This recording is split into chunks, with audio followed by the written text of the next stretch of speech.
Yo Atlas speaking, and welcome to part 11 of What If I Was Reborn in Naruto as a civilian orphan trained and became the Wind Calamity. Let the tale begin. Chapter 492, Rasengan Variance Training.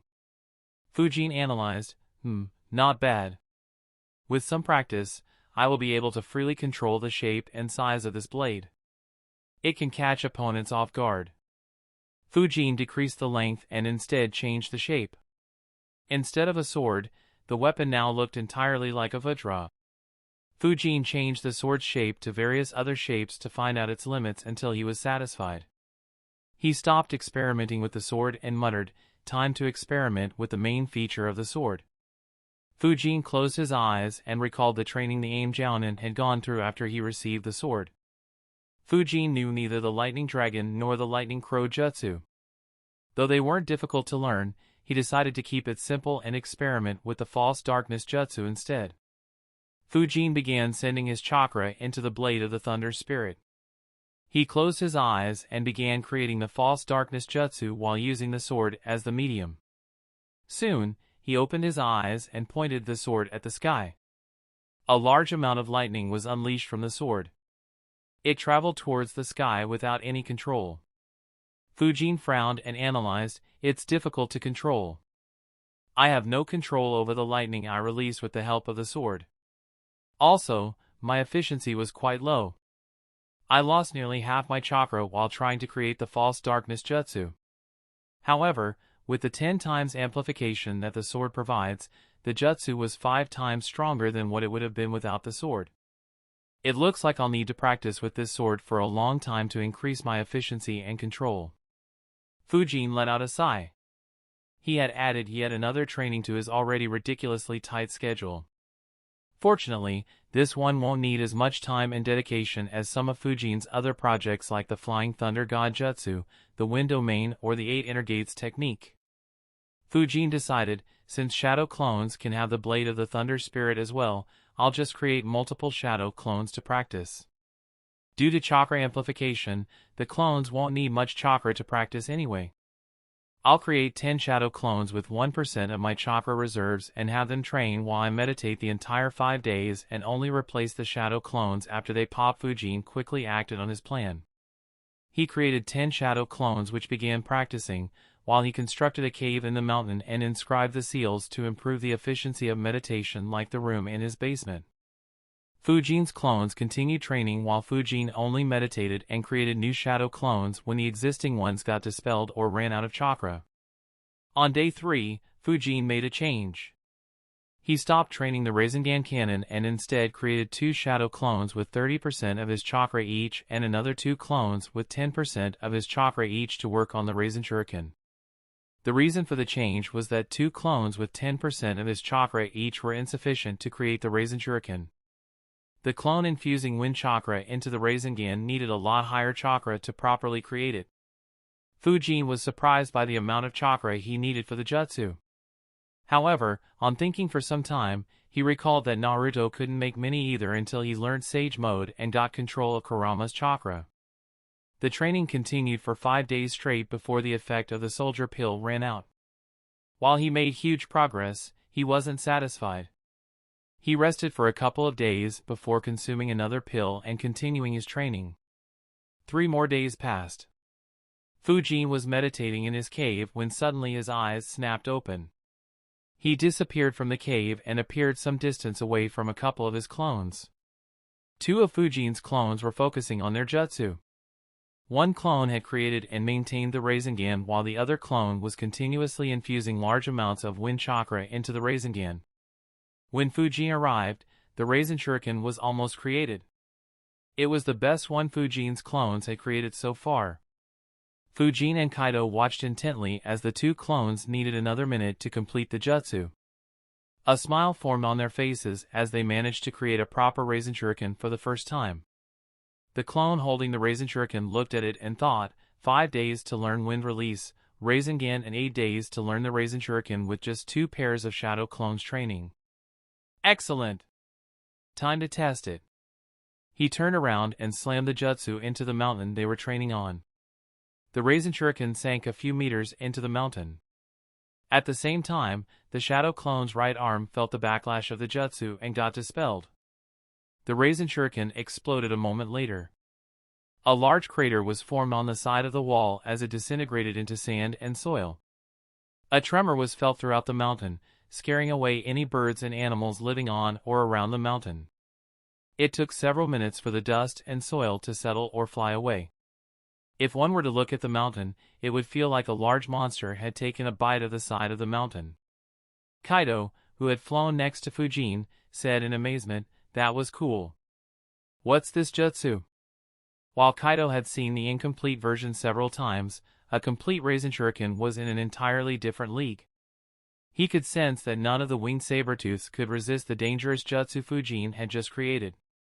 Fujin smiled and said, "It is called rasen shuriken. It's a jutsu made with wind chakra and a high-level chakra-shaped transformation. In terms of destruction, this will be the strongest jutsu that I know." As he spoke, Fujin thought, "That said, I still need more practice. Unfortunately, the amount of chakra this jutsu takes is ridiculous. Seeing the amount of chakra the two clones lost, I'll need 36% of my chakra for just one rasen shuriken. It's just too much. That said, it should be much less than what Naruto needed initially.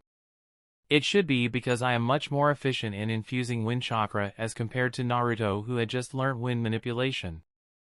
Though the jutsu sounds simple as I only have to infuse my wind chakra into the Rasengan, it is extremely complicated.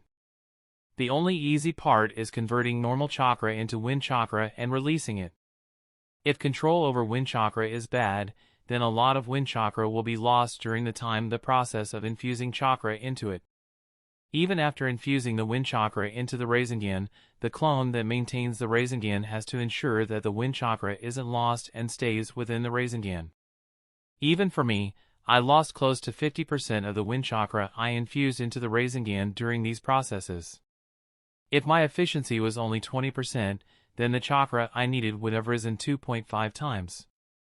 So, it won't be a surprise if he needed several times more chakra as compared to me to create a rasen shuriken of the same power. Of course, it also means that I can work towards decreasing the amount of chakra needed to create the rasen shuriken by a large degree.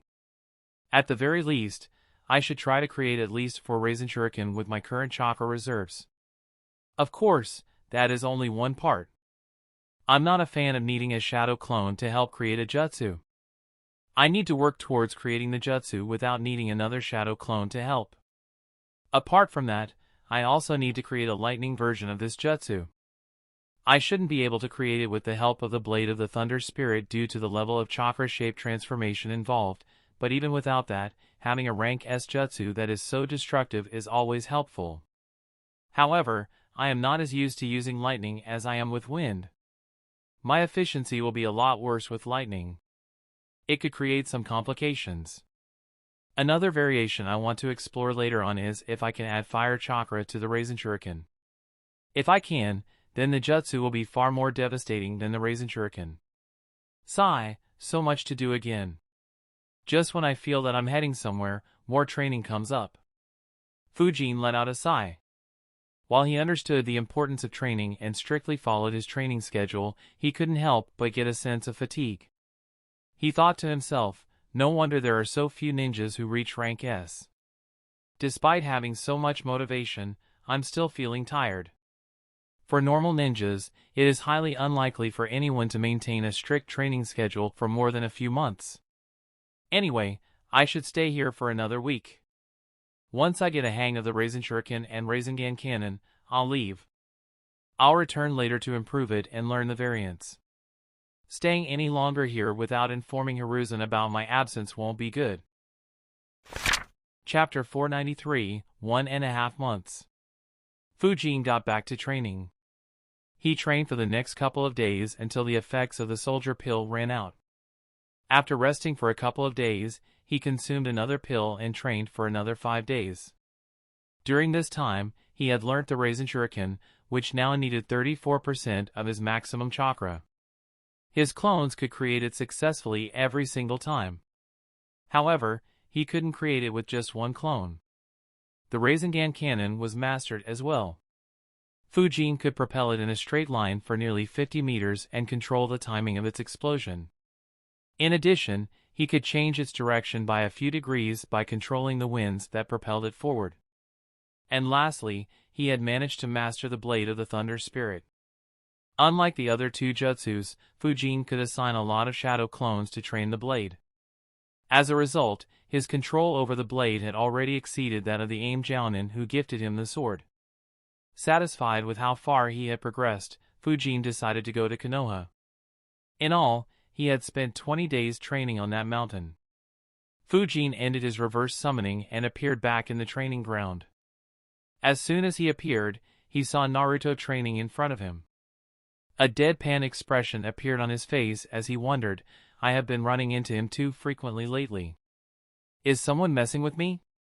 The last time, Naruto appeared a couple of minutes after he had returned home. This time, he appeared instantly.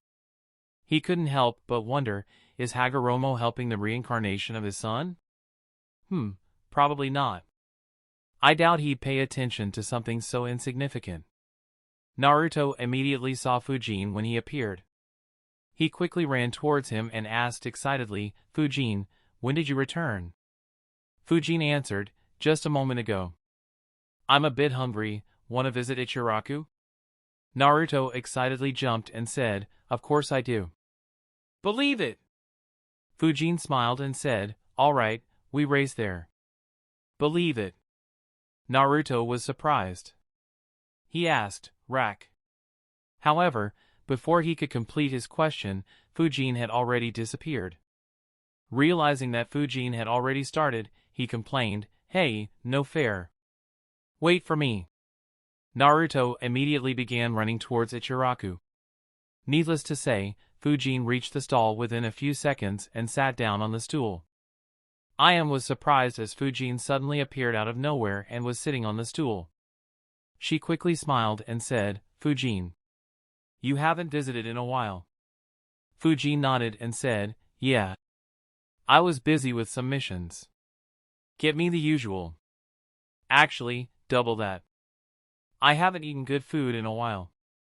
Also, make a few bowls for Naruto. He should be here in some time. Ayam said, Naruto is coming as well? Alright, order coming right up. She quickly went in to help her father. A few minutes later, an exhausted Naruto reached the ramen shop. He took some deep breaths showing his tiredness. Just before he was about to complain, Fujin said, that's too slow, Naruto. You need to train more. That caused Naruto to snap. Even before he could complain, Fujin had taunted him even more. He pointed at Fujin and complained aggressively, you cheater. You started without giving me a heads up. And, you used a jutsu that I don't know. Fight fair. Fujin tilted his head and said, fight fair? During missions, will your enemies play fair? You always need to be alert, Naruto. Besides, even if I had played fair, I would have still defeated you by more than 5 minutes. Look! Fujin pointed towards Ayam who was already bringing out a couple of bowls. A dumbfounded expression appeared on Naruto's face as he said, how can that be? I only needed 5 minutes to come here. Fujin chuckled and said, told you that you were slow. Naruto wasn't sure what to say.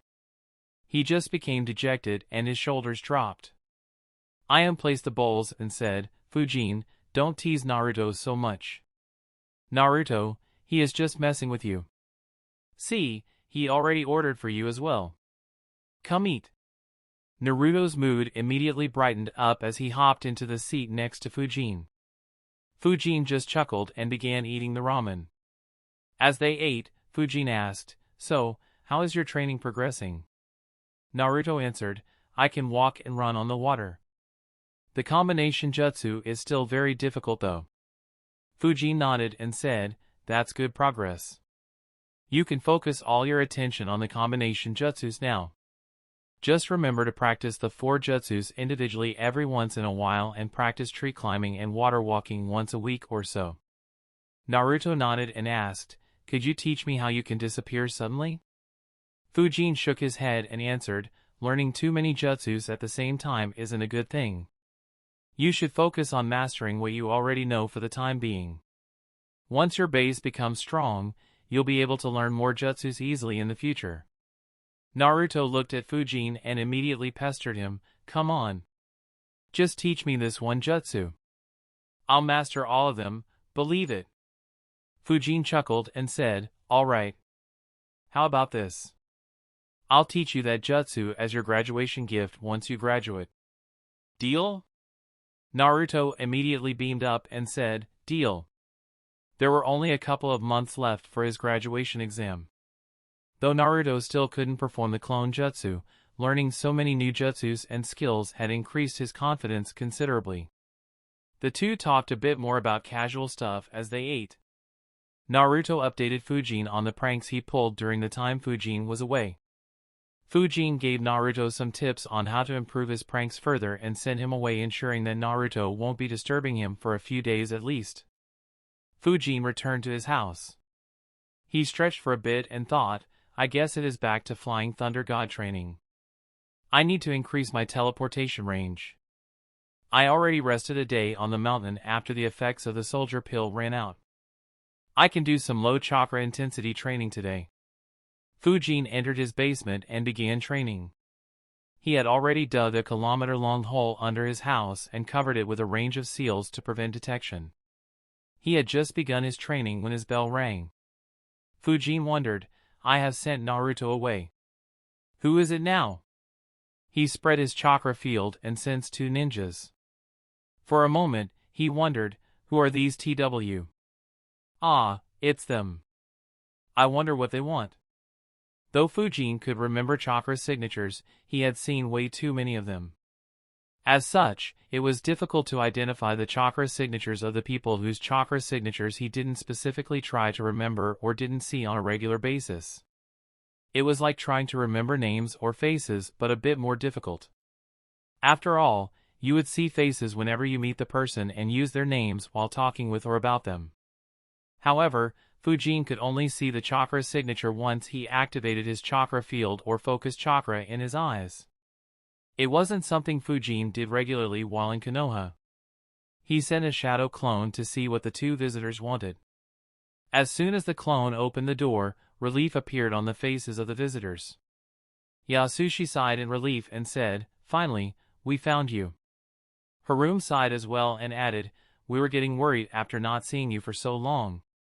The two of them were the assistants Hiruzen had assigned to help out Fuin with his council duties. Fuin's clone raised an eyebrow as he noticed that both of them looked to be under immense pressure. He asked, "Leave me, what's bothering the two of you? Did something happen?" While Fuin rarely interacted with them, the two were still his subordinates. As such, Fuin would help them out unless the matter was too troublesome. However, to his surprise, instead of answering, the two of them looked at him with an expression full of complaints. The clone wondered, "Why are they looking at me like I owe them 1,000,000 ryo?" The two Chunins were speechless, seeing the confused expression on the clone's face. After a minute of silence, Yasushi said, "You haven't visited the office for more than 1.5 months. Chapter 494, Disrespect. Fuin's clone suddenly realized why the two of them were complaining. He thought, I see. Since I was busy with training, I started visiting just once every fortnight. It had been almost 2 weeks when I left to establish the Phantom Haven Society. I spent more than 2 weeks there. Then immediately went to Mount Mitiki and spent nearly 3 weeks there. Now that I think about it, I have been so busy that I completely forgot about this job. Sigh, that Hiruzen gives me so much work." Fortunately, Hiruzen couldn't hear Fuin's thoughts, otherwise he would have summoned Enma and chased Fuin down, or at least thought of doing that. Of all the council members other than the elders, Fuin represented the highest number of ninjas. Yet, he was the one who worked the least. Without any shame on his face, the clone asked, I was busy with training and missions. Anyway, what's the issue? Since when did we start getting so much work for you to be so stressed?" Yasushi answered, "Well, the day after you left for the mission, Katsuhiro-sama wanted to meet with you. He has something very important that he wants to discuss with you. However, you weren't there. He was patient until you returned from the mission, but since then, he has been pressuring us on a daily basis. We tried finding you, but your door had a sign saying that you were away. The clone wondered, Katsuhiro? That old elite Genin? What does he want with me? That said, seeing how much these two are troubled, it looks like he has been doing more than just pressuring them. Sigh, it looks like I need to establish some prestige. Even though Fuin was extremely strong and feared in most of the other villages, in Konoha, he didn't have the same prestige. Whatever reputation he had was due to his bounty, rumors about him being the spectral swordsman and his seat on the council. Only a very small group of people knew how terrifying Fuin's strength was. And, even they had never seen Fuin in action. As such, his reputation was far lower than Kakashi or the clan leaders. Fuin didn't particularly care about this as he never faced any obstruction in Konoha. Hiruzen more or less agreed to his requests unless they were outrageous, and Guy had selflessly taught him the 8 inner gates. He wasn't interested in any more influence. However, that was under the assumption that no one tried playing politics with him. Fuin's clone said, what was so urgent for him to keep visiting daily? Anyway, all right. Send a messenger to inform him that I have called him to my office. Haruma asked, should we go to call him? The clone replied, no. Just send a normal messenger. You two don't need to act like messengers unless you are contacting me, Lord Hokage or the Genin commander.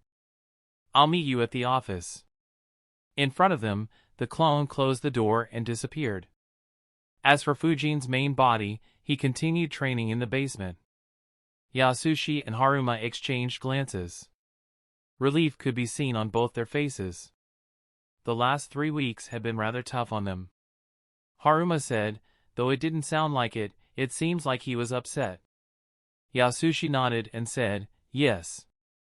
I was worried that he wouldn't care about us. Katsuhiro has been an elite Genin for a long time and is very respected. In fact, he has been one since before Fuin joined the academy.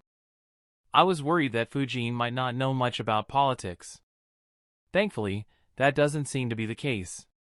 He might take this opportunity to establish his prestige. A smile could be seen on Yasushi's face. He had seen several such political battles when he worked under Inoichi. However, Haruma was worried as he was new.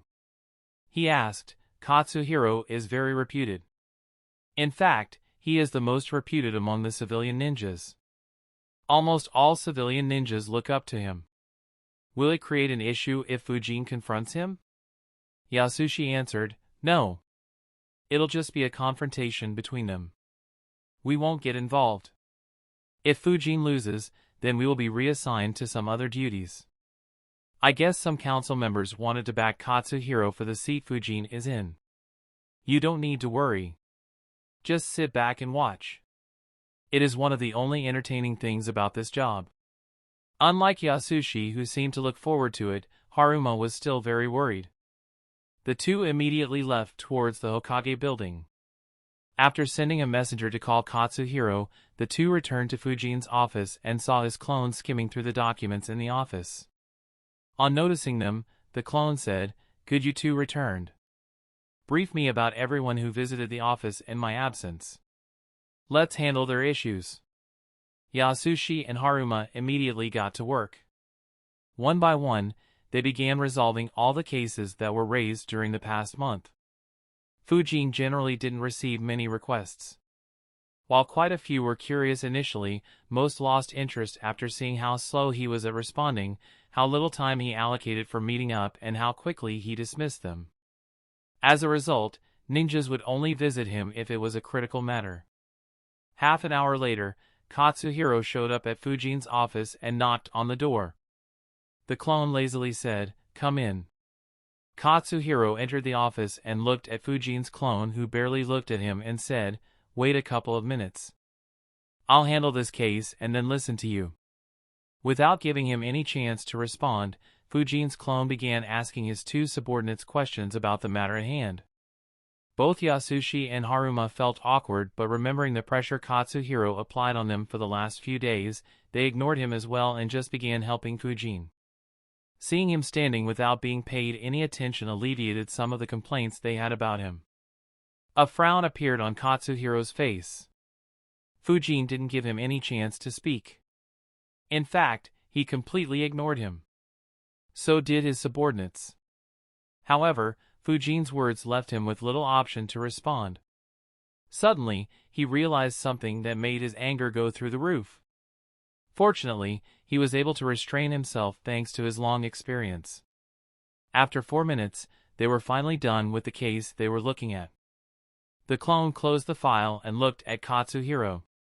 With a smile on his face, he said, "I heard that you have been rather impatient to meet me, Katsuhiro-san. I wonder what the matter is." Katsuhiro snorted in annoyance and said, "First you make me wait for weeks just to meet you. When you finally come to the office, you still make me wait. And, instead of coming here yourself, you sent a shadow clone?"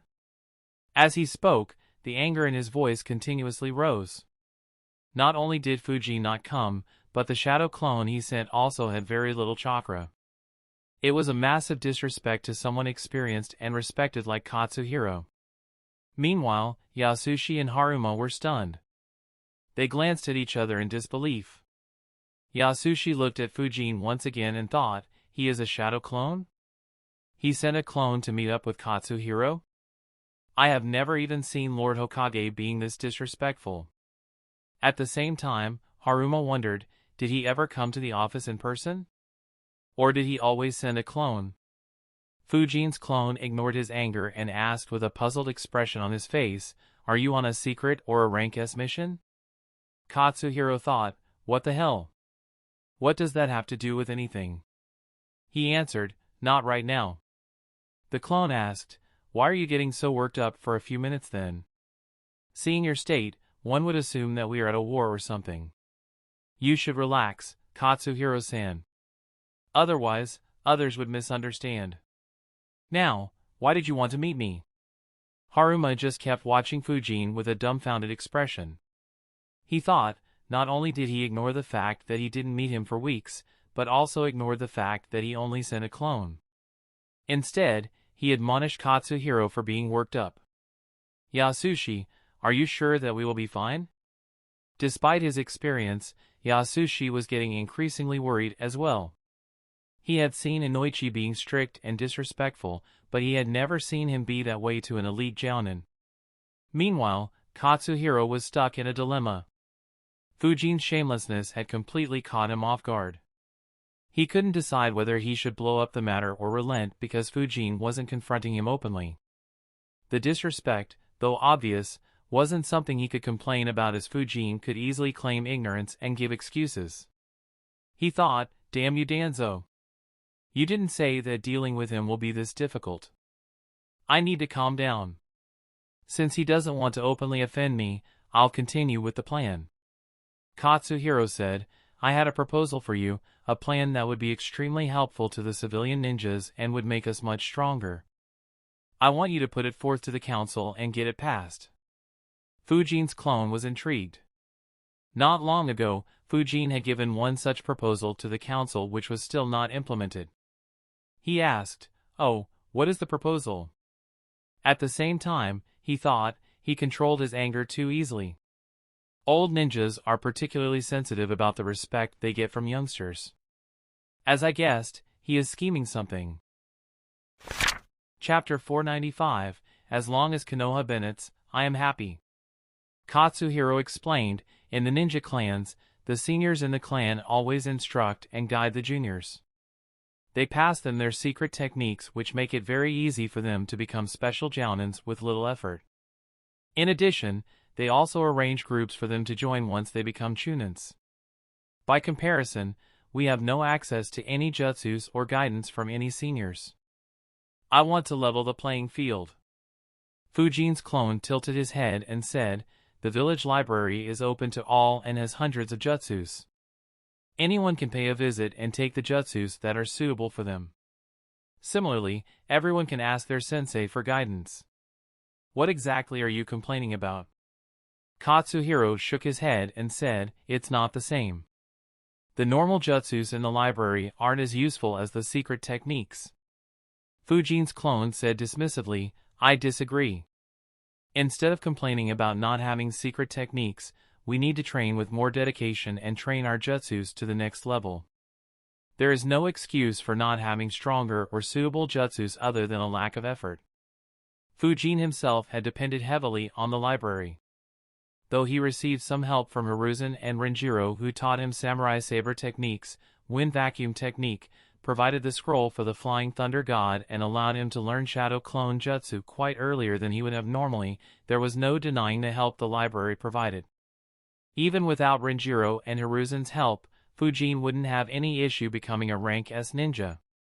The only difference would be that he would have needed more time and progressing further would have been difficult. That said, which rank S ninja wouldn't receive special attention from Hiruzen? Fujin saw little reason why someone wouldn't become a jounin other than unwillingness to put in the required effort. Katsuhiro understood that he wouldn't be able to beat Fujin in this debate. After all, he had depended on the library as well.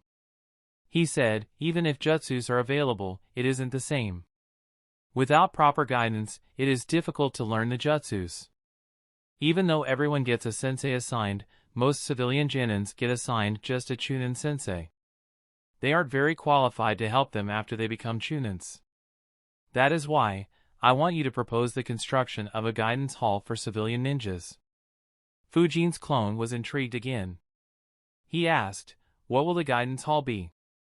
Katsuhiro explained, "It'll act as a hall where civilian ninjas can put up requests. For instance, say someone wants help in learning the water dragon jutsu. He could put up the request in the guidance hall. Everyone else will be allowed to view the existing requests. If a veteran civilian ninja who has mastered that jutsu has time, then he can guide that ninja. Of course, teaching one at a time will not be very feasible. That is why, the guidance hall will analyze all the requests and group them together. That way, the veteran ninjas can see which jutsu has the highest number of requests and guide several ninjas at the same time. This will allow us civilian ninjas to be more courageous while deciding the jutsus we learn and avoid any mistakes we might make while learning them." Fujin's clone was surprised. The proposal was indeed very good. There was no question that the civilian ninjas would benefit a lot. Fujin's earlier suggestions in the council were extremely beneficial for the future civilian ninjas. On the other hand, Katsuhiro's proposal would benefit the existing civilian ninjas who still had the hunger to become stronger. He thought, "I see. Such a plan. Not bad. Not bad at all. What a good scheme this is.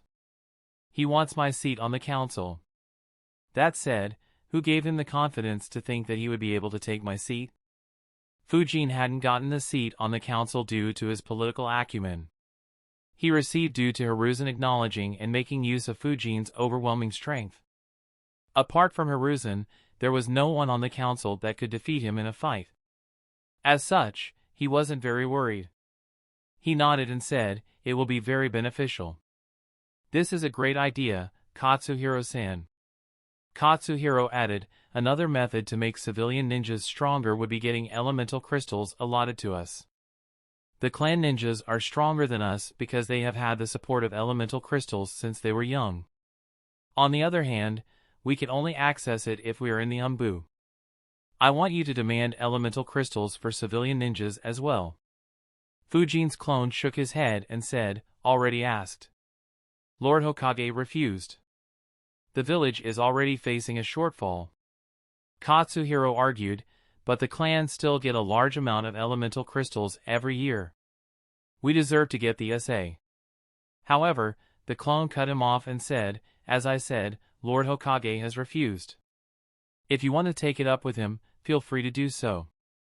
Katsuhiro didn't expect to be refused so directly. He analyzed, "Looks like Danzo was right. Fujin would only follow what Lord Hokage says. What a shame." He replied, "All right, I will take this matter up with Lord Hokage. Can you get the proposal passed in the next council meeting?" Fujin's clone smiled and said, "Actually, since you were the one to come up with this brilliant idea, why don't you make the proposal as well? I'll present it during the next council meeting and mention that you are the one who came up with this proposal. Katsuhiro was shocked. He thought, what the hell? He isn't going to try to steal the credit for coming up with this idea? That said, this isn't bad either. Everyone will directly know that I was the one who put forth this idea. I won't need to spread the word that it was me who came up with this. No, I should do that as well. He nodded and said, all right. I'll get it done. He began leaving. However, before he could leave, Fujin's clone said, once you are done, hand it to these two. Next time, you don't need to get worked up. I'll call you as soon as I am free. Katsuhiro understood what Fujin implied. Yasushi and Haruma were also relieved to hear that. Katsuhiro nodded and agreed before he left. He wanted Fujin's seat and didn't have any beef with his two subordinates. As he left, Fujin's clone's eyes began glowing as he observed Katsuhiro's chakra flow. A smile appeared on his face as he thought, I should have guessed. His chakra isn't flowing naturally. There is a slight difference from when I had last seen him. Danzo. So he is the one pushing him from the background. That said, Katsuhiro should have had such intentions normally.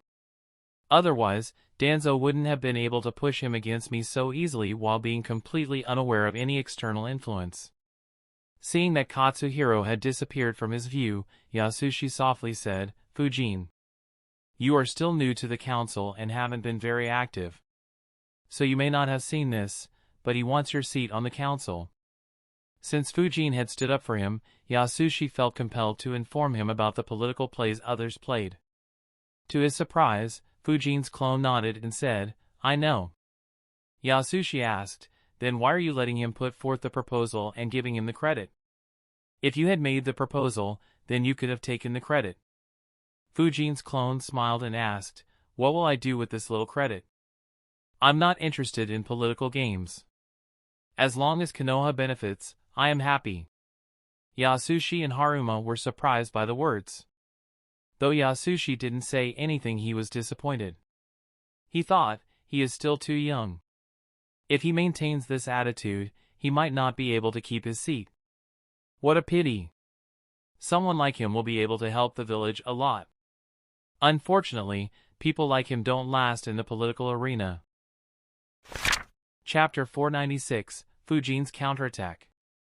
Yasushi's thoughts were extremely accurate. Or rather, they would have been, had Fujin's words and thoughts been the same. Fujin thought, what's the use of trying to take credit? He obviously came prepared.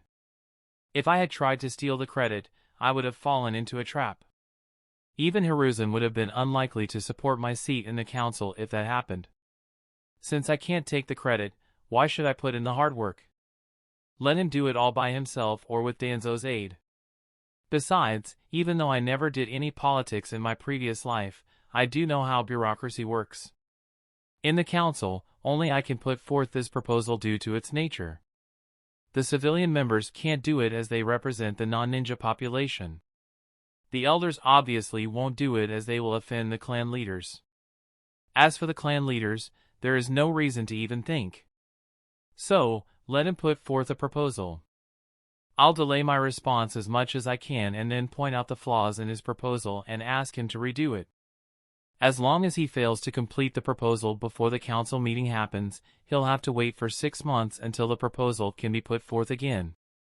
That's enough time for me to figure out why Danzo is attempting this and who are the others that are helping him. Fujin's clone looked at Yasushi and said, let's handle the remaining cases. We will complete all the pending ones today. Since he was there, he might as well complete everything.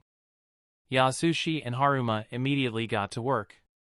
While he continued working, Fujin's clone was thinking about the new issue that popped out of nowhere. He analyzed, my position in the council should have been stable. If there is any instability, then it should be due to my last proposal. I didn't think much back then as I had thought of them on the spot. But when I analyzed it more later, I realized that it compromises the authority of the ninja clans. In fact, it also affects Hiruzen's Sarutobi clan. So, if he decides against it, there is little I can do about it. However, this shouldn't be a reason for my seat to be vulnerable. After all, if Hiruzen is against it, then those changes will never be implemented. As such, no one has any reason to oppose me as long as I don't try to force those changes. On the other hand, if Hiruzen is on board, he'll convince the rest of the clans. In fact, even Hamura and Koharu should support those changes. The only way an issue can occur is if Danzo manages to turn 1 or 2 clan leaders against me and also gains the support of the 5 civilian members and the 2 other elders. Since he is pulling off this move, it means that he has made at least some gains. Otherwise, there is no point to it. But, why would any clan leader support him? It's not like the issue is big. They will just need to put in more effort. As long as they can train their ninjas to be jounins instead of stopping at special jounins, they will still be the ones in charge of the village. Not to mention, their survivability will increase. Though it was a plausible reason, Fujin didn't think it was big enough for anyone to actually oppose him. After all, Fujin's strength would remain irrespective of whether he was a part of the council or not. The clone concluded, I guess he was hoping that I would mess up against this scheme. If I had presented this proposal as my own, then the clan leaders could have seen me as someone who wanted to make the civilians strong very aggressively. My proposed changes to the academy will make an impact in around 10 to 15 years. However, Katsuhiro's proposal will make an impact within 2 years. One is a future threat while the other is an immediate threat. It would have allowed Danzo to influence a few clan leaders. And once he made it public that I tried to steal credit, he could have easily made Hamura and Koharu vote against me and pressured Hiruzen against taking sides. A good scheme indeed. Looks like that bastard is still not content. Killing him right now isn't beneficial for me. But it's time to clip his wings. Those aim ninjas weren't good enough for practice. I was planning on visiting Kiri later, but the root ninjas should provide decent practice as well. Also, I need to increase the attention I pay to the events inside the village. Specifically, those 5 civilian council members. They hold a significant vote share in the council. I haven't agreed to any of their meeting invites despite being on the council for so long. So, it isn't a surprise if they want to play political games. But, I don't have time to waste on them. If they become a headache, I'll have to eliminate one of them. That should ensure that the remaining 4 stay within their limits. It'll also give Hiruzen an opportunity to induct someone more loyal to him. That said, why exactly did Hiruzen allow Danzo's influence on them to be so strong? It's such an unnecessary headache. He couldn't guess what Hiruzen was thinking. However, Fujin's clone was satisfied with the plans he created and stopped thinking about it. There was no need to overly complicate the situation. He continued working until late in the night until all the work was completed before dispelling himself and sending the memories back to Fujin. In the basement, Fujin opened his eyes as he received all the memories.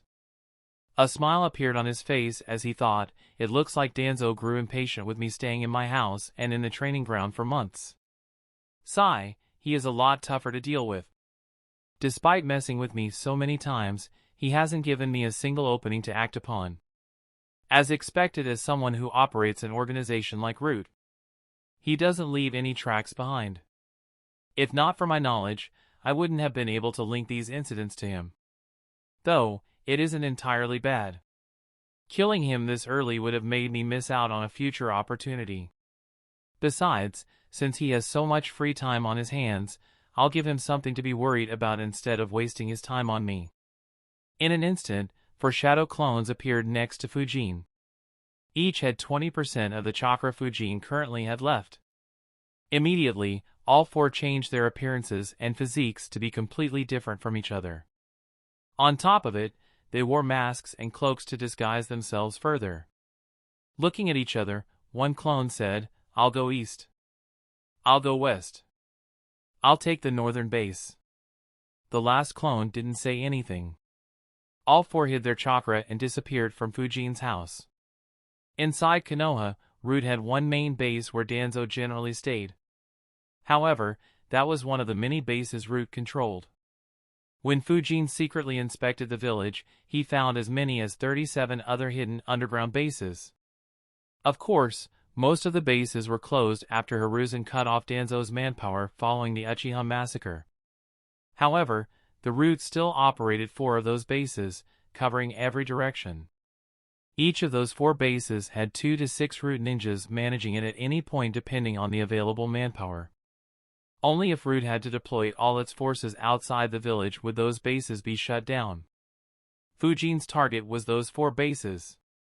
Fujin's clones moved secretly through Konoha, leaving no signs of their tracks. Not a single ninja was able to detect them. The clone heading south reached his target first.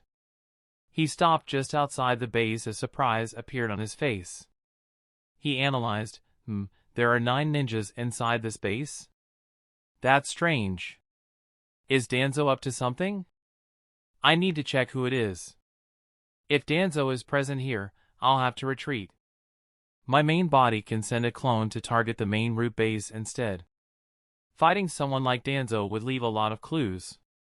Not to mention, killing someone as strong as Danzo would require Fujin to go all out and he still wouldn't be able to guarantee Danzo's death, let alone keep that fight a secret. It couldn't be done with a mere clone. However, since Fujin was attacking all 4 bases, the clone didn't see a need to be too careful. The root bases were hidden very well from the public. All the bases were several meters below the ground.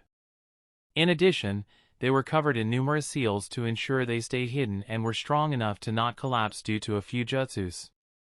So, there was no fear of any external forces interfering in the fight.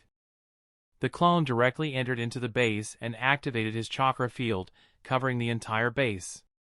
Immediately, all the 9 root ninjas detected the chakra field and flickered towards the clone's location.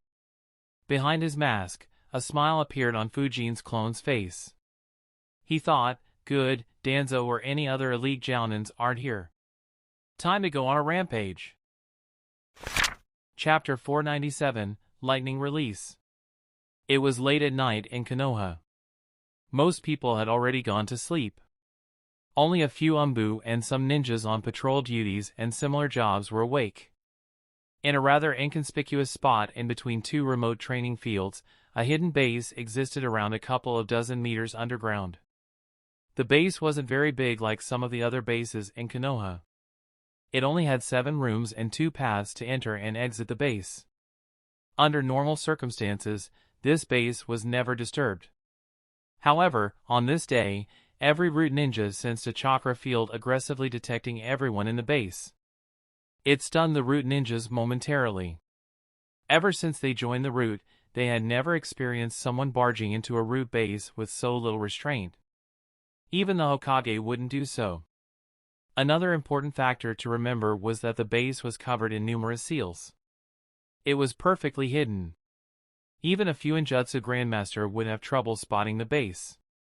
Yet, someone had barged in. In less than a second, all 9 root ninjas got into the act. They began moving towards the source of the chakra field. Unfortunately, the intruder was much faster. Having sensed that there were no chakra signatures that he was familiar with, Fujin's clone didn't have any reason to hesitate. He moved forward and broke through the door blocking his path. Inside the room, the eyes of the 2 root ninjas who were moving rapidly as well widened. There was indeed someone who was barging into the root base. The root ninjas immediately grabbed their weapons. There was no need to exchange words with someone who'd do that. They only needed to kill or capture him. Both threw several shurikens and kunai at Fujin's clone. Seeing the incoming attack, Fujin's clone flickered and appeared to their right. At the same time, 3 senbon appeared in Fujin's right hand and lightning began flowing through them. In a flash, Fujin threw the 3 senbon at the root ninja next to him. The root ninja immediately grabbed his kunai to block the senbon. However, even before he could move his arm, the senbon moved at lightning speed and pierced through his eyes and forehead. Due to Fujin's position, the 2 root ninjas were in a straight line. As a result, the root ninja behind the one Fujin targeted wasn't spared either. 2 senbon pierced through his head while the third one pierced through his neck. Both the root ninjas dropped dead in an instant. Their brains were damaged as well, making it impossible for anyone to read their memories. As for the Senbon, they continued piercing through several walls before they stopped. At the same time, the remaining root ninjas entered the room from opposite directions. They were horrified to see that 2 of their comrades had already fallen. The root ninjas were extremely efficient while working in the dark. Among the ninja villages, there wasn't any other force that came anywhere close to root in this aspect. However, in terms of frontal assault, the root ninjas were no better than a normal ninjas. In fact, due to the lack of practice in fighting openly, they could be even considered weaker. Not to mention, the root ninjas in the base were only at elite Chunin and Jounin levels in terms of strength. Even though Fujin wasn't using wind jutsus and his lightning combat system wasn't as mature as his wind combat system, it wasn't an issue for Fujin to face a bunch of Jounins. Even if Fujin didn't use any elemental ninjutsu, strong jutsus like Rasengan or the Flying Thunder God, forbidden techniques like the 8 inner gates and his sword, Fujin's speed and physique made him far stronger than a Jounin. It would take an elite Jounin to stop Fujin even if he didn't use the techniques listed above. With his lightning jutsus, a normal elite Jounin wouldn't stand much of a chance against him either. It would take someone like Juzo or Zabuza to stop him. Of course, against rank S ninjas, Fujin didn't stand any chance with merely lightning jutsus for the time being. Unfortunately for the root ninjas, they didn't have someone like that. They were about to attack when something happened that horrified them. Lightning suddenly appeared on the right hand of Fujin's clone. It released a distinct sound of birds chirping. One root ninja exclaimed, "Chidori." Another shouted, "Hatake Kakashi. What are you doing?" Unfortunately, they didn't receive any answer. Fujin's clone flickered once again and appeared moved towards the 4 root ninjas who were together. Suddenly, one root ninja felt pain in his chest and looked below. His eyes widened as he saw a hand poking through his chest. He vomited blood and collapsed to the ground. The root ninjas next to him immediately became on guard. Their expressions behind their masks were grim as they realized how far outmatched they were in terms of speed. However, even before they could react, the clone's lightning-covered palm slashed through the neck of another root ninja, beheading him. The remaining 2 root ninjas immediately attacked Fujin's clone with shurikens and began weaving hand seals. However, 3 Senbon appeared in the clone's left hand. They charged with lightning as Fujin's clone threw them at the root ninja on his left. At the same time, the remaining lightning on the clone's right hand concentrated on his palm as he unleashed a lightning beam at the 4th root ninja. The lightning beam knocked out every shuriken that the root ninja had thrown and hit the root ninja. His entire body was electrocuted. Though he hadn't died, he was in no shape to fight. The other root ninja wasn't as lucky. His forehead and eyes were pierced by the Senbon before he could even react. Fujin's clone caught the shurikens heading towards him from the other direction. While Fujin's clone was dealing with these 4 root ninjas, the other 3 root ninjas immediately realized the disparity in their ability. 2 weaved hand signs as one of them said, "You are the fastest among us. Quickly go and inform Lord Danzo." The 3rd root ninja began escaping without any hesitation. However, he was a bit confused. He thought, something is weird. I worked with Hatake Kakashi in the past. He wasn't this bloodthirsty. Also, that Chidori he used. Though it looked similar, it was much weaker than Kakashi's Chidori. The sound of birds chirping was softer as well. Is it really Kakashi? He didn't know that his guess was accurate. Regardless, he had no choice but to continue escaping. Wind release, great breakthrough jutsu fire release, searing migraine jutsu. The 2 root ninjas weaving hand seals unleashed 2 powerful jutsus. Due to the small size of the base, it covered the entire space and moved towards Fujin's clone, leaving him no way of dodging. The 2 of them didn't care about the remaining root ninjas that Fujin's clone had just dealt with. Fujin's clone immediately saw the combination jutsu and noticed the 3rd root ninja escaping. He charged the shurikens in his left hand with lightning and threw them at the 2 root ninjas. At the same time, he escaped underground. Earth release, Earth instantaneous body jutsu due to the considerable distance between them and the fact that lightning-charged shurikens were much slower than the lightning-charged senbon. The two root ninjas were barely able to react and get out of the way of the shurikens. Only a cut appeared on their bodies. However, Fujin's target wasn't them. The root ninja who was running away felt something coming at him. He was about to flicker away, but he wouldn't be able to do so before being hit by the shurikens. Hence, he stopped weaving hand seals and stepped out of the way. Unfortunately for him, this small pause would prove to be fatal. As soon as he stepped out of the way, he felt a hand grabbing his leg. Earth release, Headhunter Jutsu immediately, his entire body was buried underground while Fujin's clone appeared in front of him. Before he could understand what was happening, a finger, which was covered in lightning, jabbed into his forehead. The lightning released from the finger completely destroyed his brain, killing him directly. The remaining two root ninjas turned around to see that their comrade who was supposed to pass the message had already died. It didn't take a genius to know what fate awaited them. Their attacker was in an entirely different league. However, that wasn't entirely a bad thing. Once your death was inevitable, the ninja had no reason to be afraid. One of them weaved hand signs while the other grabbed a tag while shouting, "Hatake Kakashi. Don't think that you can kill us and leave scot-free. Lord Danzo will deliver justice." The clone's eyes widened as he noticed the hand seals and the tag. Immediately, senbon appeared in both his hands and he threw them at two root ninjas. Having seen how fast the senbon was a few times, both the root ninjas acted immediately and began moving as soon as the senbon left the clone's hands. As a result, the senbon didn't hit any critical part. Though two small holes were drilled through their bodies, the injury wasn't critical. However, that was enough time for Fujin's clone to attack again. He flickered behind the one holding a tag and beheaded him in a flash. At the same time, he shot another senbon at the other root ninja. From a short distance and without seeing the clone's attack clearly, he had no chance of dodging. The senbon pierced through his forehead. However, he was still smiling as his hand seals had completed. Mutually multiplying explosive tags in an instant, the ground around Fujin's clone began transforming into explosive tags. He was surrounded by thousands of explosive tags in mere moments. Chapter 498, Enemy of All Five Villages.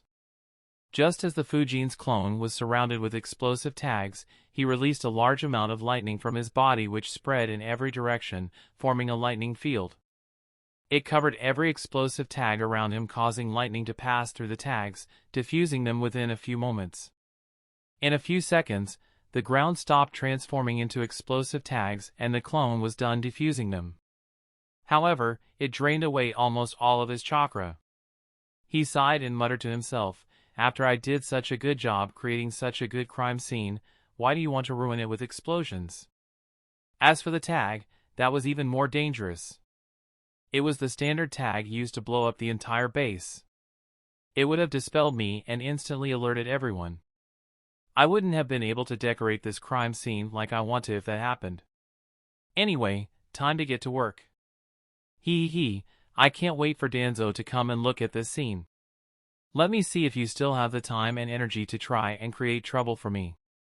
Though the clone was very low on chakra, he could still maintain himself. He walked towards the root ninja who had survived after being hit by the lightning beam.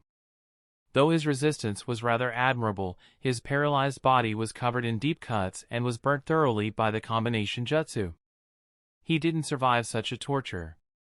Fujin's clone used a senbon and charged it with lightning to destroy his brain.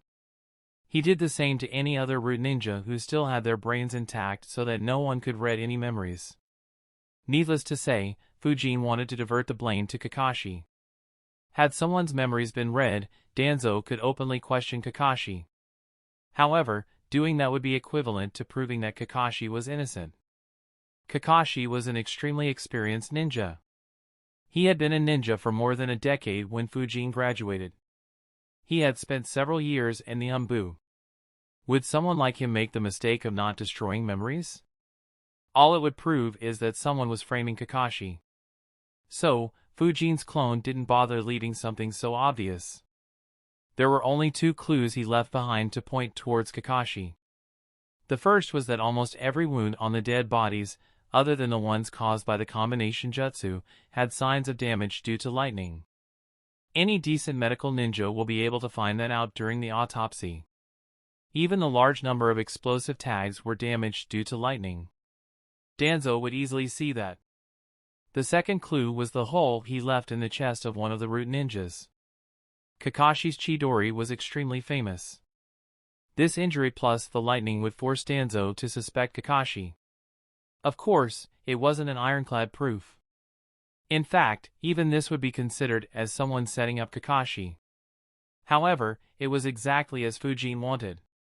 After all, he didn't have any enmity with Kakashi and just wanted to mess with Danzo. After inspecting the base once again, Fuin's clone dispelled himself.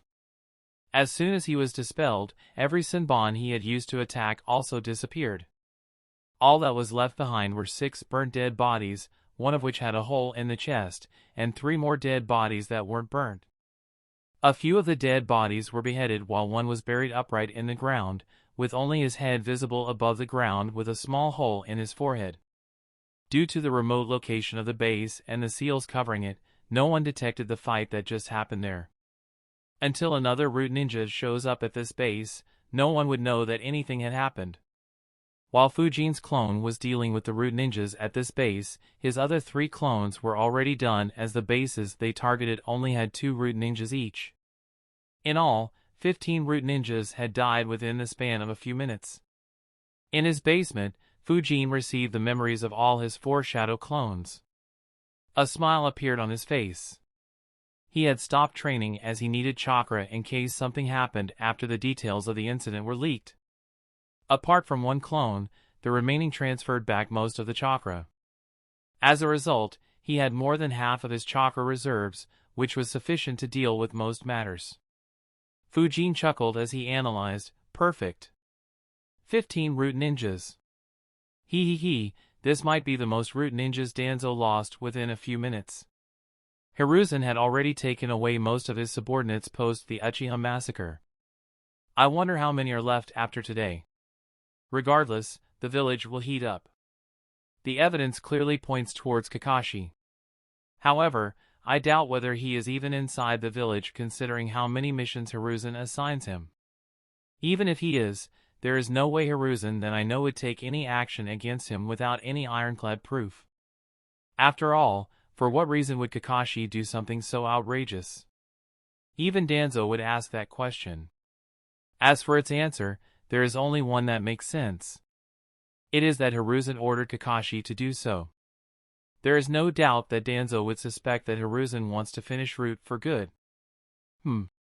No. That's probably not how it'll go. I'll be looking down on Danzo and Hiruzen to think that the action will cause them to be at each other's throats. Though I left evidence pointing towards Kakashi, any intelligent ninja would be able to see that he was set up. Danzo will see that as well. After all Kakashi would need to do is take away the bodies and no evidence would remain. However, even though it is clear that Kakashi was set up, Danzo has no other leads. And he has faced a huge loss. He'll be left with no choice but to make a move against Hiruzen. Otherwise, everyone will think that he is an easy target. This should cause a political battle to begin between Hiruzen and Danzo. Now that would be a fun battle to watch.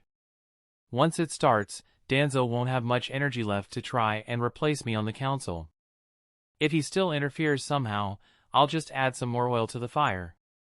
It's not as if he can keep all the remaining root ninjas close to him all the time. Though I need him alive for some time, there is no reason for Root to exist. I'll continue picking them apart one by one. Suddenly, a weird expression appeared on Fuin's face as he realized something. He thought, now that I think about it, my actions in the Land of Hot Water led to Jiraiya killing over 250 Kumo ninjas, the largest loss they faced in peacetime. I probably killed a similar number of Kiri Rogue ninjas during my time in Umbu. In Sunagakure, I killed an elite Jounin and several dozen other ninjas. Not to mention, I completely ruined Raza's reputation in the eyes of the civilians. If this was my old world, a revolution would have started long ago and perhaps a new country would have already formed by now. And I also killed around 4 dozen Jounins of a Wagakure, which is their worst loss during peacetime as well. And now, I also killed 15 root ninjas in one go, something I don't think has happened in the past. After all, root ninjas don't fight on front lines or move in large groups. If all my actions are made public, I'm afraid that all 5 great villages might want to hunt me down. Fuin chuckled at that thought. Unknowingly, he had caused losses to every major village and almost every minor village around the Land of Fire. He stopped thinking about it and began analyzing his lightning jutsus. My lightning combat system is developing very well. Though there weren't many lightning users in Naruto, the ones that were focused on were all top tier. The range of lightning jutsus in the library isn't very impressive. However, it was easy to replicate some of the ideas. The entire basis of my lightning combat system is speed and high penetrating power.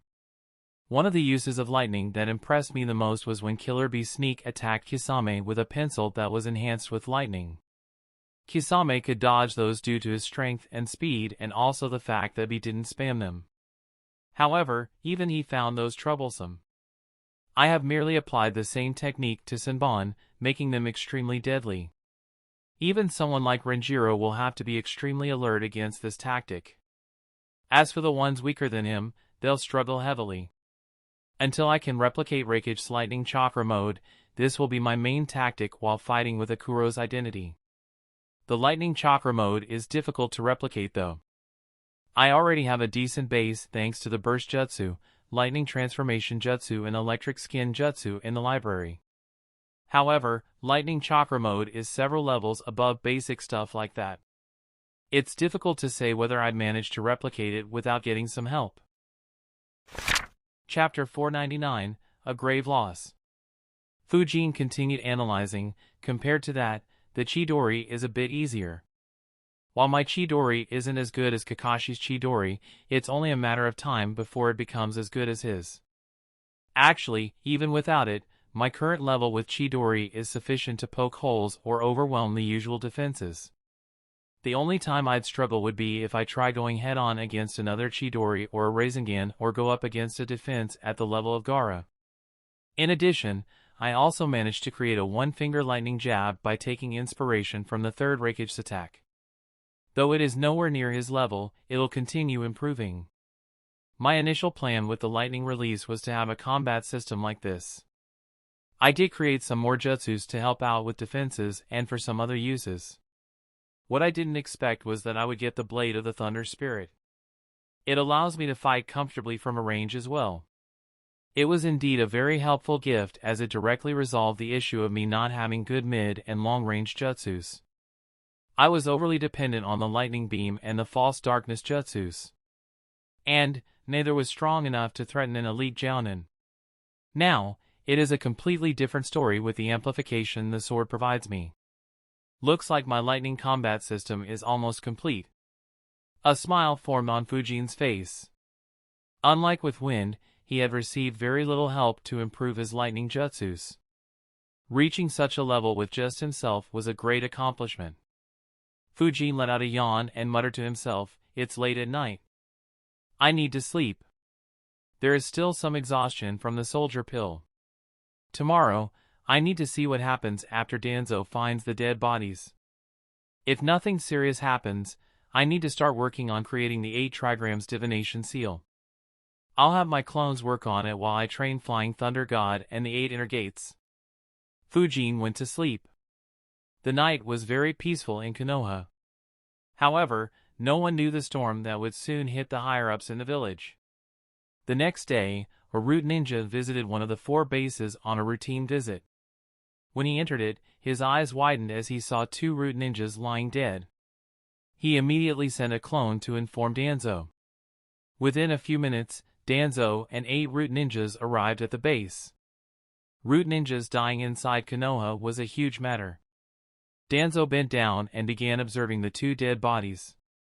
So did a couple of other root ninjas, one of whom was a medical ninja. The medical ninja said, "They died without any struggle." There is only one small injury on their foreheads which looks to be made by a senbon piercing through their head. Their opponent should have been much stronger than them. Another added, there is no senbon inside this room. Danzo's eyes landed on the two small holes in the walls. He walked towards them. Immediately, everyone else noticed them as well. Danzo said, the senbon were thrown with a lot of power. Not only did they pierce through their heads, they also pierced through the wall. Follow this hole to see where the senbons are. A couple of root ninjas immediately disappeared. A frown appeared on Danzo's face as he analyzed, one of these two is at the Genin level. Yet, he died in the same manner as the other. Who attacked them? Danzo fell into deep thought. He had a bad feeling. He wondered, did an enemy village send a spy? But, who'd send such a strong spy into Konoha? And, how did they find the location of this hidden base and manage to enter without triggering any alarms? Something doesn't add up. The root ninjas returned and reported, Lord Danzo, the trail ends on the other side of the base. There are two deep holes, but there is no senbon in either of the holes. However, the holes aren't damaged. I don't understand how anyone would retrieve them. Danzo's frown deepened. He immediately followed them. It was as they said. There were two tiny holes that were about 3 meters deep. However, there was no senbon inside them. And, there was no sign of any external damage to the hole for anyone to remove the senbon. Danzo immediately began analyzing, did the attacker retrieve the weapon as it would leave clues? However, removing a weapon from here isn't easy unless the attacker is a puppet master. Another possibility is that it wasn't a senbon and instead was a chakra-based attack that is similar to a senbon. Perhaps made of wind or ice. As Fuin had guessed, it wouldn't take long for Danzo to figure out what had happened. After all, in terms of experience, Danzo was leagues ahead of Fuin. Even more so when it came to acting in the dark. One root ninja suddenly appeared behind Danzo and reported, Lord Danzo, I inspected the injury. The insides of their head are hit by lightning. I suspect that their memories can no longer be read. I inspected the holes in the wall as well. They also show signs of lightning damage as well. I suspect that they were attacked with a lightning-enhanced senbon.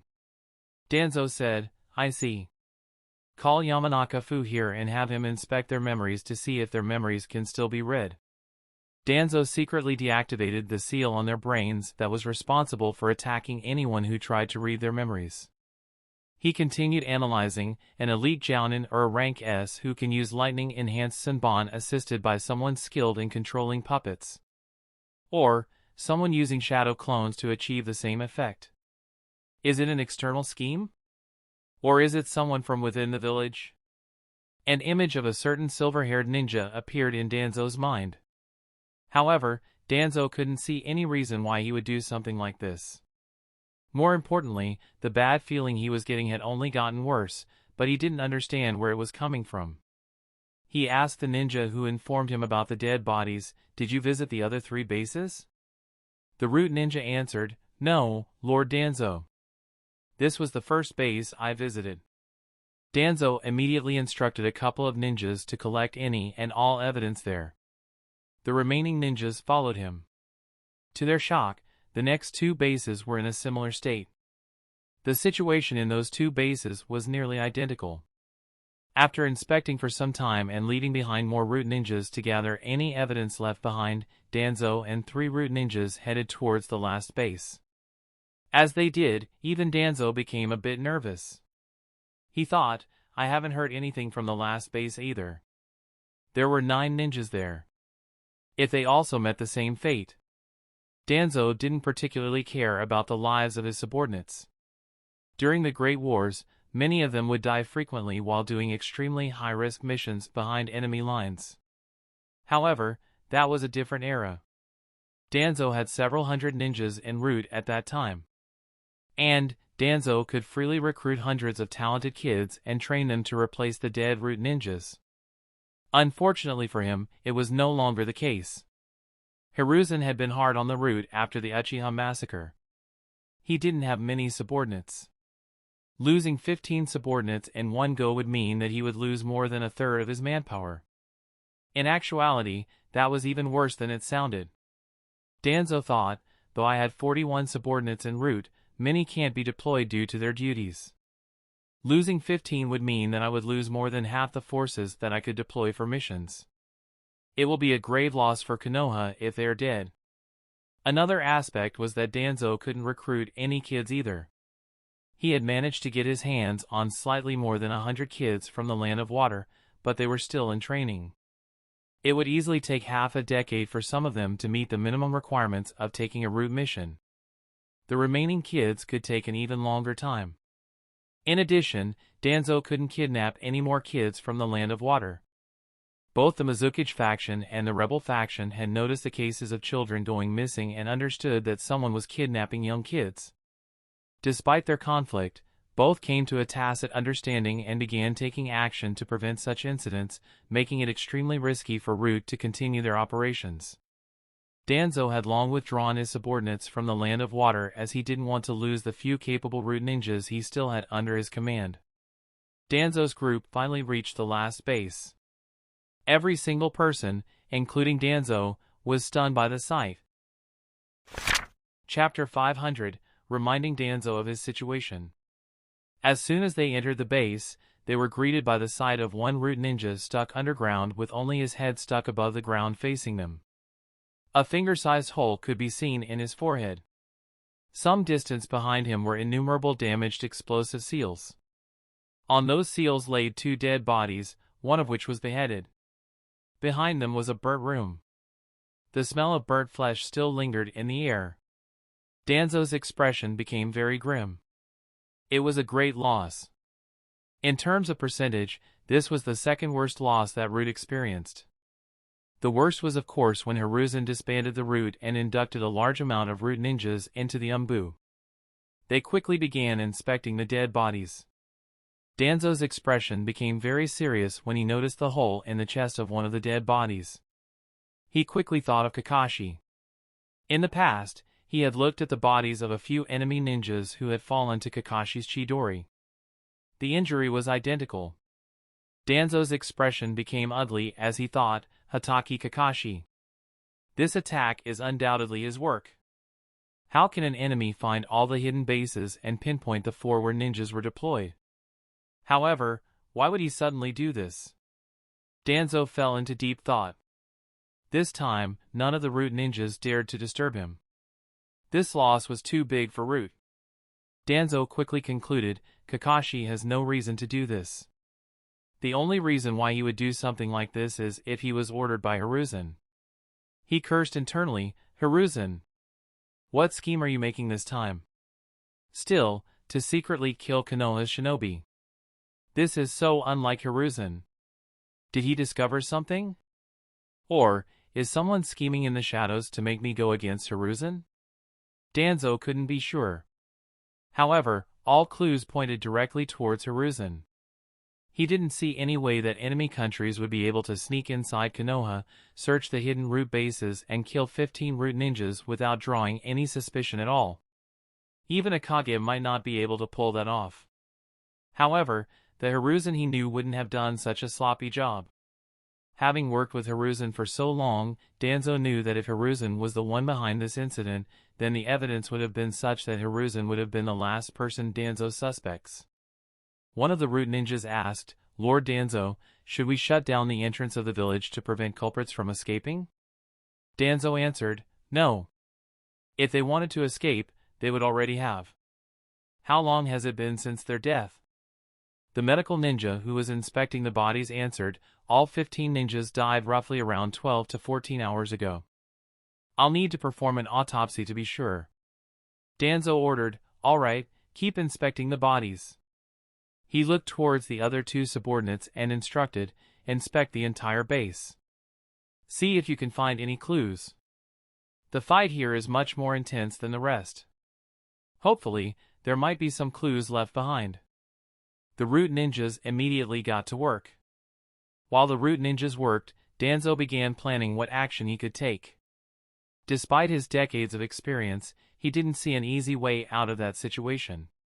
It was bad no matter what he assumed. If the current situation was created by enemy villages, then his route faced an existential crisis as they seemed to want to take out Root before making any moves on Konoha.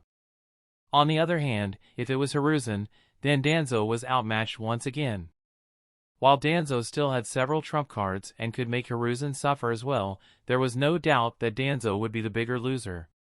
While Danzo planned his next move, the Root ninjas completed their job. They approached Danzo and reported, "Lord Danzo, there are no clues in this base either. It is just like the previous 3 bases." The medical ninja reported, "Lord Danzo, the method of killing is more varied here. However, all the stab wounds are due to a lightning-enhanced object or jutsu. Those 6 bodies were burnt. I suspect they were hit after they had died. It was probably an attack from these 2 ninjas." Danzo nodded. He looked at one subordinate and ordered, "Go to Hiruzen in person and ask him to come here. Tell him that I have called him and it is an emergency. Don't tell him the reason and observe his reaction carefully. Send shadow clones to call the remaining 2 elders here as well." The Root ninja said, "Yes, Lord Danzo." He quickly disappeared from the base. Danzo muttered to himself, "Hiruzen, let me see what exactly you are up to. If you think I'll let you take the Root away from my hands once again, then you were mistaken. The last time I couldn't do anything due to the situation. It won't be the same this time." After the Uchiha massacre, Danzo had no choice. If he had resisted, all Hiruzen had to do was tell the truth of the situation to the clan leaders. In an instant, everyone would be asking for Danzo's head. While that would have been impossible, the Root would truly be stripped from Danzo. Unlike Hiruzen, they wouldn't have let him keep even a single Root ninja. Hiruzen was talking with a few ninjas when the Root ninja suddenly barged into his office. A frown appeared on Hiruzen's face due to the Root ninja entering without asking for his permission. At the same time, the 4 Umbu guards became alert as well. Without waiting, the Root ninja directly said, "It's an emergency. Lord Danzo has asked for your presence immediately." Hiruzen wondered, "Emergency? What happened?" He looked at the ninjas in his office and said, "You 4 leave. I'll call you again later." The 4 ninjas respectfully said farewell and left while wondering what the emergency was. Hiruzen followed the Root ninja along with his Umbu guards. At the same time, Hamura and Koharu also began making their way towards the base. En route, Hiruzen wondered, is he leading me to one of the Root bases? Why is Danzo there instead of the main base? He didn't need to wonder for long. A minute later, Hiruzen entered the base. As soon as he did, his eyes widened as he noticed the 3 dead bodies and Danzo standing along with 2 Root ninjas. He asked, "What the hell happened here?" Before Danzo could answer, Hamura and Koharu entered the base as well. Just like Hiruzen, they were stunned as well and asked the same question. Danzo frowned on seeing Hiruzen's expression. He thought, his expression doesn't give away anything. Is he acting or was he really not involved? Seeing that Danzo wasn't answering, Hamura asked with more emphasis, "Danzo, what happened here?" Danzo snorted and said, "Why don't you ask Hiruzen?" Hiruzen's expression hardened. He asked with a hint of aggression, "What do you imply by that, Danzo?" Danzo turned around and said, "Follow me." He led the group to the body with a hole in his chest and said, "All my subordinates in the 4 auxiliary Root bases were killed last night. Everyone was killed with lightning release. Do you still want to feign ignorance, Hiruzen?" Hiruzen, Hamura, Koharu, and the Umbu guards immediately connected the dots.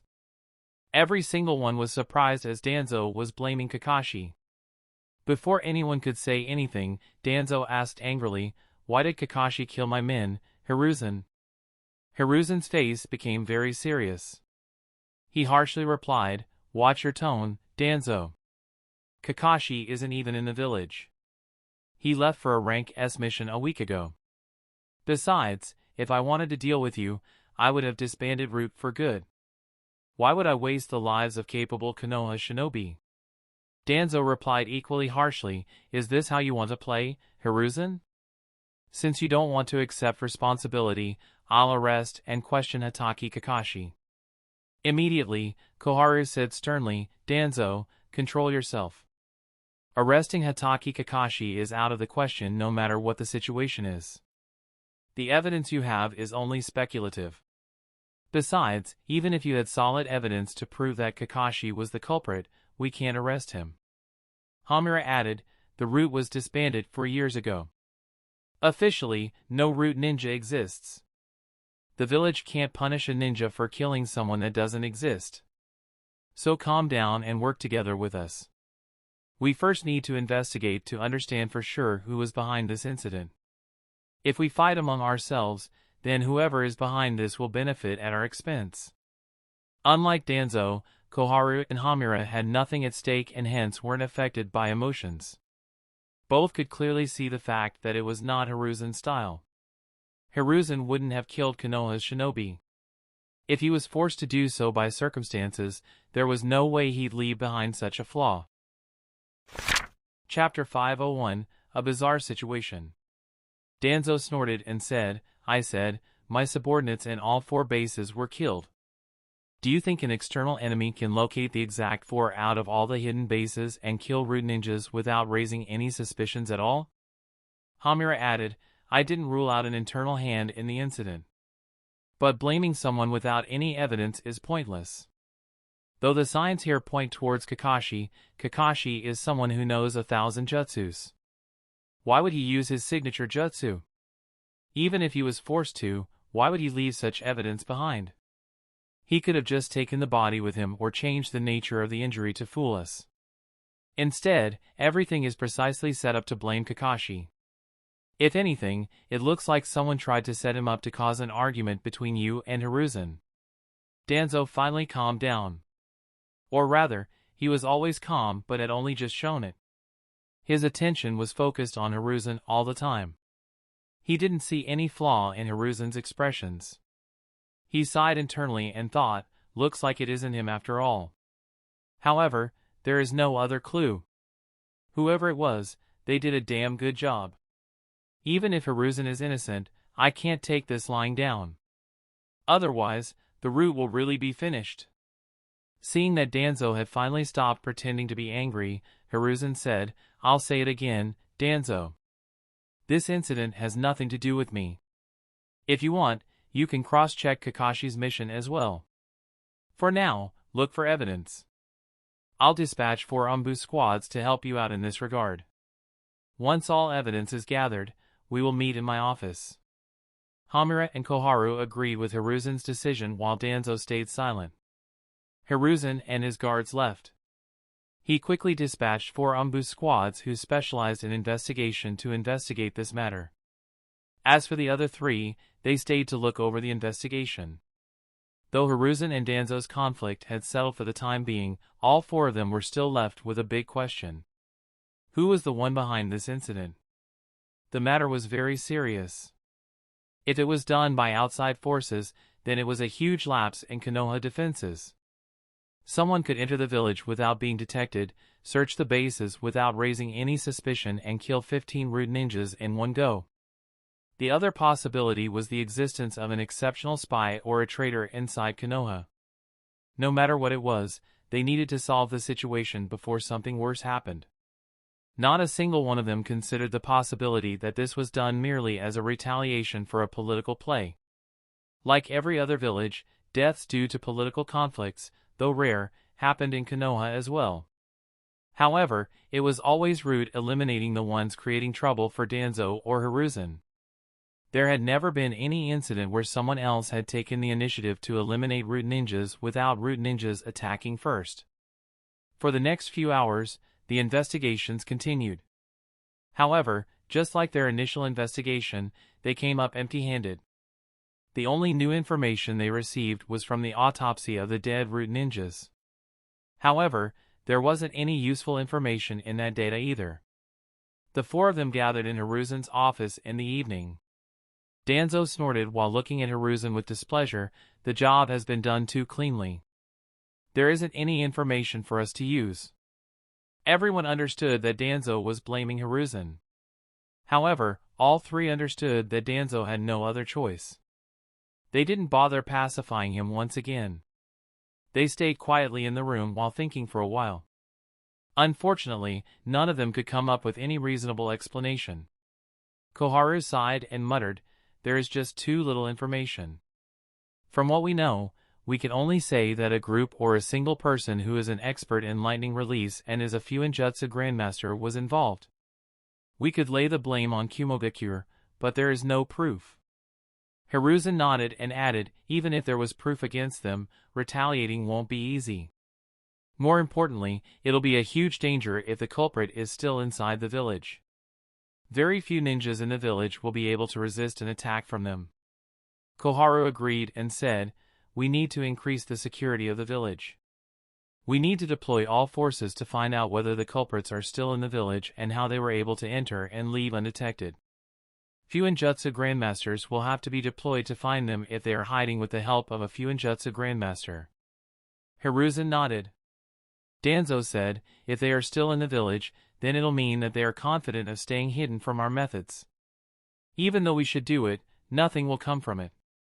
I have already sent root ninjas to check the barrier around the village." Hamura, who was quiet until then, suddenly said, "I have a feeling that something is off about this matter. A lot doesn't make sense." It immediately attracted everyone's attention. They all had the same feeling as well, but it wasn't something they could act on.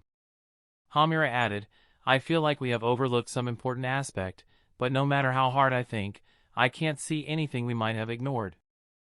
I feel that we need to hear the perspective of someone else. It might help us see something that we might have missed." The room fell silent for a few seconds. Soon, everyone silently agreed with Hamura's suggestion. After half a minute, Hiruzen looked towards his guards and said, "Call Shikaku and Fujin here." Immediately, 2 Umbu guards disappeared from the room.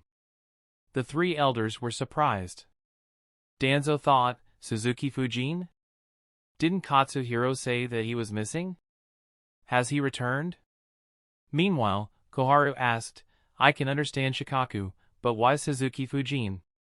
Hiruzen answered, "The boy has interesting takes on important matters.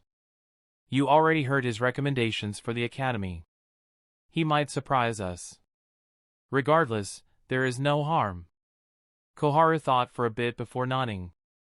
There was indeed no harm. Instead, it provided them with an opportunity to test Fujin. A minute later, Fujin's bell rang. Since he hadn't noticed much commotion the entire day apart from irregular movements by Umbu and Root, Fujin had gone back to training. Fujin immediately activated his chakra field. Surprise appeared on his face as he thought, "Hiruzen's Umbu guard? They shouldn't have linked the event to me, or else a single guard wouldn't have come. What does he want?" He dispelled his clones and went up. As soon as he opened the door, the Umbu guard said, "Lord Hokage has called you. Come with me right away." Fujin nodded and followed him to Hiruzen's office. By the time he reached, Shikaku had already arrived at the office. He looked at Fujin and thought, as I guessed, something big must have happened. Root and Umbu have been restless all day. I wonder what it is. The Umbu guards closed the door and activated all the seals. Hiruzen said, "Something terrible happened last night." He filled in Fujin and Shikaku about the killings. Surprise could be seen on both their faces.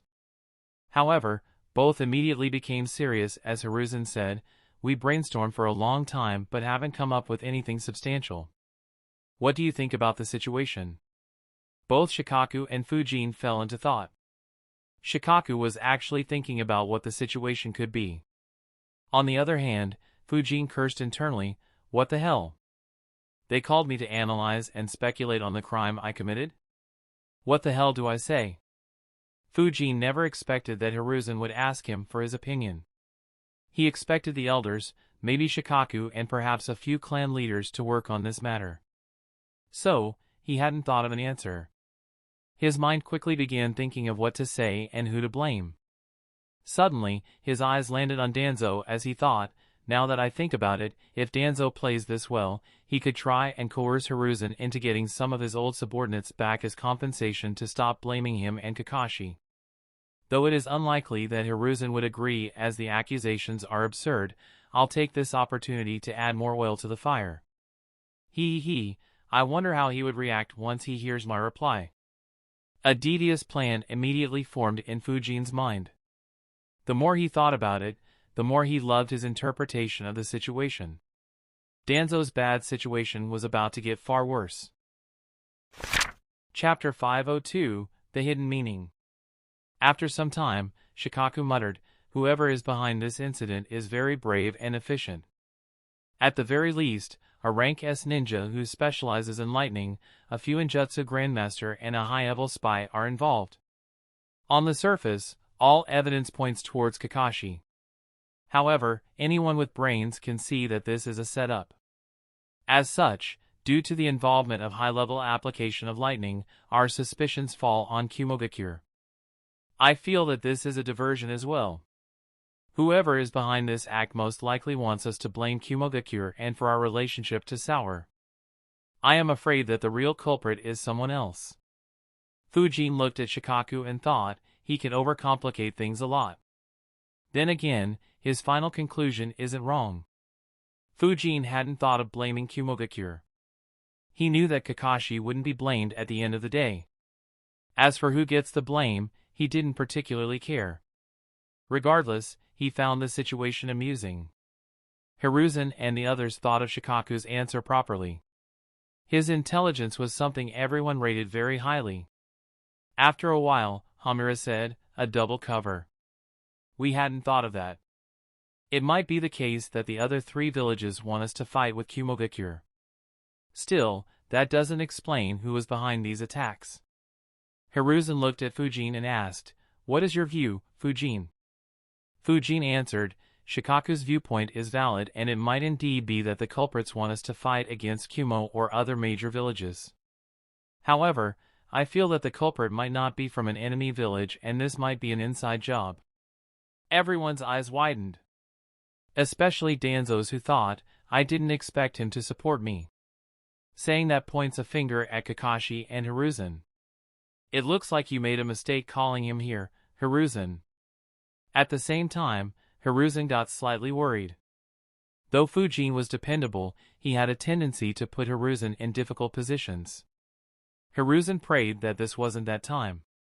Fortunately for him, Fujin continued, "It is clear that someone is trying to blame Kakashi. However, the only evidence they left to blame him are injuries caused due to lightning and an injury that looks like it was made by Chidori. However, even though Chidori is a strong jutsu, it isn't unique by any means. The Raikage can cover his entire body with lightning. He can replicate the effects of Chidori with little effort. It wouldn't be too far-fetched for someone who specializes in lightning to come up with a jutsu that is similar to Chidori. Another crucial point is that every one of you seems to have decided that a spy or a traitor was involved. However, you have overlooked one important aspect. Everyone in the room, including Shikaku, was confused. At first, it seemed like Fujin was suspecting Hiruzen and Kakashi, but he very quickly said the entirely opposite and said that Kakashi had no blame, something that everyone agreed. Yet, he said that everyone was overlooking an aspect. Everyone stared at Fujin, who paused for a few seconds to let everyone think and confuse themselves more. Fujin continued, "You seem to have forgotten that we already have traitors. Two rather strong and ranked S traitors. Though Chidori is strong, it won't be an issue for someone like Orochimaru to create something similar. After all, his expertise in ninjutsu was said to be second only to the Hokage. And that was years ago. Who knows how much stronger he has become since going rogue. On the other hand, anyone with a Sharingan can copy that technique from Kakashi just like Kakashi copied the other jutsus. That means that Itachi could have done so. Both were a part of the village in the past and should have known a lot of secrets. Unless you change the locations of the root bases after they left, they can easily locate and eliminate the 15 root ninjas without alerting anyone. It will be a child's play for them to do so." Everyone was surprised. It was true, they hadn't thought of Itachi and Orochimaru. However, there was another minute detail in Fujin's words. The detail that Shikaku, Hamura, and Koharu missed but Hiruzen and Danzo caught on in an instant. Fujin had said that anyone with a Sharingan could copy Kakashi's technique. Itachi wasn't the only one with a Sharingan. There was another in that very room itself. Fujin's words were a hidden message to make Hiruzen think that Danzo could have copied Kakashi's technique as well. And his words did the job that he intended. Though it was extremely unlikely, the idea that this might have been done by Danzo himself took root in Hiruzen's mind. It was the same as how Danzo couldn't eliminate his suspicions about Hiruzen and Kakashi despite how obvious it was that it was a setup. Coincidentally, Danzo and Hiruzen looked at each other at the same time. As their eyes met, Hiruzen's expression became grim as he thought, though the chance of this is negligible. Don't tell me that you have fallen this low, Danzo. Don't tell me that you did this just so that you will get a bargaining chip over me to get back the control over the root ninjas I took over after the Uchiha massacre. If this is your scheme, then you are gravely mistaken to think that I would cave. If I find even little proof of your involvement in this matter, I won't go easy on you this time, Danzo. As for gaining anything from this incident, don't even think about it. Having worked together for more than half a century, Danzo immediately understood Hiruzen's thoughts. He knew that blaming Hiruzen and Kakashi wouldn't yield any results. So, he just wanted to apply a lot of pressure on Hiruzen and then give him an opportunity to make things right by getting back his old subordinates. Unfortunately, Fujin's words ruined that idea. Danzo looked at Fujin. Though nothing could be seen on his face, his eye was full of hatred. He cursed, "This damn brat. What the hell is Katsuhiro doing? Why hasn't he made a move yet?" Danzo was very angry and frustrated. While the death of 15 root ninjas was a grave loss, it provided him with an excellent opportunity as well. However, Fujin turned that opportunity into danger as Hiruzen now suspected Danzo. Given Danzo's track record, it was extremely plausible for Danzo to do something like this.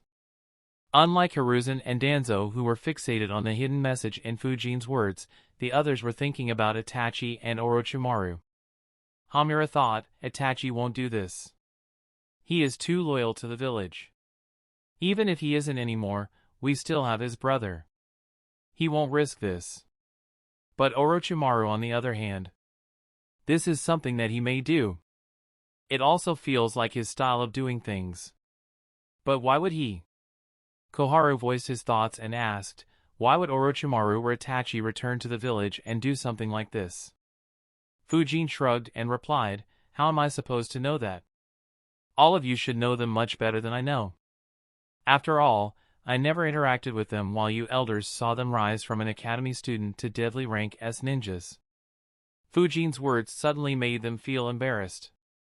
His words were completely true from their point of view. How could he know what they were up to without knowing anything significant about them? Fujin continued, anyway, that's just my thought. I don't see how an enemy village could have inserted a spy at such a high level or forced someone at a high level to betray Konoha without alerting Umbu or other special forces in the village. Considering the situation, Orochimaru and Itachi are the most likely culprits behind this incident. Either they are directly involved in the attack, or they could have traded the information. Of course, I can be wrong as it is just a speculation. Shikaku, Hamura, and Koharu nodded.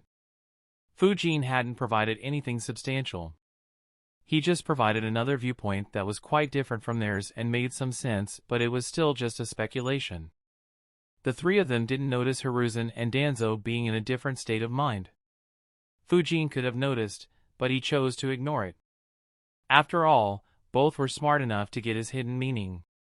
The room went silent once again as everyone except Fujin began thinking about the current situation and how to handle it. Chapter 503, An Opportunity to Establish Prestige in Konoha. Over 5 minutes passed without a word being spoken. Finally, Shikaku said, there is no point in wasting time here. Let's just continue the investigation. If we receive more information, then we could understand the picture better. If we don't, then we will have to plant a bait and hope the culprits fall for it. Otherwise, the only option is waiting until they attack again. Everyone nodded. Hiruzen said, "All right, this meeting ends here. I'll assign all available Hyuga, Inazuka, Yamanaka, and Aburame ninjas to do a blanket search of the entire village. I'll call the clan leaders here and inform them of the situation. Even clan compounds will be investigated. Does anyone have an issue?" No one had an issue. Hiruzen looked at Fujin and said, "Those ninjas won't be able to detect any new structures hidden with the help of high-level seals. Though I can dispatch other grandmasters, their numbers aren't high. Can your clones search through the entire village?" Everyone else in the room was surprised by Hiruzen's question. Apart from Shikaku and Fujin, worry appeared on their faces. That also included the Umbu guards. However, before anyone could say anything, Fujin nodded and answered, "Sure." Hiruzen replied, "Good. Map out every location that is hidden with the help of seals inside the village. Also, inspect abandoned bases. Keep your main body nearby. I'll inform you when clan compounds can be inspected as well. If possible, inspect a few kilometers outside the village walls as well." Fujin nodded and said, "All right, I'll begin." Fujin opened the door and disappeared from the room. Hiruzen looked at Shikaku and instructed, "Shikaku, stay in my office. You'll be analyzing all the new information that comes here." He looked at his old friends and said, "You three can look over the investigation conducted by the ninjas I will dispatch and ensure that nothing is missed." They nodded and left the room as well, leaving only Shikaku and Hiruzen in the room. The two of them will have to soon pass a lot of orders. Fujin appeared on top of the Hokage building. Though his expression was plain, he was still feeling very weird. He thought, "When I decided to kill a few rude ninjas to trouble Danzo, I never expected that I would be asked to speculate about the matter and be given the most important task of investigation. It's like a judge asking a murderer who he thought was the murderer and then ordering the murderer to find the murder weapon and check the places he could be hiding in. The situation is so freaking amusing and yet I can't laugh." Fujin could only shake his head in disbelief. Though his plan was good, it wasn't supposed to be this good. Even he couldn't understand how things reached this stage. In an instant, 48 shadow clones appeared around Fujin. All instantly dispersed. While Fujin had done plenty of crazy things in the ninja world, be it the riot he caused in the Land of Wind, forcing Rashi to transform, slaughtering IWA Jounins or killing Juzo, this was the first time he would be doing something crazy openly in Konoha and allow everyone to know that it was his action. Hiruzen had asked Fujin to investigate every single secret base inside Konoha. That included Umbu bases, root bases, secret bases created by the ninja clans and anything else that existed inside and just outside the village. It displayed two things. The first was Hiruzen's trust in Fujin. After today, there will be very little that is hidden from Fujin in the village. That is why everyone in Hiruzen's office was surprised and worried. Danzo for one didn't want Fujin to gain so much authority. Unfortunately for him, the situation didn't allow him to speak as it was his route facing the losses.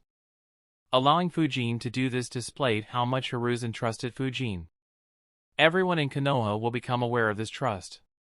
While Hiruzen had planned to let Fujin inspect Konoha earlier, he wasn't planning to let him investigate clan compounds. He changed his mind after Fujin's words helped him realize that Danzo might have been the one behind the entire incident. In a way, it was Fujin's reward. That said, if Hiruzen knew that Fujin was the one behind the incident, who knew what expression he would show? The second aspect that it displayed was Fujin's might. To be able to search through the entire village himself wasn't something an ordinary ninja could do. And, considering what he was investigating, everyone in the village would know that Fujin is a grandmaster in Fuin Jutsu from that day onwards.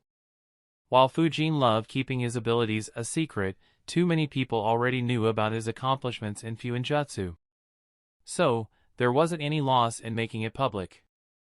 It also allowed him to establish his prestige and deter anyone like Katsuhiro from making a move against him just for his seat on the council.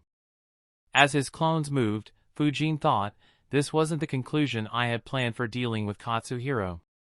Then again, it isn't bad either. Oh well, whatever. I don't care. If he becomes too much of a problem, I can eliminate him as well. However, I need to be more careful.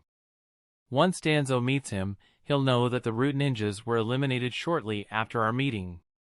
If I kill Katsuhiro inside Konoha, then it'll raise suspicions. However, if I do it outside Konoha, I can remove all traces of his body. Since he suddenly went missing, he could be made a scapegoat to put the current situation's blame on. After all, though lightning isn't his main element, it is still his second strongest one. While Fuin was making even more devious plans, an angry and frustrated Danzo reached the root base. Though nothing could be seen on his face, his mood was terrible. He cursed internally. First, I lost more than a third of my subordinates. Then, Suzuki Fuin eliminated my opportunity to take back my old subordinates. The situation is terrible no matter how I look at it. He looked at the root ninja next to him and instructed, "Ask Katsuhiro to meet me in my office immediately." The root ninja quickly left. Danzo cursed, "That useless fellow.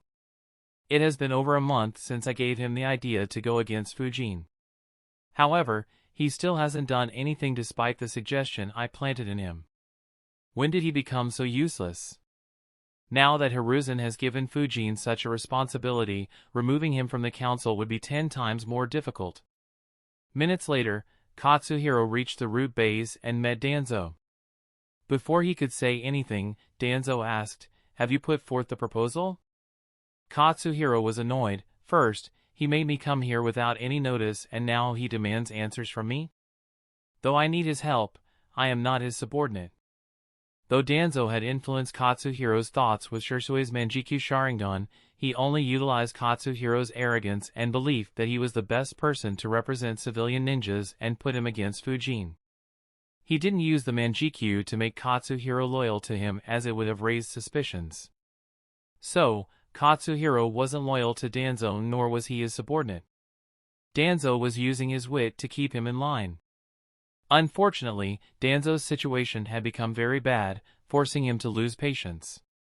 Katsuhiro replied, "I met with Fuin yesterday and put forth the proposal.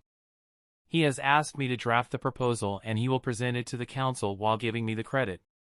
I am currently working on it. The boy is still too green.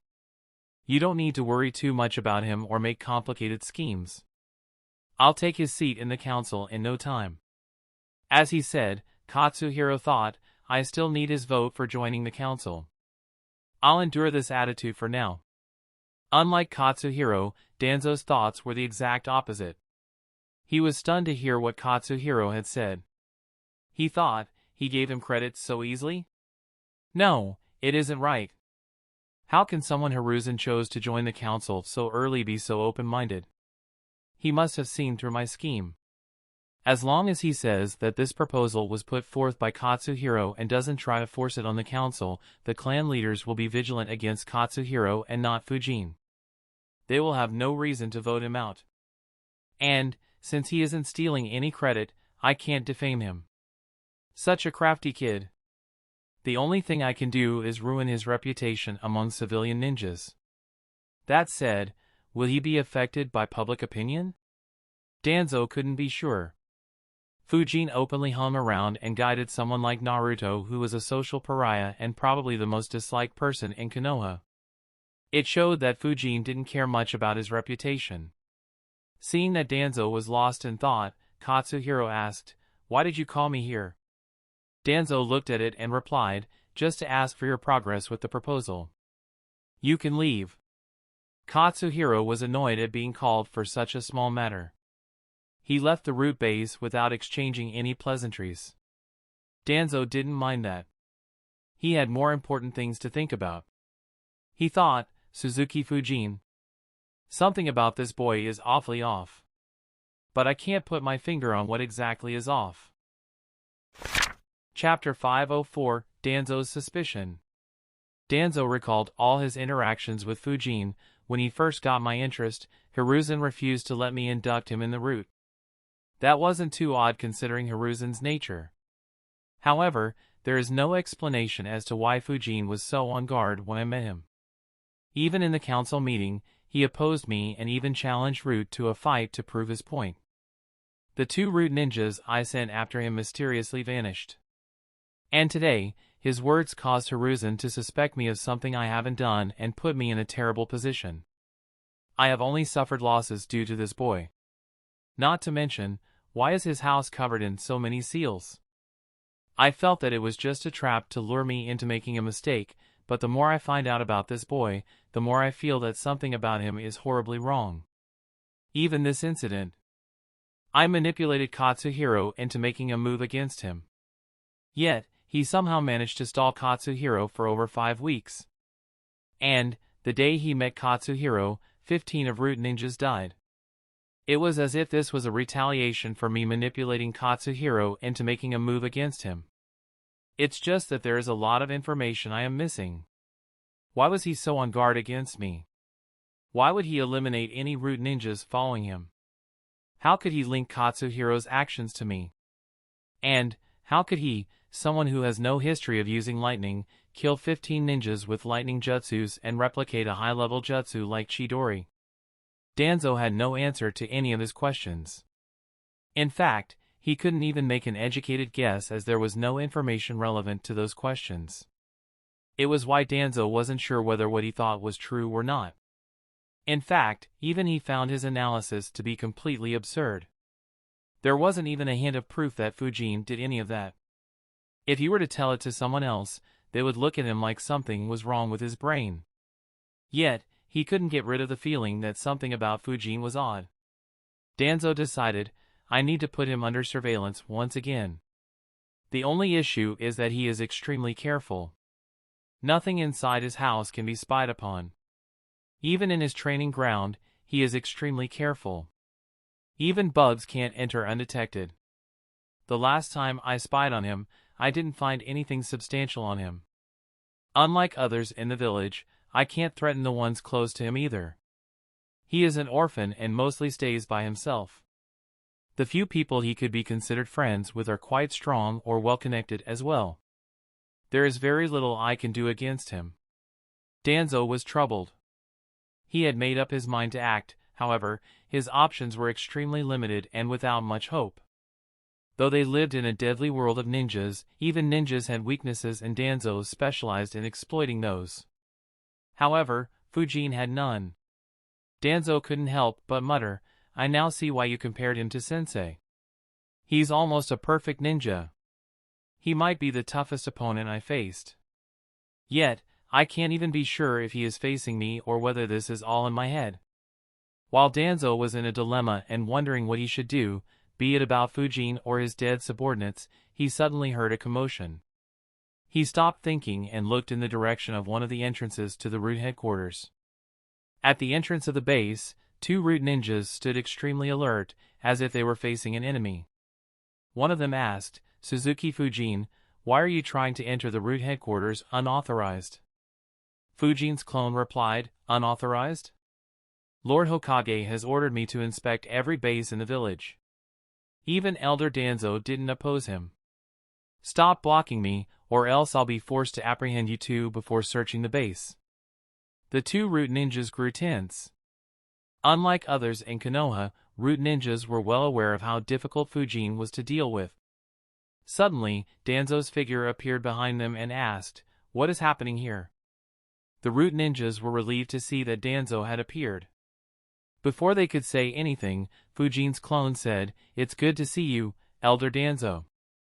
These 2 were stopping me from doing the task Lord Hokage assigned me. Danzo's expression grew dark as he realized, he wants to search the Root headquarters? Have I fallen so much that even a kid wants to disrespect me so much? Fujin's clone observed Danzo's reaction carefully. Though not much could be observed, he could clearly see how provoked Danzo was. He chuckled internally and thought, do you have the sole right of creating trouble for others? Let me see how much you can endure, Danzo. Once you make one mistake, I'll let you know how it feels to be on the receiving end for once. While Fujin's plan of creating trouble and distraction for Danzo worked excellently, Fujin realized that Danzo might still target him if connected his meeting with Katsuhiro and the death of his subordinates happening the same day with each other. If so, he would trouble Fujin once again. Since that was the case, Fujin decided to provoke him right away. The last time Fujin provoked Danzo, he didn't receive much of a response from him. If that happened once again, Fujin would be glad as he won't face much trouble. If Danzo acted the opposite, Fujin wouldn't mind that either. It was a good opportunity to have his Akuro identity break loose for real. Though it would increase Danzo's suspicion, it would be pointless as he would already be suspecting Fujin and he would still not have any evidence. Facing Fujin's clone, Danzo said, "The reason why Hiruzen asked you to investigate is because the number of grandmasters is low. I have already inspected this base. You don't need to waste your time here." Fujin's clone asked nonchalantly, "Are you sure you don't want me to take a second look, Elder Danzo?" Danzo replied, "I am sure." Fujin's clone said, "All right. I'll report to Lord Hokage that you have taken the responsibility of inspecting this base." Fujin's clone disappeared in a cloud of smoke. Immediately Danzo's expression became very ugly. Even his root subordinates could see how infuriated he was. He cursed internally, such arrogance. I can't remember the last time I felt so insulted. Danzo's anger wasn't unjust. Even though some opposed his methods, it was a fact that he was highly respected due to his strength, cunningness, and position. Ever since the end of the First Great Ninja War, he couldn't recall any instance of being so humiliated. If there was any such incident that was even more humiliating, then that would be Tobirama appointing Hiruzen as the third Hokage before his death. Danzo turned around without speaking to his subordinates. He walked over to Torian and ordered, "Once Suzuki Fujin is done with his search, you will keep an eye on him. Take 4 root ninjas with you." Torian was surprised. He asked, "But Lord Danzo, the killer is still roaming free. Would it be wise to disperse our forces secretly?" Torian wasn't concerned about his death, but losing 5 more capable ninjas would be a deadly blow for Root. Danzo shook his head and said, "If an attack happens to you while you are spying on him, he'll sense it and will be forced to help you out. It might be a good way of luring the attacker." Torian was surprised by the logic. However, on thinking about it, it was completely sound. Fujin couldn't stand by if a fight broke out in the village. Torian asked, "What will we be spying for?" Danzo answered, "Nothing specific. He seems clean on the surface, but I have suspicions that he is involved in this incident somehow. Keep an eye on him and see if there is something off about him. If my intuition is accurate, then we will save Konoha from a great tragedy in the future." Torian was surprised by how serious Danzo was. He immediately said, "All right, I'll start spying on him as soon as he is done scanning the village." Danzo nodded and left. On top of the Hokage building, Fujin received the memories of his clone and a smile appeared on his face. He opened his eyes and looked towards the location of the Root base. He thought, just like the Umbu headquarters, the Root headquarters is big as well. Unlike the 4 auxiliary bases I targeted the previous night, the main base is huge. There are several underground floors in the base. Seeing what all he is scheming in those underground bases would have been interesting. Though I have been in the Umbu, I still never saw that Sakai clan Jounin we captured after becoming Chunins. If she is still alive, then I suspect she is being kept in the Root headquarters. I wonder what else is hidden there and how much Hiruzen knows. Chapter 505, Reasons to Not Use Shadow Clones. While Fujin and Danzo had their little confrontation, Hiruzen met with the clan leaders and informed them of the situation. While they were displeased about their clan compounds being searched, no one opposed Hiruzen. After all, if someone who could silently eliminate 15 root ninjas hid in their clan compounds or secret bases, then their entire clan could be in danger. Without any restrictions, Fujin's clones searched the entire village methodically.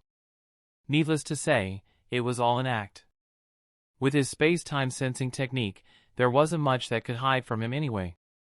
Not to mention, the culprit was him. How would he find anyone else?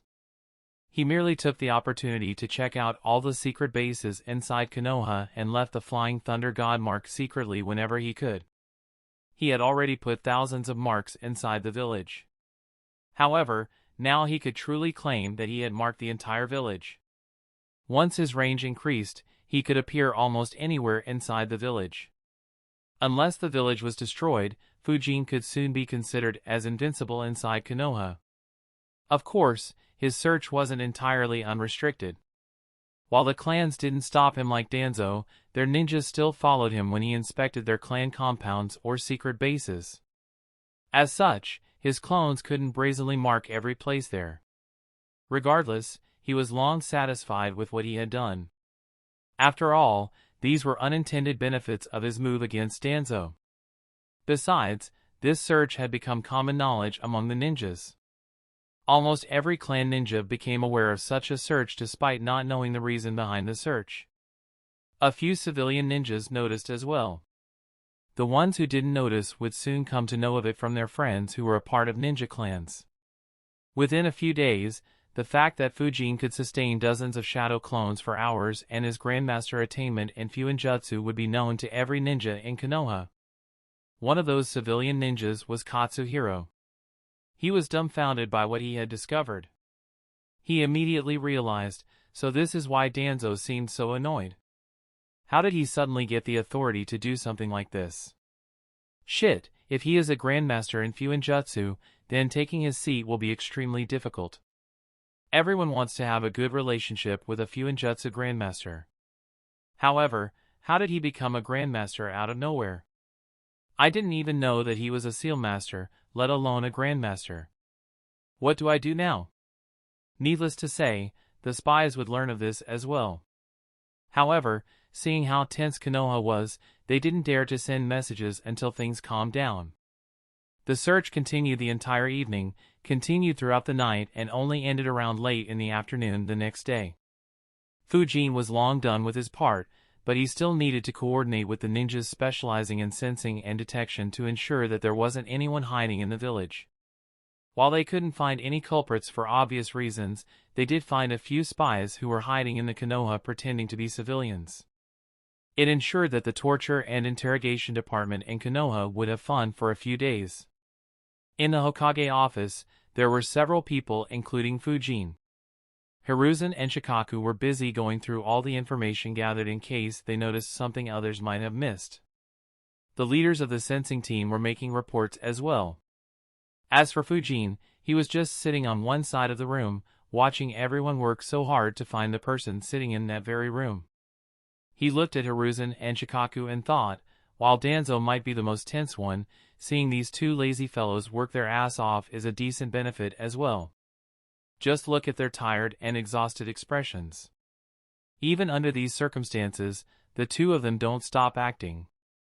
Fuin couldn't help but admire the two of them. He thought, all this work can easily be done within a few minutes by spamming shadow clones. Both have more than enough chakra to do so. As for their intelligence, they are probably the smartest people I have met. There is no way either of them can't think of this. Instead, they just don't do it. If they did it even once, others will ask why they don't do it every time. Once they begin doing it every time, everyone will see how much more free time they have. Then, they'll just pile more work on them. In essence, their workload will increase several times and the amount of time they have to work will stay the same. No wonder they are this adamant about not using the shadow clone jutsu inside this building. Now that I think about it, Tsunade probably did the same as well. She could use paperwork as a reason to be annoyed and shoo away anyone who'd come to trouble her needlessly. After all, who would want to mess with her when she is in a bad mood? I need to learn from them as well. This time, the benefits were very high, so it's fine. Next time, I should avoid using shadow clones for such tasks. Though I can handle it, it'll be annoying if it gets requested too many times. The work in the office continued for another 3 hours. Fuin's job was just to map the locations hidden with seals. He was long done with it. Hiruzen just made him stay in case he noticed any discrepancy in the information reported by the sensors. Once all the data was looked through, Shikaku sighed and muttered, "There are no traces at all. We didn't find any new base. The abandoned bases don't have any traces of someone staying there. Even scent isn't present. Whoever it was, they did a thorough job." Only Fujin, Shikaku, Hiruzen and the Umbu guards were still in the room. The rest had left. Hiruzen sighed as well and said, "Yeah, there is nothing. The job is too clean." His expression became serious as he muttered, "The attacker was so thorough that it in itself is suspicious." Shikaku agreed with Hiruzen's words but didn't voice his opinion. He thought, "Looks like he is already suspecting someone." Needless to say, Hiruzen was suspecting Danzo. However, just like Danzo, he too could see some issues. He thought, it is likely that only someone like Danzo can do something like this. An enemy village or even Orochimaru doing any of this will leave some clues. But, with Danzo's expertise, it wouldn't have been an issue for him to plant some evidence to divert my attention elsewhere. Why didn't he do that? He couldn't think of a reason. Seeing the two of them in thought, Fujin yawned and said, "I haven't slept for nearly 2 days. Also, using that many clones is giving me plenty of headaches. I'll take my leave for now. Call me if you two need anything." Hiruzen nodded and said, "Good work in the past couple of days. You can leave." Fujin nodded and disappeared from the room. Meanwhile, Shikaku wondered, was he really tired or was he taking clues from us? Such a troublesome youngster. Fujin returned to his house after flickering a few times. He activated his space-time sensing technique and surprisingly, there was no one around keeping an eye on his house. He wondered, did Danzo decide to not confront me? Or is he planning to attack in some other way? Oh well, I'll handle it when the time comes. While Fujin learned from the two of them, he was indeed quite sleepy. He hadn't consumed any soldier pills this time. He quickly entered his house, cleaned up and fell asleep. While the village was quite tense, Fujin didn't have a reason to worry. Unfortunately, his speculation wasn't correct. An hour after he fell asleep, 5 root ninjas led by Torian began spying on his house. Since none of them used chakra or stared at the house for too long and they stayed quite a long distance away, the seals on his house didn't pick up anything. After all, Torian had tried spying on Fujin earlier. He knew how crazy his house was. All root ninjas knew that the real spying would only be conducted when Fujin wasn't in his house. Since he slept quite early, Fujin woke up early as well. It had only been 3 a.m. when he woke up. He stretched and was about to go freshen up when he activated his space-time sensing technique out of habit. Suddenly, all the laziness disappeared as his eyes became serious. Chapter 506, Explosion. A hint of craziness appeared in Fujin's eyes and a smile appeared on his face as he thought, "Hee, you made your move after all, Danzo. Good. Now, let me see whether you are skillful enough to ensure that the root survives." While the root ninjas were skillful enough to hide from chakra fields even when someone as skilled as Fujin used it, they had no idea about Fujin's other skill. Even Danzo was completely unaware. He never imagined that the spies he sent would be detected in an instant. If he knew Fujin had such an ability, he wouldn't have bothered sending anyone to spy on him. Even if Fujin didn't retaliate, the spies would only see what Fujin wanted to show them, which could make the root fall into a trap. Unfortunately for Danzo, Fujin no longer had intentions to keep playing games. He planned to use this opportunity to completely escalate the situation. On this day, 2 events would happen that would send shockwaves throughout Konoha that would be remembered for quite some time. One of them would also bring back some unpleasant memories. Fujin fell back into his bed. Sleep had recovered most of his chakra, but he was still not at full capacity. It was understandable as he had maintained a lot of shadow clones. However, in this circumstance, that was a good thing. A shadow clone, with 20% of his maximum chakra, appeared next to his bed. Without a word, he disguised himself perfectly and disappeared from the room. Neither of the 5 root ninjas around Fujin's house detected the shadow clone leading from under the ground. There were two main reasons for this. Firstly, the root ninjas didn't dare to openly activate their chakra fields. Secondly, Fujin's methods of hiding chakra were extremely good and his clone left through a place where none of those five were present. Minutes later, Fujin's clone reached the outskirts of the root headquarters. He thought, yesterday, I showed up at the front door. However, with a base this huge, I have innumerable ways of entering.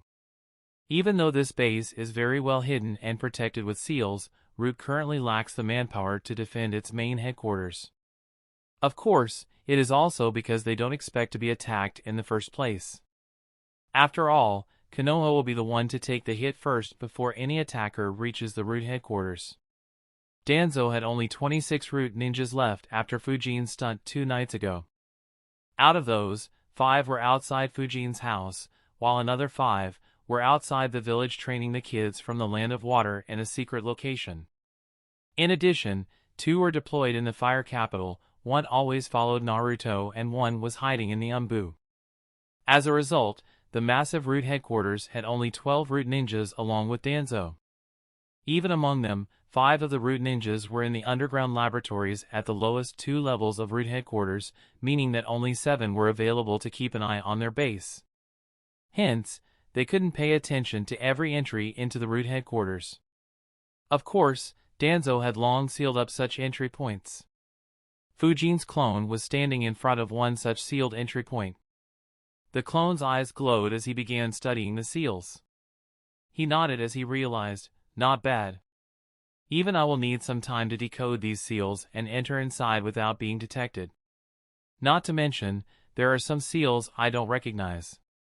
Unfortunately, I don't have the time to study them slowly. Oh well, even if I did, they would detect me in no time. So, no need to bother with stealth.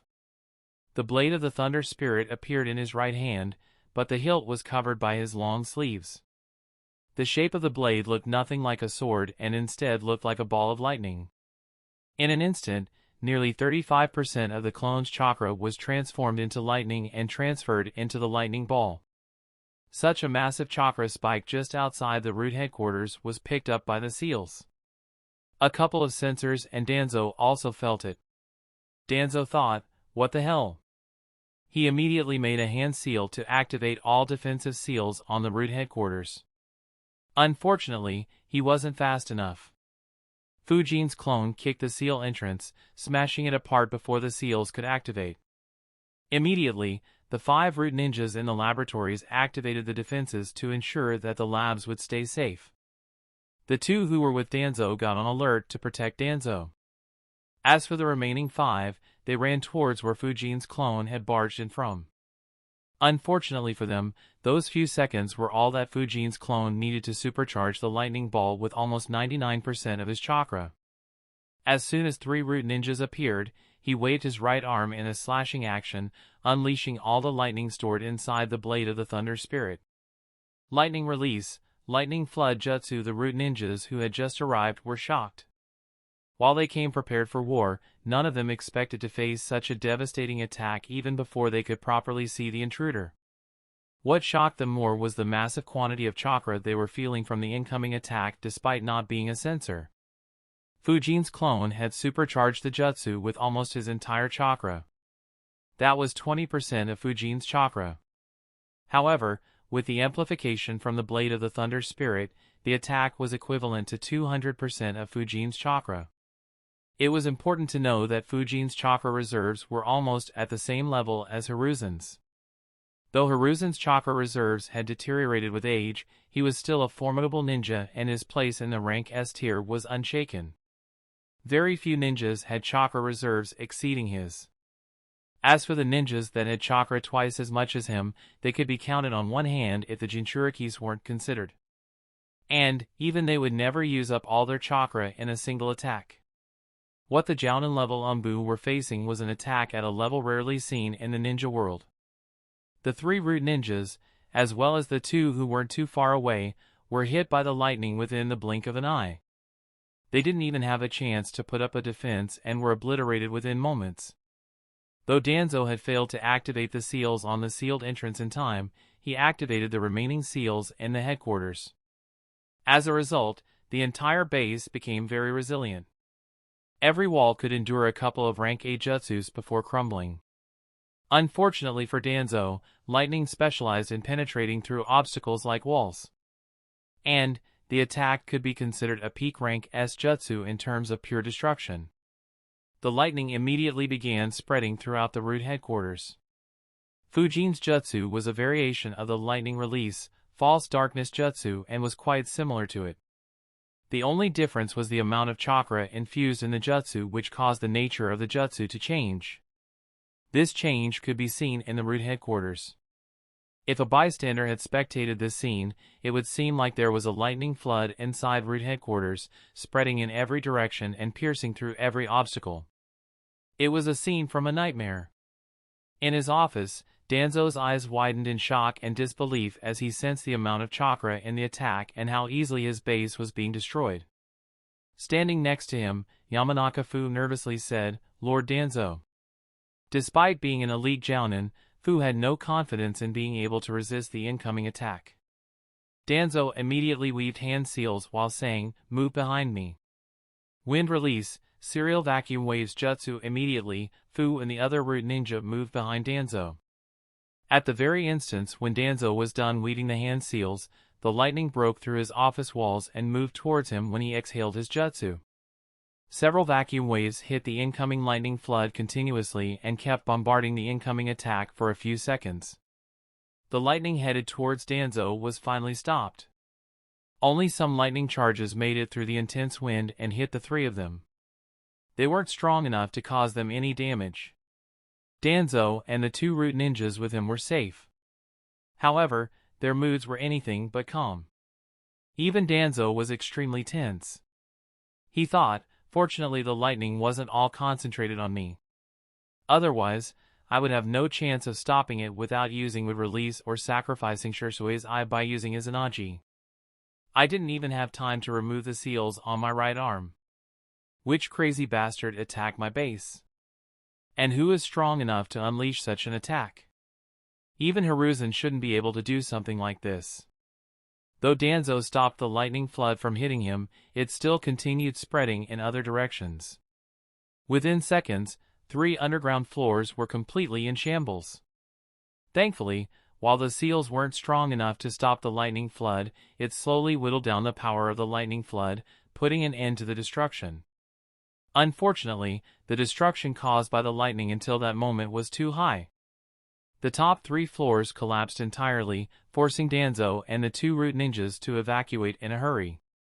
If it wasn't for the fact that Fujin's clone didn't target the pillars, the entire base might have collapsed. Thankfully for Danzo, the laboratory's on. The bottom 2 floors weren't damaged. However, the loss was still extremely high. Danzo was extremely angry. Unfortunately, he was unaware that this was just the first step of Fujin's plan. Not a single person in Konoha would even consider the possibility of such a massive attack being merely a distraction. Fujin's next steps would threaten Root's existence in a way Danzo would never have imagined. The only question was whether Fujin would succeed in his goal or whether Danzo would succeed in defending his root. Chapter 507, Apprehending the Spies. While the village was tense, not many people in Konoha were actually aware of what was happening. Only the ninjas having authority were aware of the death of root ninjas. The others were only following orders and weren't provided any information. Even someone like Guy had no clue of what was actually happening in the village. After all, the root was supposed to be disbanded. Besides, releasing such news could cause panic to spread in the village. Of course, not being aware made everyone tense as well. However, since they hadn't found anyone in the long search, the village had relaxed slightly. Most ninjas felt that it was just an exercise in case anything happened. The village was sleeping peacefully. Suddenly, several ninjas sensed a massive chakra spike despite not having any chakra fields activated. At the same time, a tremor was felt in a part of the village. After all, root headquarters was created underground. When Fujin's clone destroyed 3 underground floors in a single attack, it caused a mini earthquake in the nearby area. Sleeping in his room, Hiruzen's eyes snapped open. He immediately flickered and appeared on top of his roof. Moments later, 4 Umbu guards appeared behind him. He looked towards root headquarters in confusion and wondered, what the hell is happening there? Such a massive chakra signature. For a moment I thought that the 9 tails had broken loose again. Fortunately, the chakra is much smaller. Still, what is happening? He immediately began moving towards the root headquarters. Similar scenes happened all around the village. Every clan leader woke up. Unlike Hiruzen, they didn't move themselves and instead sent a couple of Jounin squads to check out what was happening and reinforce Hiruzen. Several civilian ninjas, including Guy, were making their way towards the source of the explosion. Memories of the 9 tails assault resurfaced in the minds of several people. And just like everyone, Fujin's eyes snapped open in his bedroom as well. In moments, he was on top of his house. In fact, he was even faster than Hiruzen, but unlike Hiruzen he merely watched towards the root headquarters. He looked in that direction with an expression that said he was wondering what was happening while spreading his chakra field towards the location. Needless to say, Fujin wasn't the only one looking towards the root headquarters. The 5 root ninjas looked towards the source of the explosion as well. Their eyes widened as they realized that the root headquarters had been hit. And sensing how strong the explosion was, they couldn't help being worried. All 5 decided that the mission to watch over Fujin could be postponed. In a moment, all 5 began moving towards the root headquarters. However, the moment they decided to do so, Fujin could sense their chakra. A frown appeared on his face as 5 shadow clones appeared next to him. All 5 flickered and threw a kunai each, blocking the paths of the 5 root ninjas. They stopped as Fujin's clones stood in their paths. Aburame Torian shouted angrily, "Suzuki Fujin, why are you attacking us and blocking our path? The village is under attack." Fujin flickered a few meters behind Torian and said, "That's what I want to ask. The village is under threat and the 5 of you are surrounding my house instead of looking for the culprit? What is the meaning of this?" Torian and the root ninjas immediately understood why Fujin had blocked them. Torian immediately turned around and said, "It was just a coincidence. This isn't the time to argue about this. We need to reinforce Lord Danzo." Fujin snorted and asked with a hint of anger, "So it was a coincidence that 5 of you were strategically surrounding my house during the night right when the attack happened? I wonder what your intentions are." Lord Hokage and Elder Danzo speculated that this incident was caused by someone inside the village. "Seeing how suspicious you 5 are, I can only assume that you are working with the culprit." Fujin's accusation stunned them. They couldn't even imagine how Fujin reached that conclusion. One of the root ninjas cursed, "Bastard! Stop your meaningless accusation. Get out of the way. Otherwise, we will assume that you are the one working with the culprit." Fujin replied, "Oh. You are accusing a council member of working with an enemy? Good. Very good. I hope you have proof to back your claim up. Seeing how you were spying on a council member, I have no choice but to arrest you 5 right now. Don't resist or I won't hold back." Immediately, all 5 shadow clones prepared for a battle. A sword appeared in their right hand. The 5 root ninjas immediately became tense. They had heard about how strong Fujin was. Torian said, "Don't do anything crazy, Fujin. We were just on a mission." Fujin chuckled and said, "A mission to spy on a council member? Good luck explaining that to Lord Hokage and the council. As for doing anything crazy, it depends on whether you'll be obedient or resist." Fujin's words left little room for discussion. He had been overbearing from the start. It was as if he was looking for trouble. However, considering the situation, the root ninjas didn't find it odd. Anyone else in power would react the same way if they were being spied on. Not too long ago, an entire clan was about to revolt due to this factor. The root ninjas exchanged eye glances. Without any command, all 5 attacked at the same time. For moved to attack the clones while Torian moved backwards to attack Fujin. His hands turned purple as he extended his arm towards Fujin, aiming to touch him. In response, Fuin raised his right arm and extended 2 fingers. Wind began flowing around the fingers. Wind release, blades of wind jutsu immediately, a few wind blades formed and moved towards Torian, whose eyes widened. He gritted his teeth and moved to dodge the wind blades. Unfortunately, the distance was too small to dodge all of them. However, he still weaved through the wind blades, dodging most of them and only getting hit by the blades that wouldn't critically injure him so that he could continue moving forward. Several deep cuts opened up on his body. However, he gritted his teeth and continued moving forward while thinking, from what Lord Danzo said, I won't be able to defeat him from a distance. His wind jutsus will have too much of an advantage. The only way to defeat him is by touching him. Through great determination, he reached just 1 meter from Fuin and punched him. Fuin casually raised his arm and caught his punch. At the same time, Fuin's left palm slammed into Torian's stomach, causing him to vomit blood. However, Torian was extremely pleased. Fuin could feel that he was smiling even though Torian was wearing a mask. Fuin's arm began turning purple as Torian said, "This is my specialty. Since you touched me, you will be poisoned. Let us go, otherwise, you'll meet your end here, Suzuki Fuin." He thought, though he is strong, he is still too green. In a battle, it doesn't matter who is stronger. All that matters is who wins. If he had stuck to his strengths and stayed at a distance, I wouldn't have had an easy time against him. Now, he'll lose due to his arrogance. Suddenly, Torian realized something. He couldn't use his chakra. Fuin's left hand had applied the self-cursing seal on him. And, despite being poisoned, there was no fear on Fuin's face. He heard a voice from behind him say, "The Aburame clan, huh? What a unique method of using bugs. This is the first time I've seen something like this. Unfortunately for you, it is useless against a shadow clone." Torian immediately turned his head and saw Fuin standing a safe distance away. Slightly behind him, the remaining 4 root ninjas were already dealt with. All had the self-cursing seal and were knocked out cold.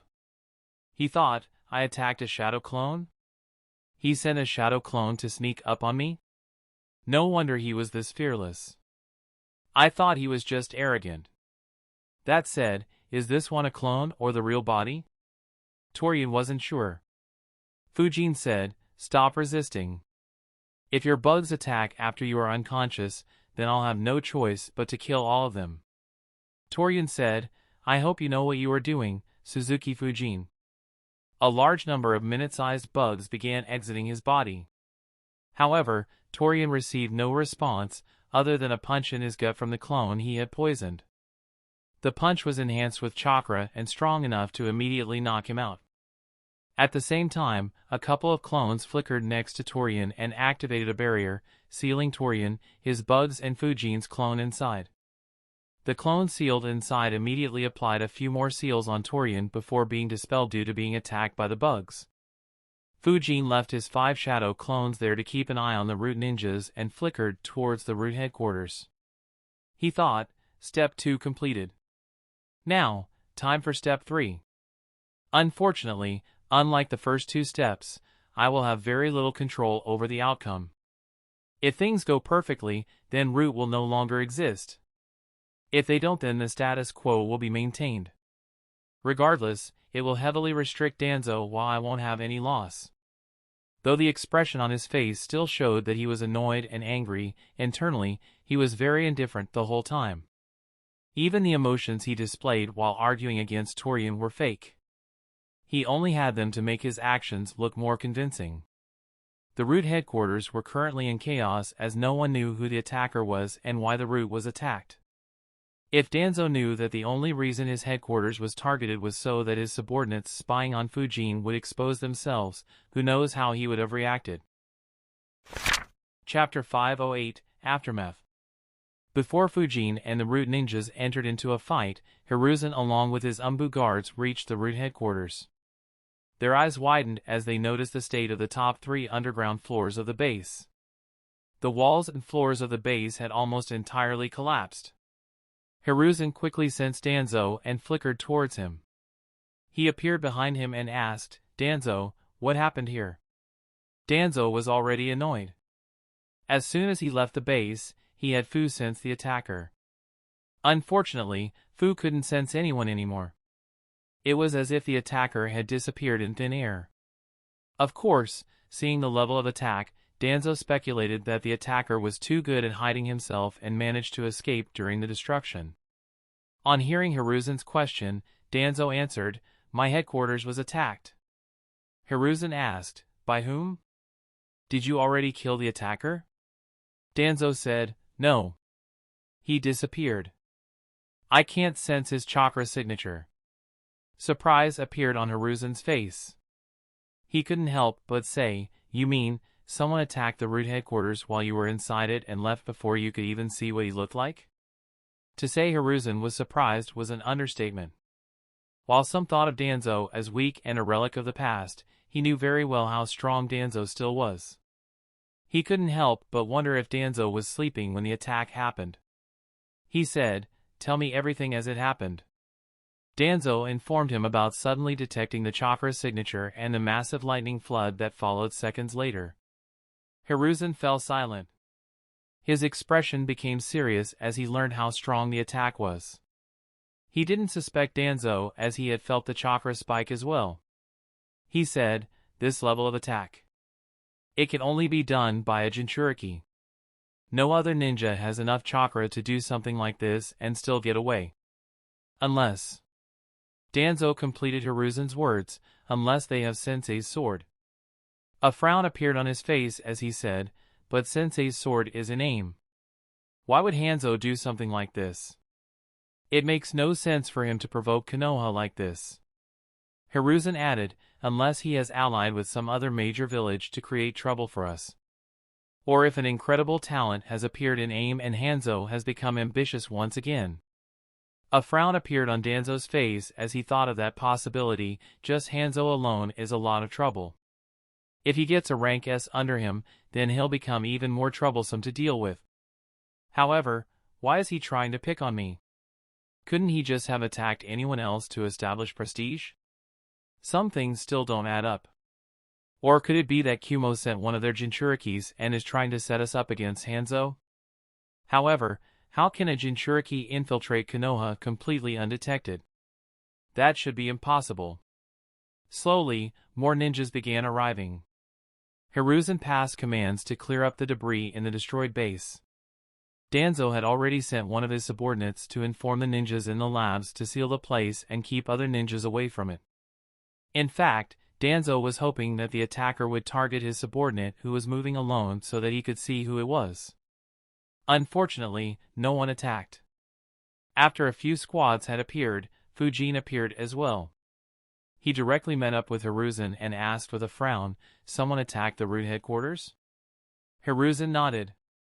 He noticed the annoyance on Fuin's face and wondered, why does he look so annoyed? Is it related to this attack or something else? As for Danzo, he looked at Fuin once and then didn't pay any attention. He thought, I already have Torian keeping an eye on him. I guess my speculations were baseless. Of course, it doesn't mean that there isn't anything wrong with him. I need to keep an eye on him while pressuring his seat to see how he reacts. Fuin asked, "Are the attackers dead?" Hiruzen shook his head and said, "No. There was just one and he got away." Fuin's frown deepened as he asked, "I can understand someone attacking the auxiliary bases, but how could any random ninja attack root headquarters and get away without any repercussions? Is the root so ill-protected?" Danzo was offended by that question. He said, "Control your tongue, Fuin. It wasn't a random ninja." Fuin asked, "So you know who the attacker was?" Danzo replied, "No, but we have our speculations." Fuin replied, "That's as good as not knowing anything.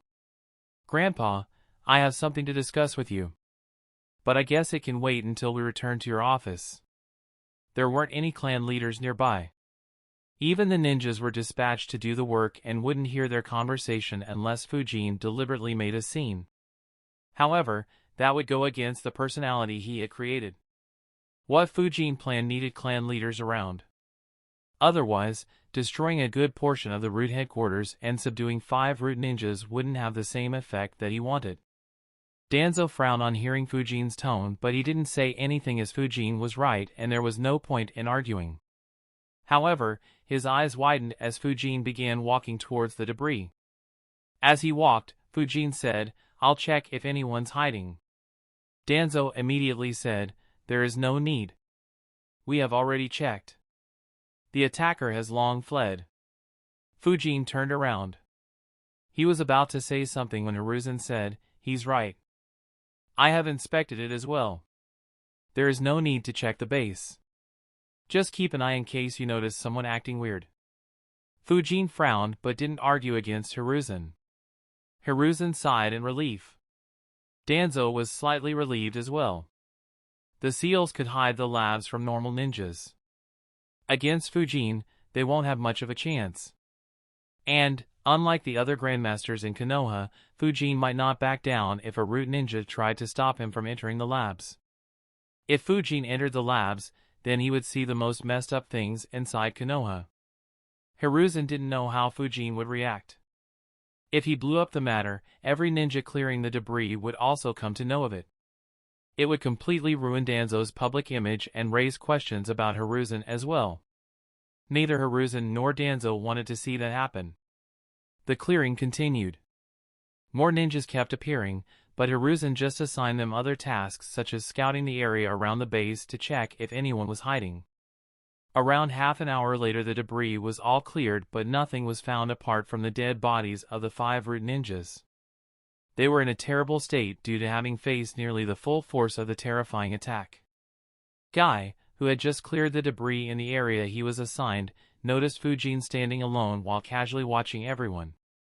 He immediately appeared next to him and said, "Fujin, you have arrived as well." Fujin nodded and said, "Yeah, the attack is just too big to be ignored." Guy agreed and said, "Yeah, and to think they could target the root headquarters. Do you have any idea about what is happening in the village?" There were too many searches happening throughout the village for a couple of days as well. Since there was no one else near them, Fujin said, "Yeah. 2 nights ago, 15 root ninjas were killed. We couldn't find the killers. I had thought that they escaped the village. I guess I was wrong. Don't tell it to others." Guy's eyes widened momentarily. He said softly, "It looks like someone is targeting the root. To think that the culprits couldn't be caught." He looked at Fujin and said, "Thank you for letting me know. Usually, Kakashi fills me in on these things, but he has been away on a mission." Fujin nodded and said, "No worries. Just be careful. I wasn't too concerned about the situation earlier, but the destruction here is insane. If the culprits are trying to eliminate high-level ninjas in the village, then we could be targeted as well. I doubt it would be an easy fight. Even more so if he attacks us when we have to protect others." Guy could feel the seriousness in Fujin's voice. He said, "I'll be careful. I guess I'll need to ease up on the training for a bit. You be careful too."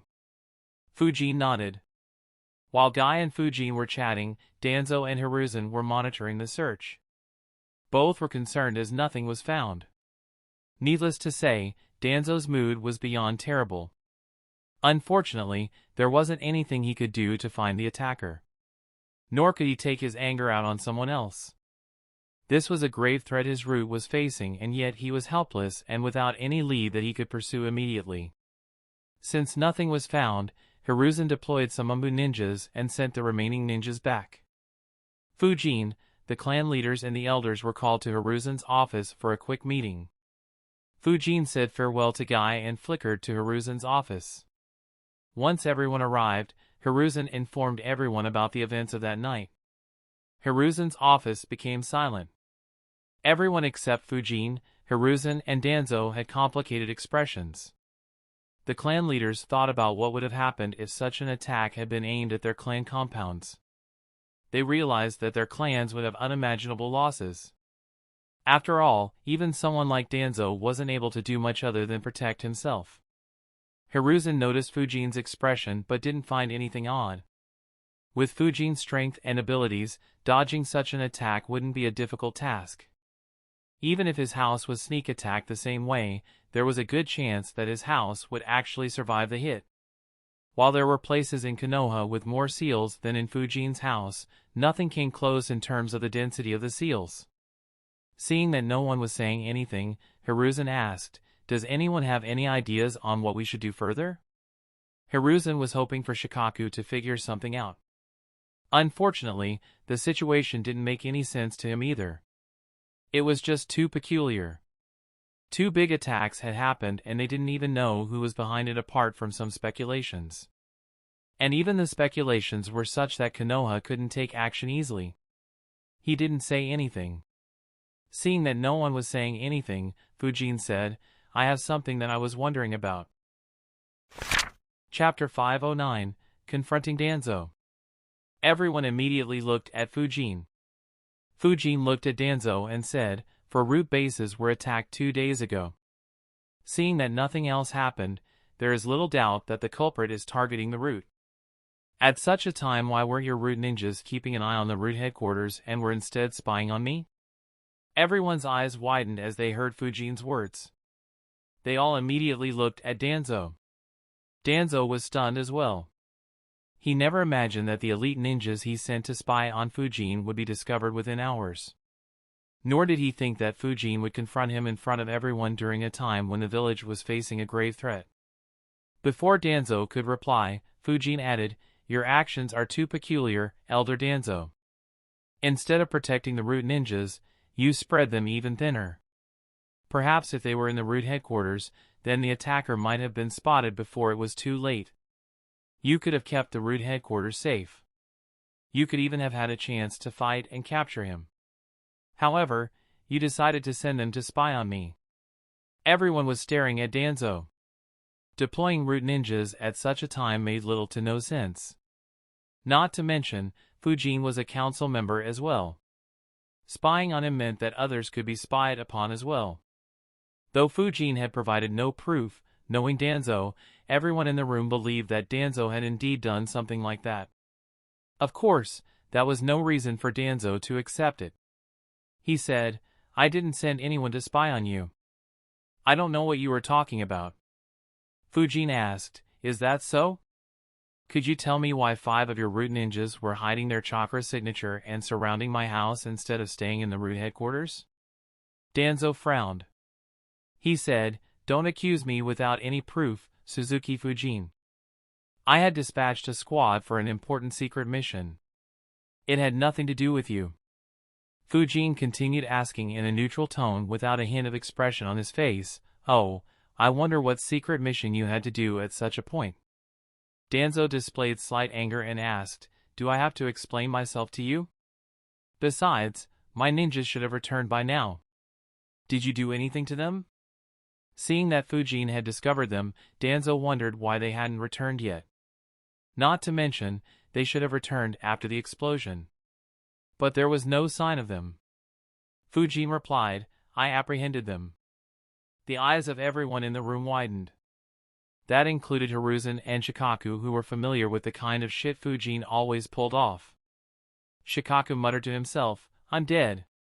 He'll increase my workload once again." He created a mess in the council. The other clan leaders also stared at Fujin. Nearly everyone had suffered at the hands of Root at some point. However, no one had ever taken the initiative to apprehend them. They would raise their concerns with Hiruzen and solve them diplomatically. It was the first case of someone taking down 5 root ninjas before considering any diplomatic options. Danzo exploded in rage and shouted aggressively, "You traitor!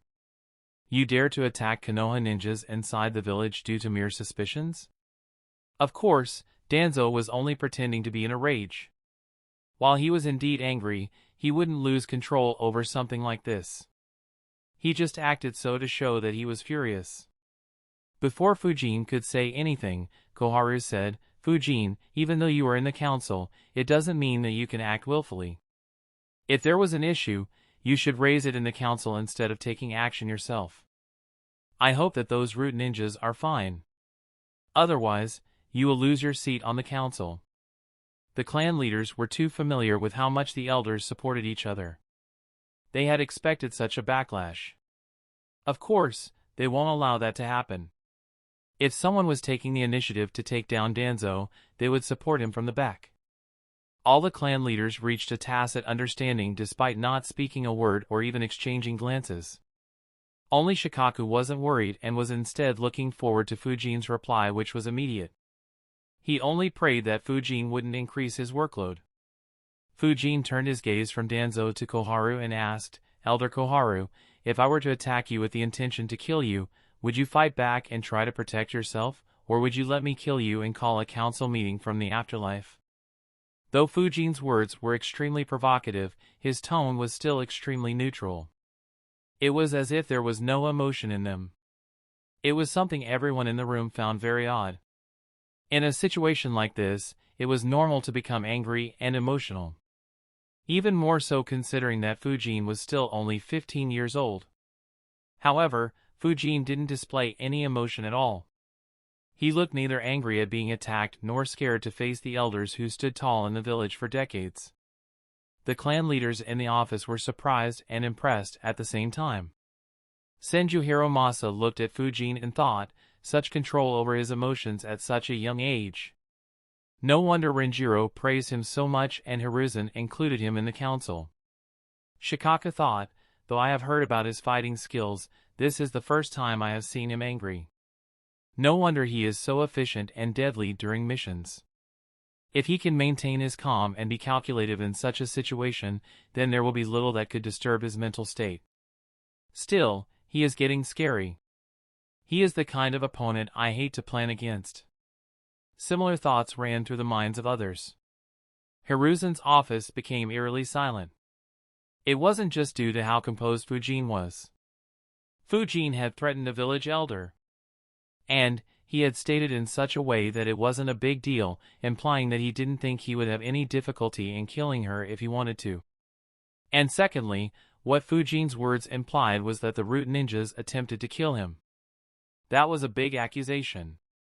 And knowing Danzo, everyone immediately believed that Fujin was telling the truth. Koharu understood that as well, but her pride was hurt.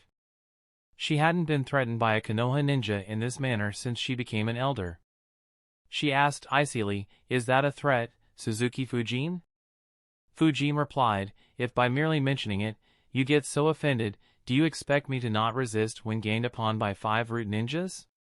You should be glad that I didn't kill them on the spot and only apprehended them."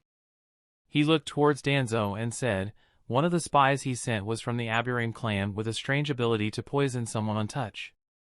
Had I not been careful, perhaps I wouldn't be standing here. Elder Danzo, you better give me a good explanation or I won't be letting this go. Despite the root being under attack, you decided to dispatch your subordinates to spy on me and attack me with such deadly means once they got a chance. It almost seems like you don't care what is happening to Root and instead are targeting youngsters in the village." Aburame Shibi's eyes widened on hearing about the ability. He immediately recognized Toryun. Fujin's accusation made everyone in the room tense. The one who was the most tense was Hiruzen. He knew that Danzo was the one to cause Shursue's death. It was a huge loss to Konoha. If he was attempting to kill Fujin, then it was a big issue for Hiruzen. He looked at Danzo and asked strictly, "Is it true, Danzo?" Meanwhile, Danzo was dumbfounded. He wondered, what the hell happened with Toryun? Their job was to spy on him. Why did he attack Fujin? Fujin even stated his ability, meaning that what he says must be true. But why did he attack? Despite being at a loss, Danzo immediately answered, "The mission I assigned them had nothing to do with Fujin. I don't know whether they attacked Fujin and what reason they might have to attack him. I will need to talk with them to understand what actually happened." Since he didn't know what exactly happened, Danzo decided to take a step back. Of course, he wasn't actually giving up anything. Even if Toryun and the rest were at fault, there would be no punishment against them or him. Once again, Fujin asked, "What was the mission you assigned?" Danzo once again refused to answer Fujin and said, "Don't overstep your limits, Suzuki Fujin. I don't have to answer to you." Fujin snorted and said, "If that's the case, then it means that those 5 root ninjas have betrayed the village and have become traitors. The only other possibility is that you are lying and are the one who has fallen." Immediately, Hamura said, "Fujin, stop suspecting Danzo. He has served the village for decades and has been a cornerstone for Konoha in every great war. His contribution to the village is unquestionable." Chapter 510, Ganging Up on Danzo. Without missing a beat or even looking at Hamura, Fujin replied, "Just because you have contributed in the past doesn't give you a right to behave like a rogue ninja inside the village. If every ninja who contributed to previous wars acted this way, Konoha would collapse within a few hours. Regardless of how much a ninja has contributed, if he begins targeting the Konoha ninjas for any reason, he should be eliminated or at least imprisoned. Don't forget that not too long ago one of the 3 legendary Sanins did something similar and went rogue. Today, he is one of the main suspects behind the deaths of 20 root ninjas and the destruction of root headquarters. Even if Elder Danzo wasn't the one who gave those instructions, this event shows that he is incapable of leading the root. His subordinates are willfully ignoring his commands and attacking a council member. Not to mention, he has shown that he doesn't care much about the lives of root ninjas. Instead of protecting the headquarters in time of crisis, he dispatched them away not caring that they might be targeted and leaving the root headquarters with very low manpower. We cannot afford to keep losing excellent ninjas just because he is no longer capable of leading them properly. Silence spread in the room once again. Rage was once again visible on Danzo's face. However, this time, it wasn't an act. Fujin had openly called him incompetent in front of everyone. Danzo was extremely tempted to use the eye but controlled himself as Hiruzen was in the room as well and staring at him. Before he could explode in rage, Shikaku said, "He isn't wrong." Danzo immediately looked towards Shikaku and said, "Instead of searching for the culprit, you want to blame me?" This time Root was target. Who would you blame if he targets the Nara clan? Shikaku explained, dealing with the culprit would have been the best way. Unfortunately, we don't even know who the culprits are or what their motivation is. The only thing we know is that they are targeting the Root for some reason. If their goal is just to seek revenge on something you or the Root have done, then the attacks should stop once Root ninjas are mixed in with the Umbu. If their enmity is too high and they still try to target root ninjas, then they won't be able to cover up their traces as well as they have been. So, it'll be best for the root to disband entirely. It might be our only method of dealing with the culprit. Not to mention, the incident of spying on and attacking Fujin needs to be investigated properly as well. If even council members get attacked within the village, then no one will feel safe inside the village. I suggest that we disband the root entirely for the time being. We will continue looking for the culprit and investigate the attack on Fujin. Depending on our results on those 2 findings, we can decide whether root should continue existing secretly or leave it in the past and move forward. As the Jounin commander and publicly accepted as the smartest ninja in Konoha, if not the world, Shikaku's words held a lot more sway than Fujin's. Danzo understood that. He immediately replied, "Whether root continues to exist or not is not up to the council." Not too long ago, Danzo was hoping to use the council to revive his root. And now, the circumstances had forced him to do the complete opposite. He understood that saying it meant that he could never use the council to force Hiruzen to revive the root.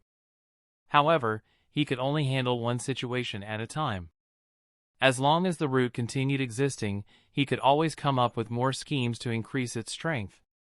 Shibi suddenly said, "I agree with Shikaku's analysis.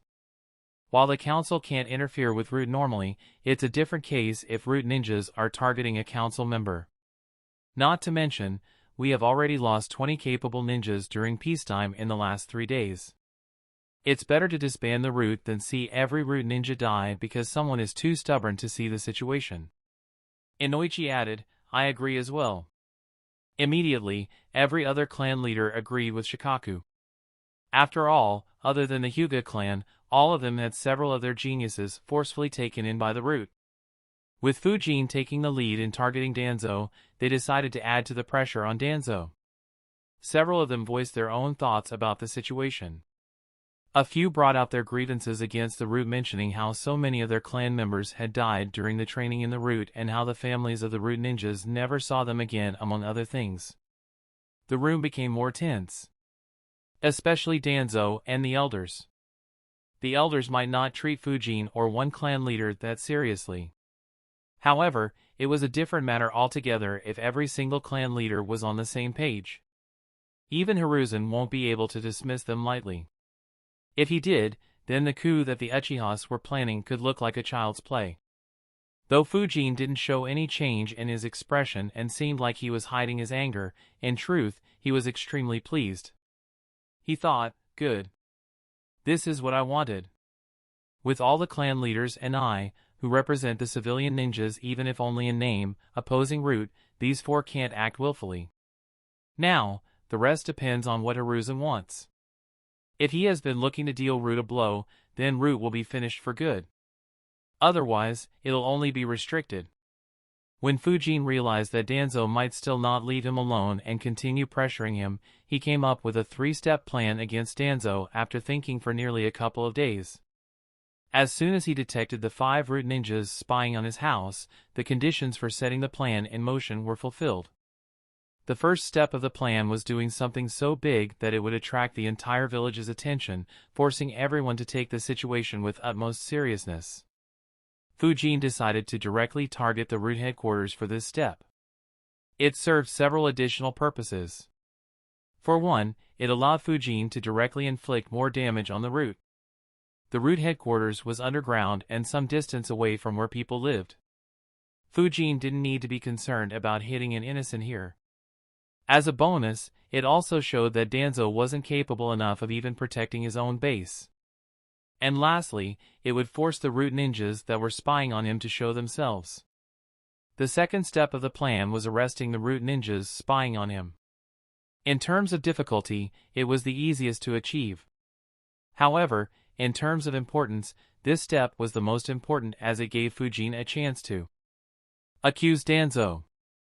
Unlike the clan leaders who had gotten used to occasionally suffering at Danzo's hands and hence couldn't escalate small offenses, Fujin had never suffered a loss in Konoha. So Fujin escalating the situation wouldn't feel odd. Fujin knew that it wasn't a huge offense. At the very least, it wasn't something that could make Hiruzen take Root away from Danzo. After all, they were only spying on Fujin as Danzo had some suspicions. Hiruzen himself always spied on the entire village with his crystal ball. Hiruzen would just give Danzo a slap on his wrist and let him off. However, the third step of Fujin's plan came into action here. That was to let the clan leaders sense an opportunity to take out all their grievances against Danzo and Root while using Fujin as a front. Under normal circumstances, they might still be reluctant, but the attack 2 nights ago and Danzo and Root being weak and vulnerable due to Fujin's first step gave them an opportunity that they just couldn't miss. The fact that Torian decided to attack Fujin instead of surrendering helped him even more. The case had changed from just spying to spying and an attempt to assassinate. As Fujin had expected, every clan leader decided to take advantage of the chance he had provided. It was a strange plan as every successive step was less intense and destructive than the previous step.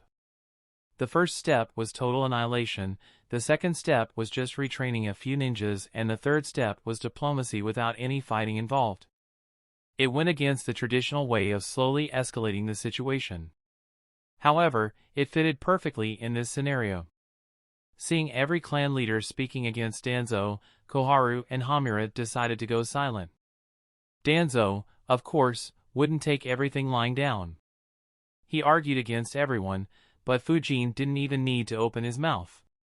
In terms of politics, the clan leaders were far better than him. Even in terms of intelligence, no one was a slouch. If they were, then they wouldn't have been clan leaders. They couldn't do anything earlier as Danzo never gave them an opening.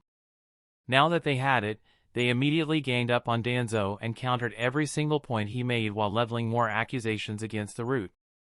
The situation became intense in no time. With neither side backing off, it immediately became very ugly. Understanding the situation, Hiruzen sighed. He flared his chakra, silencing the room once again and gaining everyone's attention. He looked at everyone and said, "Don't forget that we are the leaders of Konoha. Please maintain decorum." I had called everyone here to keep everyone informed about the attack on Root headquarters. I didn't think that the meeting would take such a turn. I'll think about what to do and we will have an official council meeting soon. For now, everyone except Danzo is dismissed. Chapter 511, Hiruzen's Decision. Seeing how serious Hiruzen was, no one spoke a word. Everyone except Danzo and the Umbu guards began leading the office. Hiruzen suddenly realized something and said, "Fujin, take the Umbu guards with you. Hand over the root ninjas you captured to them." Fujin nodded and said, "All right." The Umbu guards followed him out.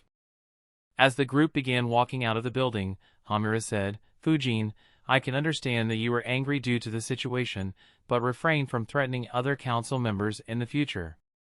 It won't do you or the council any good." Hamura still remembered how brazenly Fujin had threatened Koharu. While he spoke, his tone wasn't overbearing. He spoke as if he was an elder trying to pass wisdom to the young. Hence, no one tried refuting him on the spot. Fujin nodded and said, "Sorry about that. I was just making a point. Besides, if I really intended to do something like that, I would have just done it. Why would I speak about it and draw suspicions?" Once again, Fujin's words caught everyone's attention. The two elders and the clan leaders all stared at Fujin. They were forced to reevaluate him once again. Sweat appeared on Hamura and Koharu's faces. Fujin's words implied that they need to be more worried about him when he doesn't speak instead of otherwise. In a way, that was a far greater threat than what he had said in Hiruzen's office. Another way of looking at his words was that if something actually happened to Koharu, he shouldn't be considered a suspect because he wouldn't do something so stupid. It removed all responsibility from him while increasing the threat to Koharu several times. Before anyone could say anything, Fujin said, "Anyway, it's been a long day and a bloody night. I'll take my leave for now. Stay safe. If the attacker is still in the village, then he might target others as well." Without waiting for anyone's reply, he flickered out of the building. The Umbu guards followed him to his house. Koharu cursed under her breath, "This brat." Senju Masa chuckled and said, "The boy is still too young. Don't take his words to heart." Shikaku agreed and said, "I haven't seen him act like this before. I guess Danzo's actions truly infuriated him this time. Not only did he leave Root unguarded, but he also sent someone with such a dangerous ability to spy on him." Inoichi added, "Still, his ability to control his emotions is truly unbelievable. At 15, I would have exploded in rage if someone had done that against me in the village." Shikaku nodded and said, "Yeah. No doubts there. He handled this situation very maturely. Anyway, we can't rest easy in this situation. What Fujin and Danzo said is true. If someone can destroy the Root headquarters in one attack, then our clans aren't safe." The attack was truly fierce. Thankfully, there were several protocols in place in Konoha to deal with such situations. While Fujin handed over the unconscious Root ninjas to the Umbu guards, the clan leaders and the elders immediately got into action and began increasing the defense of the village. None of them wanted for such an attack to fall on their families. Meanwhile, Hiruzen and Danzo stared at each other in Hiruzen's office. The situation was as tense as before even though no words were exchanged. Seeing that Danzo wasn't explaining himself, Hiruzen sighed and asked in a tired voice, "Why did you do that?" Danzo said, "Hiruzen, I haven't done anything." Hiruzen sighed again and said, "What's the point in lying to me? Just tell me the truth and your reason. Otherwise, I'm afraid that the Root will be finished for good today." Hiruzen could sense the intentions of every clan leader. Now that they had received an opportunity, he knew that none of them intended to let go. In truth, he knew that they were looking for such an opportunity for a long time. But with Hiruzen and Danzo at the helm, they never received such an opportunity. Now that Fujin had provided them with one, they wouldn't rest until Root no longer existed or was heavily restricted. Danzo could see that as well. He said, the boy is very suspicious. I only sent them to keep an eye on him. I am not sure why they attacked him or even if they attacked him." Hiruzen raised an eyebrow. He asked, "What do you mean by suspicious?" Danzo said, "I don't have anything concrete about him, but my instincts say that something about him is horribly wrong. He was missing from the village for quite some time. And from the day he returned, the attack on root ninjas began. Even earlier, the 2 root ninjas who left the village around the same time as him disappeared as well. Leading these 2 incidents, there is a lot about him that is suspicious. Why has he inscribed so many seals on his house? It's almost as if he doesn't want anyone entering his house. When you proposed including him in the council, I had a couple of ninjas check on him. However, he shares the same carefulness even while he is training, not allowing anyone to look at him. It shows that he is extremely careful for some reason even when he is inside the village. It is not something that an innocent person would do. Besides, his power has increased too suddenly.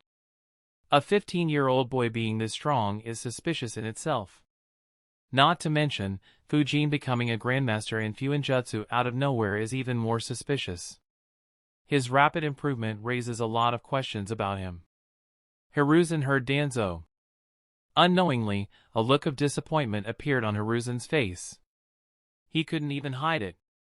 He couldn't help but think, "Have you fallen this low, old friend?" Shursui was innocent, but his power was indeed a threat to the village if his nature changed in the future. But Fujin doesn't have any such power. Will you suspect every talented ninja that appears in the village no matter how loyal they are? The things that Danzo mentioned to be suspicious weren't suspicious at all for Hiruzen. Fujin didn't stop Hiruzen from spying on him when he trained. Though the seals on Fujin's house could be seen with suspicion, Hiruzen knew that it was just Fujin's nature. If he truly intended to do something, he wouldn't have put so many seals in an obvious manner.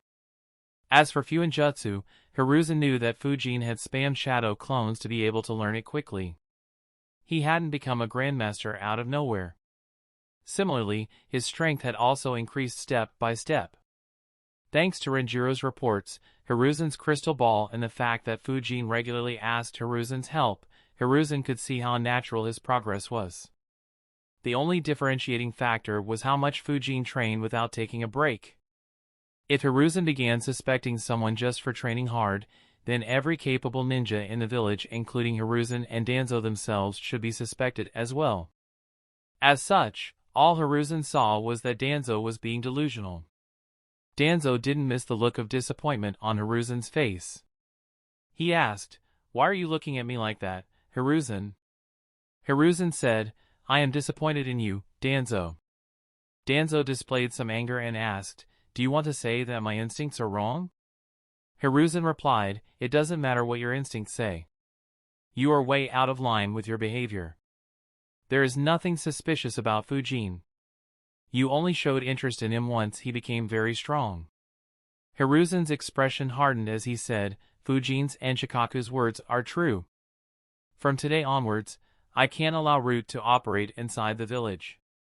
Danzo's eye widened on hearing that. He never expected Hiruzen to say something like that. His expression became grim. He was angry for real. He asked in a grim tone, "What are you implying?"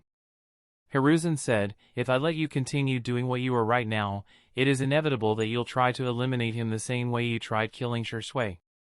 If you hadn't meddled back then perhaps the Uchiha clan would still be in the village and things might have taken a turn for the better.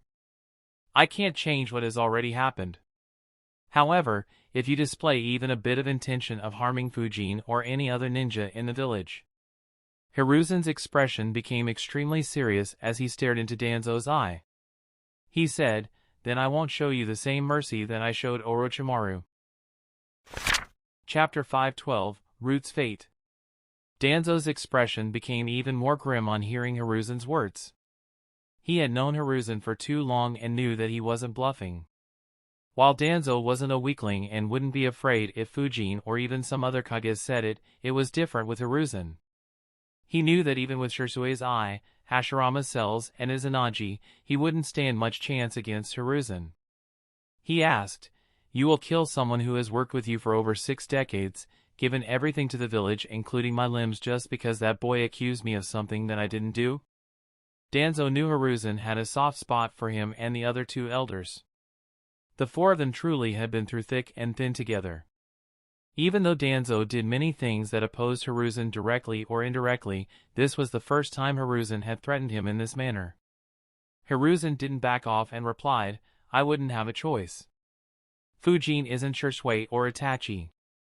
Both of them matured too quickly because of the Uchiha coup. When you attacked Shisui, both he and Itachi thought about the village and didn't retaliate, as the Uchiha clan will get a reason for officially launching a coup. Shisui chose to take his life while Itachi kept his mouth shut. As a result, you didn't face any consequences for your actions. Even though Fujin is mature for his age as well, he hasn't gone through something similar. If you attack, he won't see any reason to not retaliate and start a huge fight. A fight that will alert everyone. Once it is out in the open, I won't have a choice but to kill you. Even if you kill Fujin without giving him a chance to retaliate, your actions would show that you'll target every new rank S ninja that appears in Konoha, irrespective of how loyal he or she is to the village. As Fujin said, your past contributions mean nothing if your current actions actively harm the village. Konoha will be better off without you if you fall that low. He took a pause before continuing, I forgave your previous actions because I hope that you did what you did believing that it was for the good of the village. However, your actions have long stopped being for the good of the village, Danzo. If you were to continue down this path, then I would forget our friendship and camaraderie and kill you with my own hands. Hiruzen's tone was extremely serious. It was the same when he disbanded Root after the Uchiha massacre. Danzo understood that he wouldn't be able to change Hiruzen's mind. Fortunately, he had a few more cards. He asked, what about the Root laboratory? Will you be bringing it to the open? You know very well what consequences it will have if what happens inside gets leaked to the public. Hiruzen thought for a few seconds and asked, do you still want to continue experimenting? As he said, Hiruzen's eyes lingered on Danzo's bandaged arm. Danzo replied, there is no one else in the village who could handle that. Hiruzen replied, all right. You can keep control over the laboratories. The Root headquarters won't be rebuilt as the laboratories weren't harmed. The top 3 floors will be just cleared out. You only need 5 Root ninjas to work in the labs. I'll let you choose 5 more Root ninjas to act as your guards. These 10 ninjas are all you would have under your control. Your remaining Root ninjas, including the ones teaching the rescued kids and the ones undercover in Fire Capital, will be inducted into the Umbu. The rescued kids will be taken away from Root as well. I'll make arrangements for them and integrate them into the village.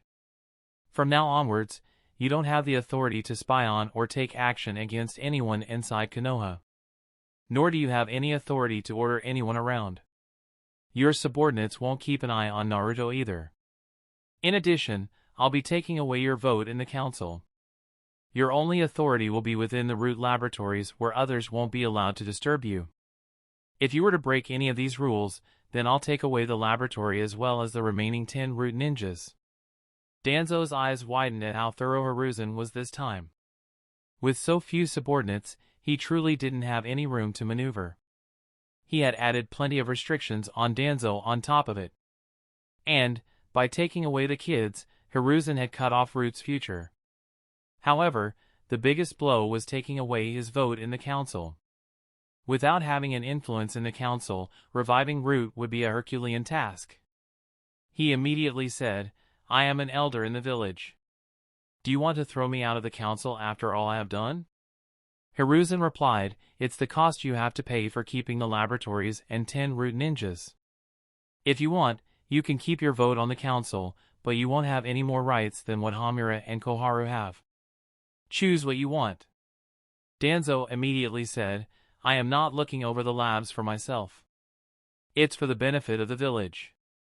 Hiruzen, if the experiments in the labs get leaked out, then it won't just be my reputation that will be ruined. You won't be able to keep your seat as the Hokage either.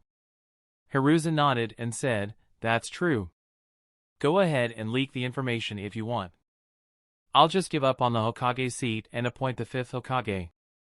Danzo was surprised by how calmly Hiruzen had responded. He understood that while Hiruzen would lose the Hokage seat, he would also lose everything he had. In the future, it would be impossible for him to have any influence whatsoever in Konoha. While Hiruzen might be alright with not being the Hokage, he wasn't fine with losing what little influence he still had. Danzo didn't say anything. It went without saying that he didn't want mutual destruction and that he valued the labs and 10 subordinates. Danzo's expression became even more grim on hearing Hiruzen's words. He had known Hiruzen for too long and knew that he wasn't bluffing. While Danzo wasn't a weakling and wouldn't be afraid if Fujin or even some other Kage said it, it was different with Hiruzen. He knew that even with Shursue's eye, Hashirama's cells, and Izanagi, he wouldn't stand much chance against Hiruzen. He asked, "You will kill someone who has worked with you for over 6 decades, given everything to the village including my limbs just because that boy accused me of something that I didn't do?" Danzo knew Hiruzen had a soft spot for him and the other 2 elders. The 4 of them truly had been through thick and thin together. Even though Danzo did many things that opposed Hiruzen directly or indirectly, this was the first time Hiruzen had threatened him in this manner. Hiruzen didn't back off and replied, "I wouldn't have a choice. Fujin isn't Shursui or Itachi. Both of them matured too quickly because of the Uchiha coup. When you attacked Shursui, both he and Itachi thought about the village and didn't retaliate, as the Uchiha clan will get a reason for officially launching a coup. Shursui chose to take his life while Itachi kept his mouth shut. As a result, you didn't face any consequences for your actions. Even though Fujin is mature for his age as well, he hasn't gone through something similar. If you attack, he won't see any reason to not retaliate and start a huge fight. A fight that will alert everyone. Once it is out in the open, I won't have a choice but to kill you. Even if you kill Fujin without giving him a chance to retaliate, your actions would show that you'll target every new rank S ninja that appears in Konoha, irrespective of how loyal he or she is to the village. As Fujin said, your past contributions mean nothing if your current actions actively harm the village. Konoha will be better off without you if you fall that low." He took a pause before continuing, "I forgave your previous actions because I hoped that you did what you did believing that it was for the good of the village. However, your actions have long stopped being for the good of the village, Danzo. If you were to continue down this path, then I would forget our friendship and camaraderie and kill you with my own hands." Hiruzen's tone was extremely serious. It was the same when he disbanded Root after the Uchiha massacre. Danzo understood that he wouldn't be able to change Hiruzen's mind. Fortunately, he had a few more cards. He asked, "What about the Root laboratory? Will you be bringing it to the open? You know very well what consequences it will have if what happens inside gets leaked to the public." Hiruzen thought for a few seconds and asked, "Do you still want to continue experimenting?" As he said, Hiruzen's eyes lingered on Danzo's bandaged arm. Danzo replied, "There is no one else in the village who could handle that." Hiruzen replied, "All right. You can keep control over the laboratories. The Root headquarters won't be rebuilt as the laboratories weren't harmed. The top 3 floors will be just cleared out. You only need 5 Root ninjas to work in the labs. I'll let you choose 5 more Root ninjas to act as your guards. These 10 ninjas are all you would have under your control. Your remaining Root ninjas, including the ones teaching the rescued kids and the ones undercover in Fire Capital, will be inducted into the Umbu. The rescued kids will be taken away from Root as well. I'll make arrangements for them and integrate them into the village.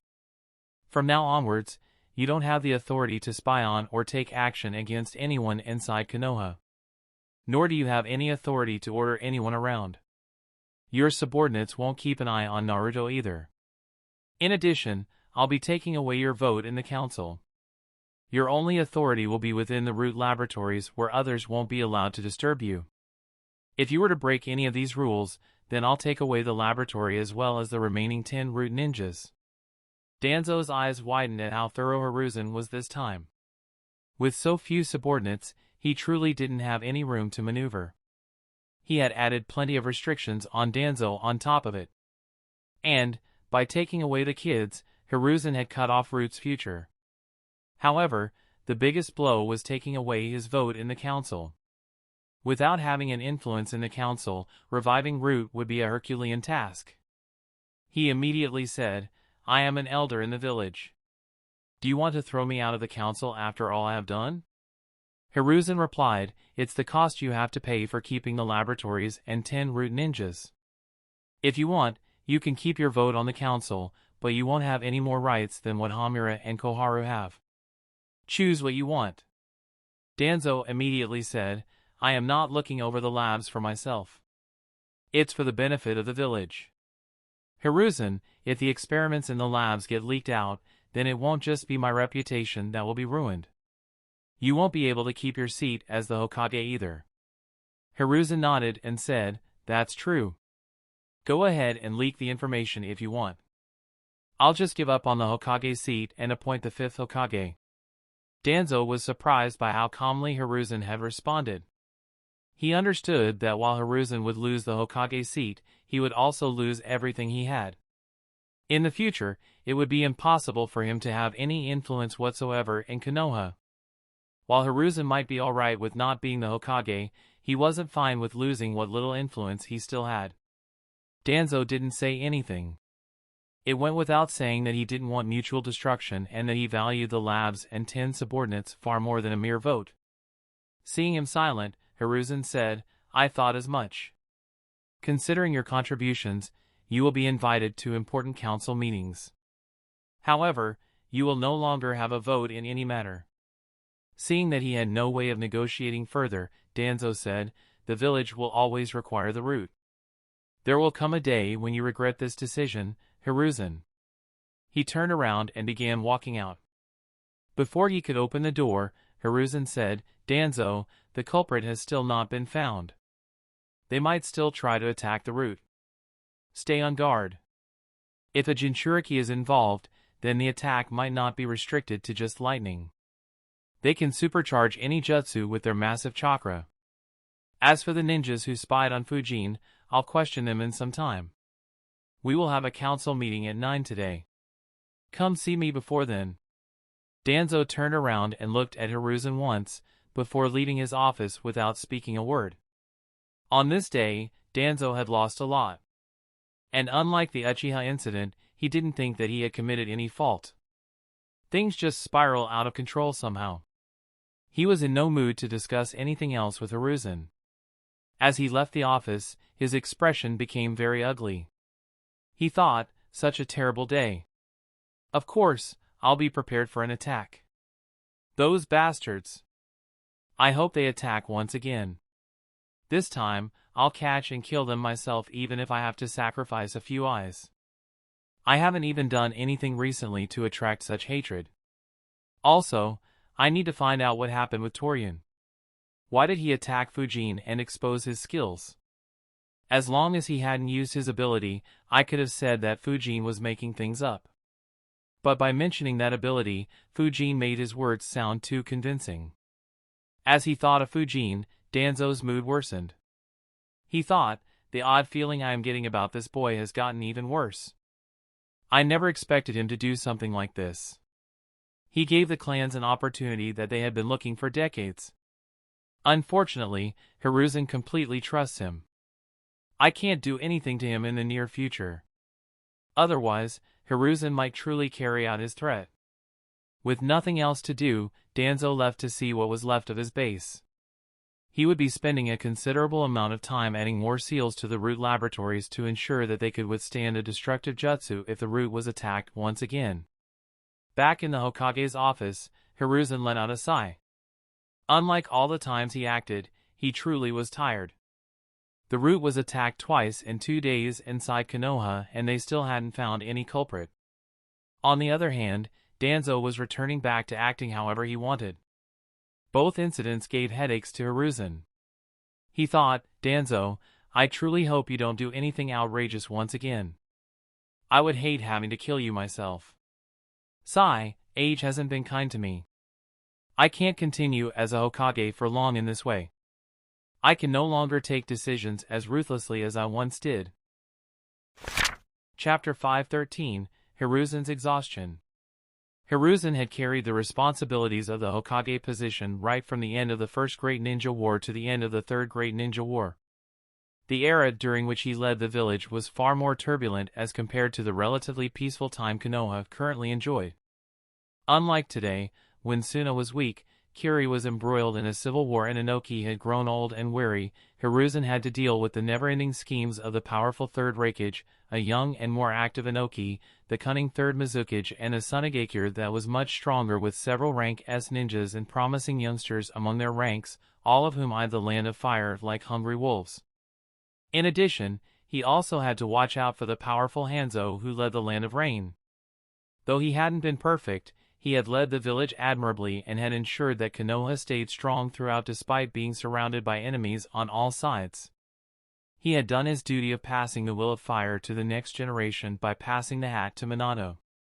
When he had retired, Konoha had 7 rank S ninjas in Hiruzen, Danzo, Minato, the 3 Sanins and Uchiha Fugaku along with a mature Jinchuriki and a powerful group of veteran Jounins who had survived through 2 great ninja wars. Unfortunately, the Nine Tails assault caused the death of Minato and Kushina and eliminated the majority of the veteran Jounins in Konoha, directly pushing Konoha from being the strongest village to a vulnerable one. Hiruzen didn't want to let the 2 people who competed with Minato for the 4th Hokage's seat become the Hokage as Orochimaru grew increasingly dark while Fugaku was suspected to be behind the Nine Tails attack. As a result, Hiruzen had to take the Hokage's seat once again. Unfortunately for him, the conditions were far worse than merely the village being vulnerable due to the losses. The powerful Uchiha clan had to be treated with suspicion due to the Nine Tails assault.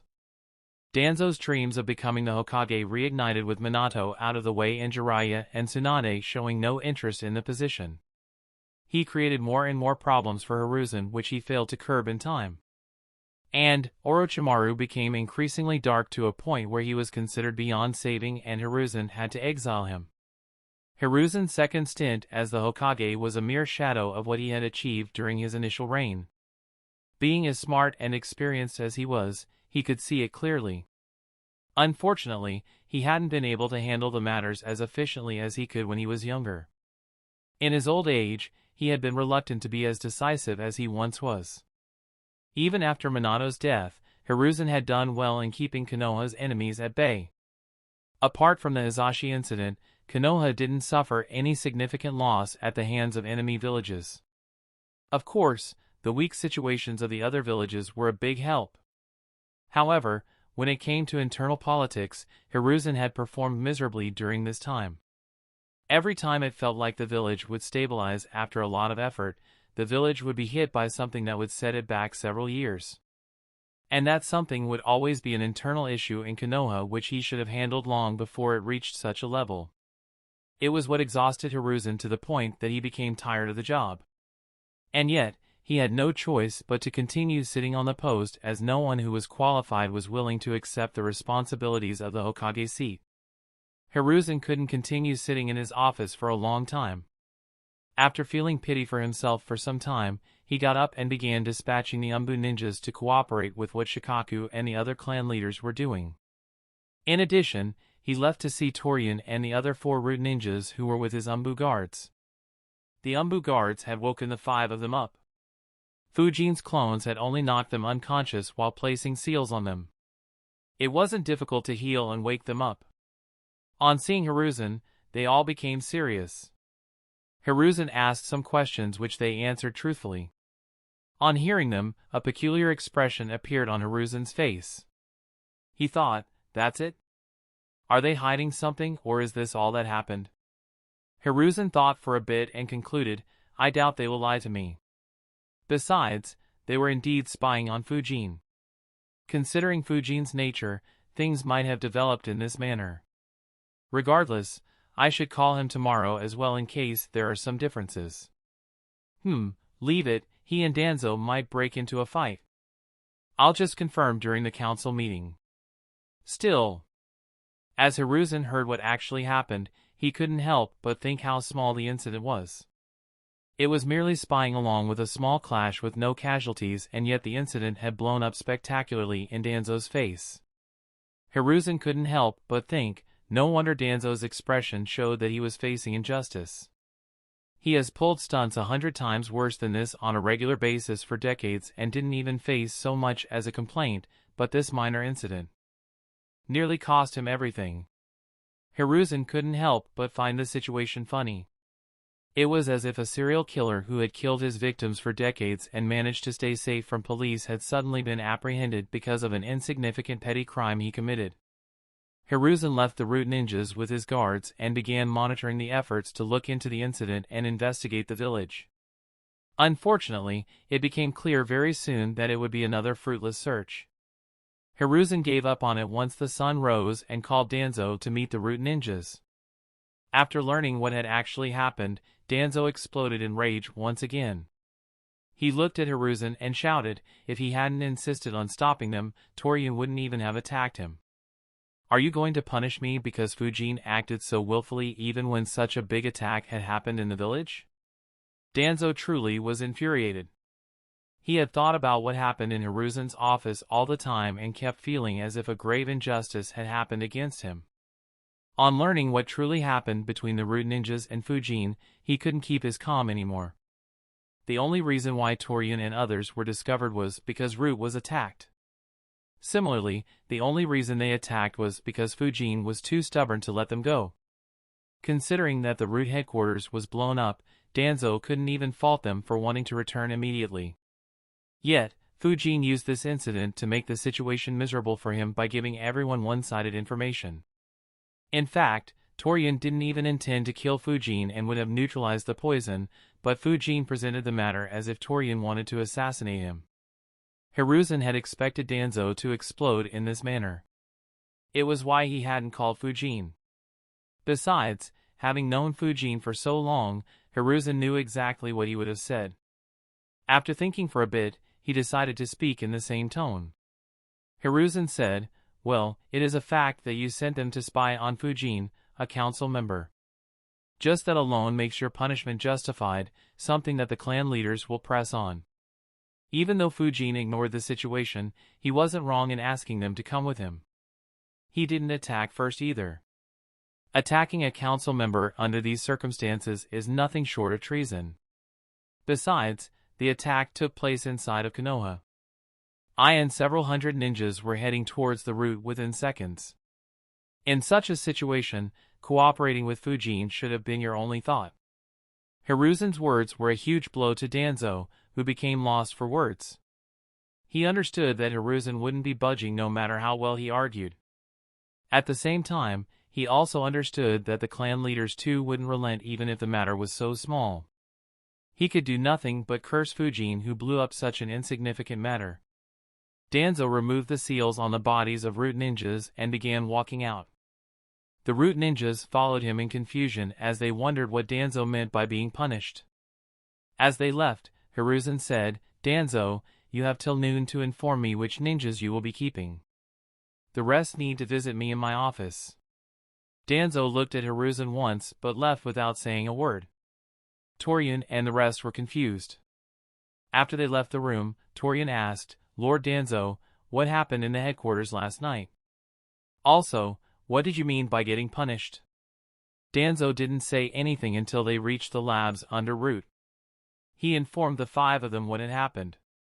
Torian and the other 4 were immediately shocked. One of them complained, that's so unreasonable. We only attacked because he had surrounded us and drawn his swords. Why are you getting punished for it?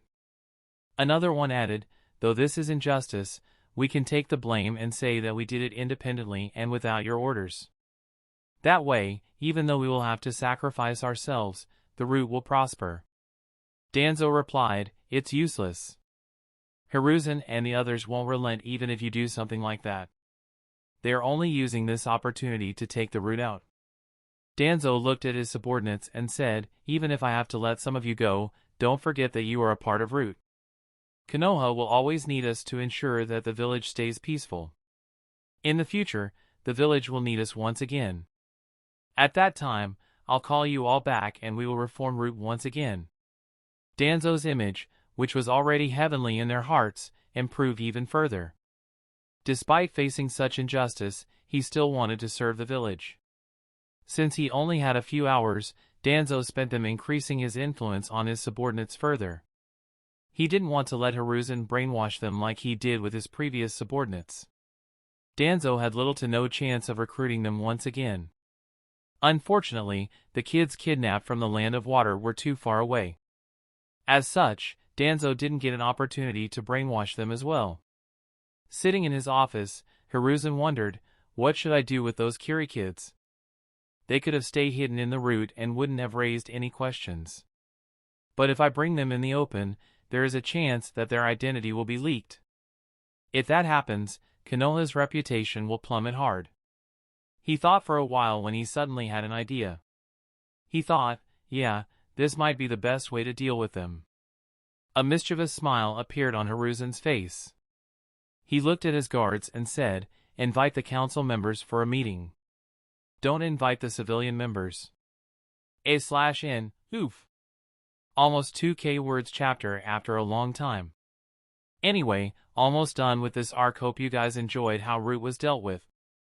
I know that Danzo isn't dead yet, but Fujin does have a use for him, which will be explained later on in the story, due to which he doesn't want Danzo to die so soon. Also, Danzo hasn't really given Fujin an opportunity to eliminate him or to allow Fujin to convince Hiruzen that he needs to be eliminated immediately. Chapter 514, Sudden Responsibility. Within minutes, Fujin, the clan elders, Hamura and Koharu arrived in the council room. Hiruzen was already present there.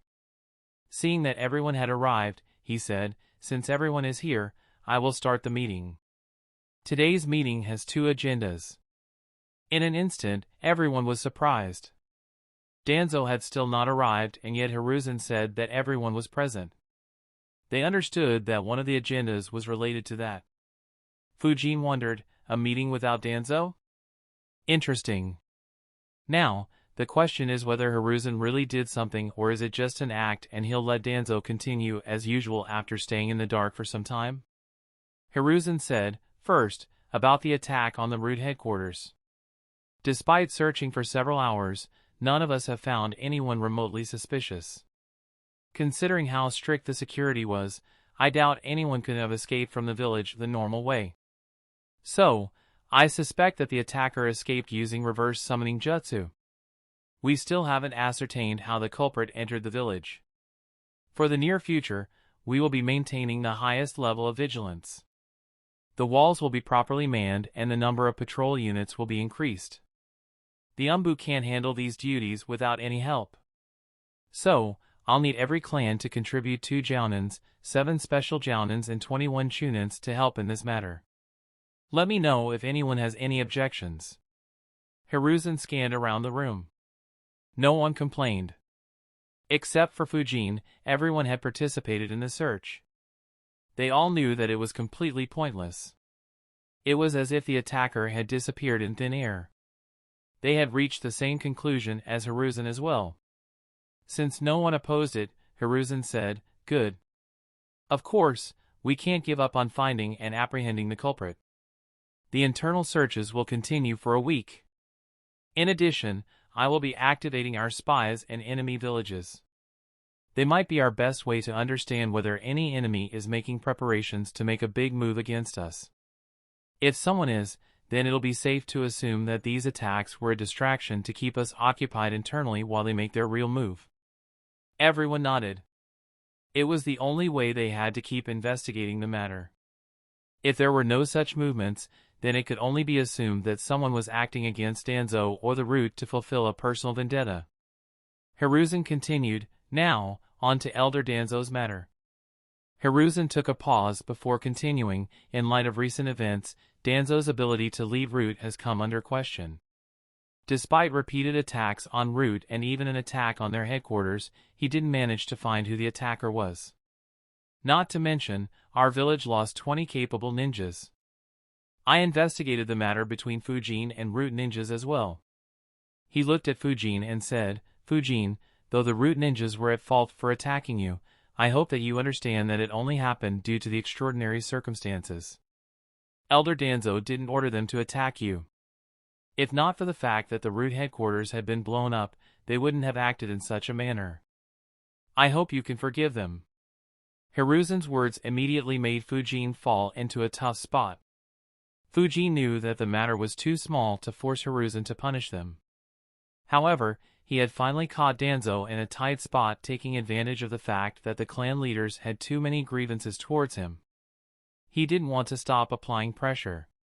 If Hiruzen planned on going easy on Danzo, then Fujin wouldn't back down just because he and Hiruzen had a good relationship. However, directly declining Hiruzen in front of everyone wouldn't look good either. After thinking for a bit, Fujin replied, "As long as everyone is judged fairly, I won't hold a grudge." Fujin's answer intrigued everyone in the room. Sum looked at him and thought, what a diplomatic answer. He agreed to forgive them, but only under the circumstances that Hokage punished them appropriately. If he feels like they aren't punished enough, he can raise this matter once again. It ensures that we can continue supporting him in this matter. Even Hiruzen was surprised by Fujin's answer. He thought, looks like this incident really offended him. Though he relented, that's on the condition that I don't betray his trust. Sigh, this boy is getting increasingly difficult to deal with. Had it been Kakashi, he would have directly agreed. Fortunately, Hiruzen had decided to take action. Otherwise, he would have to deal with headaches from Fujin as well. Hiruzen nodded and said, "That's fair. Due to the recent events, I have decided to strip Root of its powers. From now onwards, Root won't have any authority to order or even spy on anyone. Most of the Root ninjas will be inducted into the Umbu. Only 10 Root ninjas will remain under Danzo's command. They will be responsible for maintaining what's left of the Root headquarters. That will be the only place where Root will hold the highest authority and will be a forbidden place for the remaining ninjas. In exchange for keeping this authority, Danzo will be giving up his vote in the council. He will still be invited to the council while discussing important matters, but he will no longer be able to cast his vote." Everyone's eyes widened. Even Fujin didn't imagine that Danzo would have to give up this power. He thought, looks like the bottom floors have the laboratories. That is why Danzo wants to keep it even at the cost of losing his vote. Koharu immediately said, "Hiruzen, Danzo has contributed a lot to the village. Stripping his vote wouldn't look good." Hiruzen replied, "It was his choice. Besides, my decision is final." "Fujin, are you satisfied with this?" The results were already better than what Fujin was hoping for. Though Danzo still had a few subordinates, it was impractical to expect him to lose every subordinate. He nodded and said, "Yes. Thank you for being fair." The clan leaders were happy as well. While Danzo's interference had stopped after the Uchiha massacre, he had started getting more active in recent times. With this decision, he won't be able to interfere with their clans in any way. If he did, then they could raise the issue just like Fujin did. Since a precedent had been created, Hiruzen would have no choice but to act again. Hence, none of them pushed Fujin to keep pursuing the matter. Though Koharu and Hamura weren't happy, neither said anything as the two of them were outnumbered and wouldn't be able to change Hiruzen's mind. Hiruzen continued, "Good. There is another matter. Around a year ago, a certain disaster had happened which was witnessed by some Umbu ninjas who were returning from a mission. They managed to rescue 134 orphans from the disaster. Since they weren't from Konoha, I handed them to Danzo so that they could be trained and inducted into the Root once they became qualified. However, with the current developments, I'll be taking over them as well.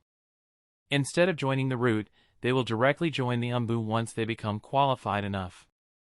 Unfortunately, my hands are full and I can't keep my attention on them until then.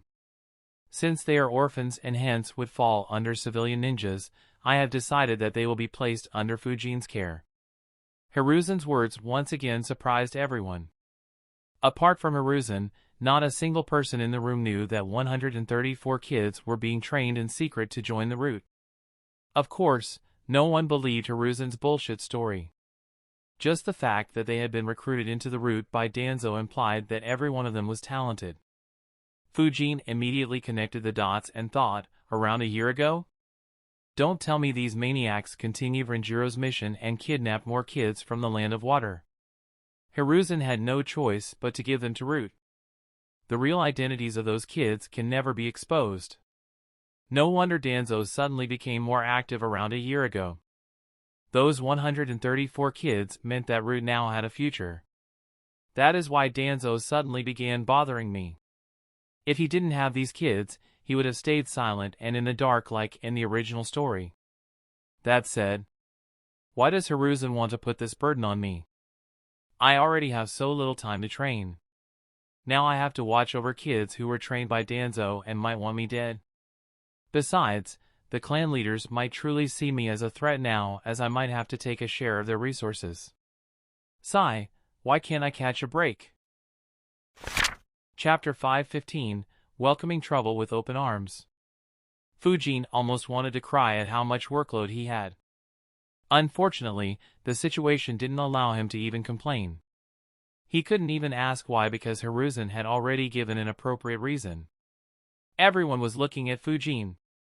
Until the day before, Fujin didn't have any subordinates, unlike the clan leaders. However, he had suddenly received an opportunity to create a force that would exceed every ninja clan in the village, which couldn't get a seat in the council and might exceed even some of the ninja clans of the clan leaders sitting in the room. All wanted to see his reaction.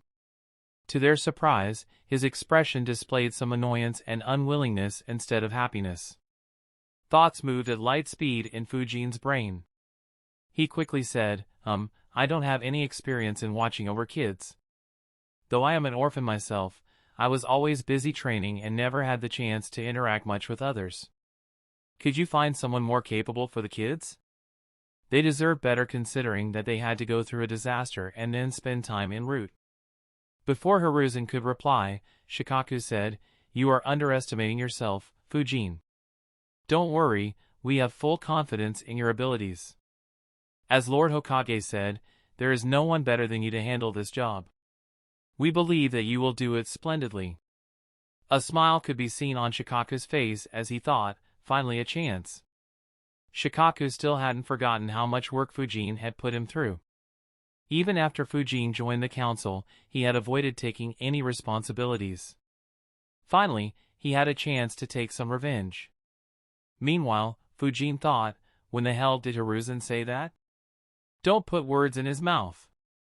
Unfortunately for Fujin, Hiruzen quickly followed up, I agree with Shikaku.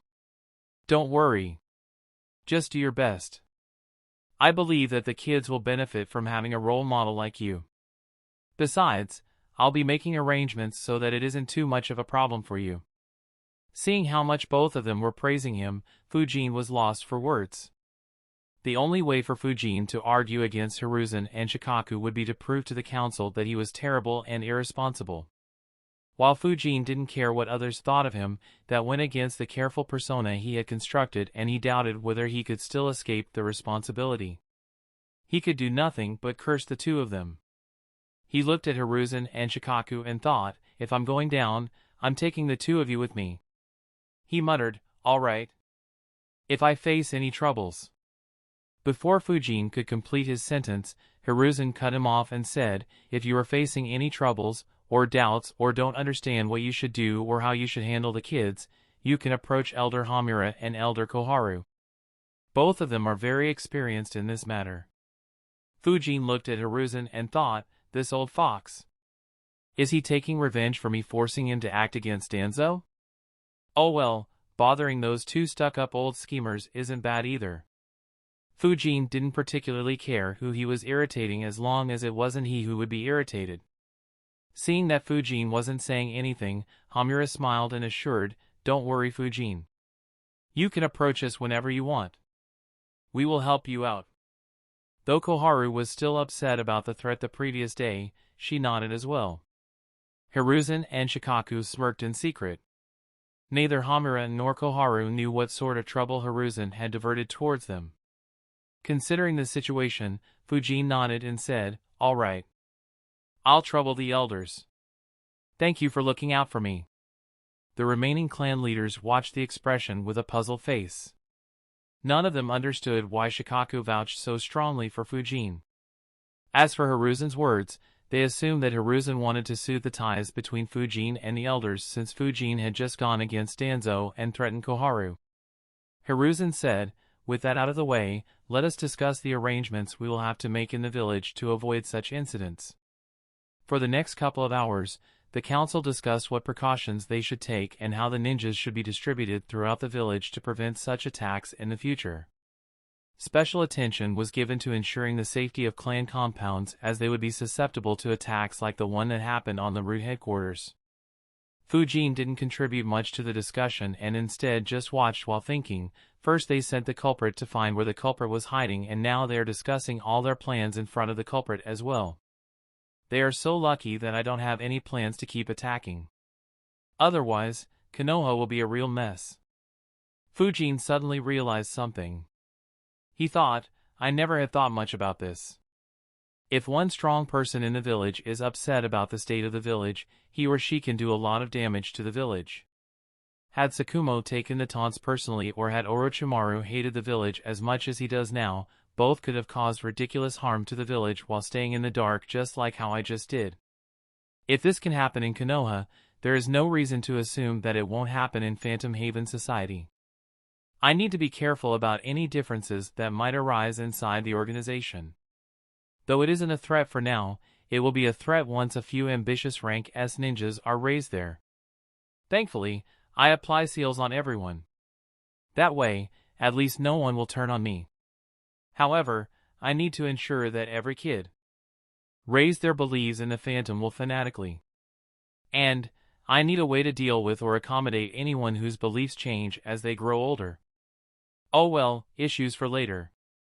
I'll let the future me deal with it. The meeting ended after all the details were finalized. Hiruzen dismissed everyone other than Fujin. Once they were alone, he said, "Fujin, I'll need a fortnight to make arrangements for the kids and check them to ensure that there won't be any danger in the future." Fujin understood that Hiruzen was referring to any possible brainwashing done by Danzo. He nodded. It wasn't something that he wanted to deal with, and Hiruzen was undoubtedly the best person to counter that. Of course, that meant that those kids would be influenced by Hiruzen, but Fujin didn't mind that, as Hiruzen had never displayed any hostility towards him. If anything, it felt like Hiruzen was taking this opportunity to give Fujin a greater power inside Konoha. With these events, his seat on the council was more or less untouchable. Even if Danzo continued supporting Katsuhiro, it was hopeless. Hiruzen said, "I also wanted to discuss with you about their living arrangements. Since you'll be the one looking after them, they will need to be close to you."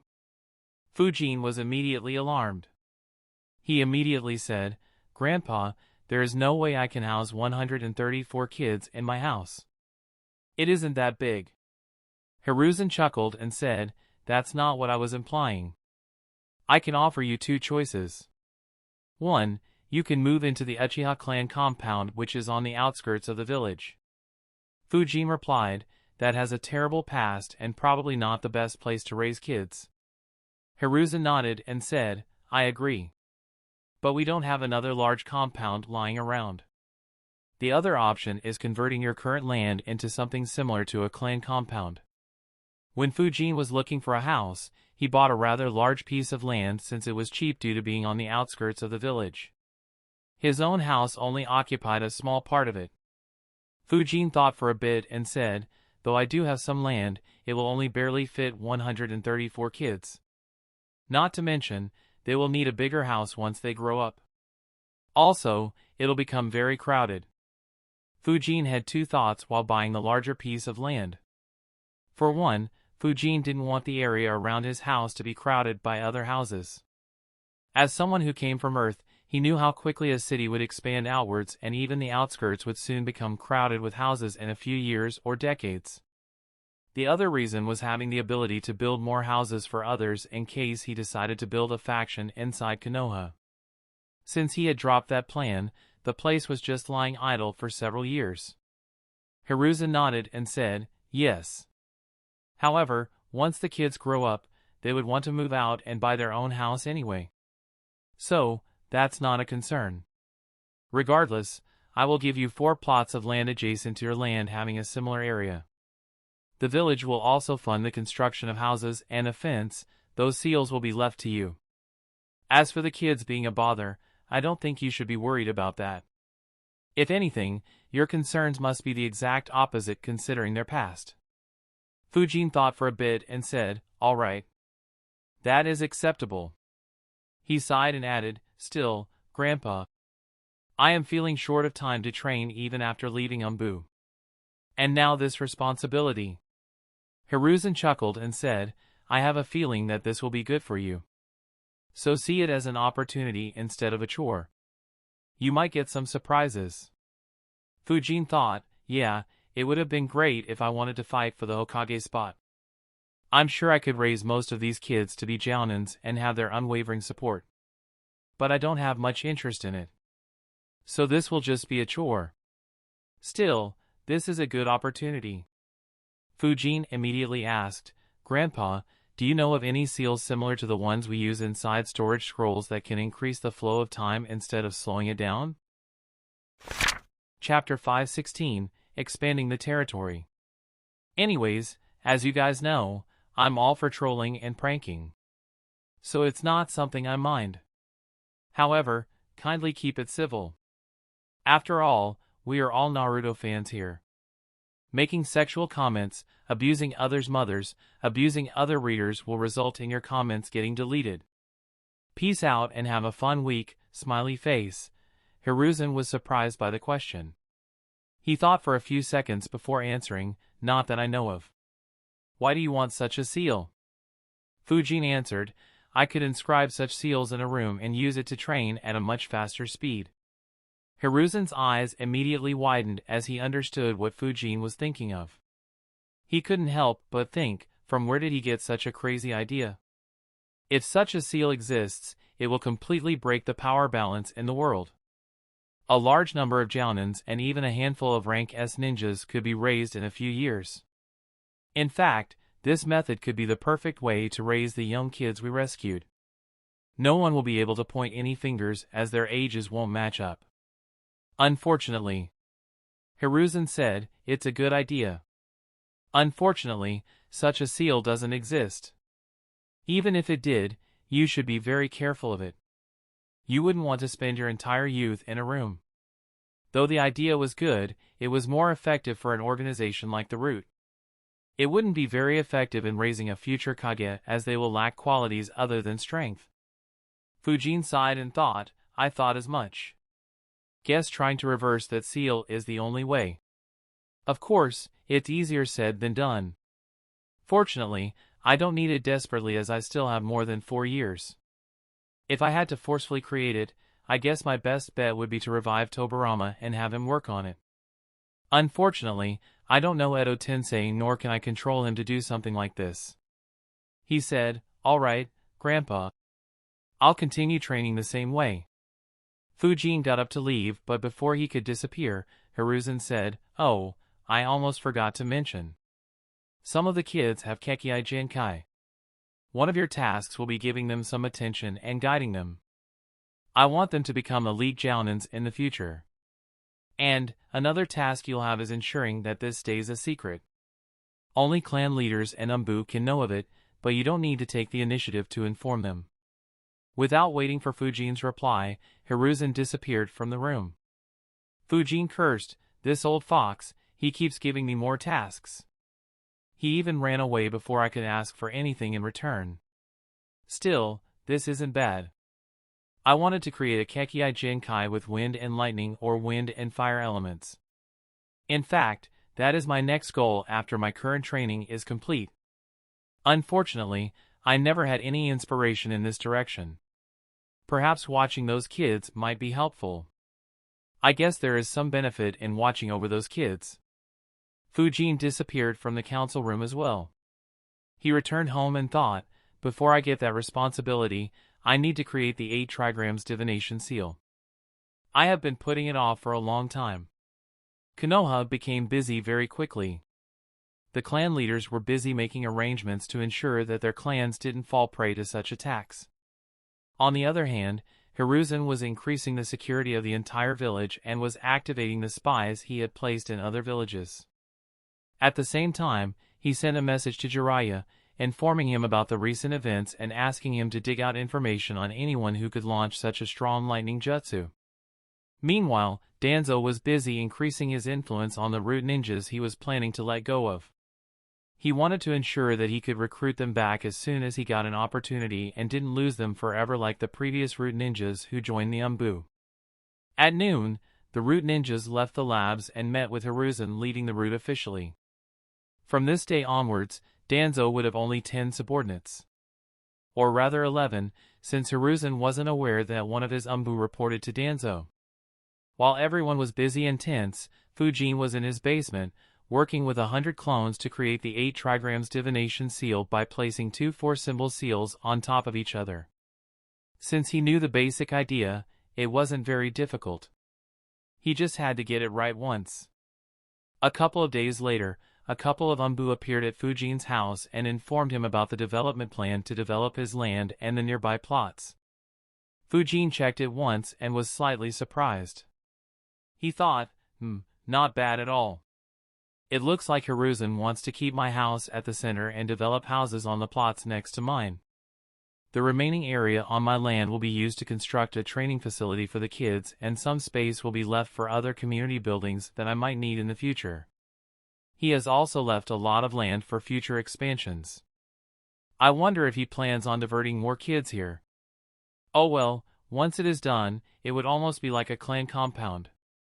Though it'll be smaller than any clan compound. Not surprising considering that the clan compounds were built when each of the clans was at its peak. After 3 wars, their numbers have dropped a lot. So comparing with them wouldn't be fair. Oh well, whatever. Let them work, I'll just set up the seals later on. I doubt anyone would dare mess with me once the seals are up. While not many were aware of it, the ones who were didn't need to think much about how many seals Fujin would inscribe in the territory under his control. It was one of the reasons why Hiruzen wanted to put the rescued kids under him. The chances of anyone spying on them and sending information to enemy villages were almost null. It made him the best option once Root was out of the picture. The work around Fujin's house continued while he continued training unbothered. He focused more on creating the seal while training his body and working on Flying Thunder God Jutsu on the side. The wind domain training was stopped for the time being. Around 8 days later, a smile appeared on Fujin's face as he received the memories of one of his clones. He muttered, 8 trigrams divination seal is learned. Fujin thought, now, I need to make a seal imprint and test this seal out on someone else before trying it myself. Sadly, the village is still tense. I won't be able to leave right now. Oh well, I can just continue training the other 3 techniques. My Flying Thunder God's teleportation range is increasing rapidly. I can now teleport up to 50 meters away. Unfortunately, I still need to resist the pressure from the void. Still, that is improving rapidly as well. I guess in around a month, Flying Thunder God Jutsu can be considered as mastered. Then I will only need to keep working on increasing its range. I have a feeling that even that will become easier once I pass a certain threshold. Otherwise, reaching Minato's level might take centuries. Oh well, issue for later. Time to train Wind Domain again. I haven't trained that ever since I left the village to meet Shigeki. Fujin left his house and entered the training ground. As he had expected, he ran into Naruto, who was training as well. On seeing Fujin, Naruto excitedly said, Fujin, are you finally done with your work? Fujin didn't want much distraction while he was working on the seal.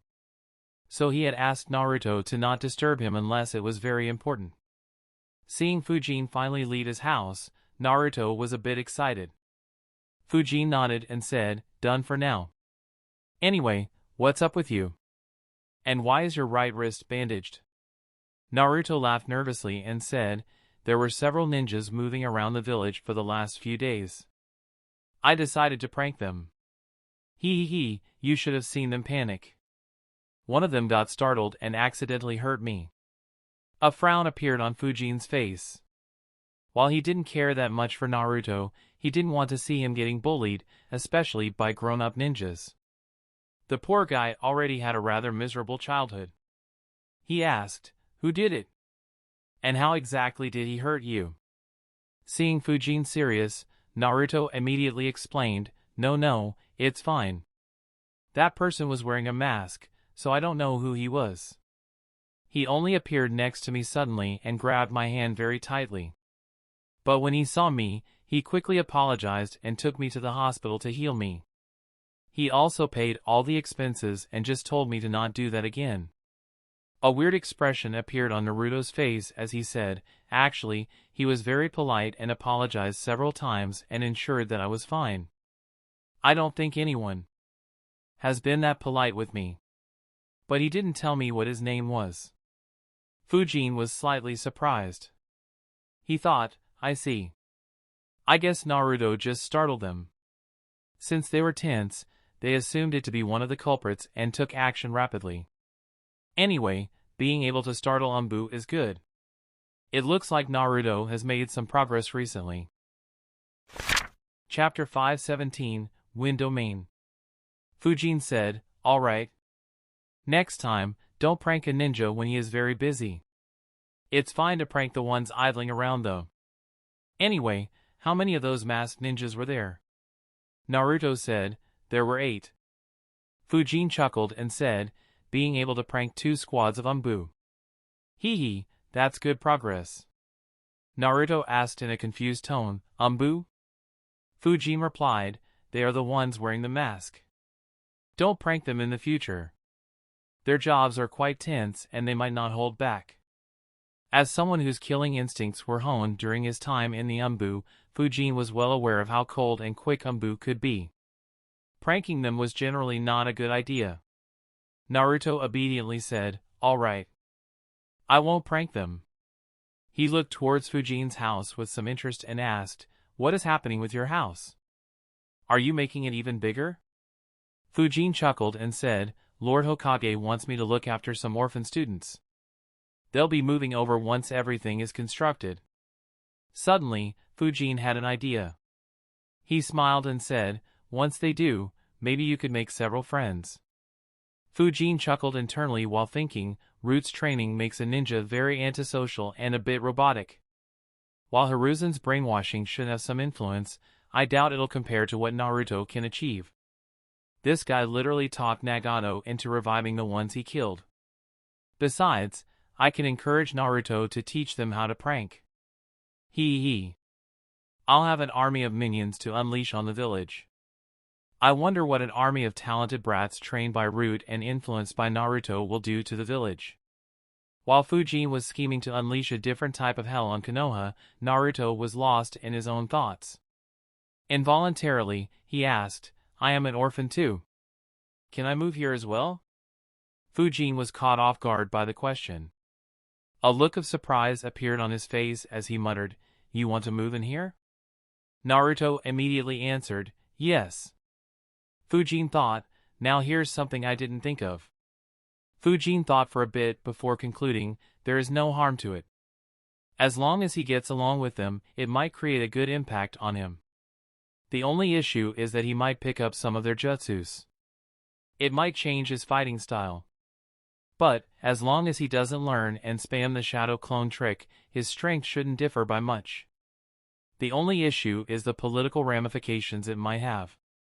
Others might view it as me making a move on Konoha's only Jinchuriki. Sigh, my influence is increasing too rapidly. I don't have the energy to engage in internal politics any more than I already have to. That said, I just gave Danzo a bloody nose. I doubt anyone would want to mess with me so quickly. Oh well, I'll just go with the flow. Naruto asked again nervously, Can I move here? Fujin replied with a smile, I'm not sure how the kids who will move in will be. Why don't you make friends with them first? If you guys get along, I'll request Lord Hokage to allow you to move. Naruto immediately bloomed into a smile. He jumped and said, Alright. I'll befriend them, believe it. Fujin chuckled. He asked Naruto about the progress he made and the two began discussing it. After some time, Fujin began his training. A month passed. Since the houses were being constructed, Hiruzen decided to keep the rescued kids in Umbu quarters for the time being. He also used the opportunity to interact with them regularly and instill the will of fire in them. Considering their high numbers, this was one of the extremely rare times that Hiruzen used shadow clones inside the village to do something that didn't involve combat. The situation in the village calmed down with time. However, top-level combatants like Fujin, Kakashi, and Guy were asked to stay in the village just in case something else happened. In the 23rd training ground, Fujin was standing with his eyes closed. To a normal eye, it might look as if he was just standing there. However, if any sensor observed him, they would notice a tremendous amount of chakra being emitted from his body. The chakra turned into wind and mixed in the surrounding air so naturally that it wasn't even visible. However, the tremendous amount of chakra meant that even a normal human would sense something was wrong. The few birds that still dared to live in this training ground immediately began flying away. Within seconds, the wind's Fujin release completely encapsulated everything within 50 meters of Fujin. Fujin's eyes opened. In an instant, hundreds of deadly wind blades formed in the air and cut down every tree within that range. The rocks and hills were covered in deep cuts as well. At the very next second, the winds began flowing circularly around Fujin with him as the center. Within a few seconds, a hurricane formed in the training ground as winds flew circularly at a very high speed. Fujin raised his right hand as if his palm was controlling the entire hurricane. He flipped his hand and pushed it forward. At that very moment, the tip of the hurricane suddenly moved forward while its base stayed around Fujin. The tip slammed into one of the massive ramparts Fujin had constructed when he was practicing AoE vacuum jutsus. The high-speed winds began eroding the rampart, but the rampart wasn't damaged much. Suddenly, sharp wind blades began forming in the hurricane and every single one of them bombarded the rampart. Immediately, hundreds of deep cuts began appearing in the rampart every second. Within half a minute, the hurricane drilled through the rampart, leaving a large hole at its center. Fujin clenched his right palm before suddenly stretching all his fingers. At that very moment, the hurricane that had drilled through the rampart suddenly transformed into small wind blades and bombarded the land between the four ramparts. Thousands of small cuts appeared on the ground. A smile appeared on Fujin's face after seeing the destruction. Very few ninjas would be able to defend against such an attack. Of course, it did have the drawback of needing a very high amount of chakra. It used up half of the chakra that he had emitted in the air. But considering the devastation, Fujin felt that it was appropriate. He moved both his hands forward as if he was grabbing something. Immediately, 8 ghostly palms made of wind appeared around him. Under Fujin's control, the ghost palms swept away the debris within the wind domain and sent them flying in all directions. Soon after, they transformed into small wind blades as well before dissipating into the air. Fujin tried a few more things until he was satisfied. A grin appeared on his face as he thought, wind domain is finally good enough to be used against rank S ninjas. However, there are still a couple of flaws I need to look out for and one improvement I still need to make. If I go up against someone who can absorb chakra like Kisame or Pain, then I'll just be gifting them my chakra. The only way to avoid it is by turning my chakra completely into wind blades. But, no matter how efficient I am, some chakra always gets left even in the wind blades. Otherwise, the wind blades just collapse. Forming an attack purely of wind without any chakra involved is almost impossible. The only way I can think of is to improve my physique to such a level that I can replicate Guy's air punches that he used against Madara with my sword. Something similar to what swordsmen in One Piece did. That said, if my physique reaches such a level, why would I need to depend on wind domain? I can just pummel them to death. I guess the only way to properly counter this would be learning Senjutsu. That will make absorbing it a folly. Until then, I will just have to rely on teleporting Samahata or the chakra-absorbing Pain away. Of course, that is if I have to engage in a life-and-death battle with them. Otherwise, I can just run away. The other flaw is the amount of chakra the wind domain needs. I had to pour half my chakra into creating the wind domain just now. In a battle, I should limit myself to 10%. I can increase it depending on the battle situation. As for the improvement, I still haven't been able to create vacuum cores inside the Wind domain. Luckily, the current destruction is pretty good already.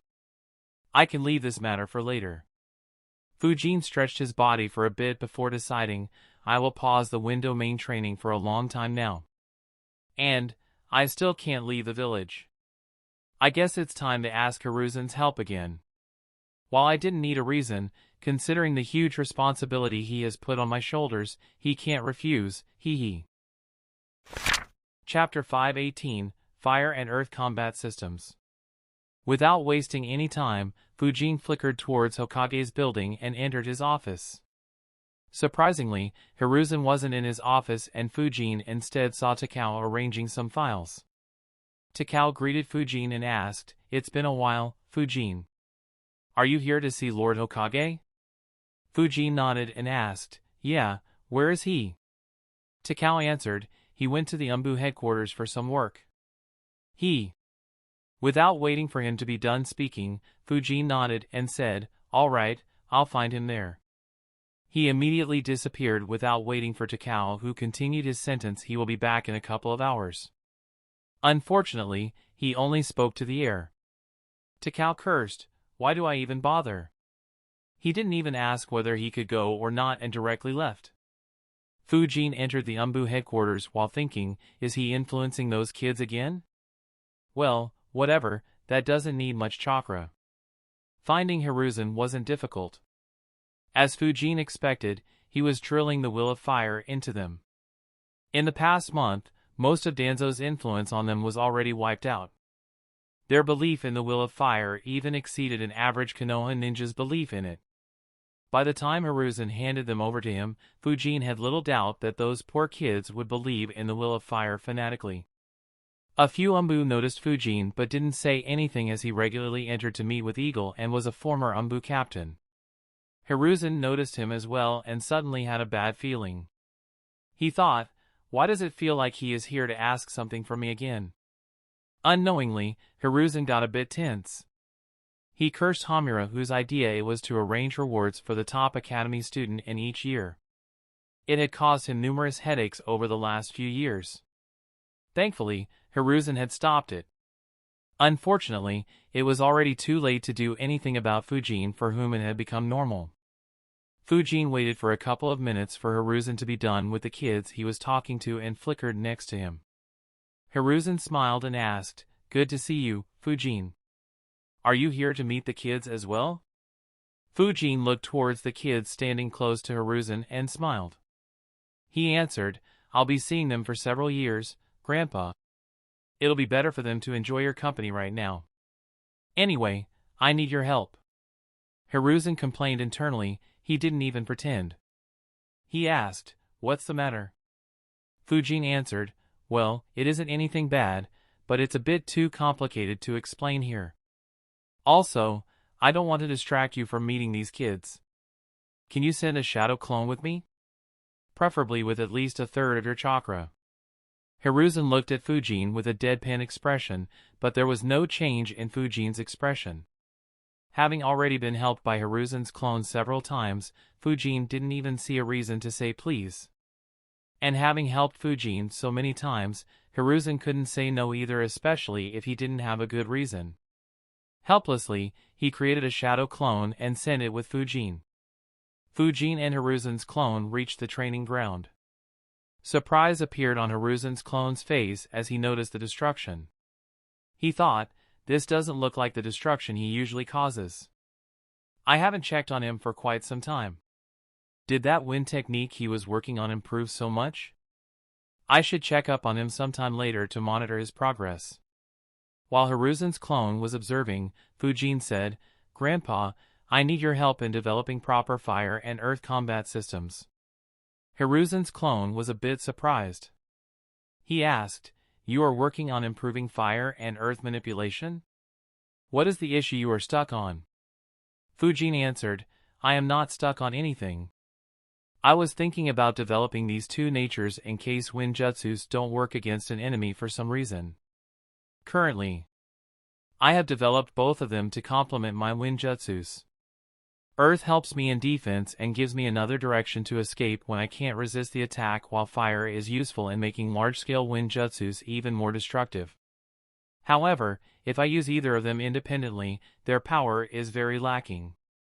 I wanted your help in developing these two natures to a level where I can use them independently in battle. I know that I won't be able to master them as much as my wind manipulation, at least in the short term. But I would still like them to be at a much higher level so that I won't be in a terrible situation in case my wind jutsus don't work. Hiruzen's clone thought about Fujin's words for a few seconds and felt that was reasonable. He himself believed in training in this manner. When it came to ninjutsu, he had mastered all 5 elements along with yin and yang release, a slew of secret techniques that were prized possessions of the proud clans in Konoha, and an array of forbidden jutsus. Fujin wanting to take a similar route was a pleasant surprise to him. He said, "That's a good decision. While improving one nature is good, you need to have a diverse skill set so that enemies can't make a plan against you like what IWA did. What ideas do you have for developing fire and earth? Tell me the jutsus you decided to learn and I'll tell you if you could do better." Without any change in his expression, Fujin replied, "I didn't think of anything. I directly came to find you after deciding." For a moment, Hiruzen's clone was left speechless. He didn't know what to say. Due to his jutsu mastery, everyone called Hiruzen the professor. However, considering his position, very few approached him to ask for guidance. The few who did would only approach him when they encountered an issue in their training. It was like how Fujin approached Hiruzen several times before this incident to deal with a particular issue. This was the first time anyone approached Hiruzen to ask for his help without making any efforts themselves. To make it worse, Fujin said as if it was the most natural thing in the world. It was as if he didn't see anything wrong or inappropriate in it. Hiruzen's clone bitterly wondered, what exactly did I do to deserve this in my old age? Not only do I have to look after the village and maintain peace between clans while having to deal with Danzo's mess, but I also have to teach anyone who asks me for help? What if others decide to follow Fujin's example in the future? How many clones will I need to use all the time? When will those ungrateful students of mine return and allow this old man to retire? Unfortunately for him, no one was interested in hearing about his troubles. He could only be grateful for the fact that Fujin did not spread this news around and didn't tempt others to do the same. Otherwise, his peaceful days would truly be over. Hiruzen's clone sighed and said, "Fujin, I have already said that in order to develop properly and grow stronger in the future, you need to work on such things yourself. It's fine if you face a problem and want my help, but you should work on it first yourself. Asking for my help should be when you are left with no choice." Fujin nodded obediently. Unfortunately, his words were anything but obedient as he replied, "I know, Grandpa. I have thought this through properly. I have no interest in developing fire or earth natures any further. After having spent so many years training wind manipulation, I have a feeling that I might be able to advance it far further than anyone else. And doing that will require a lot of time, perhaps even decades. In the future, I'll be busy with it and I don't think I'll have any time left to develop fire and earth natures. So, I decided to skip the long process of developing the combat systems around them and directly ask for your help. This way, I can train those two natures to a high level in a short time and then focus entirely on wind nature. I could have thought of which jutsus to learn from the library, but I figured that it'd be best to directly ask you. That way, I won't take any wrong turns." Chapter 519, Learning from the Master. As he spoke, a smile appeared on Fujin's face. His expression and words displayed that he had full confidence and trust in Hiruzen. While Hiruzen's clone thought of a few arguments, seeing Fujin's expression, he understood that no matter how he argued, he would eventually have to agree to train Fujin. He sighed internally, accepting his fate of performing another thankless task. The reason why Hiruzen's clone relented so easily is that he understood that Fujin had a point. One ninja had limited time and energy. Mastering several elements to the extreme was an impossible task. Hiruzen, despite having trained for over 6 decades, wouldn't claim to be the best in every element. He specialized more in fire and earth release as compared to the other 3 elements. Even if a ninja learned how to use all 5 elements, they would still gravitate towards 1 or 2 elements that they would master to the limit. One good example of this was Kakashi. Kakashi was one of the few ninjas who could use all 5 elements. However, he specialized only in lightning. In addition, he was very good at water and earth as well, even though they weren't at the same level as his lightning. But he only used 2 or 3 jutsus while using the fire element and barely ever used any wind jutsus. In Hiruzen's eyes, Fujin's decision to rely on him to directly increase his fire and earth mastery to a high level was a smart decision. The only issue was that Fujin was asking him to put in the hard work. Had he bothered someone else, Hiruzen would have been as supportive as he could be. Hiruzen's clone asked, "What can you do currently with fire and earth?" Fujin answered, "For fire, my main attacking jutsu is the Searing Migraine jutsu, which I use along with the Infinite Breakthrough jutsu to create a combination jutsu. I haven't used any other jutsu for a while, even though I know Great Fireball, Fire Release, 5, Fireproof, and Fire Dragon Flame Bullet jutsus as well. For earth, my main focus is on defense and evasion. The jutsus I generally use are Earth Wall, Iron Skin, and Earth Instantaneous Body jutsus. In addition, I also know Rampart of Flowing Soil jutsu and can create camps."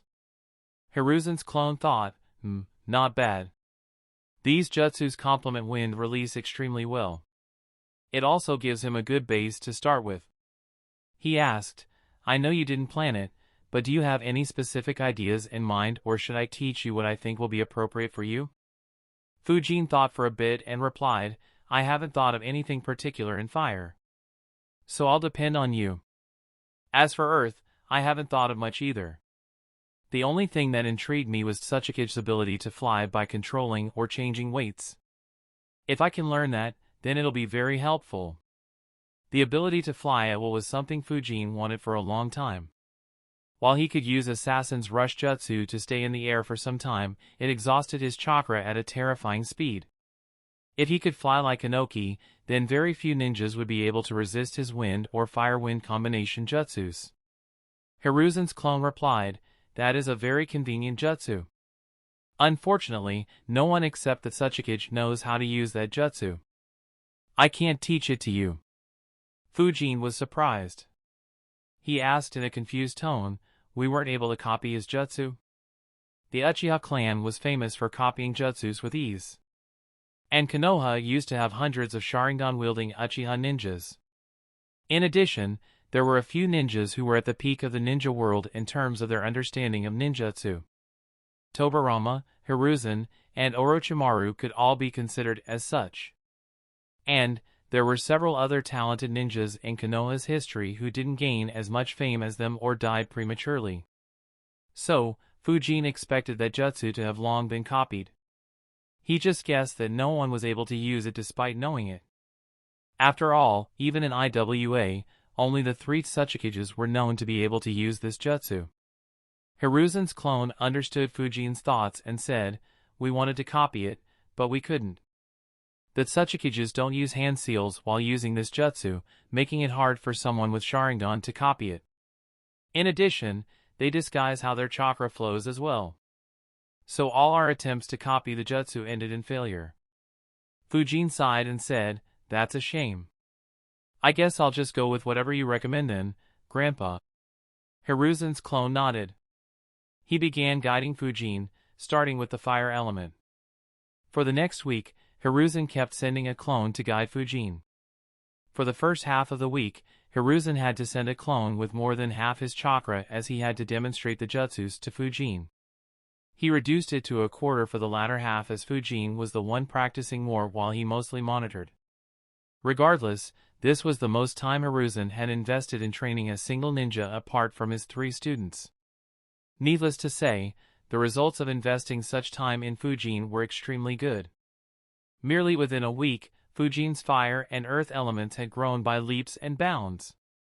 While he still needed some more time to master the jutsus Hiruzen taught him, his fire and earth elements would end up being superior to an ordinary elite jounin who specialized in either of those elements once he mastered them. Of course, improving his skills in these two elements beyond that level would be difficult for Fujin, as he was entirely reliant on Hiruzen for reaching this level. However, that wasn't an issue according to Fujin.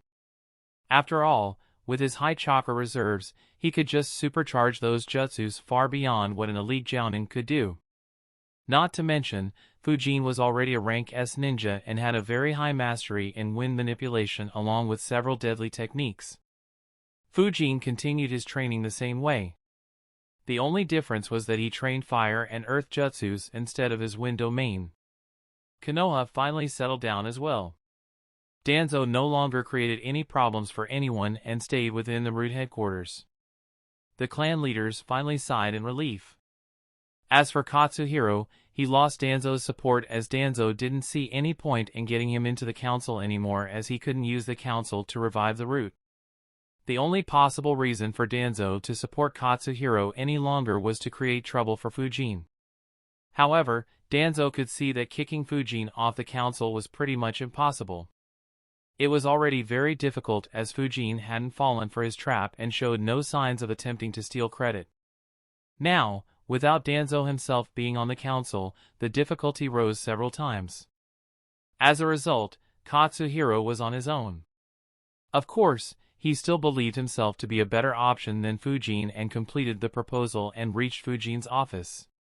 He entered the office and saw Yasushi and Haruma, who immediately recalled the bad memories related to him. However, this time Katsuhiro restrained himself.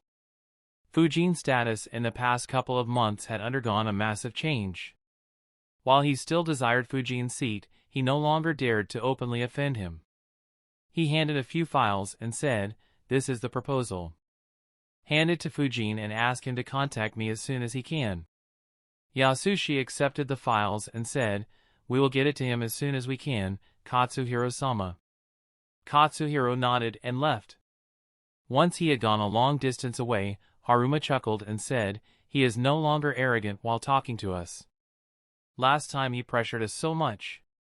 Yasushi chuckled as well and said, "Of course. Fujin is a grandmaster at Fuin Jutsu and is probably a rank S ninja as well. I still recall his clones scouting through the village. Even though Katsuhiro is strong, he will no longer dare to show any hostility towards Fujin." Haruma nodded and added, "Not to mention, he is already old, while Fujin is still in his teens. He will continue growing stronger." Anyway. A grin formed on his face as he asked, "How long do you think Fujin will make Katsuhiro wait this time?" Yasushi glanced at Haruma. The two immediately broke into laughter. Ever since Fujin sent a shadow clone to meet Katsuhiro after making him wait for over a month and a half, it had become something that Yasushi and Haruma joked about frequently. If it wasn't for the fact that they were still a bit fearful of him, the two would have spread the news of their meeting all over the village. Chapter 520, Dressing Down. Despite joking around, the two of them informed Fujin about Katsuhiro handing in the proposal in the evening along with some other reports. Fujin was slightly surprised. Over the last month, he was so engrossed in training that he nearly forgot about Katsuhiro. He said, "I'll look into it when I visit the office this Saturday. If he tries to pressure you two again, let me know." Yasushi said, "We will." He and Haruma quickly left. Fujin wondered, why did he take so long to come up with a proposal? After thinking for a bit, Fujin concluded, "I guess he was assigned to several missions during the chaos that followed after my attack on Root, preventing him from working on it. Oh well, whatever. I'll look into it later." Fujin put the matter out of his head and continued his training routine. With Danzo no longer in the council, Fujin didn't see Katsuhiro as much of a threat. Besides, the clan leaders owed Fujin a great favor for giving them an opportunity to deal with Danzo. Fujin doubted any of them would go against him due to such a matter. At most, they would reject the proposal. As long as he didn't push it too hard, no one would care much. Regardless, he didn't intend to let Katsuhiro have an easy time. Katsuhiro would get a taste of bureaucracy that was from a whole different world. On the next Saturday, Fuin sent a shadow clone to check out the proposal while handling other matters as well. Needless to say, he decided to handle Katsuhiro's proposal only after he was done with every other matter that had reached his office over the last couple of weeks. Katsuhiro, who was waiting patiently at his house, frowned. He thought, today is a Saturday. He didn't show up on the previous Saturday. So Fuin should have gone to the office today. But why hasn't he called me yet? Don't tell me he will make me wait for another month again. Anger flashed on Katsuhiro's face due to being repeatedly disrespected. It was soon followed by a helpless expression. With Fuin's recent fame and with Danzo no longer backing him, Katsuhiro was left without any options. In fact, he had begun questioning whether such a proposal would help him take Fuin's spot at all. Unfortunately, he had no option but to wait. Fuin's clone only reached Katsuhiro's proposal very late in the evening. Yasushi and Haruma exchanged several glances as they understood that Fuin was purposefully doing so. While reading the proposal, a surprised look appeared on the clone's face. He wondered, that's weird. Though the proposal is good, it has a few major flaws. I can understand some of these flaws, as this would put me against the clan leaders in a very aggressive manner. If Danzo is still supporting Katsuhiro, I can understand why he would want to do this. But, if Danzo was the one to make this proposal, there is no way he would leave such a big flaw. This proposal will be thrown out in a heartbeat. Fuin's clone continued reading as he said, send someone to call Katsuhiro here. Yasushi immediately dispatched a messenger. Minutes later, Katsuhiro appeared in Fuin's office. He had nearly given up hoping that Fuin would call him that day. When he finally received the message, he hurried, afraid that Fuin might run away and leave him hanging if he delayed. Of course, he didn't show those emotions on his face and maintained a stoic expression. He asked, did you go through the proposal? Fuin's clone nodded and replied, I'm disappointed. I had better expectations from you. His words surprised everyone in the room. Katsuhiro frowned and asked, what do you mean? Fuin's clone replied, if I present this proposal to the council, they will throw it into the dustbin without even giving it a second thought. Why exactly were you so restless earlier if this was all you could come up with? Katsuhiro's frown deepened. He didn't expect a dressing down when he hurried to Fuin's office. Despite being busy with the missions, he had worked hard on that proposal. Of course, the most insulting thing was that the one dressing down him was only a 15-year-old boy. He immediately retorted, Fuin, don't forget that I am still your senior and not your subordinate. Don't think that you can send a clone to humiliate me. Fuin's clone snorted and replied, humiliate you? What would I get by doing that? The next council meeting is in a week's time. If I present such a flawed proposal, then not only will it get thrown out, but it will also be much harder to pass it in the future. Were you genuine when you said that you wanted to help civilian ninjas, or were you just looking for an opportunity to create trouble? The room became tense. No one expected Fuin to be so harsh. Katsuhiro wondered, what the hell? What is he talking about? The proposal was perfect. But why is he so confident that I messed up?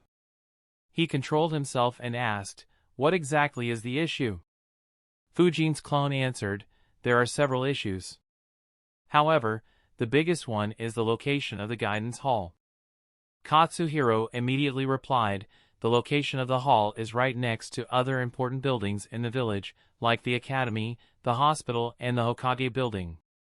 That's the perfect location for the hall. Fuin's clone shook his head and said, in order to construct the hall where you want, you will need to buy several dozen shops that are already in that area. What are your plans for those shop owners? Will they give up this lucrative position and move just because you want to construct a hall there? Even if you force them to move, how much will the village need to spend to buy those properties? The council will just throw out this proposal considering how expensive it will be and how much unrest forcing them off their property would cause. Katsuhiro immediately said, considering the benefits of the guidance hall, it's a sacrifice they need to be willing to make for the village. Fujin's clone immediately refuted him. The guidance hall can be made anywhere in the village. Why would they make the sacrifice just because you want the guidance hall there? Fujin's clone placed the files on his desk and said, "Make changes to the proposal and choose a new place for the hall that won't impact the lives of other people. There are a few more issues in the proposal as well. I'll leave it to you to find out what they are and correct them." Katsuhiro's expression became very ugly. He clenched his fists, but unfortunately, he had very little power in this situation. With Danzo no longer backing him and Fujin's reputation already exceeding his, he could only control his anger.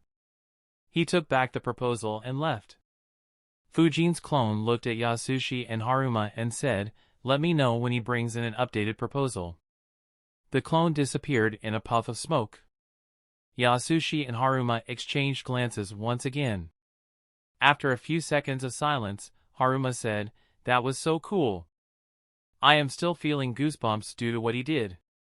Yasushi nodded and said, "Yeah, this was very exciting. Inoichi-sama was way too polite when compared to Fujin. His face was worth watching." Haruma laughed along with Yasushi and said, "That's what he deserves for putting us under so much pressure back then." While Haruma and Yasushi enjoyed the interaction, the same couldn't be said of Katsuhiro. He could barely contain his anger at being humiliated in such a manner by someone so junior to him. Unknown to Fujin, the way he dealt with Katsuhiro resulted in him getting a couple of fans. Katsuhiro returned home and opened his proposal. The more he looked at it, the more he was reminded of Fujin's words. In anger, he punched the desk, breaking it into two, and cursed, "Suzuki Fujin. I'll show you. Your seat will be mine soon. I'll create a proposal that the village would be forced to accept, and then I'll take that seat on the council." Spirited, Katsuhiro spent all night thinking about how he could improve the proposal further. Unfortunately, he was assigned a rank S mission by Hiruzen that would keep him out of the village for a couple of months the very next morning. Fujin didn't bother thinking about Katsuhiro and continued his training. A few days later, a wide grin could be seen on Fujin's face. He broke out into a burst of laughter. He had finally completed an extremely difficult task. A task that only two other ninjas were known to have achieved in the history of the ninja world. After some time, Fujin stopped laughing and his expression became serious. At that very moment, he suddenly disappeared and appeared next to a pillar, with his hand on the Flying Thunder God mark on that pillar. He immediately disappeared and flashed next to three other pillars before disappearing again and again before finally stopping. With joy on his face, Fujin muttered, "I have mastered the fucking Flying Thunder God Jutsu. And just in time as well." While Fujin was joyful in his basement, another important event was happening in the village. Iruka looked at Naruto and said, "Naruto, perform the clone jutsu." Chapter 521, Perverted Old Man. In his basement, Fujin analyzed, "I can finally move quick enough through the void to not have to resist the pressure from the void dimension. However, I still need to improve the number of times I can teleport continuously. Right now, I can do it only 4 times before needing to stop. However, Minato could probably teleport hundreds of times within a second. It's why he was called the Yellow Flash. Another aspect I need to work on is teleporting others with me at the same speed. I need to resist the pressure if I take a shadow clone with me. Oh well, these aspects will improve as I practice more. It's not something I need to be worried about. For now, I should check on Naruto. Today is his graduation exam. The last time I met him, he still wasn't able to perform the clone jutsu. That said, his taijutsu has improved a lot thanks to sparring with my clones occasionally. And, he knows 4 wind jutsus.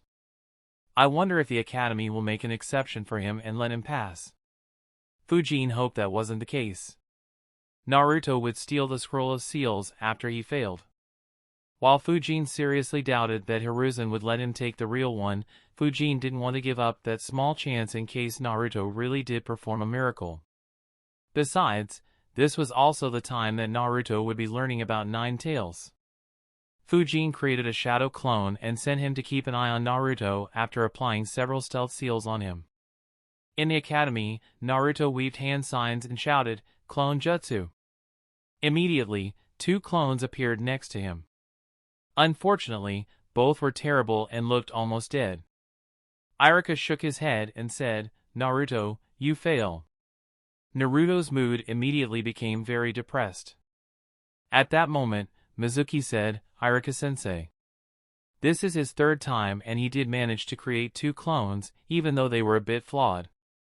Besides, his performance in taijutsu and remaining ninjutsu was very good. Why don't we let him graduate? Iruka refuted, he only created 2 and both are terrible. He has to create 3 to pass. This is a basic requirement of the academy. I can't pass him. Just like in the original story, Naruto failed to graduate. A depressed Naruto went back to his seat. He thought, even after training so much and after Fuin helped me so much, I still failed. Fuin will be disappointed in me. Naruto was even more depressed than in the original story as this time someone had helped him. Fuin's clone appeared sometime later and noticed him sitting dejected while the other students were undergoing their tests. He thought, looks like he still failed. Oh well, I guess I just need to wait. The clone kept hiding and witnessed the events play out. It had been over a decade since he transmigrated to this world. And it had been years since he had read the entire manga even before he transmigrated. So apart from the important events, Fuin had forgotten most of the minute details. Witnessing the events play out made Fuin recall some of those memories that were hidden deep within his brain. As he recalled, Naruto was contacted by Mizuki while he was leaving. The clone dispelled himself after seeing Naruto leave with Mizuki. Fuin received the memories of the clone and wondered, that's strange.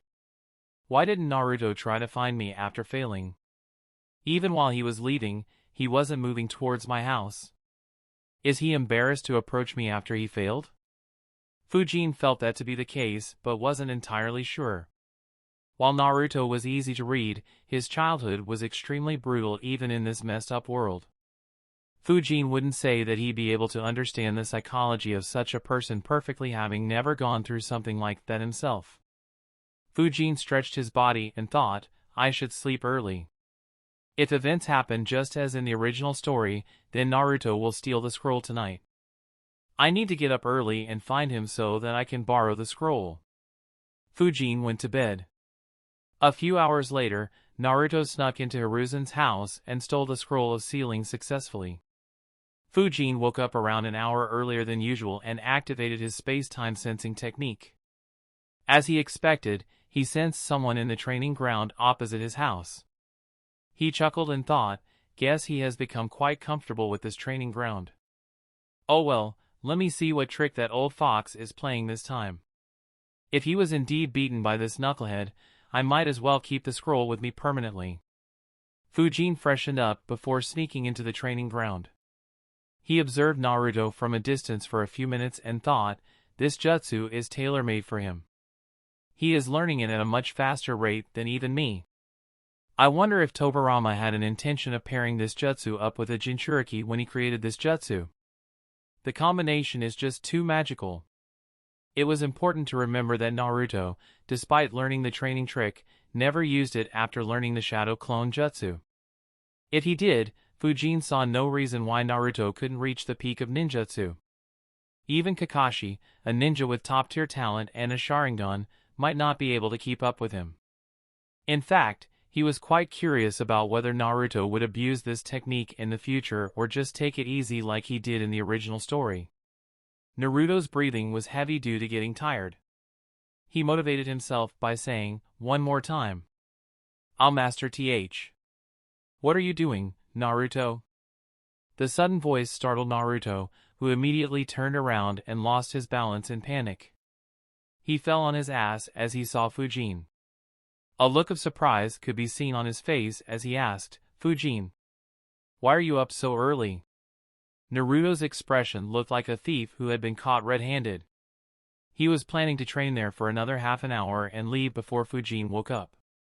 He wanted to continue training in secret until he mastered the Shadow Clone Jutsu. Fujin's sudden appearance shocked him. Fujin stared at him and asked, "Are you tracking my sleep cycle now? What are you doing training at this hour?" And Fujin's eyes landed on the scroll as he asked, "What's this scroll?" Naruto answered slightly nervously, "I couldn't do the clone jutsu in the graduation exam and failed. But Mizuki-sensei informed me that I could still pass if I learned a jutsu from this scroll." Fujin looked at the scroll and muttered, "The scroll of sealing? Where exactly did you get it?" Naruto grinned and said, "I got it from the Hokage's house." Fujin raised an eyebrow and asked, "And how exactly did you manage that?" Naruto continued grinning and said, "I defeated the Hokage with my super powerful secret jutsu." Hee.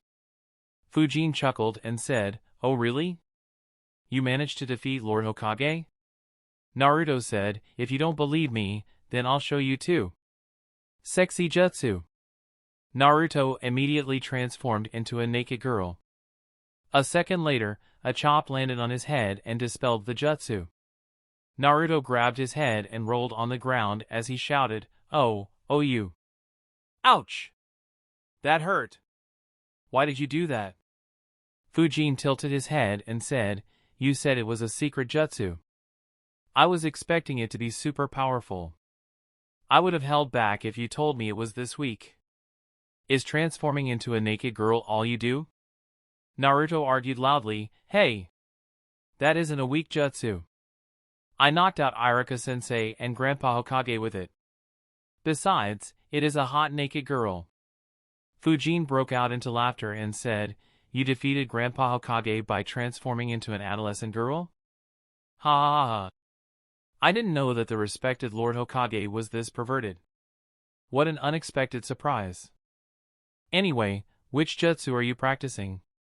Naruto replied, "It is the multi-shadow clone jutsu." Fujin said, "Oh, that's a powerful jutsu. Continue your training. I'll check the scroll and see if I can give you some tips to improve faster." Naruto's face brightened up. He said, "You are the best, Fujin." He continued his training. Fujin grabbed the scroll and opened it while thinking, "Stare all you want, you old fox. If this is the real deal, then I'm copying it entirely while you watch from that perverted ball." Fujin had already felt Hiruzen's gaze, so he knew the chances of the scroll being legit were low. Regardless, there was no reason why he shouldn't mess with Hiruzen. Sitting in his room, Hiruzen had a helpless expression as he watched through the crystal ball. He cursed, "This brat. First, he calls me perverted despite knowing that I did it purposefully. And then he brazenly opens the scroll of seals despite knowing that I'm watching? He has grown too brazen. Thankfully the scroll is a fake. Otherwise, I would have had a real headache to deal with." Hiruzen was looking forward to Fujin's disappointed reaction. However, there was none. Fujin opened the scroll and thought, as I guessed. This scroll isn't the real deal. It only has multi-shadow clone jutsu and the shadow clone explosion jutsu. That old fox set this whole thing up to make Naruto graduate so that he could be placed under Kakashi along with Sasuke. I wonder if he knew Mizuki's intentions all along. Or did he just eavesdrop on their conversation and decide to do this? Doesn't matter, I suppose. I guess I'll be giving Ibiki a gift today. Now that I think about it, I haven't given him any gift since the mission where I clashed with Katsuchi. One thing. I have said several times, though I haven't repeated this for quite some time, that I am not a fan of writing down what happened in canon in the story if there are no changes. One of the things that I hated while I read fanfics was when the same events in canon were written down in the fanfic with little to no change. Everyone who is reading Naruto fanfics would have already read/seen the original story, making this quite pointless. So, when I began writing, I decided to never do that. However, when I was writing the Uchiha Massacre, I realized that I would have to include some of the scenes that happened in the manga in this story as well to keep the story coherent and ensure that the story has a proper flow. So, you might see some repetition from the manga, but I will be keeping this to a bare minimum, like how this chapter had Mizuki and Irika conversing, though there was a slight change due to Fujin's influence on Naruto. In normal cases, I'll only write it if there is a change to the story that didn't happen in the canon and I feel would add to the story. If there is no change and I don't see a need to mention it in the story, which will be quite frequent, then I'll just say something like the events played out just like in the original story. Anyway, if you feel like I am including too much of the manga content and should decrease it or vice versa, then let me know in the future. Chapter 522, Did you really believe that? Fujin hung around for a couple of hours while monitoring and occasionally guiding Naruto. He didn't need to do much as the scroll was absurdly detailed. Hiruzen had pulled out all the stops to ensure that Naruto would be able to learn it in a day. When the sun rose, Fujin thought, I should leave. Irika and Mizuki will soon come looking for him. He looked at Naruto and said, Naruto, you are doing well. Continue training hard and you'll master this jutsu in a few hours. I have some work, I'll see you later. You can use this training ground. Naruto looked back at Fujin and said, Thank you, Fujin. I'll master multi-shadow clone jutsu, believe it. Fujin smiled and disappeared. Suddenly, Naruto recalled and exclaimed, I almost forgot. He promised to teach me this jutsu after I graduate. Hee, I need to master this jutsu quickly. He continued his training.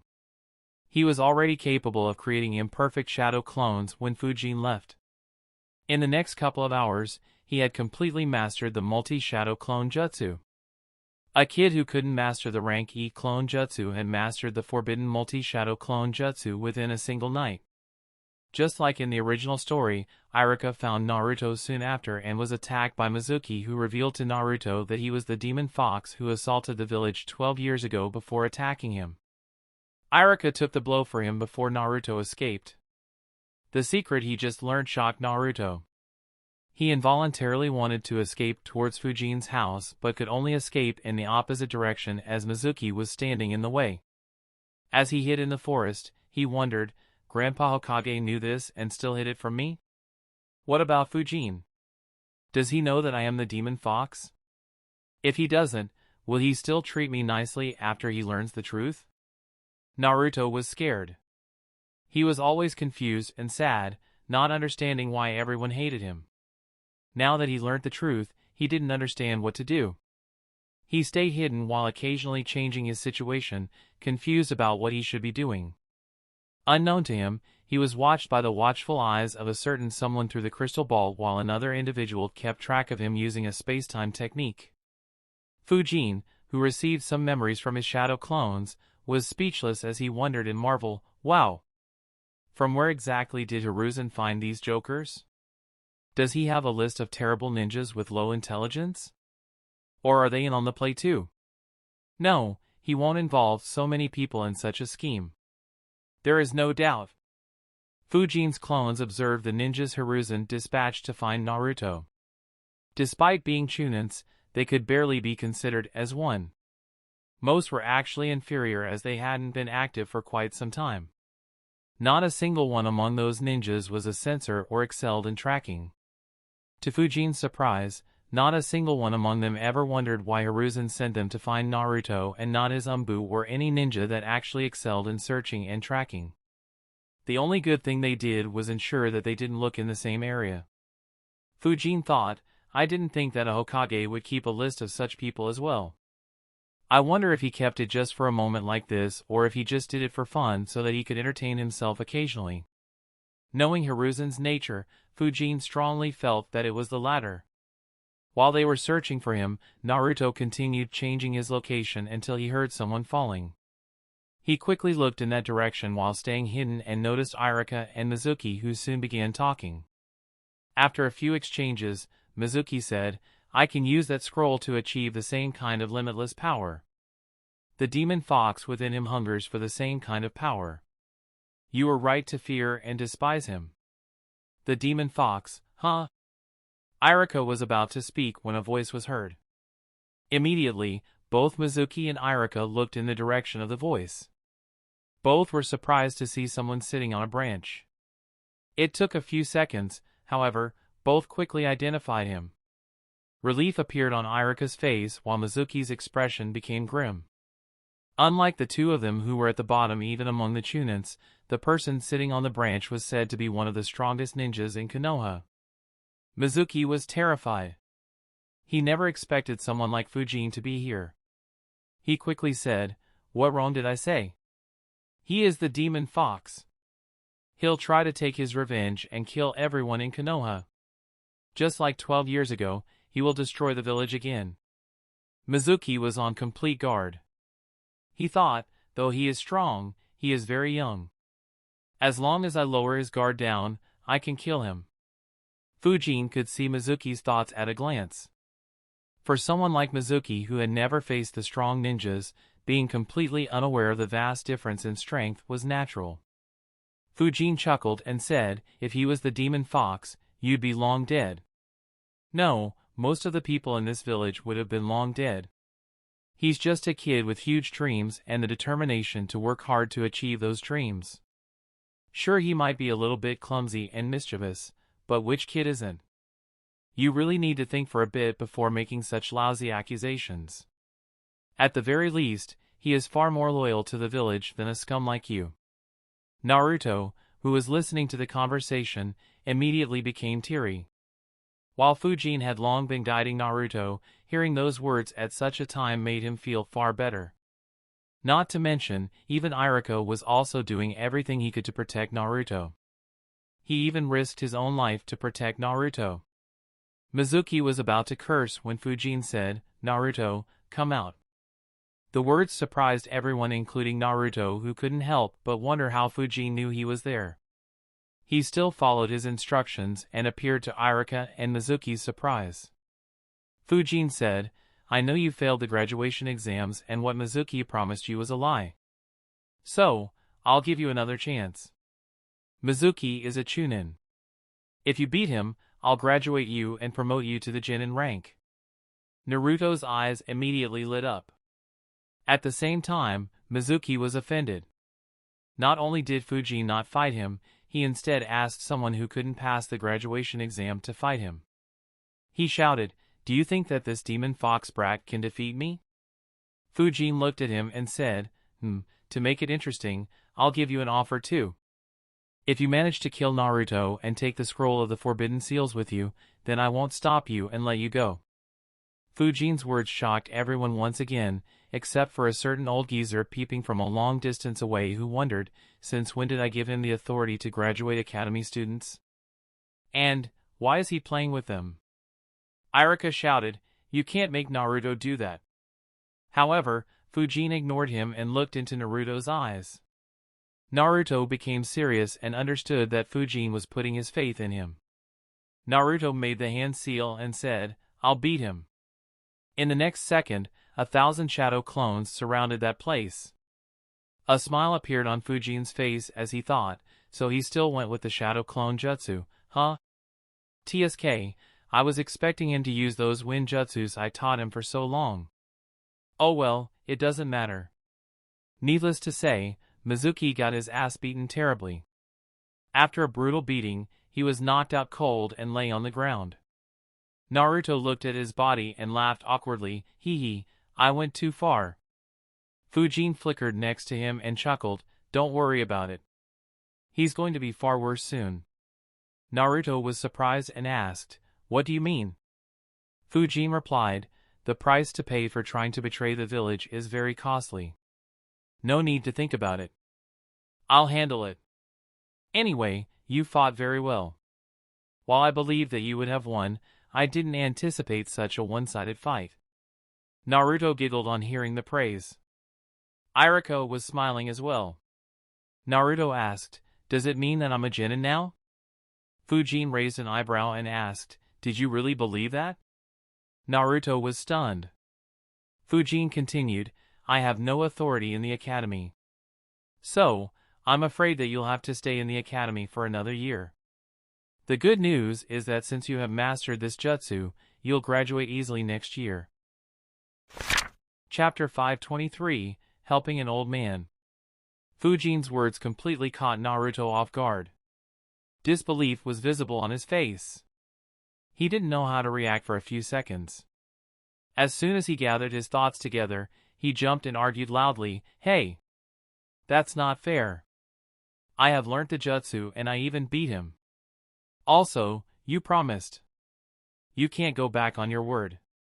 Seeing Naruto panic and complain in such a manner, Fuin couldn't control himself and began laughing out loud. Even Iruka smiled and thought, so he was the one guiding Naruto. No wonder he has been training in the training ground opposite his house. Naruto realized that Fuin had pranked him once again, causing him to pout in annoyance.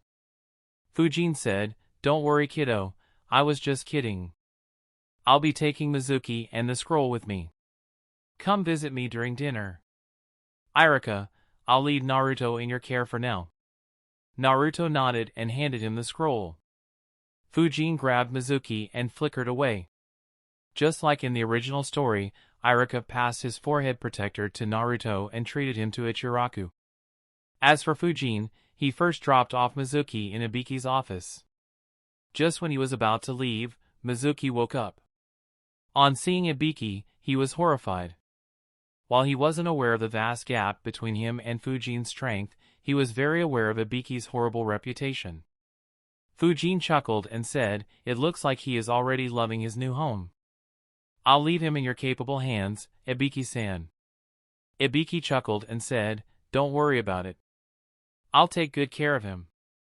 Just those words were too much of a mental torture for Mizuki. He looked viciously at Fuin and said spitefully, "Don't think that you will be safe for long. It is only a matter of time before that demon fox goes on a rampage once again." Fuin looked into his eyes, chuckled and said, "Once again, you should be more concerned about yourself, Mizuki." Fuin turned around and began leaving. Mizuki felt that Fuin was just mocking him about the torture he would have to experience in Konoha's torture and interrogation department. However, to his surprise, he suddenly felt pain in his abdomen. He held his abdomen while grimacing in pain. Suddenly, the pain increased beyond what he could endure. He collapsed to the ground while yelling. It felt like something was drilling out of his stomach. In addition, he felt like several insects were crawling under his skin. The pain kept increasing far beyond what he could bear, but somehow he didn't pass out. His eyes widened in horror as he saw maggots tearing the skin on his forearms and legs and crawling up his body. Seconds later, maggots drilled out of his abdomen, making him scream hysterically. The maggots that were crawling up his arms reached his face and began eating his face. He could no longer endure and finally lost consciousness. Several ninjas working in the TNI department looked towards Ibiki's office. One of them muttered, "It looks like the boss went crazy once again." The ninja next to him said, "Yes. Let's avoid him today. He'll be in a very good mood tomorrow after he has relaxed." The first ninja nodded and muttered, "He should at least wait till they are put in a cell. I still don't understand why he tortures them in his main office." In his office, Ibiki had a dark expression. Mizuki had passed out from Fuin's jinjutsu. While he didn't care about it, Mizuki had also vomited and wasn't able to control his bladder. He cursed, "These assholes. What do they take my office to be? Half of my bad reputation is due to the clan leaders and other powerful ninjas torturing criminals after bringing them to my office. Couldn't they at least wait till I put them in a cell?" Unfortunately, there was no one Ibiki could complain to. He could only take his frustration out on Mizuki. He summoned a couple of ninjas to clean up the mess and lock up Mizuki. Fuin didn't particularly care what happened with Mizuki. He reached Hiruzen's office, tossed the scroll towards him and said, "I found this." Hiruzen grabbed the scroll and looked at Fuin. He thought, "That's it? What about the fact that you tried to peek into such a secret scroll that is supposed to have Konoha's forbidden jutsus? Should I just ignore the fact that you did it despite knowing that I was looking at you?" Needless to say, Fuin didn't say a word about it. He couldn't care less about what Hiruzen thought about it. Instead, he reported, Naruto was misled by Mizuki, who intended to betray the village. I have handed Mizuki to Ibiki. Deal with him as you must. And Naruto managed to master the multi-shadow clone jutsu. He can create 1,000 clones. Though he failed graduation, the batches haven't been assigned yet. I recommend that we graduate him now instead of making him wait another year. Of course, Fujin was just saying it for the sake of saying it. He knew that Hiruzen would do so even if he didn't say it. As he expected, Hiruzen nodded and said, "That's a good suggestion. I'll graduate Naruto from the academy. Do you have anything else to report?" Fujin acted like he was thinking for a few seconds before shaking his head and replying, "Not that I can think of." Hiruzen cursed under his breath, "This brat." He asked, "Did you check the scroll?" Fujin nodded and said, "Yeah, I was surprised to hear that Naruto used a super powerful secret jutsu to defeat you and take the scroll. I almost speculated that some pervert was pretending to be you and tricking Naruto. So, I just wanted to make sure whether it was real or fake and that Naruto wasn't practicing something harmful to him. You looked into it despite knowing that it is the scroll of the Forbidden Seals?" Hiruzen sounded a bit angry and a bit disappointed in Fujin as he asked that question. To his surprise, a smile appeared on Fujin's face as he answered, "I checked it because I expected it to be a fake, Grandpa. If an academy student was able to steal the real scroll of the Forbidden Seals, then it would have been rather disturbing.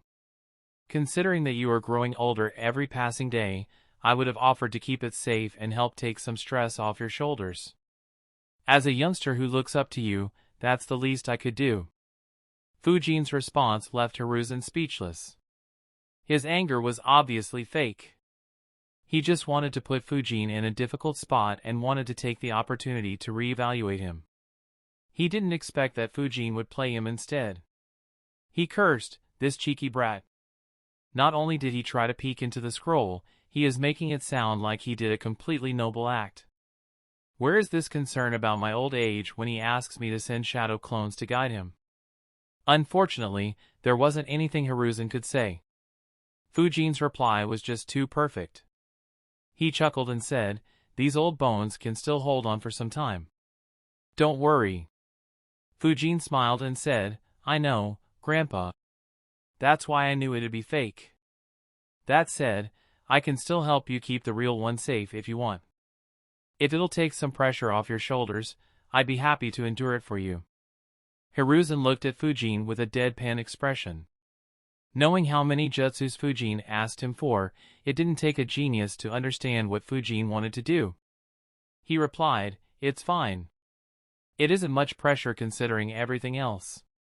If you want, you can hang on to this scroll." It was Fujin's turn to be speechless. He wondered, what the hell am I supposed to do with it? He smiled and said, "I think I'll pass." Hiruzen nodded and said, "You did a good job apprehending the traitor. I'll look into him now." Fujin nodded and said, "All right, I'll see you later." He was about to leave when Hiruzen said, "Wait." Fujin stopped and turned around. Hiruzen said, "Did you think about whether you would like to become a sensei?" Hiruzen had asked Fujin about this matter some time ago, but Fujin hadn't given a clear answer. Fujin asked, "Aren't the Jounin sensei already decided?" Hiruzen answered, "I do have several in mind, but nothing has been finalized yet other than Kakashi's squad. Naruto and Uchiha Sasuke will be under his tutelage. As for the others, they haven't been finalized yet. I can appoint you as the Jounin sensei for Team 8, which will have Inuzuka Kiba, Hyuga Hinata, and Aburane Shino, or Team 10, which will have Nara Shikamaru, Yamanaka Ino, and Akimichi Choji. All 6 of them are children of clan leaders. While their parents didn't say anything, they would like you to guide one of the squads." Chapter 524, The Truth. Fujin was slightly surprised. He thought, he is willing to give me the squad that was supposed to be given to Asuma? If I can guide one of those squads, my influence in the village will increase considerably. Along with those kidnapped orphans that I'll be looking after and my seat on the council, I could be a major contender for Hokage post the 4th Great Ninja War. Unfortunately, the position of Hokage will be quite meaningless by then. There isn't much I can gain from it. Besides, if I have to look after a group of Genins, then it'll take up a major portion of my time. And time is something I am extremely short of. It'll eat into my training time and I won't be able to visit Phantom Haven easily until they graduate. It will also interfere with several of my future plans. Fujin replied, I am still very busy with my training, Grandpa. And, I will also have to look after the orphans very soon as the construction is almost complete. While I would have liked to guide promising young kids, I can't accept that responsibility for the time being. Hiruzen sighed and said, that is a pity, but I understand. Continue focusing on your training. I will. Fujin replied with a smile and disappeared from the room. Hiruzen muttered internally, such dedication towards training is very good. If only he had been a few years older. Hiruzen's expression became serious as he thought, that said, I didn't expect Fujin to be so interested in the Scroll of Seals. Was he interested in a particular jutsu, or did he just want to learn dangerous jutsus to expand his jutsu repertoire? Hiruzen couldn't be sure.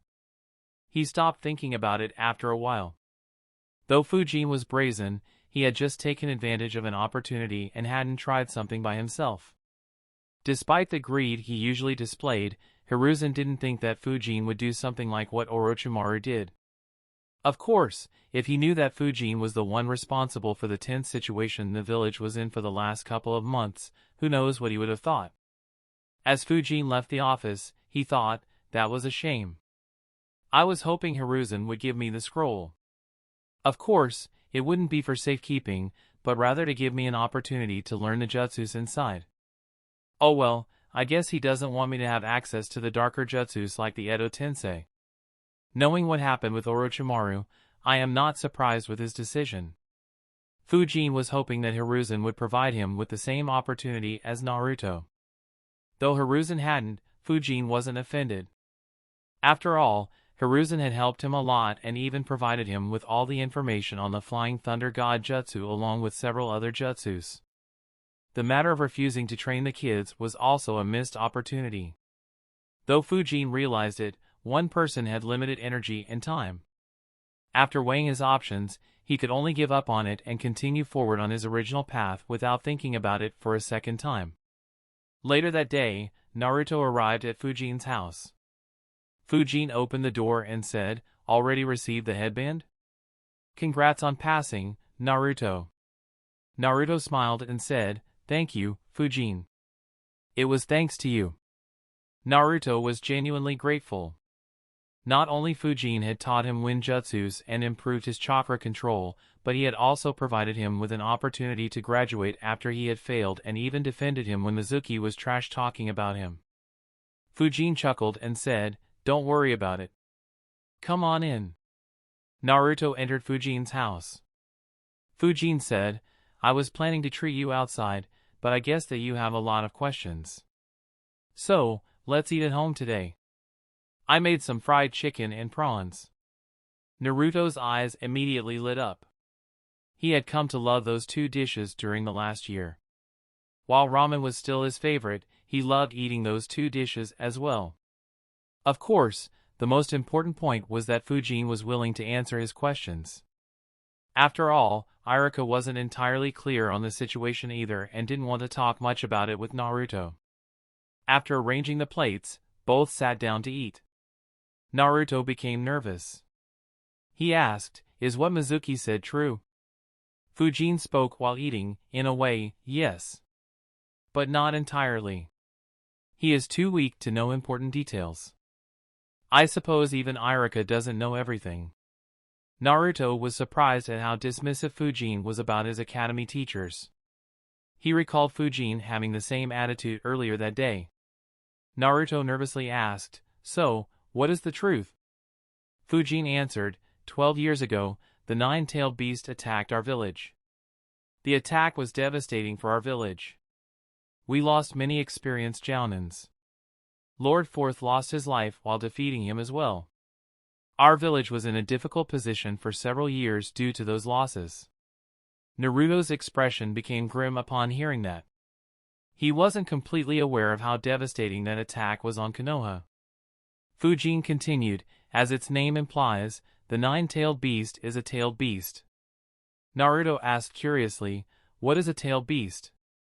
Fujin replied, a tailed beast is a gigantic beast that contains a massive amount of chakra.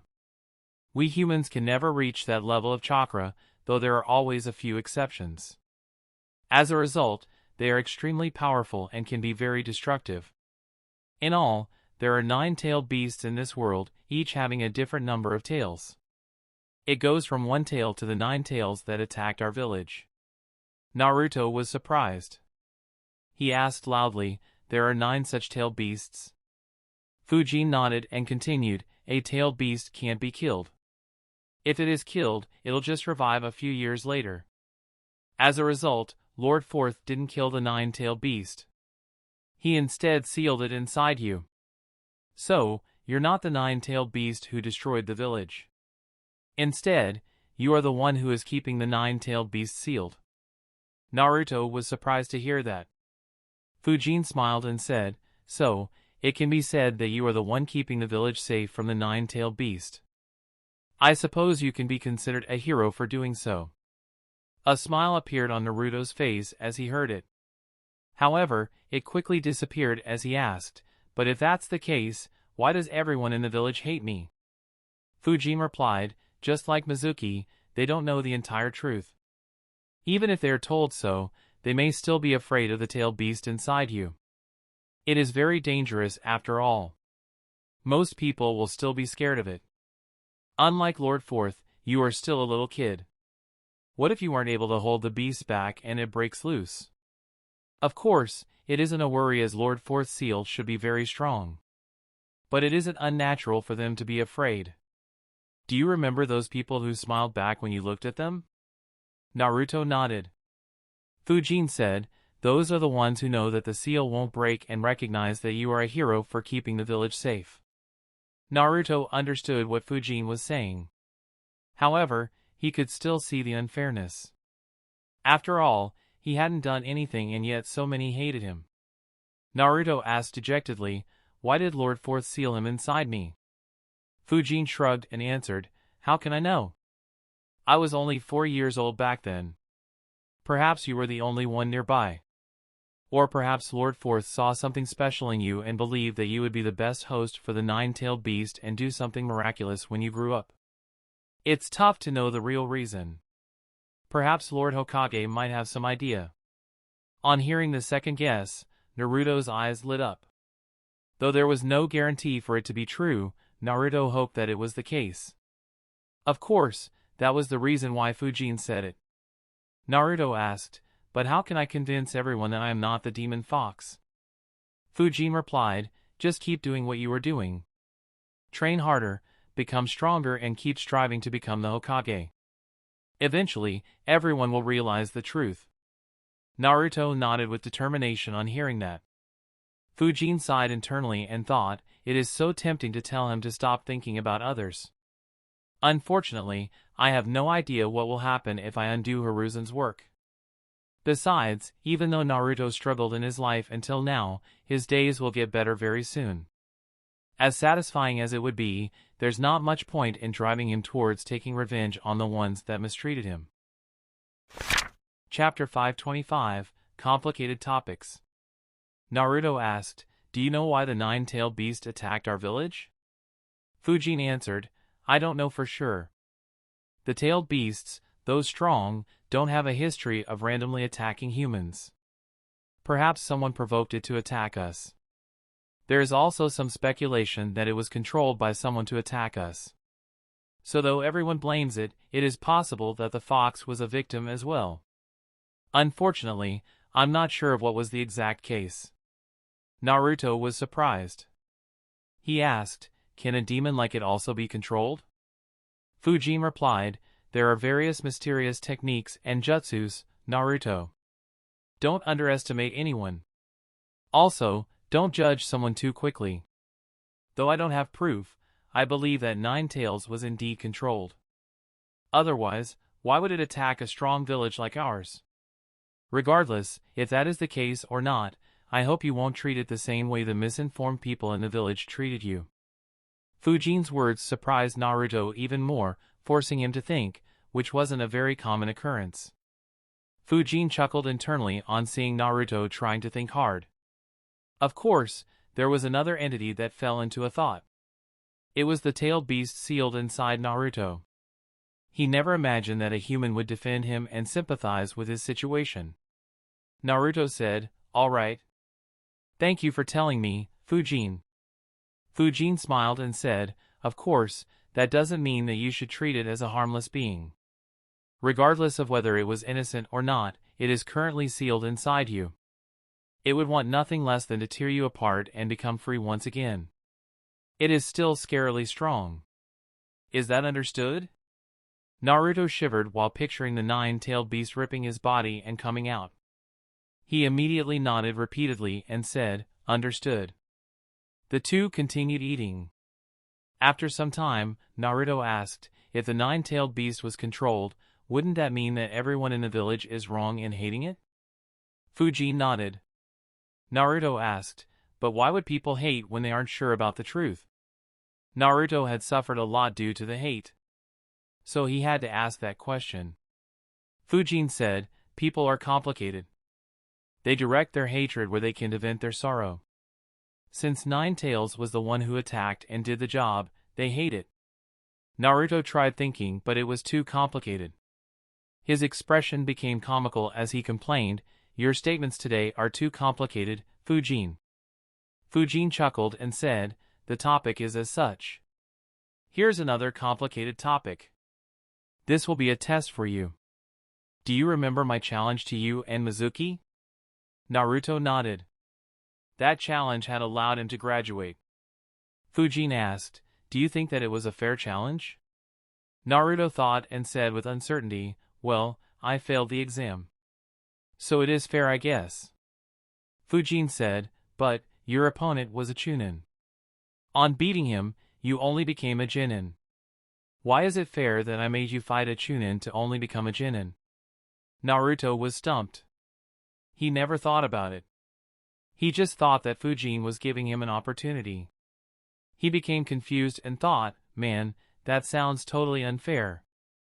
But why is Big Bro telling that to me? Why would he tell me that he was unfair towards me?"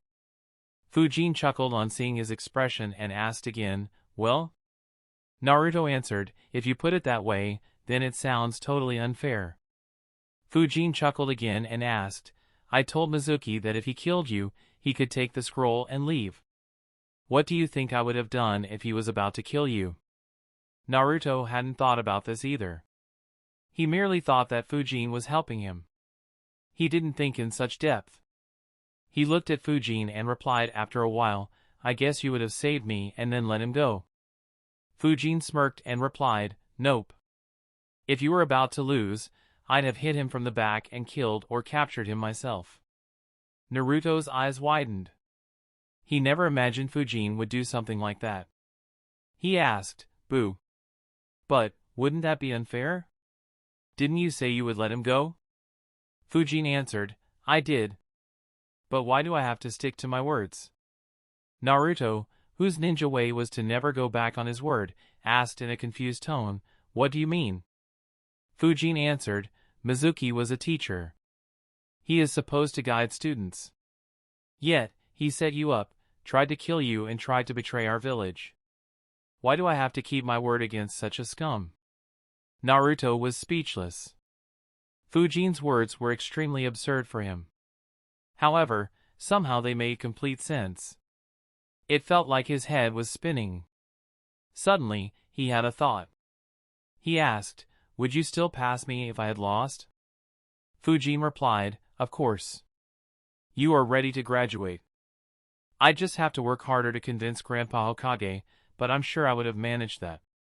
By winning, you made it much easier for me to convince him." Naruto was surprised. However, it was a good surprise this time. Still, he couldn't help but complain in his mind, "So, my life was never at risk and I was set to graduate as well? I went through all that tension for no reason at all. He knows how to keep me on my toes all the time." A pout formed on Naruto's face. Fujin asked, "What's up?" Naruto replied in a childish tone, "Nothing." He immediately followed up, "I don't care if you keep your word against Mizuki. But you are keeping your word for me. I have graduated, so teach me the jutsu. Which jutsu? Fujin became confused and wondered, when did I promise to teach him when he graduates? I'm just planning to make him eat Kakashi's head. Though his past is traumatic, that bastard has been having it easy for too long. Naruto's expression became very annoyed as he pointed at Fujin and said, "Hey! You promised to teach me that jutsu that allows you to disappear." Naruto's words made Fujin recall. He said, the body flicker jutsu. I almost forgot. Sure. Wanna train after we are done eating? Naruto nodded. He began eating and asked again, while we are at it, could you also teach me a stronger wind jutsu? Fujin replied, you are now a Genin, Naruto. You'll be assigned a Jounin sensei in a few days. Until you become a Chunin, he or she will be the one responsible for training you. If I interfere, then you'll end up confused. Naruto asked in a surprised tone, I'll get my own sensei? Fujin looked at him with a deadpan expression and said, I thought you promised that you will pay attention in class. I even believed you. Naruto immediately laughed nervously and said softly, well, I tried to. But Irika-sensei was just too boring. Fujin just continued staring at Naruto, who quietly focused on the food. Fujin chuckled internally while thinking, good. He'll be a Genin for who knows how long. I'll just throw him at Kakashi until that bastard diverts him back to me. Thankfully, he knows almost every jutsu out there.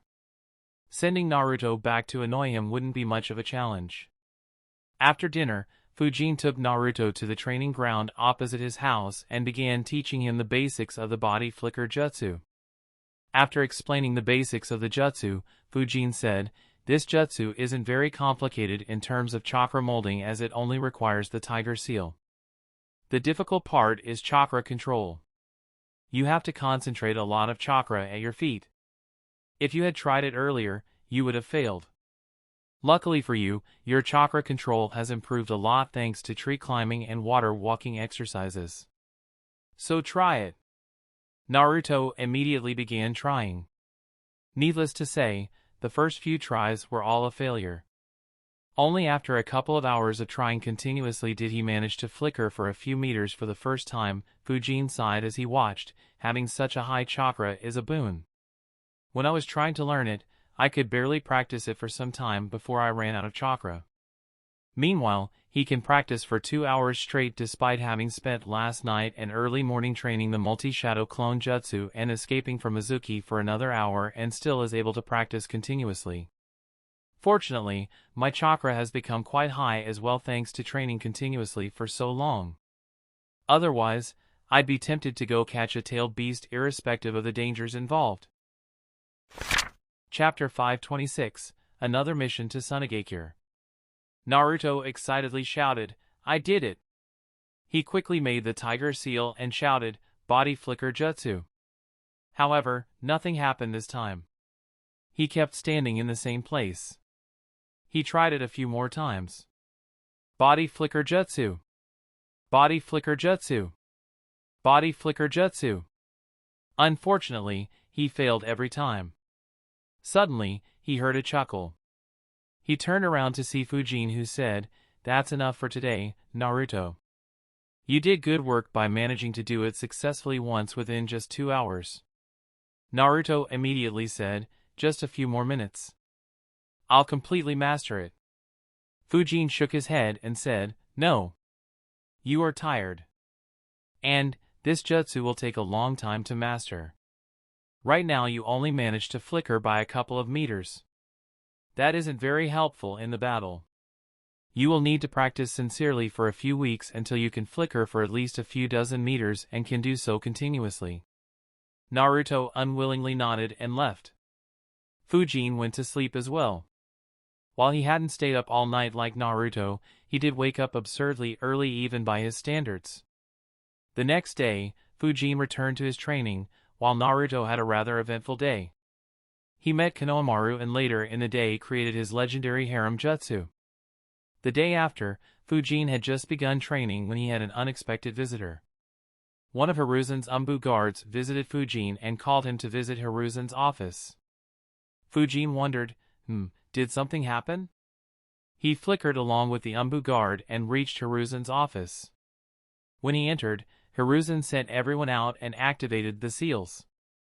Fujin became serious and waited for Hiruzen to start speaking. Hiruzen asked, Fujin, you were planning to go out for some missions, right? Fujin nodded. He had asked to go out of the village a couple of weeks ago but was asked to stay in the village by Hiruzen. He replied, yeah, training all the time becomes boring and stale.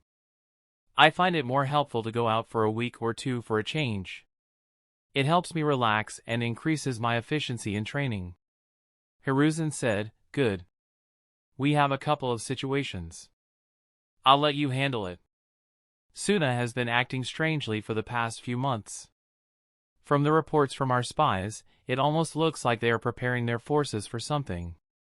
They have raised their security so much that even the spies have been unable to send messages out for the last 2 weeks. Fujin realized, I see. They are starting to prepare for an attack on Konoha. But shouldn't there still be some time? Or is Rasa more serious than in the original story? Yeah, that should be the case due to my interference. He'll be hating Konoha even more and at the same time will be preparing even more. Fujin asked, do you want me to go to Sunagakure and investigate what exactly is happening? Hiruzen immediately shook his head and said, no, that will be very risky. While you could infiltrate with the help of merchants, if you were discovered, then you'd be surrounded by thousands of enemy ninjas. Though you have a flying summon, you will still have a difficult time escaping if the 4th Kazekage finds you. There is no reason to take such a risk. Though Hiruzen's words were full of concern for Fujin, his thoughts were the exact opposite. The last time I sent him to Suna, he almost created another country. The western area of the Land of Wind is still very unstable, forcing Rasa to deploy more than 1,500 ninjas there despite there being no external danger. The Wind Daimyo transferred a lot of funds that were meant for Sunagakure to those affected areas, making Rasa even more desperate. Right now, we only have suspicions that Rasa is up to something. We don't know who Rasa plans to target or if this is just an exercise to ensure the preparedness of Suna's forces. However, if I send Fujin, Hiruzen strongly believed that Konoha and Suna would be at war if he sent Fujin there. He didn't dare to do so. Not to mention, Shikaku had explicitly asked Hiruzen to not send Fujin there and threatened to go on a month-long vacation if Hiruzen did so. Fujin wondered, since when did he become so caring? Just say that you don't want to provoke Rasa. While entering Sunagakure would be risky, there wasn't much danger for Fujin. While he still couldn't use the Flying Thunder God Jutsu to teleport a long distance away, he could just inform Ryu and his sons that he would be going to a dangerous place and be prepared to reverse summon him once he burnt the seal. As long as Fujin was aware of the danger, trapping him was very difficult. It was unexpected situations, like Rashi's tailed beast bomb, that were a bigger threat to him. Hiruzen continued, we can't interfere much in Suna. What I want you to look into is the Land of Rivers. As you know, the Land of Rivers is supposed to be aligned with us. However, the Yamakawa family has been acting strangely for the last few months. From what the Umbu observed, it looks like they have made a deal with Sunagakure. The Umbu squad was planning to act, but they discovered traces of Suna ninjas and decided to retreat. We believe that Suna has stationed an elite jounin and a few squads in their town. I want you to look into their family. If there are indeed Suna ninjas hiding there, then eliminate all of them and eliminate all adults in the Yamakawa family. Bring back the bodies of their family head and the Suna ninjas with their brains intact. Fujin nodded and asked, what's the second situation? Hiruzen continued, it is in the Land of Rivers as well. A couple of our Chunin squads disappeared in that country. I'm afraid something strange is happening there. We deployed some Umbu squads, but they didn't find anything. My first thought was Sunagakure, but it is very strange for them to do something like this. If they are planning something, then they wouldn't alert us by doing something so small. Once the Yamakawa family is dealt with, spend some time in that country to see if you can find any clues. If you can find and clear that issue, then the mission will be considered as complete. Otherwise, just return in 2 weeks and report your findings. I'll just dispatch more forces to find out what happened to them. Fuin nodded. Hiruzen asked, "Who do you want to go with you in your squad?" Fuin replied, "There is no need for it. I'll just go by myself." Fuin was planning to use this opportunity to meet up with his Phantom Haven Society subordinates and create another set of a few thousand Flying Thunder God marks in the Land of Fire. If he had teammates, then that would be difficult to do. Hiruzen wasn't surprised as he understood that Fuin preferred working alone. He said, "All right. Other than the bodies you bring back, make it seem like everyone in the Yamakawa family was killed by Sunagakure ninjas." Fuin said, "All right. Do we have any idea as to which elite jounin was sent?" Hiruzen shook his head and said, "No. The squad couldn't gather much information as they would have been in danger if the information was true. Killing an elite jounin wasn't an easy task. Only a few ninjas in Konoha could do so consistently. Hiruzen would have needed to dispatch Eagle along with a few squads of experienced Umbu ninjas to be able to ensure that Konoha wouldn't suffer needless losses. And that force couldn't guarantee that they would be able to complete the mission. Since he had the option of sending Fuin, Hiruzen didn't need to go through other complicated alternatives. Fuin replied, "All right. I'll leave within a few hours then." Hiruzen nodded as Fuin disappeared from the room. Fuin entered his house while thinking, "It looks like Konoha Crush will happen after all. Though I interfered, what I did should have infuriated Raza even more. The attack might be more fierce than what I remember. Orochimaru and Raza will also need to consider my existence and make arrangements to ensure that I don't cut through Suna and Oto ninjas or directly attack the barrier the Sound Fort will erect. Hee, I am looking forward to what they come up with." Fuin made preparations and left the village. Around the same time, Eagle entered Hiruzen's office. Chapter 527, First Kiss. As Fuin left Konoha and headed towards the Land of Rivers, Eagle entered Hiruzen's office and asked, "Did you assign that mission to Fuin?" Hiruzen nodded. Eagle sighed in relief. That mission fell under Umbu and Eagle had a major headache on how to handle it. The Umbu didn't have any other elite jounin. Not to mention, they were stretched extremely thin due to the mess Fuin created some time ago. However, Fuin going on the mission meant one thing. Eagle asked, "So he declined to become a jounin sensei?" Hiruzen answered, "Yeah, he wants to focus on training for now." Behind his mask, Eagle smiled and said, "Yeah, he is only 15 now. It's not a bad thing. Besides, you could make him Konohamaru's sensei later." A shiver passed through Hiruzen's spine. He had thought about it when Fuin rejected the offer. What he analyzed made him raise his guard several times. Hiruzen thought, "I didn't notice it until Fuin started guiding Naruto. He tends to double down on the existing characteristics of the ones he is guiding. Among the 5 kids he guided initially, 2 became very promising as that was their nature while 3 haven't shown much progress beyond their initial improvement. He didn't do anything to make those 3 orphans train harder and left them to their means. It was the same story with his Umbu subordinates. It's just that they were very dedicated. I didn't notice this as it seemed normal. However, with Naruto's pranks have become 100 times worse since he came in contact with Fuin. They increased in both intensity and frequency. The only explanation is that Fuin used this aspect and motivated Naruto to prank more so that Naruto would train harder. Though it was an annoyance to the village and I had to deal with several complaints, it was a very good method to train Naruto. If I give Konohamaru to Fuin to train, then Konohamaru challenged Hiruzen more than a dozen times daily to battle. Fortunately, he was extremely weak and was just a headache to Hiruzen rather than an actual problem. However, if Fuin trained Konohamaru and encouraged him to challenge Hiruzen more, Hiruzen's old age would become a complete nightmare. The very thought of that future made Hiruzen shiver. "Father?" Eagle called out seeing that Hiruzen was lost in thoughts. Hiruzen replied, "Yeah. I will think about it when the time comes." Eagle nodded and discussed some official matters before he left. Hiruzen stopped doing his paperwork and looked outside the window, staring at the statues of the Hokages while he smoked.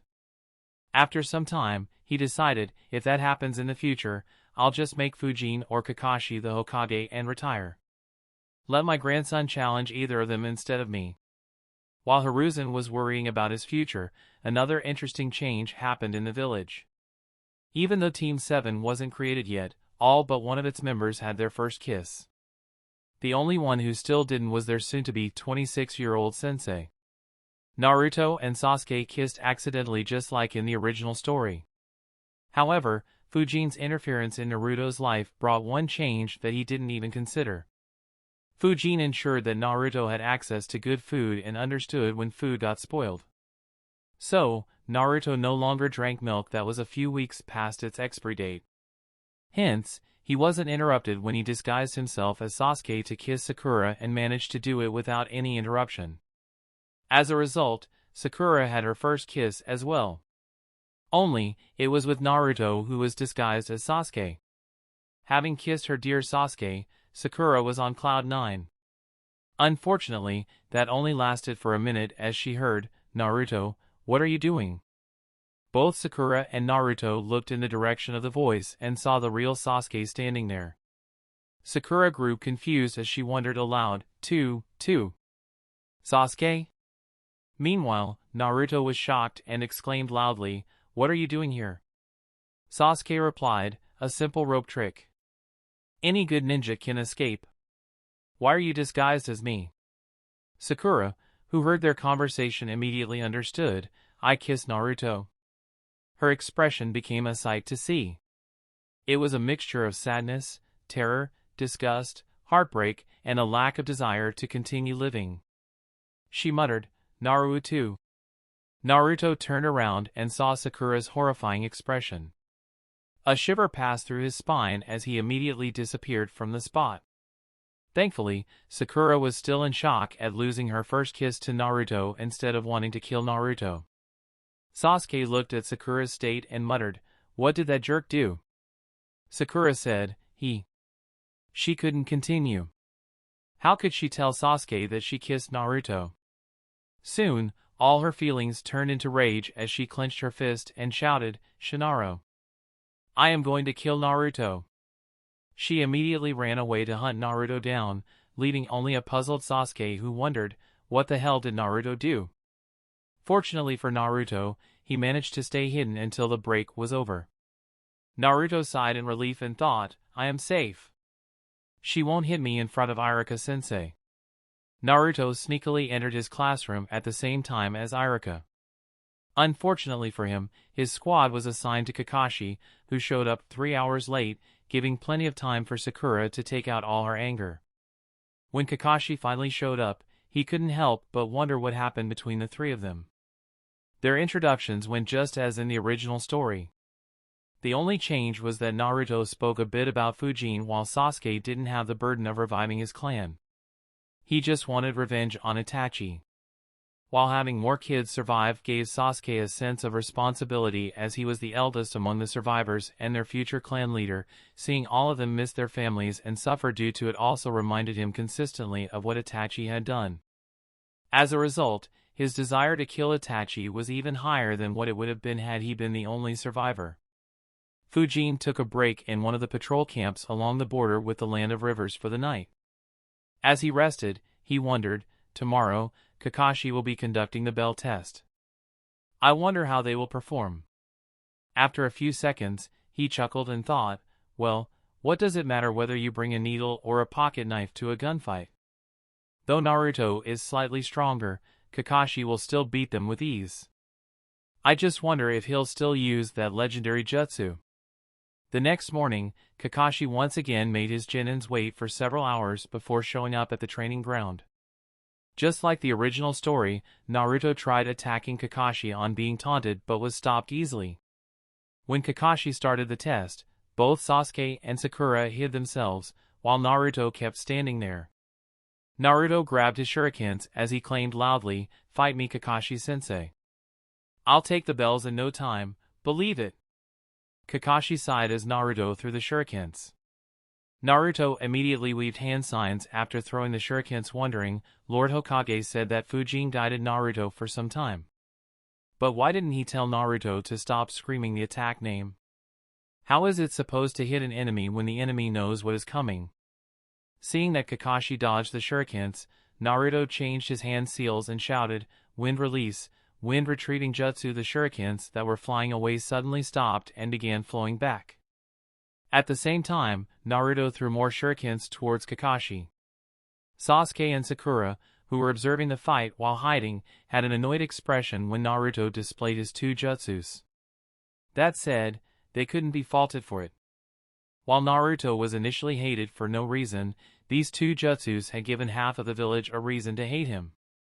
Of course, since they already hated him, he couldn't see any difference. Fuin noticed it, but he felt that it was justice in a weird way. So he didn't particularly care about it as it didn't affect him. Hiruzen had received several complaints due to this, but he couldn't tell Naruto to stop pranking considering what his daily life was, and since he didn't actually hurt anyone. Not to mention, Fuin was the one who was teaching him the jutsu. That was another trouble he didn't want to poke needlessly. Regardless of their annoyance, both Sasuke and Sakura were surprised to see Naruto surround Kakashi from all directions with shurikens. Sasuke wondered, since when did his control over the shurikens become this good?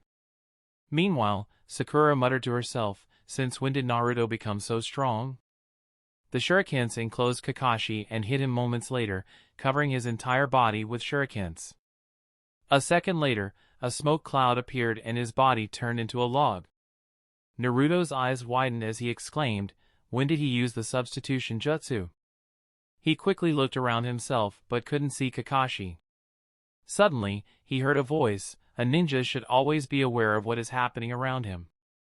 Especially what is happening behind him. Kakashi's hands were making the tiger seal.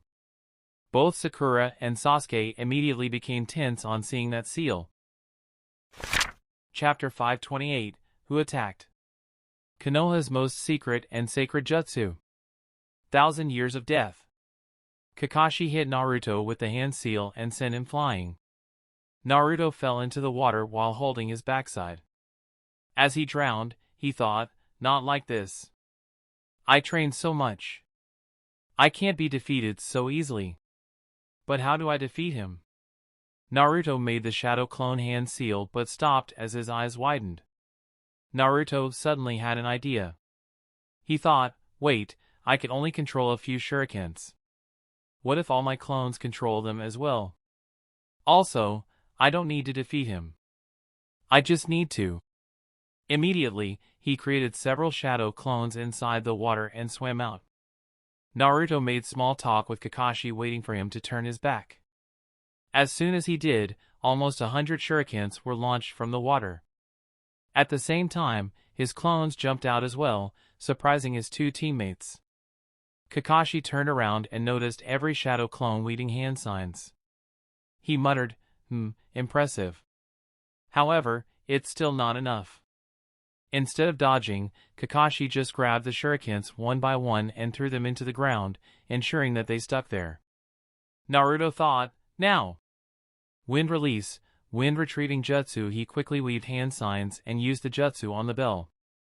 The bell was yanked from Kakashi and flew towards Naruto. Unfortunately, Kakashi disappeared and appeared next to the bell and grabbed it before it reached Naruto. He said, not bad, not bad. However, this isn't enough to be the Hokage. Realizing that using wind jutsus wouldn't help him much, Naruto shouted, let's just beat him up. Naruto and his clones engaged against Kakashi in taijutsu. Kakashi easily dealt with him while observing his skills. He analyzed, his taijutsu is much better. It looks like Fuin sparred with him to give him some experience. And he has decent control over wind as well, even though he doesn't have any destructive jutsu. Fuin likely only wanted to improve his basics. Within a couple of minutes, all of Naruto's clones were dispelled while he too was beaten back. Kakashi asked, is that all you can do? Naruto wiped his face while thinking, I know Fuin asked me to not use them against an ally, but he asked us to come at him with an intention to kill. Also, He is so strong, so it shouldn't be an issue, right? Naruto made another set of shadow clones who surrounded Kakashi and immediately jumped away, confusing Kakashi, who wondered, what is he up to this time? His eyes widened as he saw every shadow clone grab a couple of kunai that had explosive tags attached to them and throw them at him at close range. The explosive tags all exploded at the same time, covering the area in dust and smoke. Sakura watched with a dumbfounded expression as her eyes widened. She exclaimed, "Did Naruto blow up Sensei? And when did he become so powerful?" Even Naruto was surprised by the degree of explosion. He hadn't ever exploded so many explosive tags at the same spot. He thought, so that's why Fuin asked me to run away and to not use this tactic on an ally. How many dangerous techniques does Big Brother Fuin know? He casually told me about this idea while we were eating dinner. Kakashi, who hid some distance away, looked at the explosion with wide eyes as he complained, what the hell has Fuin been teaching him? If he used that against a fellow Genin or even a Chunin, they would likely end up dead. I was nearly caught off guard as well. For someone like Kakashi, dodging that wasn't a big deal.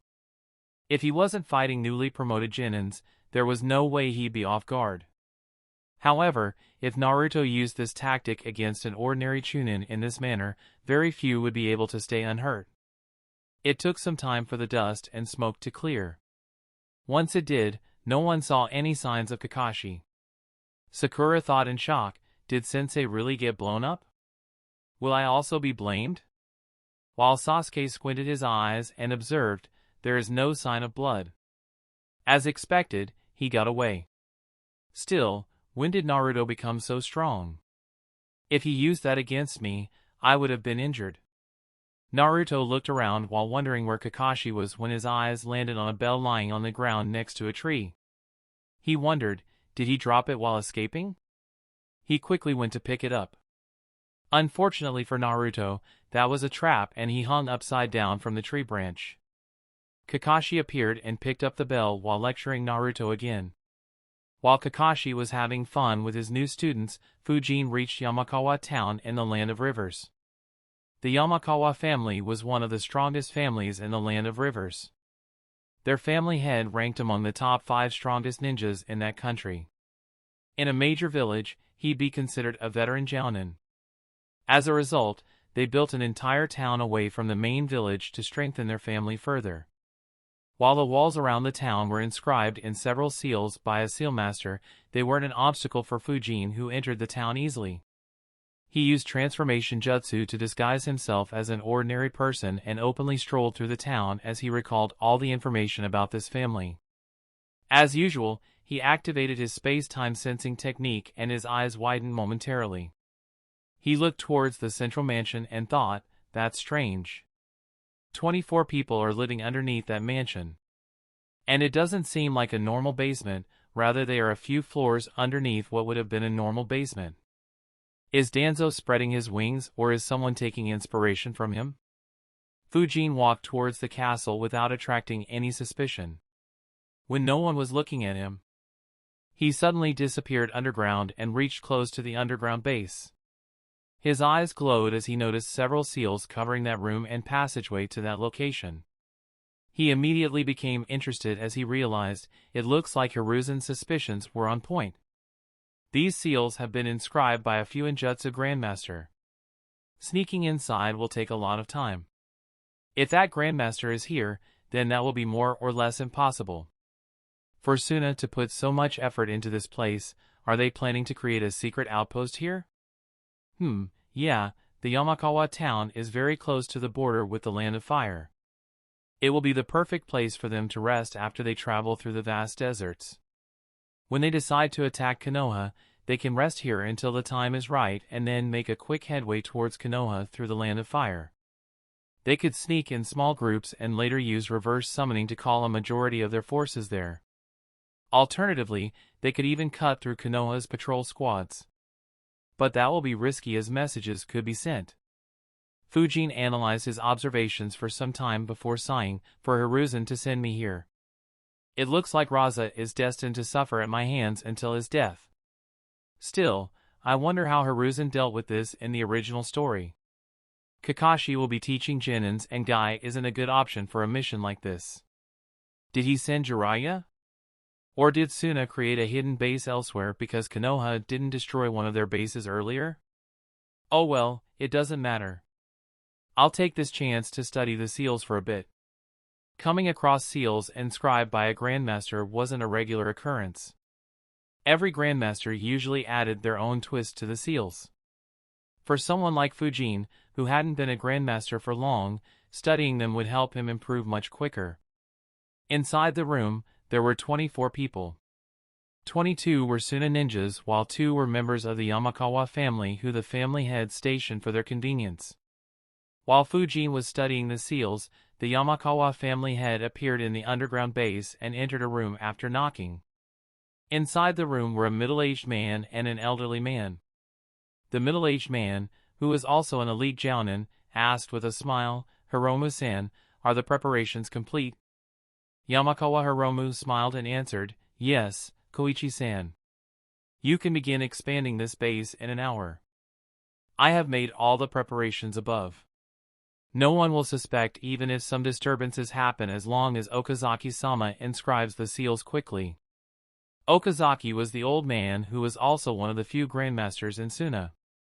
Hiruzen never imagined that Suna would send one of their grandmasters to this place. Grandmasters were something every village treasured. Sending them to a risky place was something they rarely did. If he knew, he would have sent Fuin much earlier and sent several jounins to assist him. Koichi said, "Good. We will get it done as soon as we can." Hiromu said, "It has been a month since you started making this base. As per our deal, it is time for you to hand in the second scroll." Koichi nodded and looked at Okazaki, who handed a scroll to the Yamakawa family head. In order to make the Yamakawa family ally with them, Suna offered them a rank A jutsu for every month they stayed there. For a family with limited access to jutsus, this was a heavenly opportunity. After thinking for some time and discussing the details with the Suna ninjas, Hiromu agreed to the deal. It was a win-win situation for both sides. The Yamakawa family got jutsus that could make them stronger and gain more influence in the Land of Rivers, while Suna got a safe base while only giving away jutsus that all the 5 great villages already knew how to perform. Just as Koichi accepted the scroll, the faces of all 3 of them became serious as they looked above. In fact, they weren't the only ones who were surprised. Fuin was surprised as well as he wondered, "What the hell? Who attacked the mansion before me?" Chapter 529, Wind Domain. For the people living in the Yamakawa town, it had been a normal day like any other. Even though various schemes were operating underground, both figuratively and literally, they didn't affect the common citizens. Even in the Yamakawa family, very few were aware of the deal between Hiromu and Sunagakure. Suddenly, several figures surrounded the central mansion and attacked it. At the same time, several figures appeared on the walls of the small town, completely surrounding it. Yamakawa Hiromu immediately rushed out of the underground base. Koichi wondered aloud, who would attack them right now? Could it be Konoha? Okazaki shook his head and said, "That's unlikely. However, if they are the ones behind it, then this is a good thing for us. We could turn the entire Land of Rivers around them?" Koichi nodded and replied, "Let's go and check out. If it is Konoha, then they might be after us as well." Koichi passed some instructions to the remaining Suna ninjas and snuck out along with the Grandmaster. Hiromu, who had rushed out without waiting, watched in shock as the majority of his family members had already been killed within a few seconds. His expression became extremely ugly as he noticed the culprit. He thought, puppets? It is Sunagakure's speciality. Don't tell me that those bastards double-crossed me. But why would they do that? The figures that attacked the mansion were all puppets. Fuin, who had exited the underground and was secretly watching the attack, was puzzled as well. He immediately activated his space-time sensing technique. At the same time, his eyes glowed as he concentrated chakra in them. He immediately noticed that all the chakra threads controlling the puppets seemed to be coming from just one place. And, there was only one disturbance in his field at that spot. Fuin wondered in surprise to control so many puppets single-handedly. Sasori? Why is he here? Did someone pay Akatsuki to destroy this town? Fuin observed the area around the town more thoroughly and concluded it looks like he arrived alone. Has Akatsuki still not recruited Deidara? There is just one other person hiding some distance away. It should be Zetsu or one of his clones. Standing outside the town, Sasori controlled all the puppets. The reason for the attack wasn't what Hiromu or Fuin speculated. While Sasori was locating Orochimaru, he discovered that some Oto ninjas visited the Yamakawa family secretly and repeatedly for some reason. He captured some Yamakawa family members, but they didn't have any information. It made him even more suspicious. He wanted to catch some Oto ninjas, but they stopped showing up. As a result, Sasori decided to attack the Yamakawa family to provoke Orochimaru. If this town was important to Orochimaru, he would be able to lure Orochimaru out and kill him. If it wasn't, then he could just increase his puppet collection. Either way, it was a win for him. Sasori never thought that this town wasn't important to Orochimaru and was instead important to Tsunagakure, who was his alliance partner. Nor did he think that Hiruzen also wanted the family destroyed. The people in the town immediately began rushing to the bunkers for safety. In the castle, Hiromu destroyed a couple of puppets. A few others managed to destroy them as well, but all were stabbed by a few poisonous needles while doing so. When Koichi arrived outside, he was shocked to see puppets destroying the Yamakawa family. Koichi wondered, did Lord Razat change his men? No! Koichi recognized a couple of puppets and said, Sasori of the Red Sand. Okazaki became serious as well. Neither of them understood why Sasori was the one attacking. Hiromu looked at the two of them and shouted, "You fucking bastards! I cooperated with you and this is how you repay me?" Hiromu was about to attack the two of them preemptively when a few puppets attacked the two of them.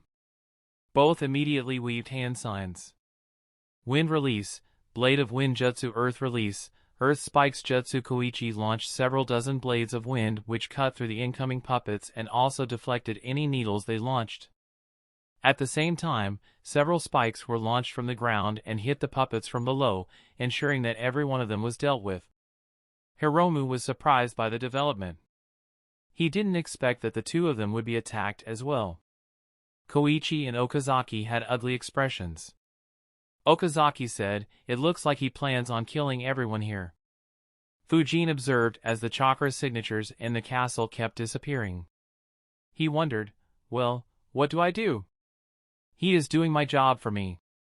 Should I just stay here and watch and collect the dead bodies after Sasori is done?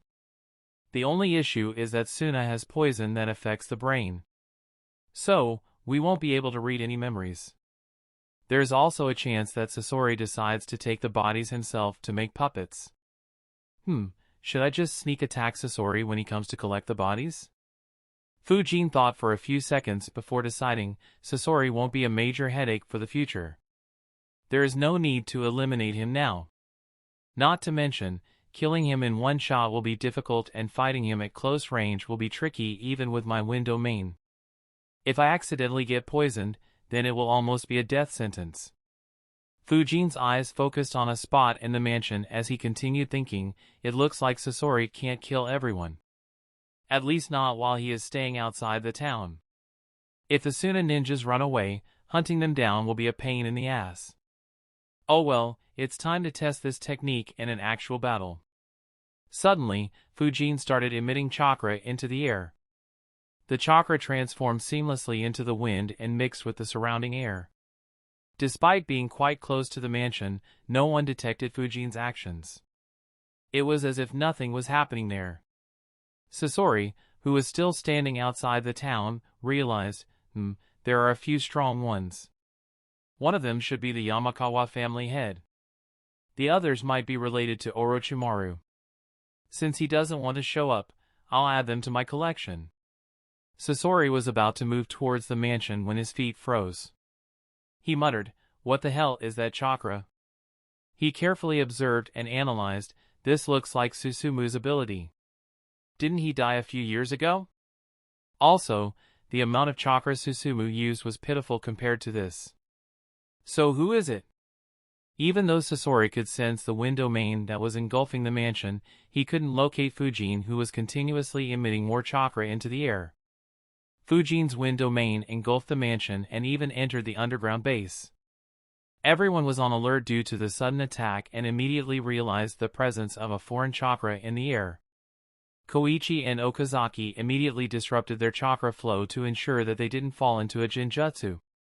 In the base, a few veteran ninjas warned everyone to do the same as well. Koichi cursed, first Sasori and now Susumu? What is happening here? Hiromu heard his words and asked, isn't Sasori a rogue ninja from Suna?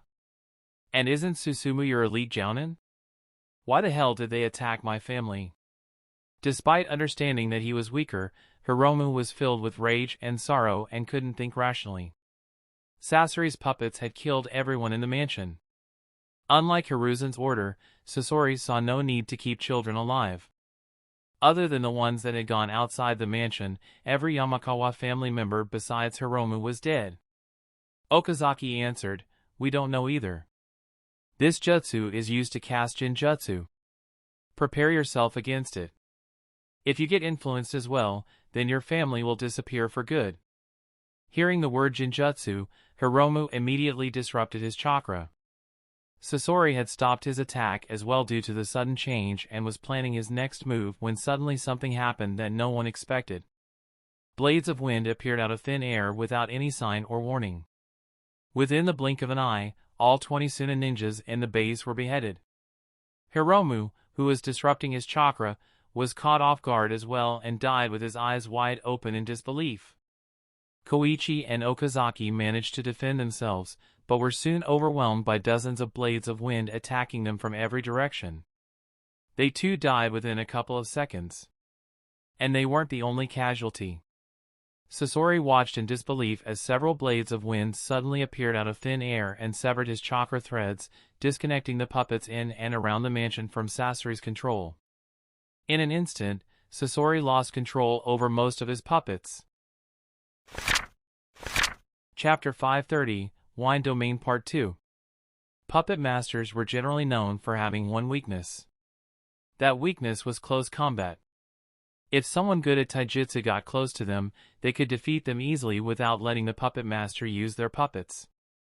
However, there was another critical weakness that puppet masters had which wasn't generally mentioned due to the difficulty in exploiting it. That was the very chakra threads that they used to control the puppets. If those chakra threads were severed, they would lose control over the puppets and would be left vulnerable without their greatest strength. Destroying the chakra threads wasn't very difficult either, as it was just normal chakra and not some indestructible thread.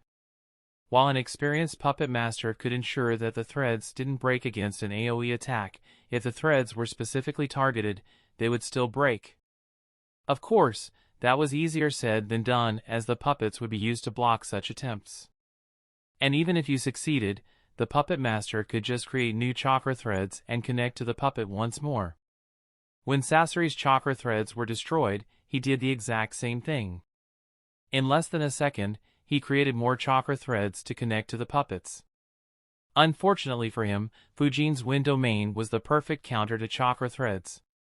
Even before the chakra threads reached his puppets, they were severed by more blades of wind that appeared out of thin air. Sasori cursed, "What the hell is this ability? And who is the one controlling that chakra? Is it one of Orochimaru's subordinates or are some other forces present in this town?" Despite not knowing the answer to those questions, Sasori didn't stop. There were more than 60 puppets trapped inside the wind domain. It was more than a fourth of his puppet collection that he had been working on for over a decade. Sasori repeatedly attempted to take control of his puppets but failed each time. The wind domain, which was only around the mansion like a dome, began extending in Sasori's direction. Sasori observed, "It's like a branch extending from that dome. Whoever it is, should be inside that dome. Regardless, what does he want to achieve by extending that chakra here? Does he think that he can defeat me without even showing his face? Or is he up to something else?" Sasori wasn't someone who'd lose control of his emotions just due to his opponent's words or actions. However, he hadn't ever been insulted to such a degree before. Even then, he patiently waited to see what his mysterious opponent was up to.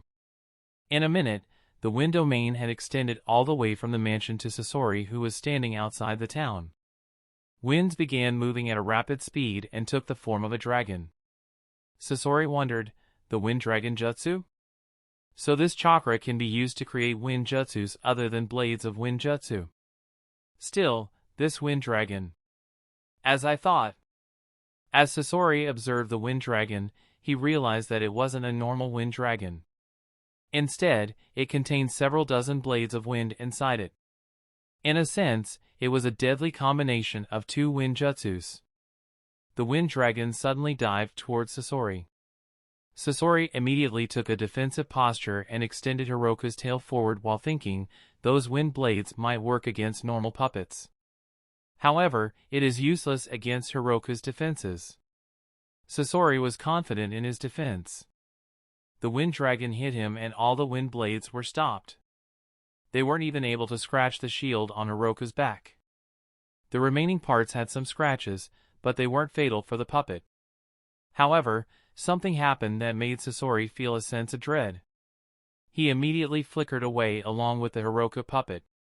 He looked at the wind dragon, who had stopped attacking, with horror as he thought, it can cut chakra threads even when I am controlling the puppet while hiding inside it.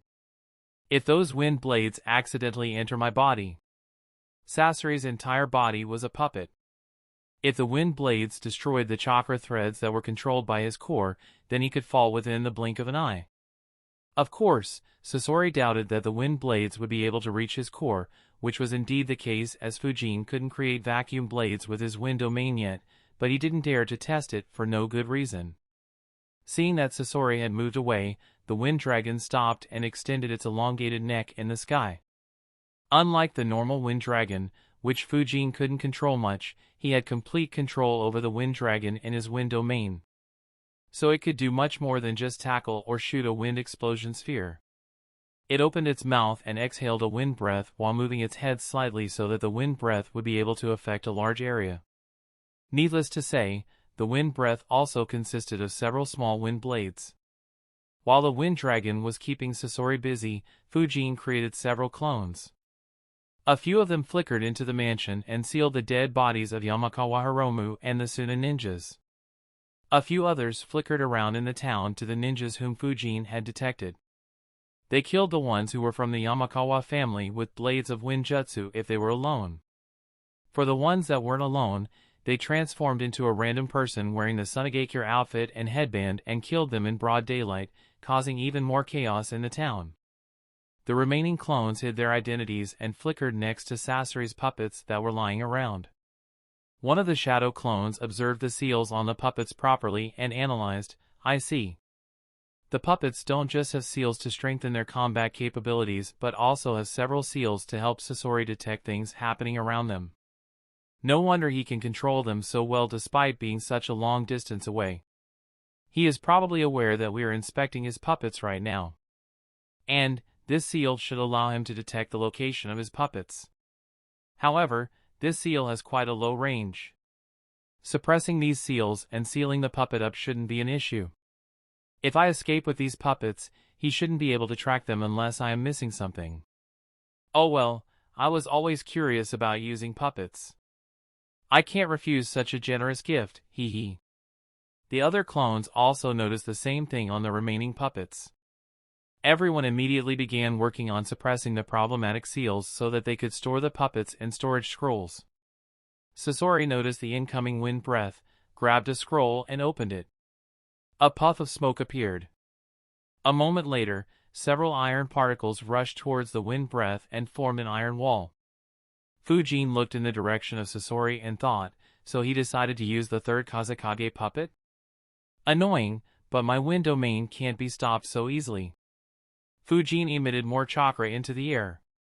The wind dragon disappeared as the attack took the majority of the wind chakra in that area. The iron wall was able to withstand the assault and no wind blades reached Sasori. However, Sasori was still perplexed. Instead of a new dragon forming, the wind domain continuously extended in his direction.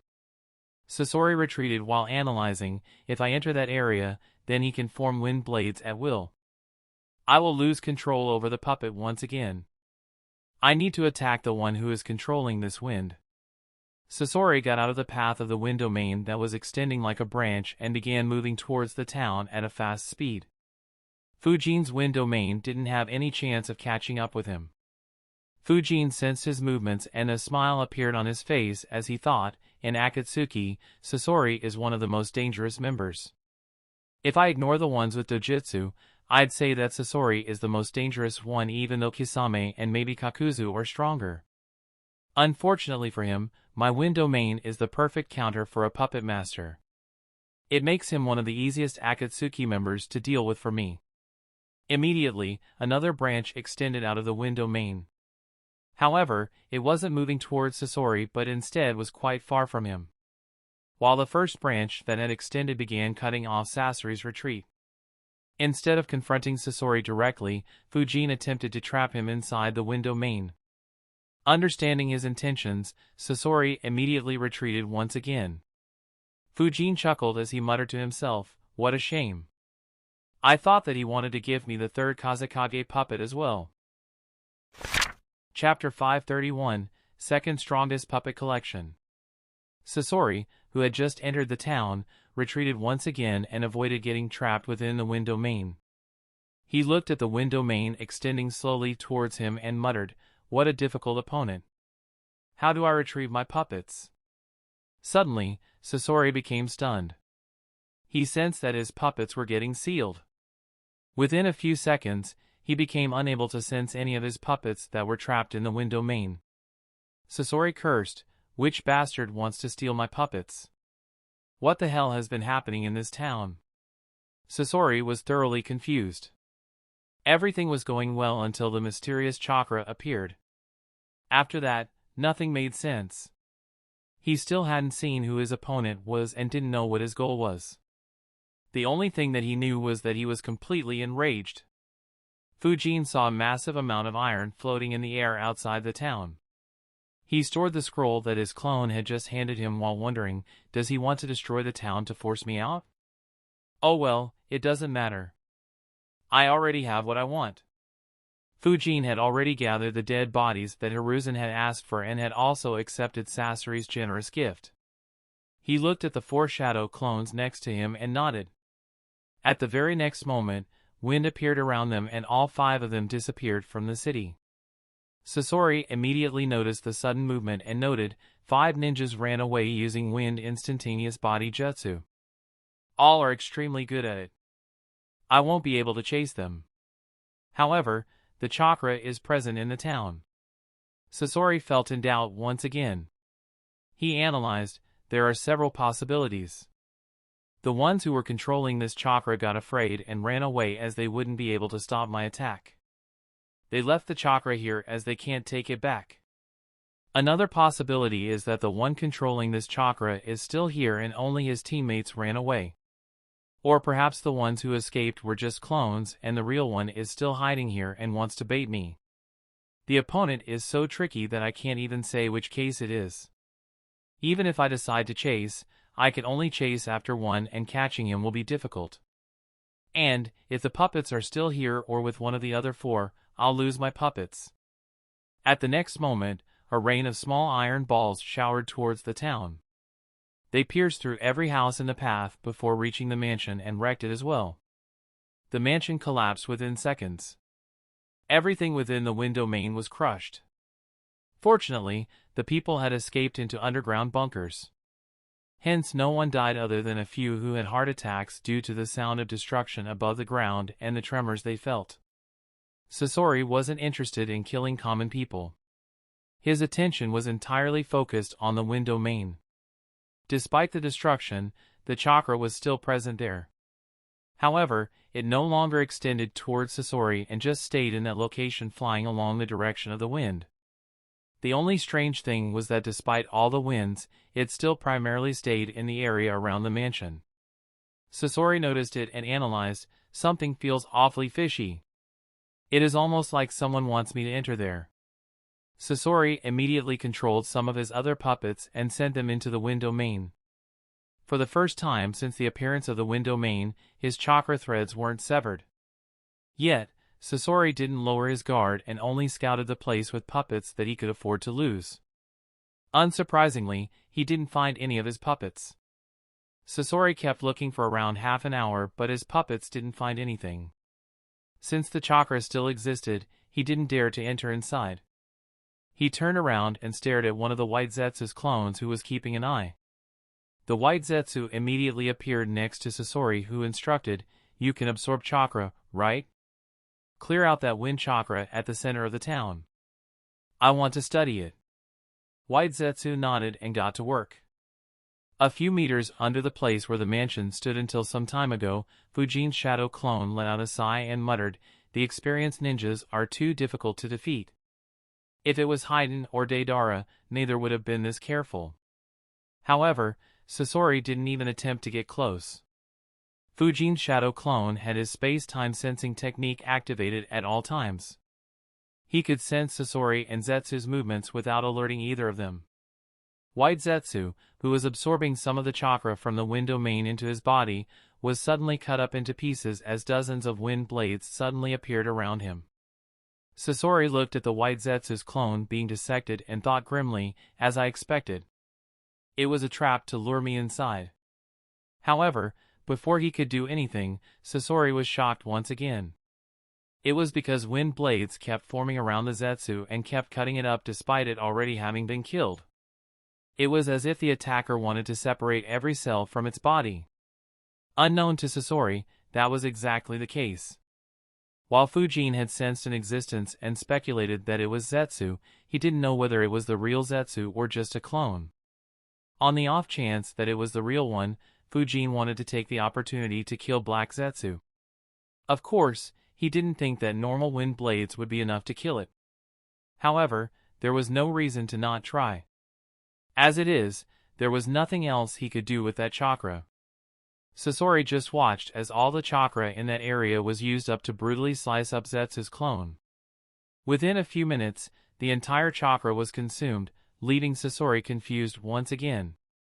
He wondered, why would anyone use up all the chakra to kill a mere clone? With the chakra gone, Sasori finally entered the central area of the town.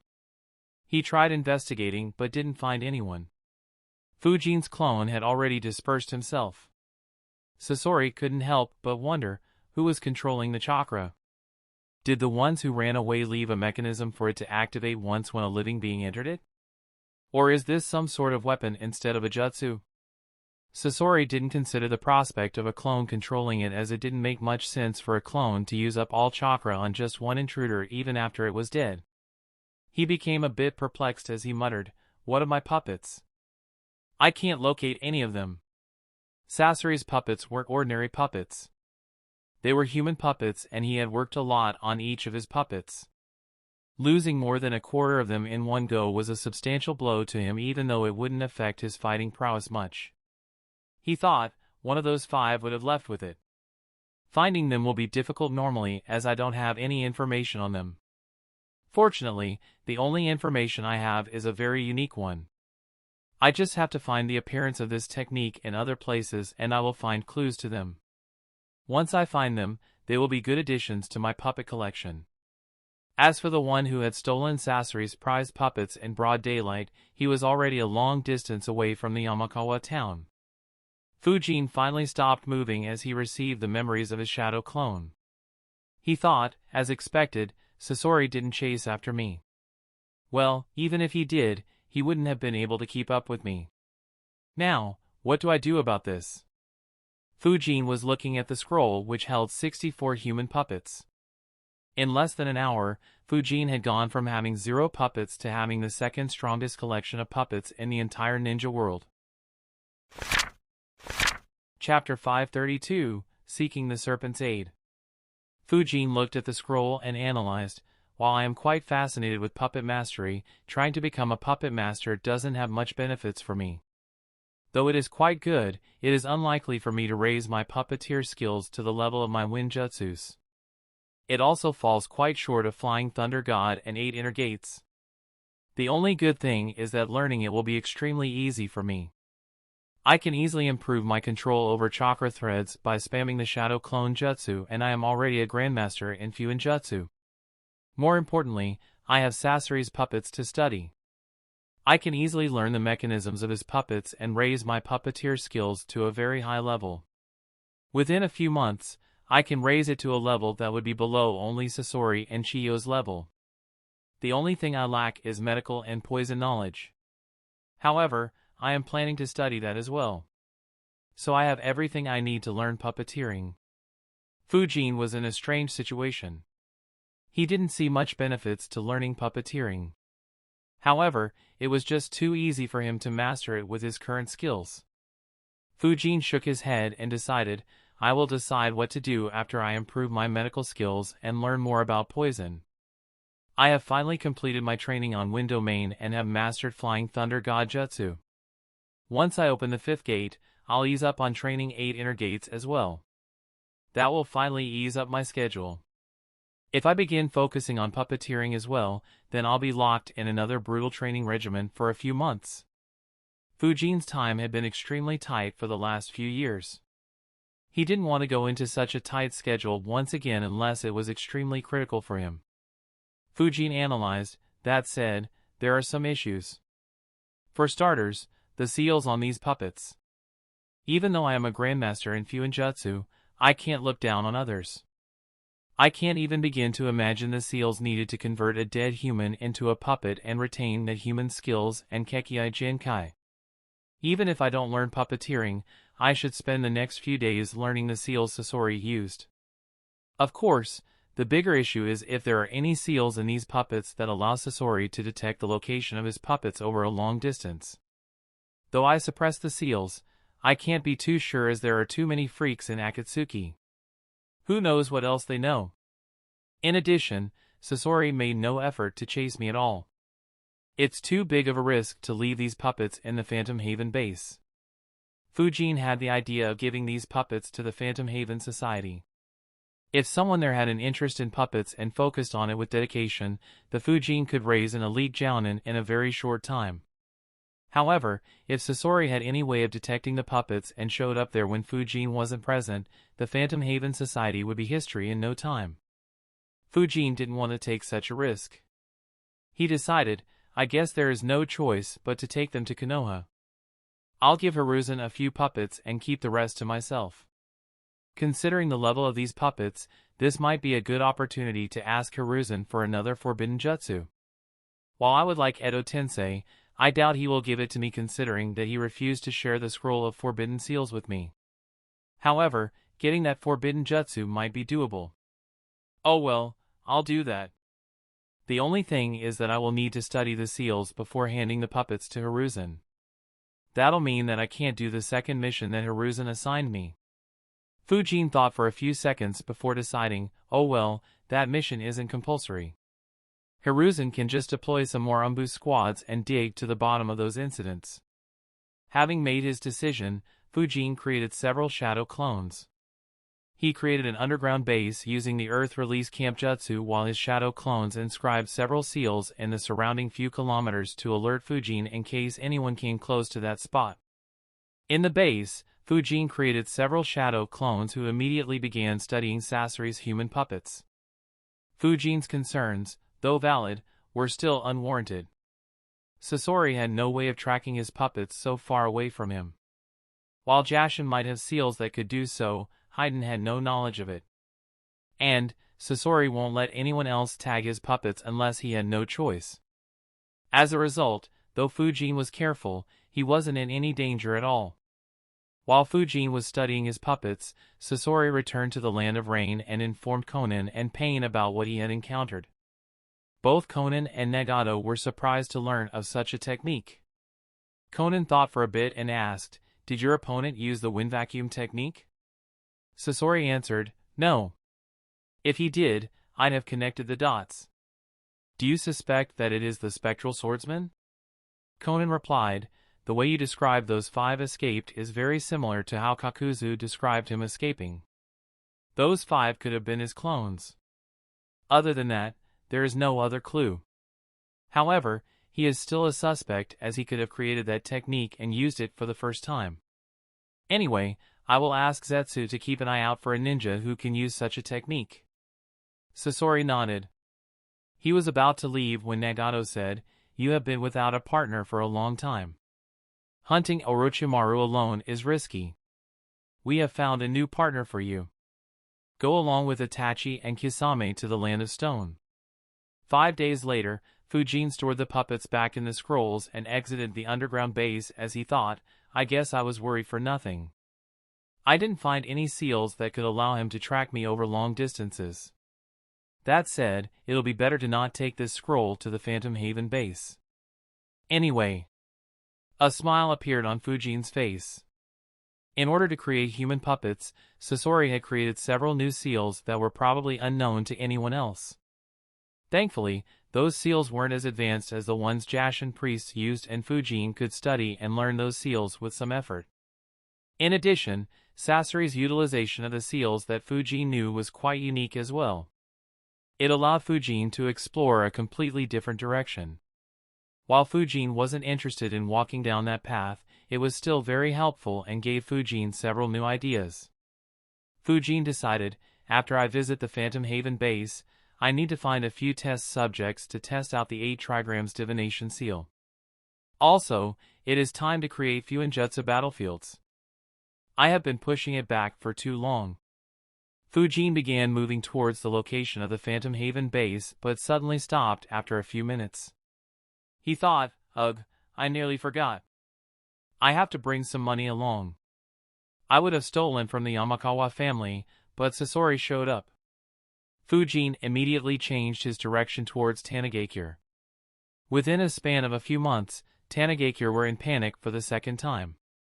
A few months ago, Fujin and Shigeki had infiltrated the ninja village and killed a major family. The village had raised their defenses and made them several times more potent while the remaining powerful families were on alert.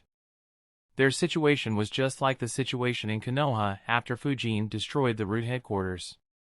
Just when things had started to calm down, they received news of the destruction of the Yamakawa town. Even though there weren't many civilian deaths, the Yamakawa family was wiped out. Apart from a few kids who weren't in the mansion, there were no survivors. The few ninjas who were present in the town informed them that they had seen puppets attack the mansion and surround the town. A couple of them also reported that Sunagakure ninjas killed the Yamakawa ninjas and that the wounds on the Yamakawa family members were made by wind. In a panic, Tanigakure sent several ninjas to the Yamakawa town and requested quick assistance from Konoha. When Hiruzen received the emergency request, he thought, "Looks like Fujin did a great job. They are convinced that Sunagakure attacked them. But, how did he attack them with puppets? Did he practice puppeteering in secret? And, why did he kill the kids in the mansion?" Hiruzen wasn't sure. Regardless, he quickly dispatched Guy and a couple dozen other ninjas to Yamakawa town to assist Tanigakure ninjas. Unknown to Tanigakure, they had requested assistance from the very person who ordered the destruction of the Yamakawa family. And, the very person who carried out the destruction was leisurely strolling in their streets while muttering, "Now then, which are the 3 most corrupt nobles here?" Chapter 533, A Sick Pervert. Despite raising their defense by several levels, Tanigakure would have never imagined that the culprit behind the previous massacre would still be able to infiltrate the village without alerting anyone. All the time, effort and money they spent improving the seals on their village wall was nothing impressive in Fujin's eyes. He only had to spend a couple of minutes more to be able to enter the village. If the leaders of Tanigakure knew that the culprit they were looking for in the Yamakawa town was roaming freely in their streets, who knew how much panic would spread among them? It had been quite some time since Fujin was active in the Umbu. He needed a few minutes before he recalled the names of the most corrupt and scummiest nobles in Tanigakure. In less than half an hour, Fujin entered their huge mansions and looted their treasuries without alerting anyone. While the nobles were worried about what happened in the Yamakawa town spilling over to Tanigakure, they were oblivious to the fact that their treasuries had already been looted. Fujin began moving in the direction of the Phantom Haven base while thinking, a little over 64 million ryo. Not a bad haul from just 3 nobles in a poor village like this one. If I had taken the jewelry and other ornaments, it could have been much higher. However, selling them could leave a trail. Not to mention, 64 million is plenty. I'll just loot more if more is needed.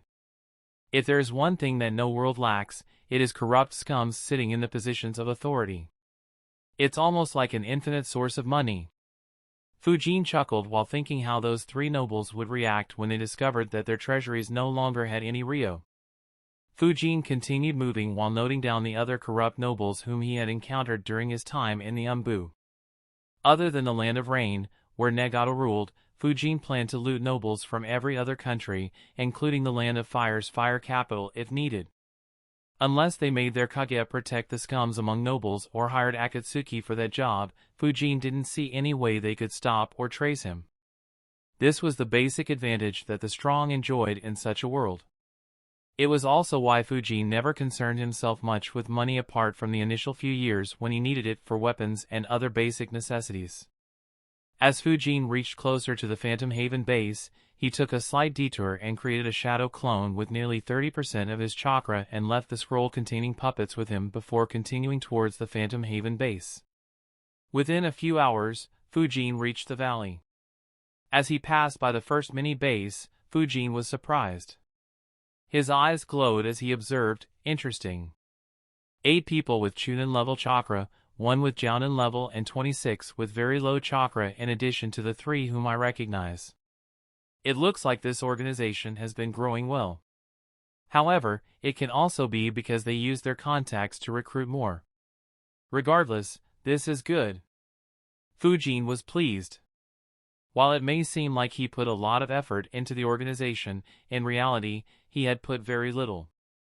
Almost all the effort he put in was to create the philosophy of the organization. So, seeing the organization flourish without bothering him much was a good surprise.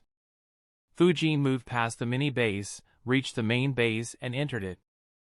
The original members of the Phantom Haven Society were surprised to notice that the barrier was deactivated by itself.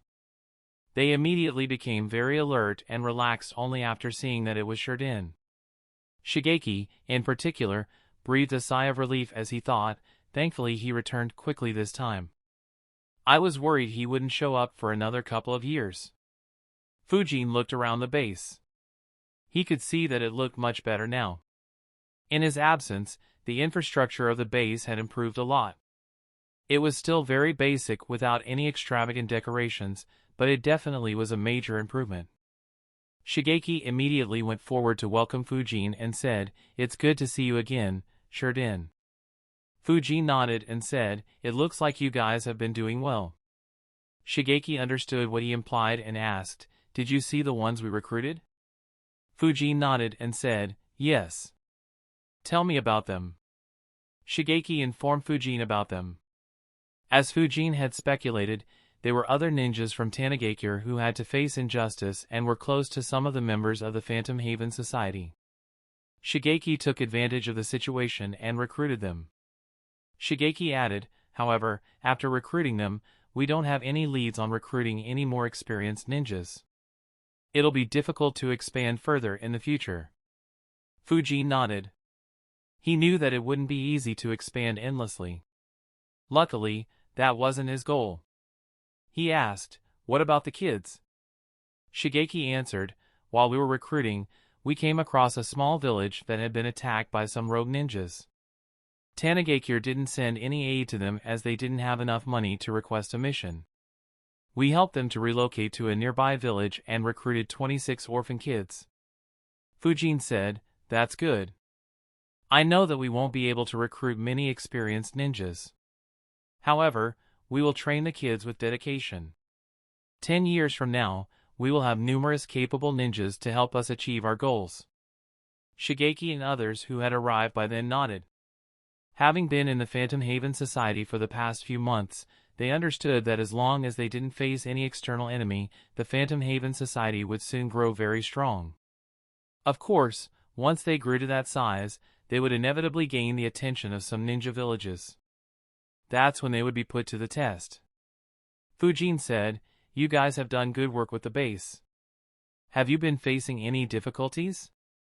Hayato replied, we have been running low on funds. Shigeki left the finances to me.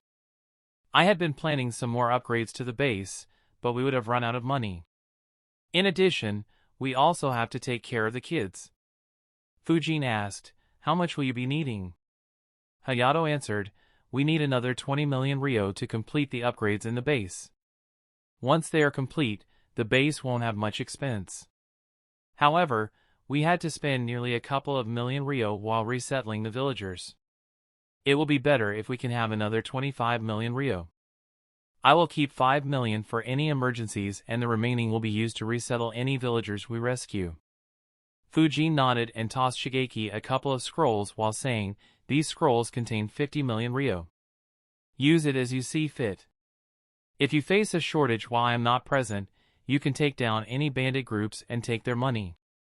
However, take care to not expose your movements to Tanigakure or any bounty hunters. The former Tanigakure ninjas were surprised to see Fujin take out 50 million ryo so easily. Hayato thought, it looks like he was planning to hand us this amount anyways. What does he do to be able to give us such a large budget? Unlike a ninja village, we don't have any businesses nor do we accept any missions or collect taxes. Though the money is good, being entirely dependent on the funds he gathers isn't a good thing. At some point, we will need to find our own streams of income. Otherwise, the Phantom Haven Society will have a very big weakness. What Hayato and others didn't know was that Fujin had directly stolen the money from 3 of Tanigakure's nobles. In fact, he had 14 million ryo more. However, Fujin decided against handing the entire 64 million ryo as the Phantom Haven Society needed to stick to a budget. If he kept giving an unlimited amount, then it would be inevitable for there to be a lot of splurging and no amount of money would be sufficient. Shigeki said, thank you. We are facing another problem. As he spoke, Shigeki's face displayed worry. He continued, a formidable ninja arrived in the land of rivers around a month ago. His acts have been too evil. Wherever he goes, he captures people and buries them alive. Tanigakure decided to ignore all his actions as they didn't have anyone strong enough to deal with him. I wanted to attack him with our forces, but it would be a close fight and even if we won, many of us would have died. Remembering your words, I decided against it and waited for you. Fujin was surprised. He wondered, burying people alive? Which sick pervert is that? He asked, who is it? Chapter 534, Replacing Tanigakure. Shigeki answered, Raiga, one of the former members of the 7 ninja swordsmen of the mist. Fujin was surprised. He wondered, what is he doing all the way here? If it's him, then could he also be the one behind those 2 missing Chunin squads that Hiruzen spoke about? Looks like I'll complete my second mission after all. Shigeki continued, Raiga wields the Thunder Sword's Kiba and is the boss of the Kurasuke family. From what we found out, he has several capable ninjas under him. So we won't be able to defeat him by outnumbering him. Fujin nodded and said, you made a good decision by deciding to not attack him. The members of the 7 ninja swordsmen of the mist are generally much stronger than an average elite jounin. Tell me his location. I will look into him. No one else from Phantom Haven Society is allowed to attack him. Shigeki nodded and informed Fujin about Raiga's location. Since the Kurasuke family was mining gold, finding Raiga was quite easy. After noting down the information, Fujin said, all right. Let me meet the new members. I will apply the Phantom Seal on them so that they can enter this base as well.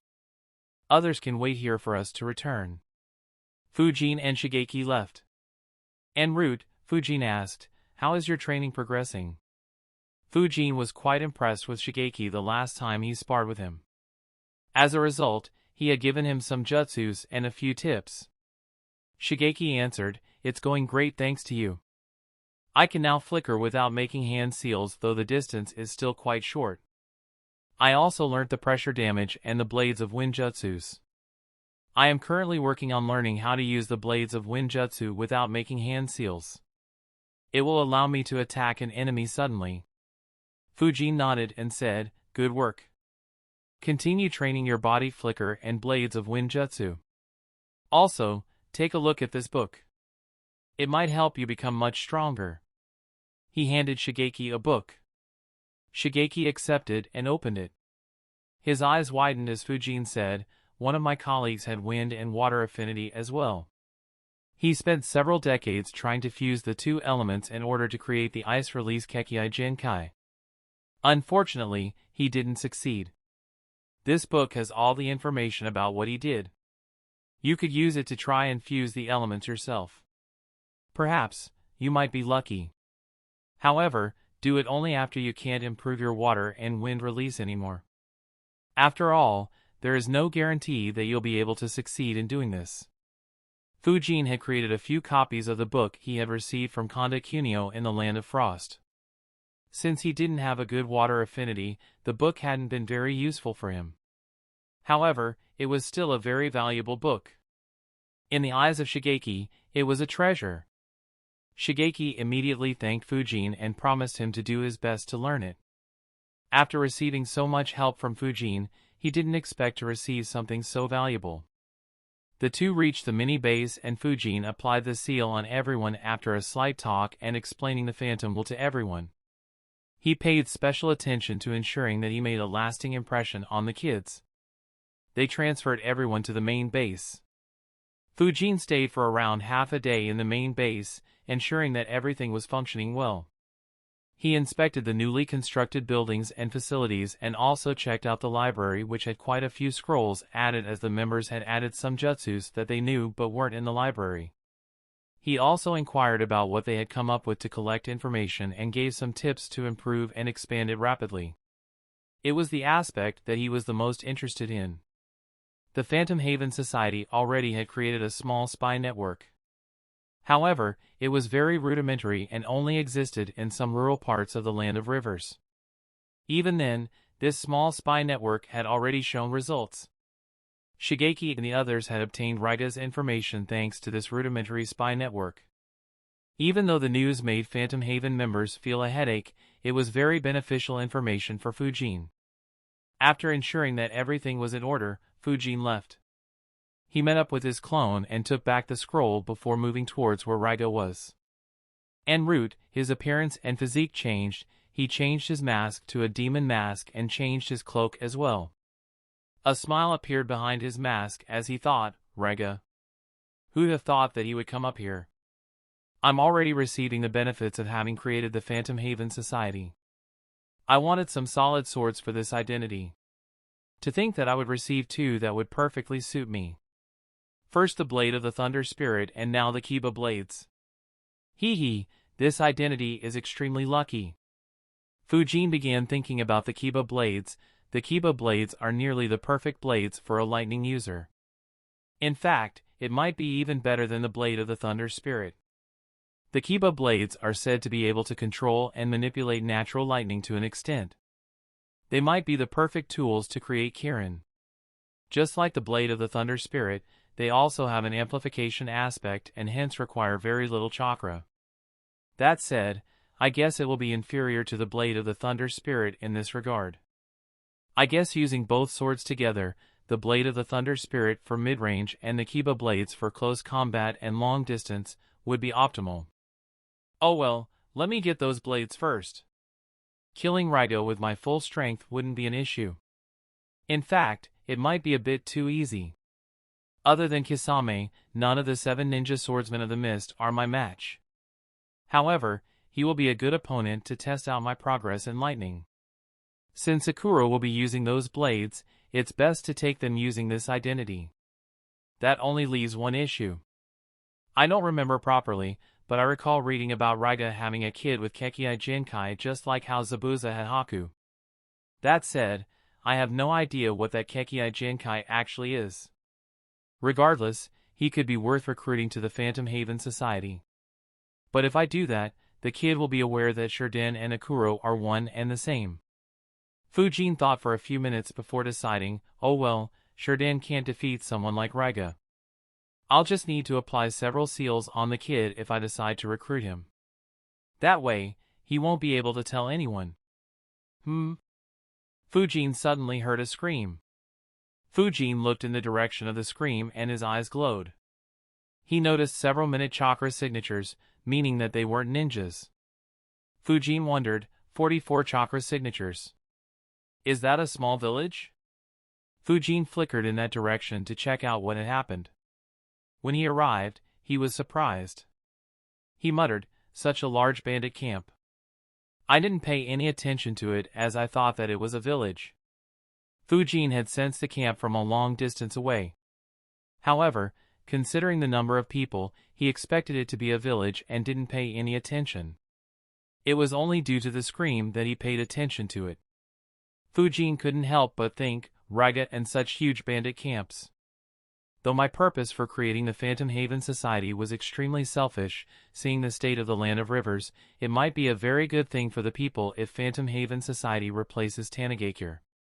Despite the existence of a Rogue Elite Jounin, they didn't issue a mission to Konoha to eliminate him.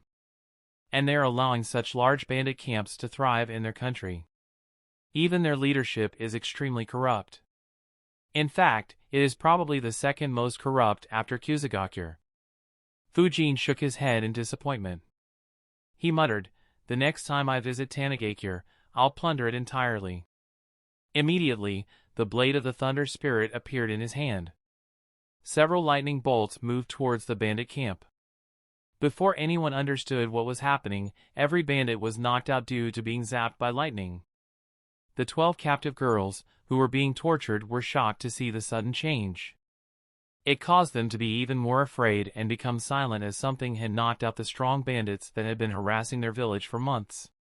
Suddenly, a sound filled the air, get dressed and leave. The girls didn't need to be told a second time. Everyone immediately got dressed and rushed out of the camp. They hurried towards their village. Fujin sent a shadow clone to take care of the few people he detected along the path the girls took in case they were bandits as well. He looked at the bandits who were unconscious and muttered, looks like I have more than enough test subjects. Chapter 535, Fiery Hell. Fujin approached a bandit. The 8 trigrams divination seal appeared on his right palm as he placed the palm on the bandit's abdomen. Immediately, a seal formed on his abdomen. The bandit, who was still unconscious, winced but didn't wake up.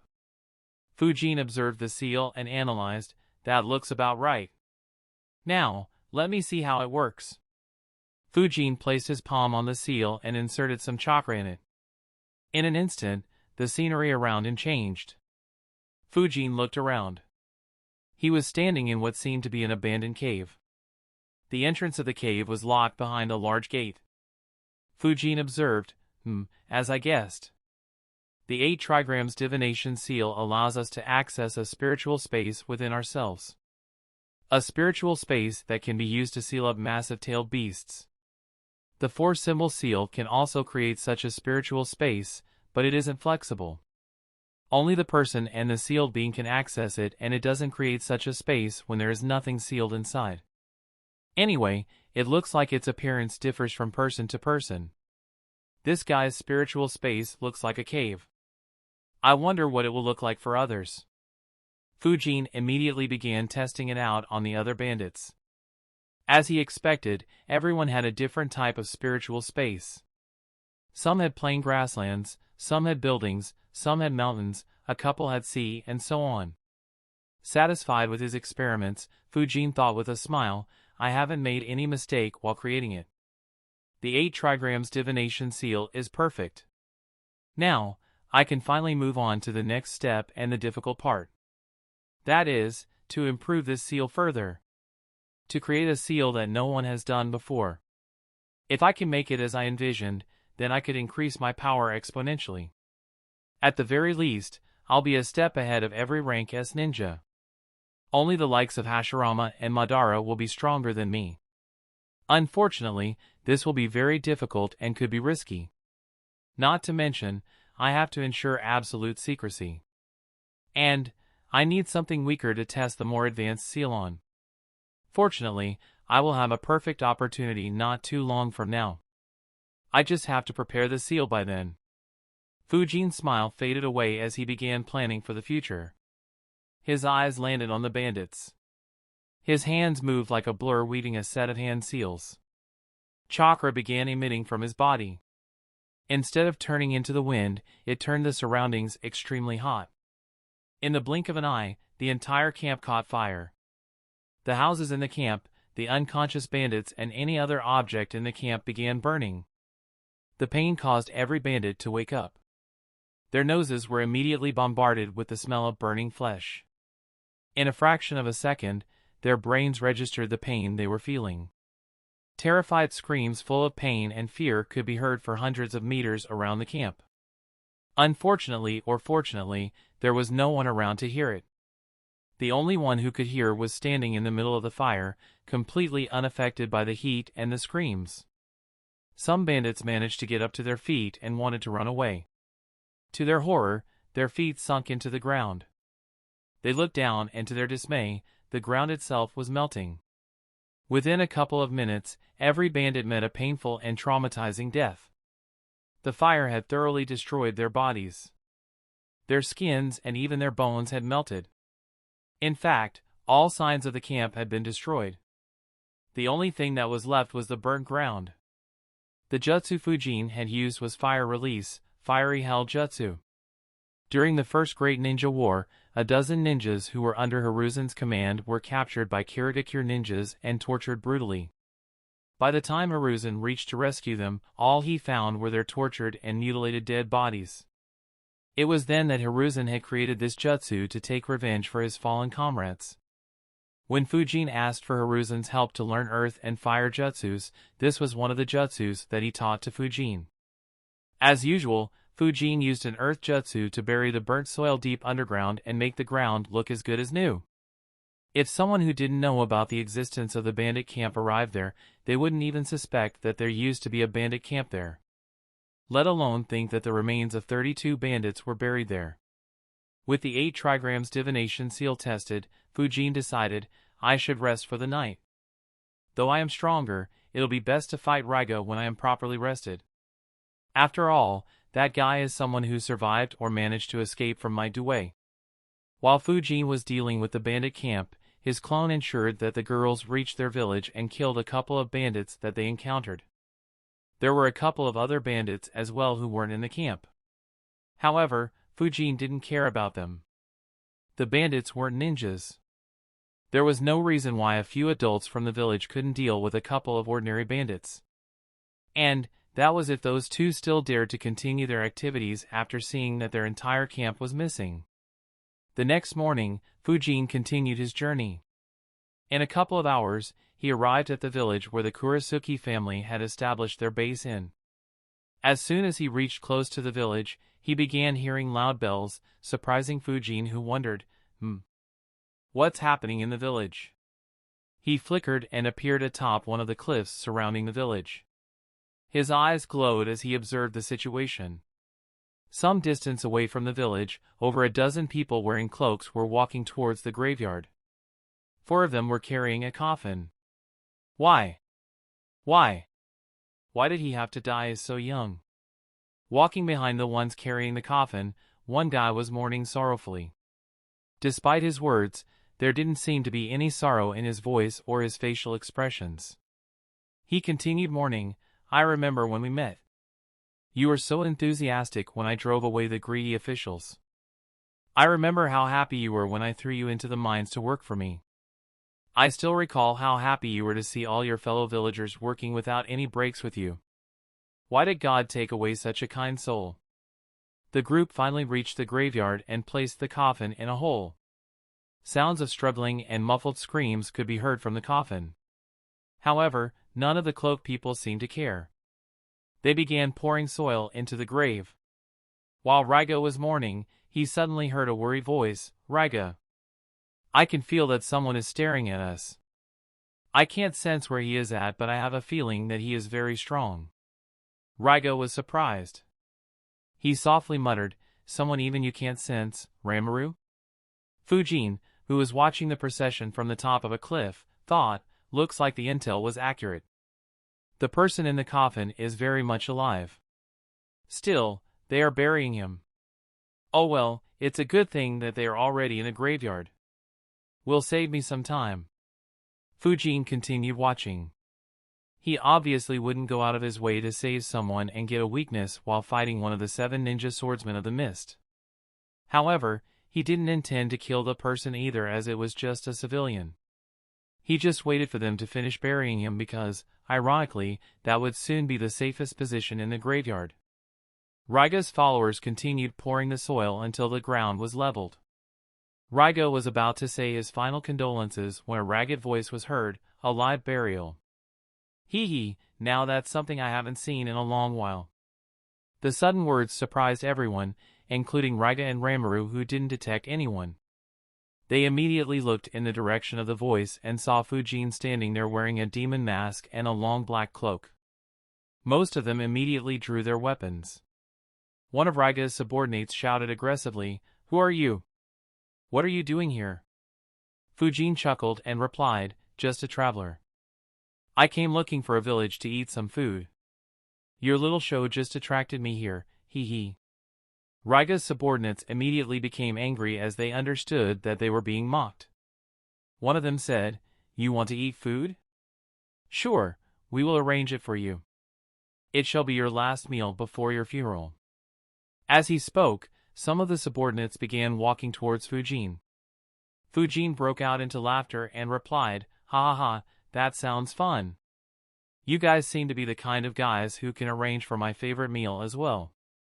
Raiga's subordinates were surprised by such an answer. The only ones who weren't surprised were Raiga and Ranmaru, who felt that something was odd about the cloaked stranger. Even so, one of his subordinates laughed and asked, "Arrange your favorite meal? Ha ha ha. Sure we will. What is your favorite meal?" His laughter and the mocking grins of others froze as an arm poked through his chest, holding his heart in his palm. A whisper was heard through the graveyard. Human hearts. Chapter 536, Clash of Lightning. He is the first, or the only, character to first be shown in anime, filler, and then incorporated into the manga. But his story is kinda messed up. In the anime, he was said to only be an umbu when he met Ranmaru and was only able to become one of the 7 ninja swordsmen of the mist with Ranmaru's help. If Ranmaru didn't help him, then he wouldn't be considered a ninja of that level. His strength was very low too, considering an unconscious pre-time skip Lee was able to fight him equally while wearing weights even when Ranmaru assisted him. On the other hand, in the manga, he was shown to be one of the 7 ninja swordsmen of the mist during the Third Great Ninja War, long before Ranmaru was even born. He was among their ranks when Mai Due wrecked them and managed to survive, though that might be more due to Due running out of gas, which should imply that he is at least strong enough to not be beaten by pre-time skip Naruto and Lee. Anyway, considering all the inconsistencies, I'll be taking liberties with Raiga and Ranmaru. Ranmaru's Kekkai Jinkai is another mystery, so you might not find them consistent with manga/anime. Fujin pulled his hand back while holding the heart in his palm. The action of someone so casually ripping the heart out of one of their comrades when they outnumbered him stunned everyone. The body of the heartless guy fell to the ground. The sound finally snapped everyone back to reality as they grabbed their weapons and shouted, "You are dead!" Except for Raiga, everyone rushed towards Fujin. Raiga carefully observed as he wanted his subordinates to test out Fujin. Ranmaru, who was hiding in Raiga's cloak, focused in the direction of Fujin's voice. His eyes had been glowing red the entire time, however, he still couldn't see anything. He whispered in a worried tone, "Raiga, I can't sense him. I am getting a feeling that something or someone is helping him hide from my ability." Raiga was surprised. This was the first time Ranmaru's ability had failed. It was even more surprising as for the first time he could see the person who Ranmaru couldn't sense. While Ranmaru's Kekkai Jinkai was quite strong, it wasn't a surprise that he wasn't able to detect Fujin. The reason was very simple. Fujin's cloak was so densely covered in seals that there were at least 1,000 seals on that cloak, most of which were for stealth and anti-detection. A little kid like Ranmaru didn't stand a chance against such a cloak despite his Kekkai Jinkai. Fujin looked at Raiga and his subordinates and thought, He wants them to test me? Why even bother? He should have guessed by now that I'm not weak. Fujin just sidestepped Raiga's subordinate who swung a sword vertically at him. At that very moment, a chakra-enhanced punch landed on his abdomen.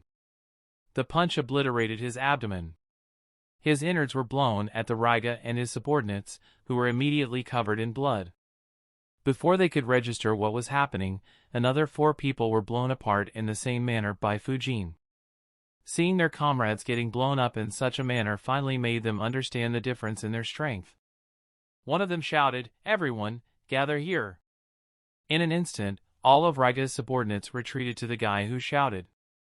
In a second, they piled up on top of each other, surprising Fujin, who thought, what are they up to? Still, it's a surprise that they aren't terrified yet and are still looking aggressively at me. Whenever Fujin fought against ninjas of minor villages, they always lost their confidence after a few of their comrades died and they understood the difference in the power between Fujin. They generally lost their will to fight and would escape in different directions to survive. To his surprise, these ninjas weren't afraid to that degree. He looked at Raiga and wondered, is it because they are backed by a former swordsman of the mist? The guy, who had shouted earlier, shouted again, "Ninja art, Black Tornado." Raiga's subordinates, who had piled on top of each other, spread their arms apart. Retractable blades appeared in their arms and they began spinning at a very fast speed. Their spinning made them look like a black tornado which quickly moved towards Fujin. Fujin was surprised by the jutsu and moved back for the first time and wondered, it looks like a copy of the Inuzuka technique. The question is, how sharp are those blades? Fujin received the answer very quickly as he saw the tornado cutting a boulder in half. His eyes glowed as he observed, not bad at all. Chakra is flowing through each of those swords.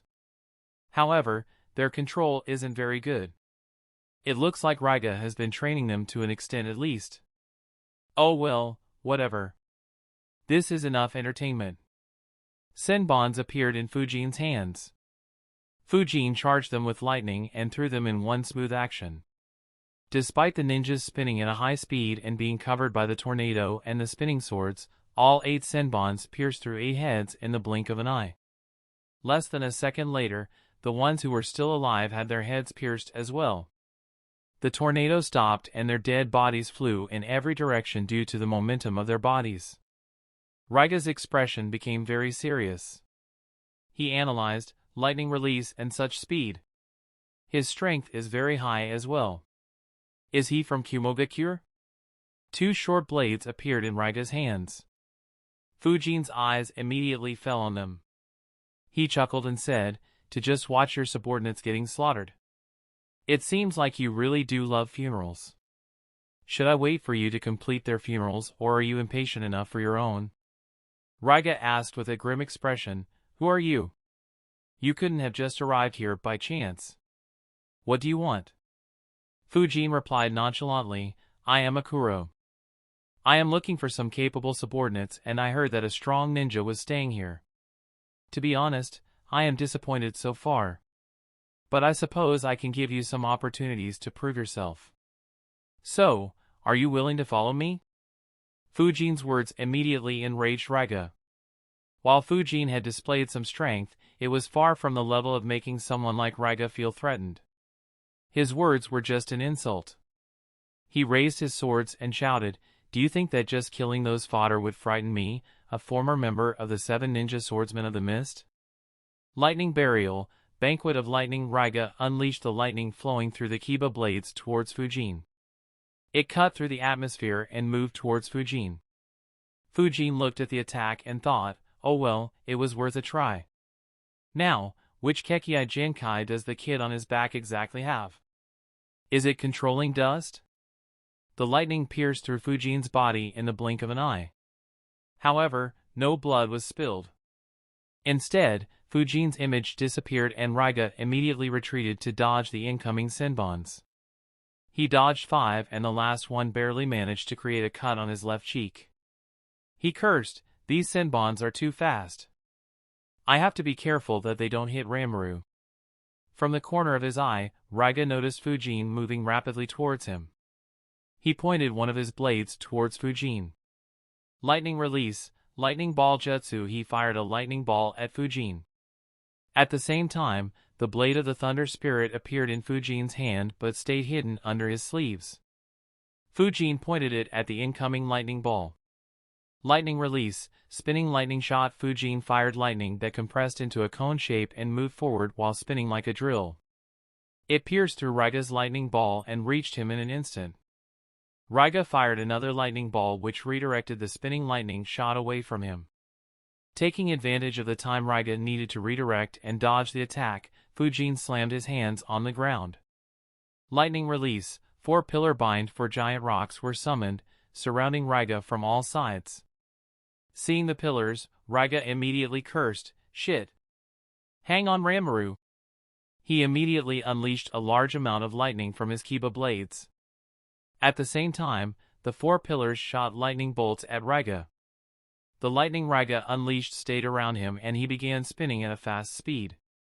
Ninja art, Thunder Dragon Tornado. Raiga's spinning caused a whirling vortex of wind and electricity to form around him.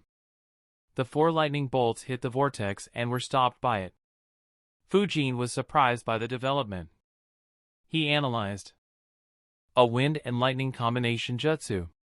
Not bad at all. Perhaps I could recreate it. Though I won't be able to use it as Fujin. Fujin immediately shot a few lightning-charged Senbon at Raiga, but they were deflected due to the lightning spinning in the vortex. The vortex soon took the form of a dragon. However, Raiga didn't use it to attack. Instead, he stayed within the dragon and poured his chakra into the Kiba blades. Lightning release, fangs of lightning. Raiga launched a lightning bolt into the sky. It hit the clouds and disappeared. Fujin looked into the sky as his eyes glowed. Soon, surprise appeared on his face. The surprise soon turned into a grin as he muttered to himself, "It looks like the information was accurate. Hee hee, now I want these swords even more." As Fujin was staring into the sky, a natural lightning bolt fell towards Fujin. Chapter 537, A Scare. Fujin looked into the sky and saw a lightning bolt falling towards him. Even though Raiga controlled the lightning bolt with the Kiba blades, it didn't include any of his chakra. The lightning bolt was completely natural and hence far more feral. However, Fujin didn't move and instead raised his left arm. A loud sound like the chirping of birds was heard as Fujin intercepted the lightning bolt with Chidori. Raiga watched with widened eyes as he saw Fujin cutting the lightning strike. He immediately launched the Dragon Thunder Tornado towards Fujin. Behind his mask, a wide grin appeared on Fujin's face. He thought, "I always wanted to try this. Hee hee, the lightning cutter indeed. Now, what else can those swords do?" Fujin saw the Dragon Thunder Tornado coming towards him. At the same time, his glowing eyes noticed some red dust within the tornado. Fujin's left palm clenched into a fist as he punched the ground in front of him with a lot of strength. The chakra-enhanced punch completely wrecked the ground, creating a giant crater. At the same time, several rocks were launched out of the ground and hit the Dragon Thunder Tornado, disrupting it completely and stopping it from approaching Fujin any longer. The red dust was also sent in the opposite direction. The impact was so strong that the force of the punch caused even the ground under Raiga's feet to collapse. He immediately flickered away while thinking, "Who is this guy? He uses lightning-charged weapons like Kumo ninjas, can cut lightning like the copy ninja and has the same monstrous strength as Konoha's Sannin. Did he come all the way here to just insult me and mess up with my plans?" Raiga didn't get any time to think about the answers to his questions as more lightning-charged Senbons were launched at him. He dodged a few and blocked the rest with his sword. "Behind us." Raiga's eyes widened as he heard Ranmaru's voice and sensed a massive chakra. He turned around and saw a massive lightning wave coming towards him. Fujin had used the amplification of the blade of the Thunder Spirit to amplify a supercharged false darkness jutsu to a ridiculous level. Raiga instinctively used Fawn of Lightning jutsu and flickered away. A lightning bolt fell from the clouds on Fujin. However, Fujin just sidestepped the lightning strike and controlled the false darkness jutsu to chase after Raiga. Raiga continued running away while launching more lightning fangs on Fujin, who continued sidestepping the lightning strikes and focused on hunting Raiga. Raiga immediately realized, I can't continue this. I can only dodge a few more times before being hit, but he looks like he can dodge me all day. Not to mention, I'll run out of chakra very quickly at this rate. Raiga used the Fong of Lightning once again. This time, Fuin was surprised. Instead of being aimed at him, the lightning was aimed at Raiga himself. Raiga raised his swords and let the lightning strike hit himself. A fraction of a second later, the amplified false darkness jutsu hit Raiga, creating an explosion. However, there was no joy on Fuin's face. Instead, he was confused. Fuin could sense that neither Raiga nor Ranmaru were injured. He wondered, what the hell happened? Did he somehow use that lightning strike to neutralize my attack? But how? That lightning strike fell a few moments before my jutsu landed. As the dust and smoke due to the explosion cleared, Fuin's eyes widened. Fuin, who had been completely assured of his victory and quite relaxed in the fight, suddenly raised his guard to the maximum. In a flash, one of the seals on his bracer lit up and 4 dozen kunai appeared. Each of them was launched into the surroundings and dug into the ground. While the kunai looked normal, it had one speciality that others couldn't notice. Each of the kunai had a special mark, the Flying Thunder God mark. And the reason why Fuin resorted to it was due to what he was seeing. In front of him were Raiga and Ranmaru covered in lightning armor. It looked very similar to the Raikage lightning chakra mode. Fuin cursed, what the fuck? Since when did Raiga learn the lightning chakra mode? What the hell is he doing in this remote place if he is this strong? Shit, this fight will be a lot more difficult. I can't hold back. I might need to use everything at my disposal. Fuin knew fully well how ridiculously strong Raikage's lightning chakra mode was. It provided the ninja with ridiculous speed and defenses along with a strong attacking power. As fast as he was, Fuin wasn't arrogant enough to think that he could keep up with that without resorting to Flying Thunder God. He didn't think that his lightning jutsus would be able to pierce through those defenses either. He saw no choice but to stop hiding his wind jutsus. Fuin had only one jutsu that could guarantee a kill against the Cloak of Lightning. That was the rasen shuriken.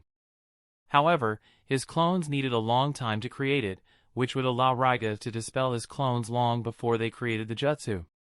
Hence, he could only hope that the vacuum jutsus would work. Raiga immediately noticed the change in Fuin's attitude and wondered, why did he become so alert all of a sudden? He softly asked, Ranmaru, can you see him now? Ranmaru replied, I still can't see him. I can only sense him when he builds up a high amount of chakra. Also, I can hear his movements now. I will be able to spot him in the mist. Raiga replied, good. I'll test his close combat first. With the Kiba blades in his hand, Raiga moved towards Fuin at a rapid speed. However, confusion appeared in Fuin's eyes once again as he wondered, why hasn't his speed increased? Or is he just pretending to be slow so that he can catch me off guard? Whatever the case, I need to be ready to teleport at any point. Fuin didn't lower his guard and waited for Raiga to attack. Raiga reached Fuin and attacked him with his swords. Knowing that the blade of the Thunder Spirit won't be able to block the Kiba blades, Fuin retreated a few steps and launched more lightning-charged senbons at an extremely close range. To Fuin's surprise, Raiga actually blocked the senbons with his blades instead of trusting his armor. He muttered, strange. Very strange. Is this not lightning chakra mode? Or is he pretending? Raiga continued moving towards Fuin. Fuin moved towards him as well and launched more senbons simultaneously, forcing Raiga to block again. While he blocked, Fuin landed a kick on Raiga's right side. Needless to say, Fuin had concentrated as much chakra as he could in a short time. Raiga's thunder armor was hit. The force of the kick was so high that it broke through every layer of the thunder armor and landed on the right side of Raiga's abdomen. He and Ranmaru were launched horizontally like a cannonball and crashed into the mountain. Fuin didn't chase after them and just analyzed, weak. That was too weak. That defense probably isn't even 1% of Raikage's defense. The only good thing was that the armor absorbed the impact of my kick and spread it throughout the armor. Otherwise, that kick might have been just enough to cripple him despite having the armor. Fujin sighed internally, what a bummer. This guy scared me for no reason. I even brought out the flying thunder god kunais. What Raiga had used was just a jutsu he created with the help of the Kiba blades. The jutsu was called Lightning Release, Lightning Strike Armor. Its main use was enhanced defenses. It didn't provide any increase in speed nor did it have any offensive capabilities other than zapping anyone who touched it. So even though it looked like the lightning chakra mode, it was nowhere near its level. Of course, it wasn't completely useless. Raiga used the defense provided by the armor without compromising on speed to engage opponents in close combat. Since his armor could resist ordinary attacks, it allowed Raiga to focus completely on his offense, providing him with a huge advantage. Other than ninjas at or close to rank S power level, everyone would struggle against this combination. Raiga coughed blood as he gathered himself. Ranmaru was hurt as well due to the crash. Fortunately, Raiga had used his own body as the shield to prevent him from getting harmed a lot, something that Fujin found very peculiar. Ranmaru endured the pain to not distract Raiga. He asked, Raiga, are you alright? Ryaga coughed a couple of times more and said, some of my ribs are damaged, but I should still be able to fight. Track and inform me about his movements. Hidden Miss Jutsu. Chapter 538, Uncharacteristic Obsession. The graveyard and the area around it were soon covered in mist. Fujin didn't bother stopping it as the jutsu was pretty much useless against him. Yet, he was surprised as he wondered, is Raiga confident in being able to detect me in such dense mist? Does that kid have more capabilities other than controlling that red dust? I still don't understand what that red dust can do. I thought that it might be something similar to Gaara, but that doesn't seem to be the case. Also, why does Raiga care so much for him? It is so uncharacteristic for him to be so concerned. I initially assumed that it might be a relationship similar to Zabuza and Haku, but that doesn't seem to be the case. Though there is a chance that he might just be acting. Oh well, I'll find out all the answers soon. A thick mist cover engulfed the entire area. Fujin changed his location and activated his chakra field and space-time sensing technique. What he sensed surprised him once again. With his chakra field, Fujin sensed 16 chakra signatures gathered in groups of 2 or 3. However, with his space-time sensing technique, he detected just one disturbance. And, his chakra field couldn't detect any chakra signature at that place.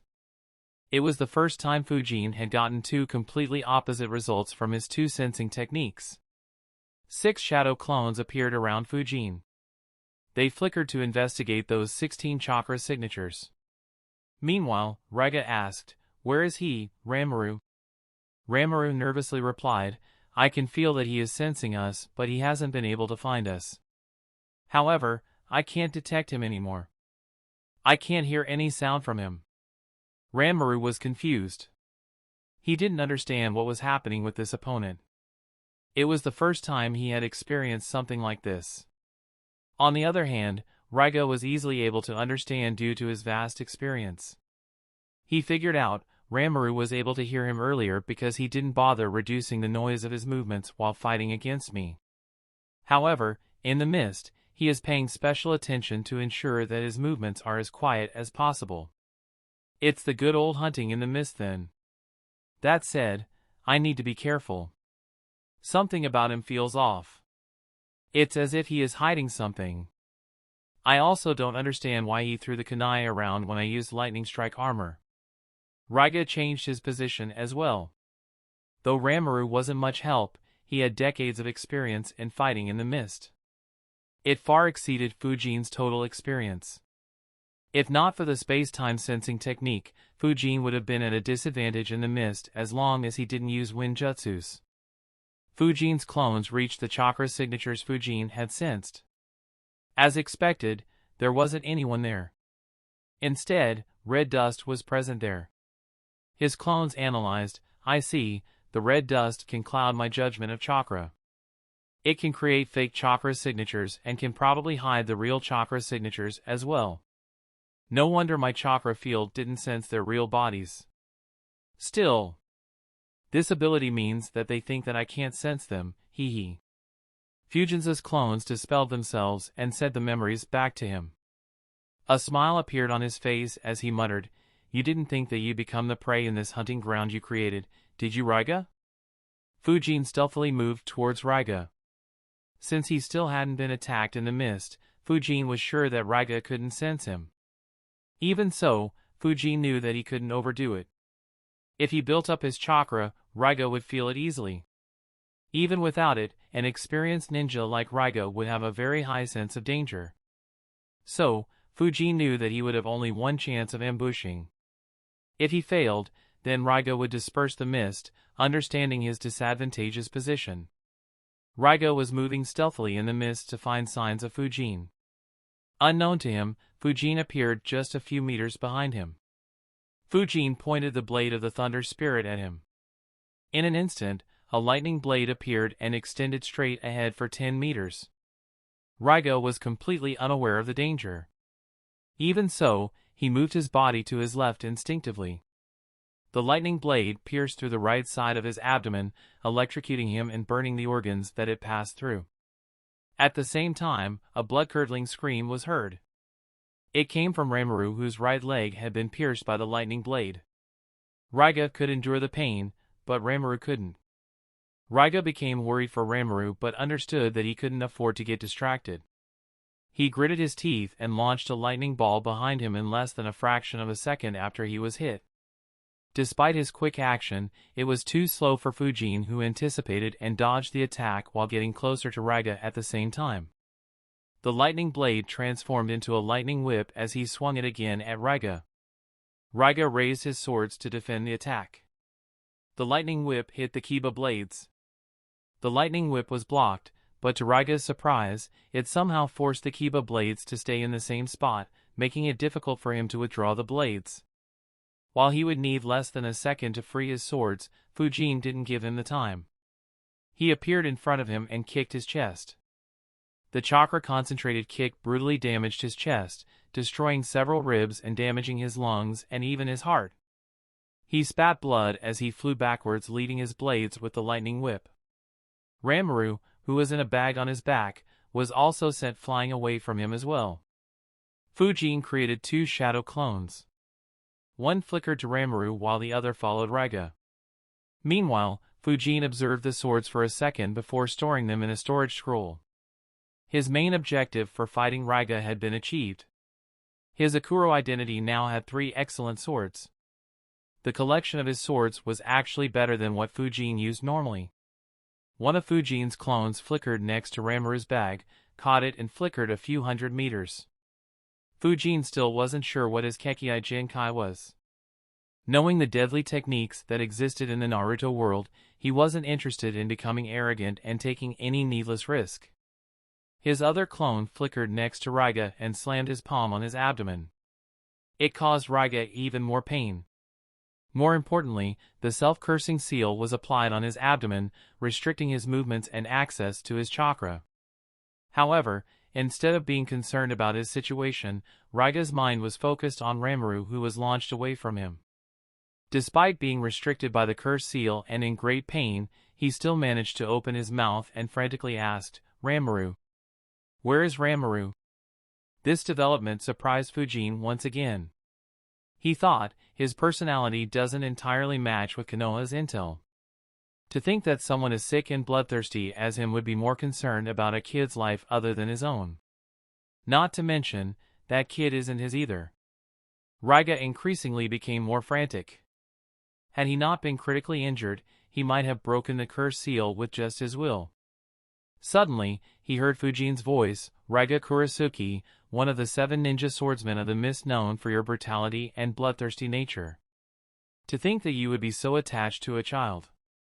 I have to admit, that isn't something I expected." Fujin's eyes glowed while he talked. He was inspecting Raiga, wondering whether he was under any influence. However, he didn't find anything strange. Yet, he couldn't help but feel that something was wrong with Raiga. His obsession with the kid seemed very unnatural. He couldn't help but think, don't tell me Orochimaru's fetishes have been spreading throughout Kiri. That would be a rather disturbing sight. Raiga couldn't care less about Fujin's confusion and kept shouting, "What did you do with Ranmaru? Bastard! Who even are you?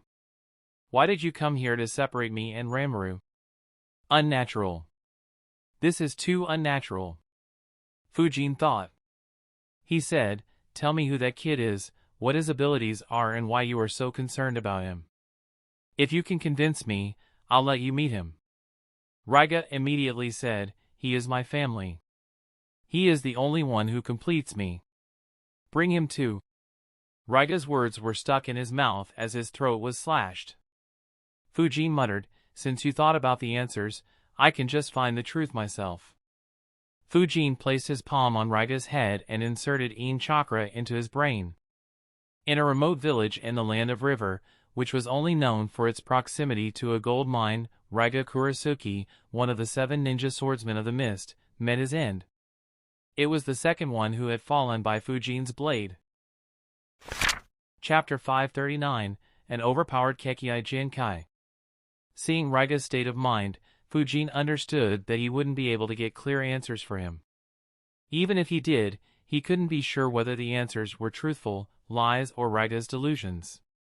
The reason why he asked those questions was to make Raiga subconsciously think about them, making Fujin's job of reading his memories easier. While Fujin was dealing with Raiga, Fujin's clone set the bag on the ground. His eyes glowed as he observed, "The bag is full of red dust, making it difficult for me to sense. Oh well, let me see what ability this kid has and how he made someone as heartless as Raiga be so concerned about him." The clone pointed a finger at Ranmaru. A small lightning bolt shot from the tip of his finger and pierced into the bag, zapping Ranmaru. He yelped and immediately lost consciousness. The red dust disappeared as soon as he lost consciousness. Fujin's clone opened the bag and placed the young boy on the ground. He placed his palm on Ranmaru's forehead and inserted Yin chakra into his brain to read his mind as well. While Fujin was reading Raiga's memories, his shadow clone flickered away and reached the graveyard where someone had been buried alive not too long ago. Since not much time had passed, that man was still alive. Fujin's clone created a small tiny hole from the ground to the coffin. He created a hole in the coffin to ensure that air would keep flowing into the coffin. He then stayed in the area to ensure that no one came to disturb Fujin or his clone. Since Raiga had been thinking about Ranmaru during the time of his death, Fujin managed to read all of Raiga's memories related to Ranmaru and some other matters in around 10 minutes. The more he read, the more confused he became. At the same time, a sense of alertness appeared in his eyes. Fujin analyzed, "This is weird. Too weird." Someone as heartless as Raiga felt pity for the kid while he was slaughtering an entire village. Even though Ranmaru spoke some words to display sympathy, how can one of the 7 ninja swordsmen of the mist be manipulated this easily? Even Naruto's talk no jutsu might not have such an effect. What's even weirder is that Raiga's obsession with Ranmaru just kept increasing over time. And it isn't like Zabuza, whose affection for Haku grew naturally over time. It's some weird sort of obsession that made Raiga care far more for the kid than even himself. He truly believed that he would be incomplete without Ranmaru. A frown appeared on Fujin's face as he muttered, "It's almost like he was under some jinjutsu or perhaps on some drugs. Was it this kid or was it someone else?" Obito's image appeared in Fujin's mind, but he couldn't think of any reason for Obito to do something like that. Fujin sealed Raiga's body while thinking, "I'll read the rest of Raiga's memories later. I will be able to learn a lot of Kiri's secrets from him. It might be helpful at some point in the future." Those 2 missing Chunin squads from Konoha were also buried by him. I will need to capture some of his subordinates who were present then so that I'll have an excuse to give to Hiruzen on how I found them. I'll keep Raiga's dead body with me instead of cremating and burying the remains like I usually do. Since no one knows that it was me who killed Raiga, it will be safe to use him for Edo Tensei after I learn that jutsu. Though he won't have the swords, he is still stronger than an average elite jounin. Fujin flickered next to the clone who was standing in the graveyard and said, watch over the other clone from a distance. Check if there are any issues. Inform me once he is done. The clone nodded and flickered away. Unlike Fujin, who only read a part of Raiga's memories, his clone was reading all the memories of Ranmaru. So, he needed far longer. Fujin stayed in the graveyard while planning what to do next. While Fujin was waiting for his clone to be done, the villagers who were working in the mine and a few of Raiga's subordinates who were overlooking the mine looked towards the graveyard from a long distance away with some fear. Not too long ago, lightning had been raining down non-stop around the graveyard. Loud explosions were also heard continuously. They understood that an intense fight was taking place there. However, even after the fight stopped, no one appeared. After waiting for 15 minutes, a couple of Kurisuki family members went to check the situation. However, they didn't return to inform the rest of the situation. No one dared to walk towards the graveyard again. Around an hour later, Fujin's clone was finally done. He dispelled himself and Fujin received the memories. His mind immediately got to work. The first question that arose in his mind was, which Kekei Genkai is this? Fujin was both surprised and impressed by Ranmaru's Kekei Genkai. He thought, it is remarkable. If Danzo or Hiruzen knew about this boy, both would have gone to any extent to get him under their command, make him loyal to them and perhaps start a new clan in Konoha. The basic ability of his dojutsu is to see past obstacles and see for long distances, just like the Byakugan. In some aspects, it is actually superior to the Byakugan. The perception and the analytical powers this dojutsu grants are excellent at comprehending hidden detail. It was this aspect that caught Raiga off guard, as Ranmaru could analyze him perfectly and was an important reason for Raiga to take Ranmaru with him instead of killing him. Just this ability would have been very good, but his Kekei Genkai has more features. He can create and control small amounts of red dust. This red dust can be used for masking his and even Raiga's chakra signatures. That was what allowed them to hide from my chakra field. In addition, the red dust can also be used to fabricate perfect chakra signatures to confuse sensors and Byakugan users. In addition, his eyes can also accurately tell whether someone is alive or dead by checking what he thinks is life force. What's even more absurd is that he can transfer his own life force to others and revive them from a near-death situation. That's the same as the freaking Kenjutsu Chiyo developed after decades of research. Seriously, what the fuck is up with this absurd Kekei Genkai? I had initially thought that it might be Katsuhiro of the Chinoite clan that the Uchiha clan exiled. But it is quite different and probably much more useful. Fujin could easily see the advantage of being able to transfer life force to heal anyone. If Ranmaru was trained to become an elite jounin, then he could assist a rank S ninja and essentially give them a second chance in battle. In a major war, this ability was too precious and incredibly dangerous for any enemy force. And that was just with one Ranmaru. What if there were a dozen like him? And that was just the basic application. Since it could transfer life force, the first question that popped into Fujin's brain was whether this ability could be used to increase lifespan. Fujin thought for a while before concluding, probably not. However, even if there is a small chance, there is no reason to not test it. If I need life force in the future for some reason, then it'll be good to have a way to get it. Even without it, just having someone who can save me from the brink of death is a good thing. Once my flying thunder god range can cover thousands of kilometers, I could just teleport next to him and get him to heal me in a few seconds. Guess I will recruit him after all. That said, I still need to be careful. There are a few things that still don't make sense. For starters, Raiga's obsession with Ranmaru. From Ranmaru's memories, he didn't do anything to make Raiga more obsessed with him. Instead, Raiga's obsession just increased slowly over time. It became so big that it was the main reason for him to leave Kirigakure and become a rogue ninja. He came all the way here to create a new faction where the two of them would be in charge of everything. So either Raiga developed some mental problems or Ranmaru used some abilities subconsciously to influence Raiga and make him more obsessed. Considering Ranmaru's past, I'd say that it is the latter. Chapter 540, Creating a Kekei Genkai? Fujin continued analyzing. Before he met Raiga, Ranmaru was a crippled orphan who couldn't walk. While it is understandable for everyone to feel pity for him, the amount of help he got from the villagers increased significantly once he awakened the red dust ability. Until he exposed his abilities and scared everyone away, the village was obsessed with ensuring his well-being. The only difference is that they weren't as obsessed as Raiga, but that could be because none of them spent as much time with him as Raiga.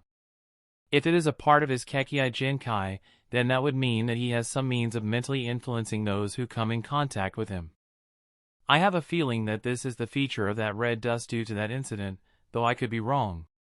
Regardless, I will have to be mindful of my feelings when interacting with him. If it feels like I am getting influenced, then I'll be better off killing him on the spot. If I leave him in the Phantom Haven with this broken ability, I'll lose control of the organization very easily. It's not something I want to see. Another thing that doesn't make any sense is this Kekkai Genkai itself. There is no record of such a Kekkai Genkai in Konoha's library. It could mean one of three things. The first possibility is that the previous users of this Kekkai Genkai died centuries ago and this Kekkai Genkai has been lying dormant since then. The second is that all the users of this Kekkai Genkai hide it, sort of like the Jashin priests who stay hidden from public view. And the last possibility is that this Kekkai Genkai has been created by that kid. If he managed to create this Kekkai Genkai without any bloodline, then Fujin's breathing became slightly rougher as he realized the implications of it. Fujin had long wanted to create a Kekkai Genkai. Even though he had been busy and couldn't invest much time to actually try it, Fujin did think of it quite frequently and did some small experiments. Unfortunately, he never had any luck. As a result, Fujin understood very well how difficult it was to create Kekkai Genkai when you didn't have the bloodline. And that was when Fujin tried to recreate an already existing Kekkai Genkai with elements that he had practiced for years. If he were to try creating a Kekkai Genkai that didn't exist in that world, the difficulty level might increase by several hundred times. Fujin analyzed, if that is the case, then this kid is an unprecedented talent. In the current generation, only Naruto and Sasuke would be more talented. He might give me clues on how to actually create a Kekkai Genkai. Looking at his past, he obviously couldn't create the Kekkai Genkai on purpose. If he did create it, then it was created subconsciously. And the Kekkai Genkai that was created perfectly suits his needs. And somehow, the Kekkai Genkai kept evolving to suit any more of his desires. The first aspect of the Kekkai Genkai that manifested was the red dust. It actually manifested one day when he had been starving for several days and would have likely died if no one fed him. However, once the red dust manifested, everyone in the village slowly began caring for him. Due to being born as a cripple, he couldn't go outside to see the outside world. He yearned to see the outside world. And the second ability that he developed allows him to see through obstacles and for long distances like the Byakugan. Finally, he discovered his ability to supply life force when Raiga was critically injured one day and he saved his life by transferring his life force and healing Raiga. This makes me wonder whether this Kekkai Genkai still has any scope to improve. If so, then how far can it go? Fujin was tempted to see that. Unfortunately, he couldn't stay with Ranmaru for a long time to test it out. Taking him back to Konoha was out of the question as Hiruzen would take him. Keeping him in Phantom Haven was risky as well due to his ability. That more or less eliminated the two identities that Fujin could use. As for his third identity, that was the identity that killed Raiga. There was no way in hell Ranmaru would follow Akuro. Fujin thought for some time before coming up with a plan. He muttered, I guess that's the only choice. Fujin flickered and appeared next to the unconscious Ranmaru. His last clone had been keeping an eye on Ranmaru the whole time. Several seals appeared on Fujin's palm which were quickly placed on Ranmaru. For the next half an hour, Fujin carefully placed seals on Ranmaru's body. Once he was done, he checked the seals a couple of times before nodding. He extended 2 fingers and tapped on Ranmaru's forehead. In an instant, all the seals on his body began glowing and connected with each other, forming one large pattern. Soon after, every seal on his body disappeared. Just an empty circle was left on his forehead with 3 lines extending on both sides of the circle. Fujin thought, perfect. I'll call this seal the Kekei Genkai seal. A shame that this seal has to be tailored to an individual, which requires a lot of time to observe them properly. Hence, I can't make the seal imprint. Otherwise, this would be a rather useful seal to deal with those pesky Menjikyu and Rinnegan users. Regardless, from today onwards, he won't be able to use his Kekei Genkai abilities unless I lift the seal. This should stop whatever it is that makes people obsessed with him. If it doesn't, then killing him would be the only option. That said, even though he can't remove the seal, another Grandmaster can do so easily. I'll have to add my imprint on the seal to prevent others from doing so. However, that requires his permission. A sparkle appeared on Fujin's finger and a small electric shock hit Ranmaru. It wasn't painful, it just forced him awake. As soon as his eyes opened, he saw the person who they were fighting against. Ranmaru quickly looked around but couldn't see Raiga.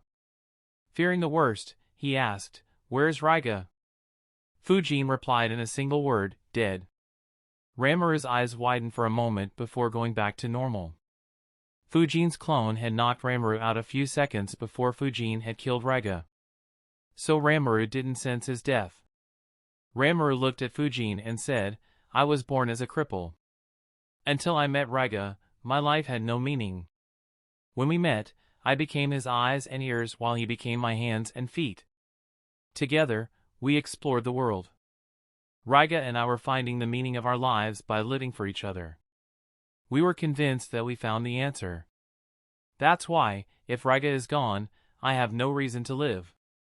Without him, I have no purpose in this world. No cause to exist. There is no need for me to be here any longer. You can kill me and set me free." Ranmaru's choice of words surprised Fujin. He thought, interesting. Even though he is accepting his fate, his choice of words will inevitably invoke a sense of sympathy within most people. Combined with that red dust ability, no wonder Raiga spared him. I wonder how it would have impacted me had I not sealed his abilities. Seeing that Fujin wasn't doing anything, Ranmaru said, "Go on, why do you hesitate?" Fujin chuckled and replied in his heavy voice, "Hee hee, you are an interesting kid. I never expected that a child would accept his death so calmly. Perhaps if Raiga was as calm as you, he might have still been alive." Fujin extended his fingers towards Ranmaru's forehead and said, "Since you are so calm, I'll grant you a painless death."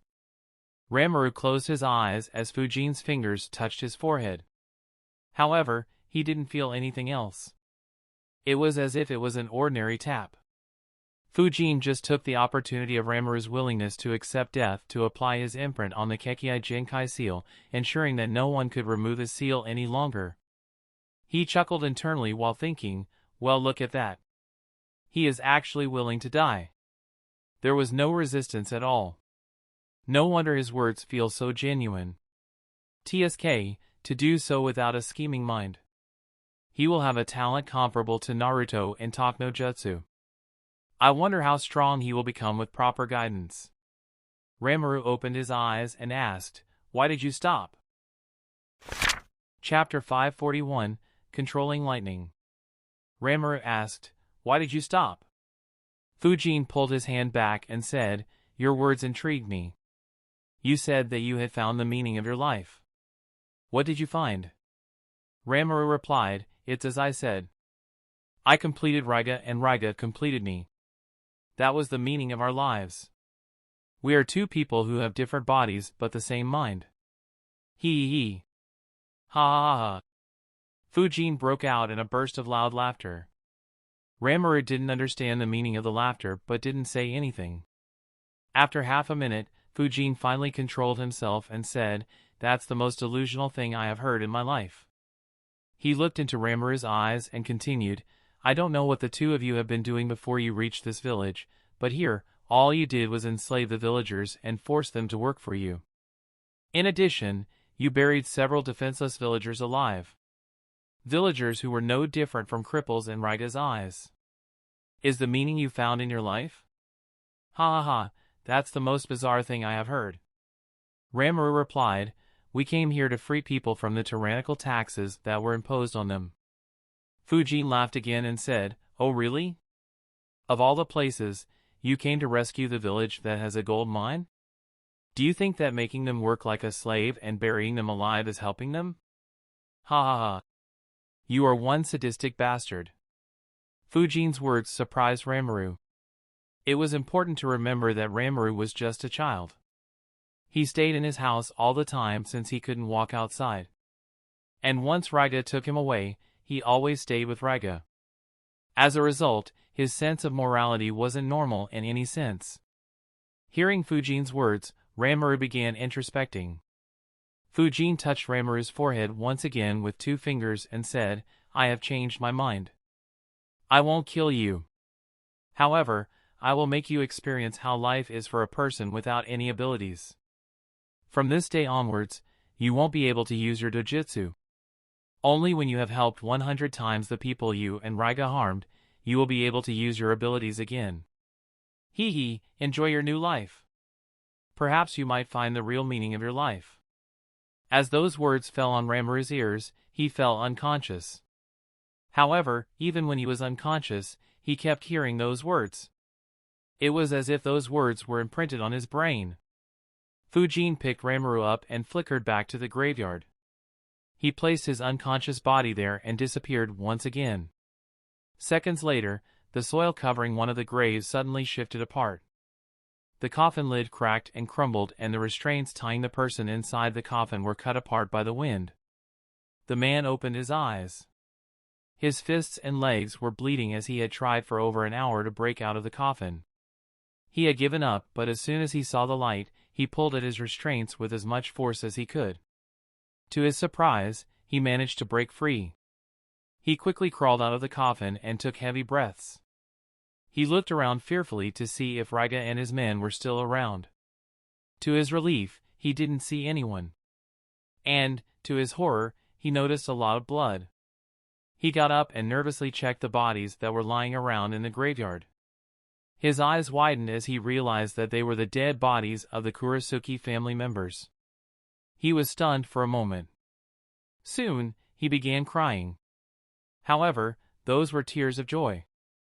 He looked at the skies and muttered, God finally took justice for us. He was about to run to his village when he suddenly noticed a small kid. He looked at Ranmaru and wondered, who is this kid? And how did he come here? Whatever, since God showed me mercy, I should look after this child. He picked up Ranmaru and began moving towards the village. Unknown to him, a pair of eyes were watching him. Fuin had left a shadow clone to keep an eye on Ranmaru. The clone thought, good, exactly as I wanted. If he didn't do that, I would have had to put him under a jinjutsu. Meanwhile, the people in the mines were still quite confused. The Kurasuke family members made the people get back to mining as Raiga wouldn't like it if they stopped. Work was happening as usual in the gold mine when suddenly a few heads flew in the air. All the Kurasuke family members were killed. Well, all but 2 members. Those 2 were inside a cave in the mine. They were about to come out when they saw their comrades who were standing at the entrance of the cave suddenly collapse. In fear, both hid inside the cave. They only dared to come out after several hours. After seeing the headless bodies of all their comrades in the gold mine, both ran away without any hesitation. Unknown to them, they were followed by another shadow clone of Fuin. In the village, the man who was buried alive returned and informed everyone about what he saw at the graveyard. Around the same time, the workers in the mine also returned and informed the village about how everyone from the Kurasuke family was dead or missing. The village immediately broke into celebration. Since Ranmaru was found at the place where the dead bodies of the Kurasuke family members were found, he was considered a lucky charm. The villagers took care of him. They were surprised to find that he was a cripple after he woke up. However, they still arranged for his food and had their best doctor take a look at him. As for the one who had created this entire situation, he was standing atop one of the cliffs a few dozen kilometers away from the village. Fuin was still in his Akuro disguise. He was holding the Kiba blades. He ate a special soldier pill while thinking, time to test these blades. Then I'll go and pick up Ranmaru. Fujin raised the Kiba blades and crossed them above his head. He remembered the process from Raida's memories and controlled his lightning chakra in the same manner. Immediately, a lightning ball began forming between his two swords. He shot the lightning ball into the valley and analyzed, not bad.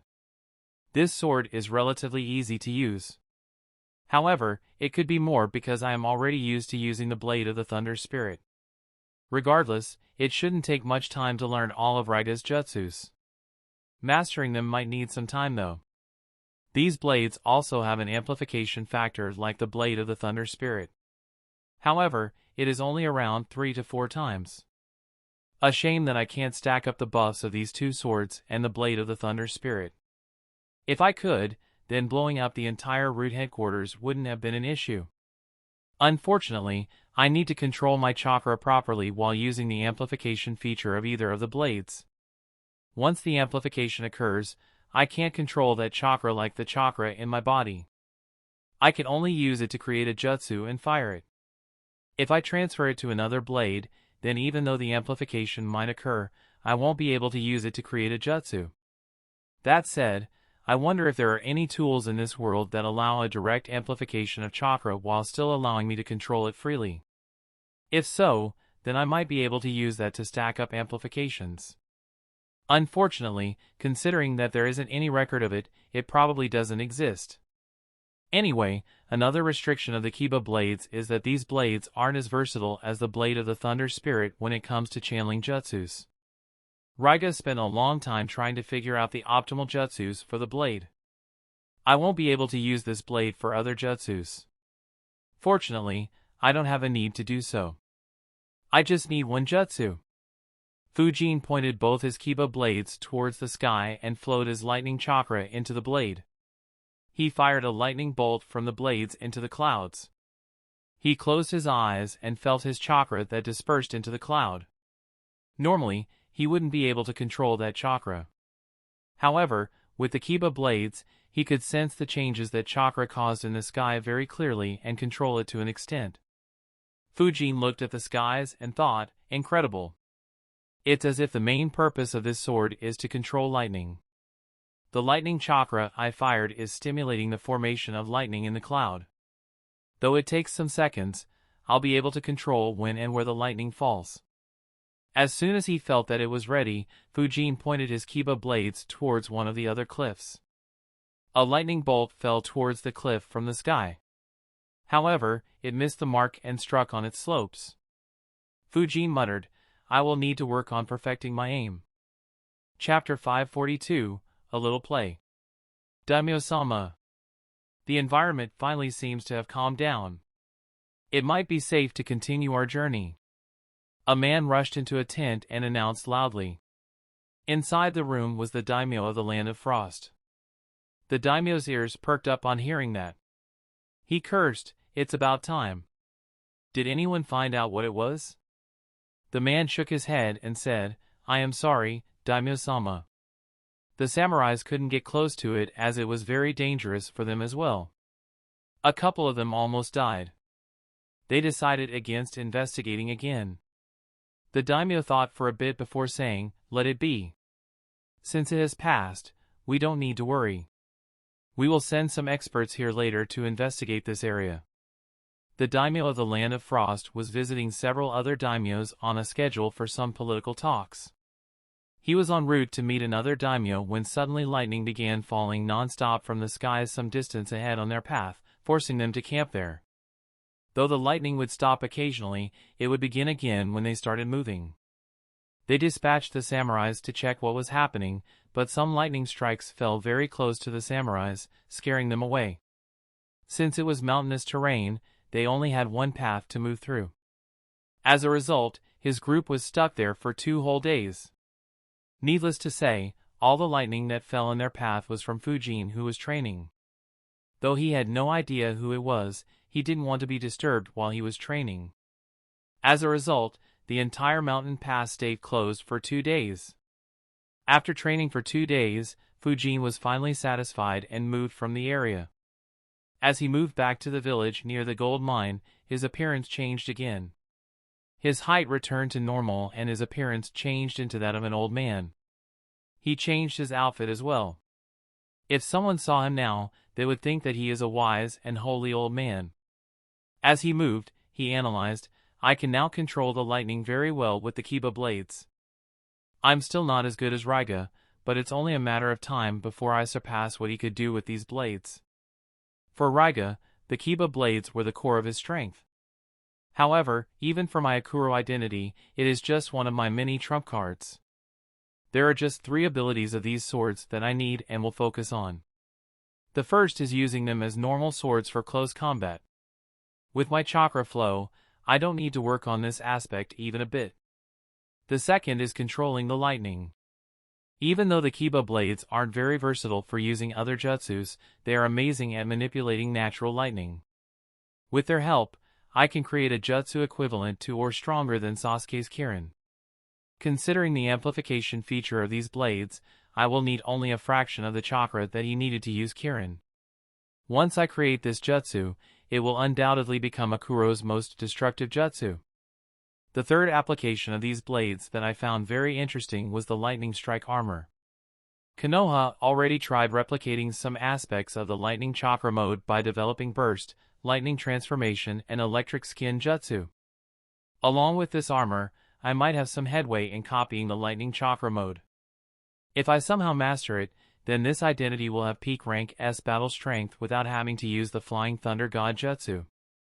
That said, replicating the lightning chakra mode is easier said than done. Maybe I should infiltrate Kumogakure someday to steal information on how to master the lightning chakra mode. Lost in his thoughts, Fujin reached close to the village. He dispelled his shadow clone that was keeping an eye on Ranmaru and immediately stopped moving at such a high speed. Instead, he walked the normal path at a slow speed while processing the clone's memories. Soon, his figure became visible from the village. A couple of villagers noticed him. His appearance immediately caught their attention. A few approached him and began a conversation. Fujin immediately spun a story about how he was a traveling sage who focused only on healing people. He asked them to bring people who were injured to him to heal. The villagers were surprised and relieved to hear that. Due to being forced to work in the mines and being beaten up whenever their bodies couldn't keep up, several villagers were injured. Though they were treated by the doctor in the village, the injuries weren't healed yet. Hence, they were happy to see a medical ninja appear in their village and offer to heal them for free. While some villagers were on guard due to having been tricked by Raiga not long ago, most didn't find it strange for several reasons. While uncommon, there were several ninjas who traveled in this manner and offered their help to common people without asking anything from them. The stories of such philanthropic acts were well known among common people. In some rare instances, when the morale of the entire country is low due to some incidents, the hidden villages do philanthropic work as well, though it was very rare in peacetime. Of course, even though such philanthropic ninjas existed in the world, they were extremely rare. Unlike Fujin's previous world, this world was extremely dangerous. Not everyone could move around freely like Jiraiya or Tsunade. A rogue ninja would eventually be hunted down.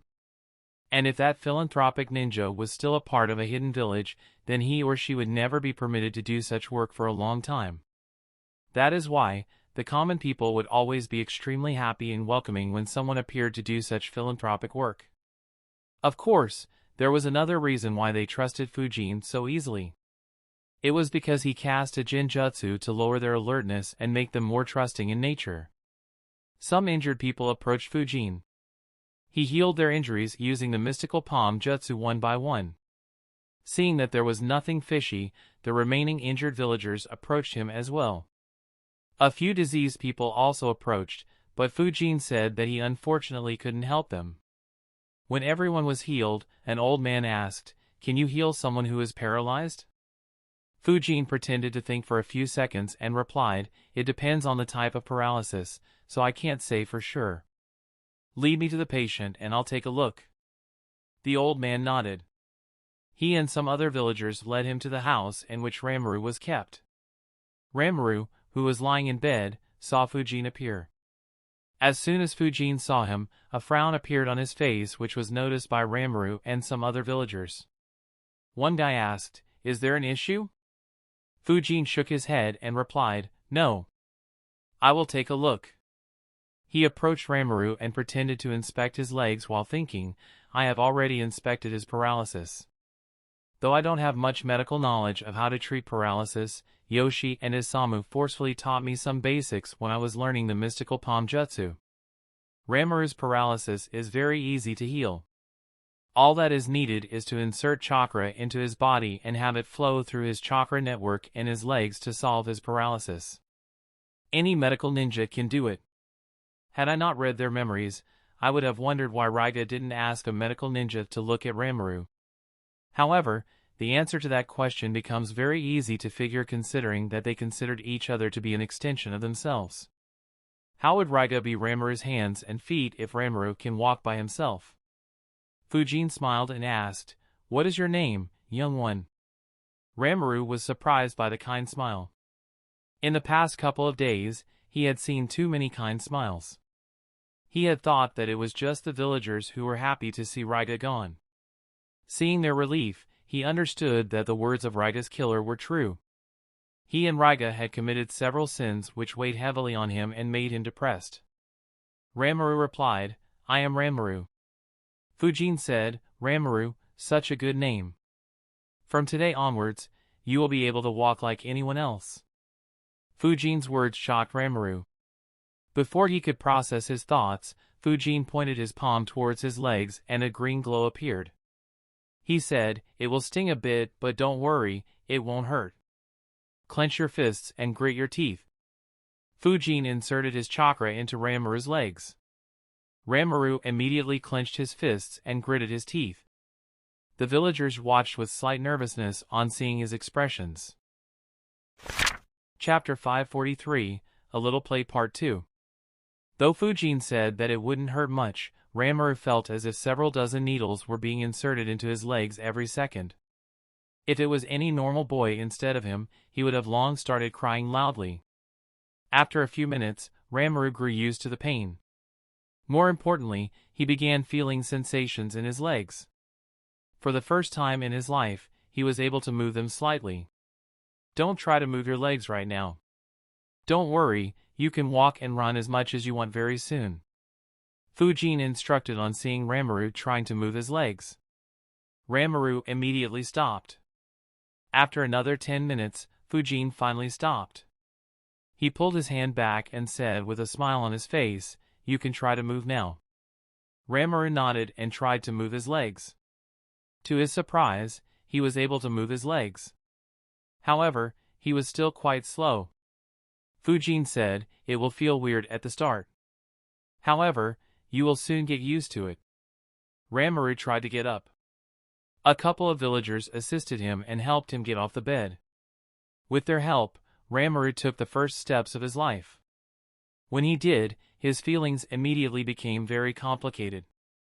He thought, "I always believed that Raiga was my hands and feet. However, Raiga is dead and I can walk by myself now. Does this mean that the meaning we discovered was fake?" The villagers were unaware of his internal struggle and became happy for him. Many began to congratulate him. A few thanked Fujin as well. Fujin waited for a few minutes for the commotion to settle down before saying, "Everyone, I need to talk with Ranmaru about his condition. Could you give us a few minutes alone?" The villagers nodded and left. Within a minute, only Ranmaru and Fujin were left in the room. Ranmaru thanked Fujin for healing him. Fujin smiled and said, "For someone who walked for the first time in his life, you sure don't seem happy. Mind telling me what it is that is weighing on your mind?"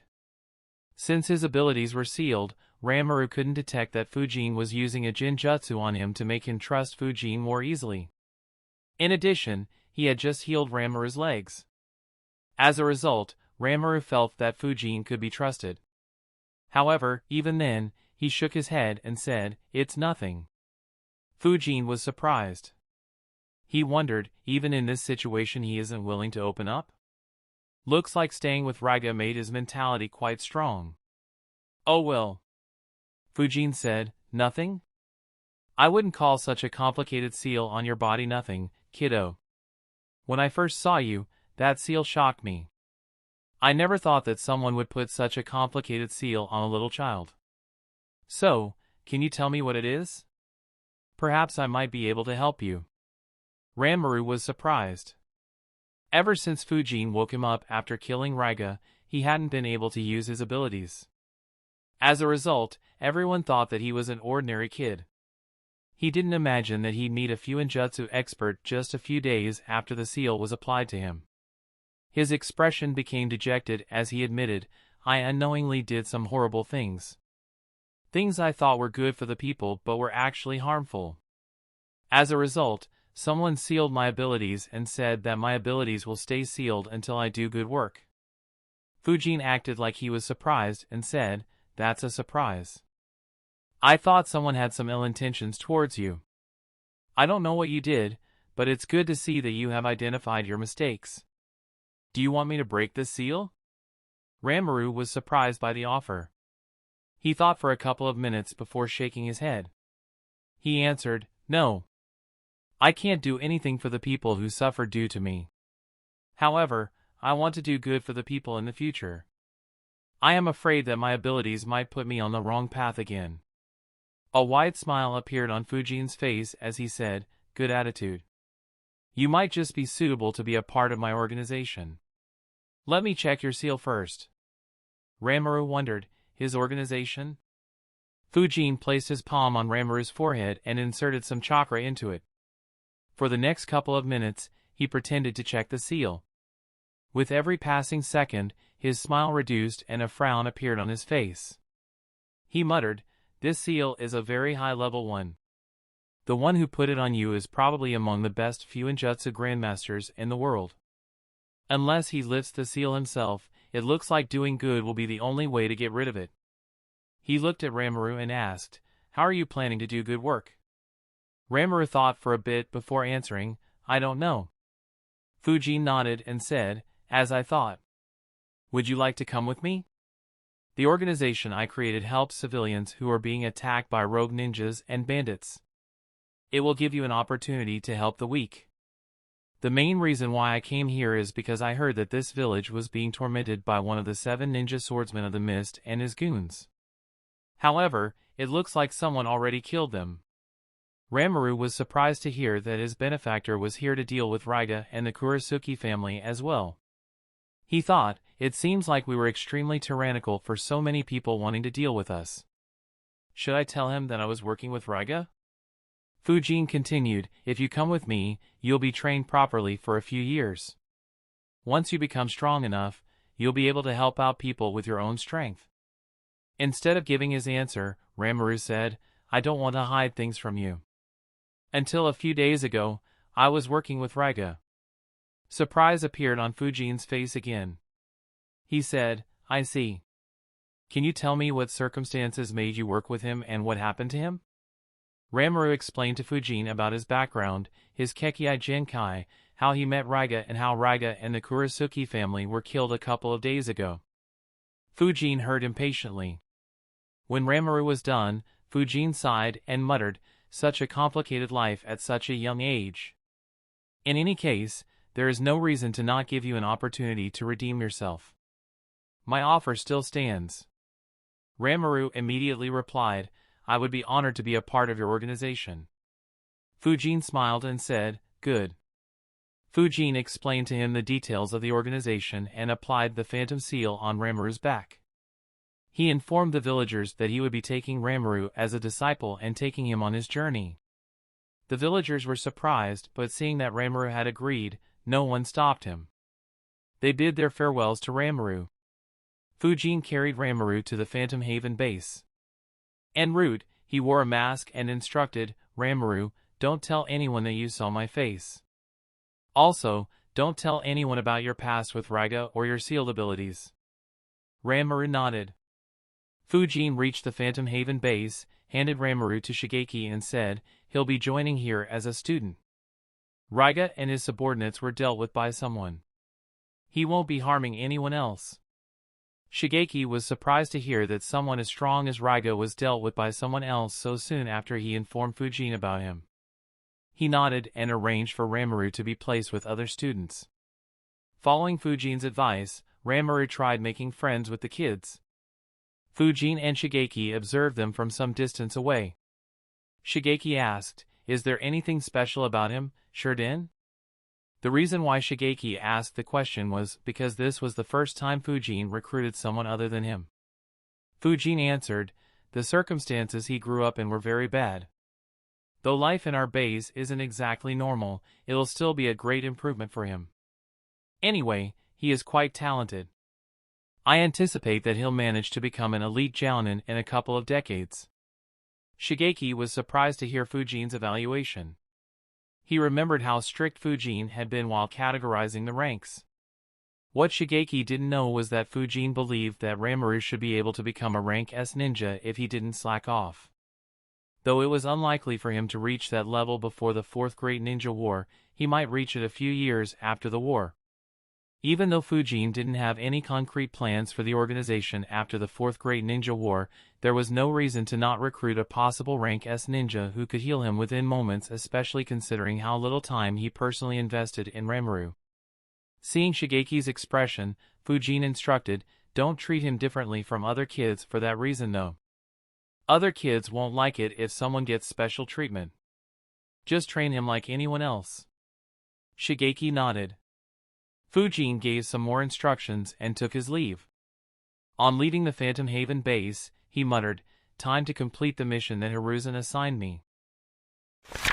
Chapter 544, Magnet Release. Fujin and his clone created shadow clones and dispelled them to trade information. On understanding the location of his clone, Fujin quickly made his way across the land of rivers and located the two subordinates of Raiga whom he had left alive. The two had set up a tent in a forest and were hiding there. What they had seen in the gold mine had horrified both of them, and they had traveled several hundred kilometers away from the gold mine. They relaxed only after surviving for a couple of days, as no one chased after them, or so they thought. It hadn't been even a day since they had put their guard down slightly when suddenly a strong wind began blowing through the area. To their horror, the winds casually tore through their tent. In the blink of an eye, hundreds of small cuts appeared on their bodies. The wind was so potent that several nerves and tendons in their bodies were cut, forcing them to their knees. They were unable to move their limbs when Fujin's figure appeared in front of them. The two looked at the Konoha headband he was wearing and immediately became worried as they remembered their past actions. As if reading their minds, Fujin asked, "You two used to work for Raiga, right?" Both immediately shouted, "No. We never worked for Raiga." Immediately, more cuts appeared on their bodies. The new cuts were much deeper than the previous cuts, causing them even more pain. Their screams scared away some wild animals around that area. Fujin said, "I can sense whether you are telling the truth or not. If you lie again, I will kill you. Now, tell me whether Raiga attacked two squads from Konoha." One of the two instinctively answered, "We don't know. We never saw him attack any Konoha ninja." The guy kneeling next to him watched with horror in his eyes as his friend was beheaded. Fujin turned his gaze towards him and asked, "Do you want to die as well?" The guy immediately said everything that had happened between Raiga and Konoha ninjas. Fujin asked, "Do you remember where their bodies were buried?" Not wanting to end up like his friend, he nodded and told Fujin the location. Fujin stored the dead body in a scroll before he grabbed the alive guy's neck from behind and dragged him for hundreds of kilometers across the land of rivers until he reached the spot the guy said. He dug out the dead bodies and stored them in a scroll. The last Kurisuki family member asked, "I have led you to their bodies. Can you let me go now?" "Sure," Fujin replied before letting him go from this world. He stored his dead body in a scroll as well while thinking, Hiruzen will definitely inquire how Raiga died. For him to die right after the mission was assigned to me is suspicious. Not to mention, considering that Raiga could control the lightning, Hiruzen might suspect him to be behind the destruction of Root headquarters. These two will form the perfect alibi for the details I plan on feeding to Hiruzen. He can read their memories and verify a part of my details. That will be enough to stop him from looking any further. That said, it might have been fun to see him trying to find who killed Raga, hee. Though going by what happened when I attacked Root, he might assign this mission to me as well. With the mission complete, Fujin began moving back to Konoha. Having eaten the soldier pill, Fujin didn't need to rest. He traveled non-stop and reached Konoha by the next evening. Hiruzen was just about to wrap up his work when Fujin appeared in his office. He was slightly surprised to see Fujin arrive so soon. He thought, the ninjas I dispatched to the Land of Rivers didn't see any signs of him.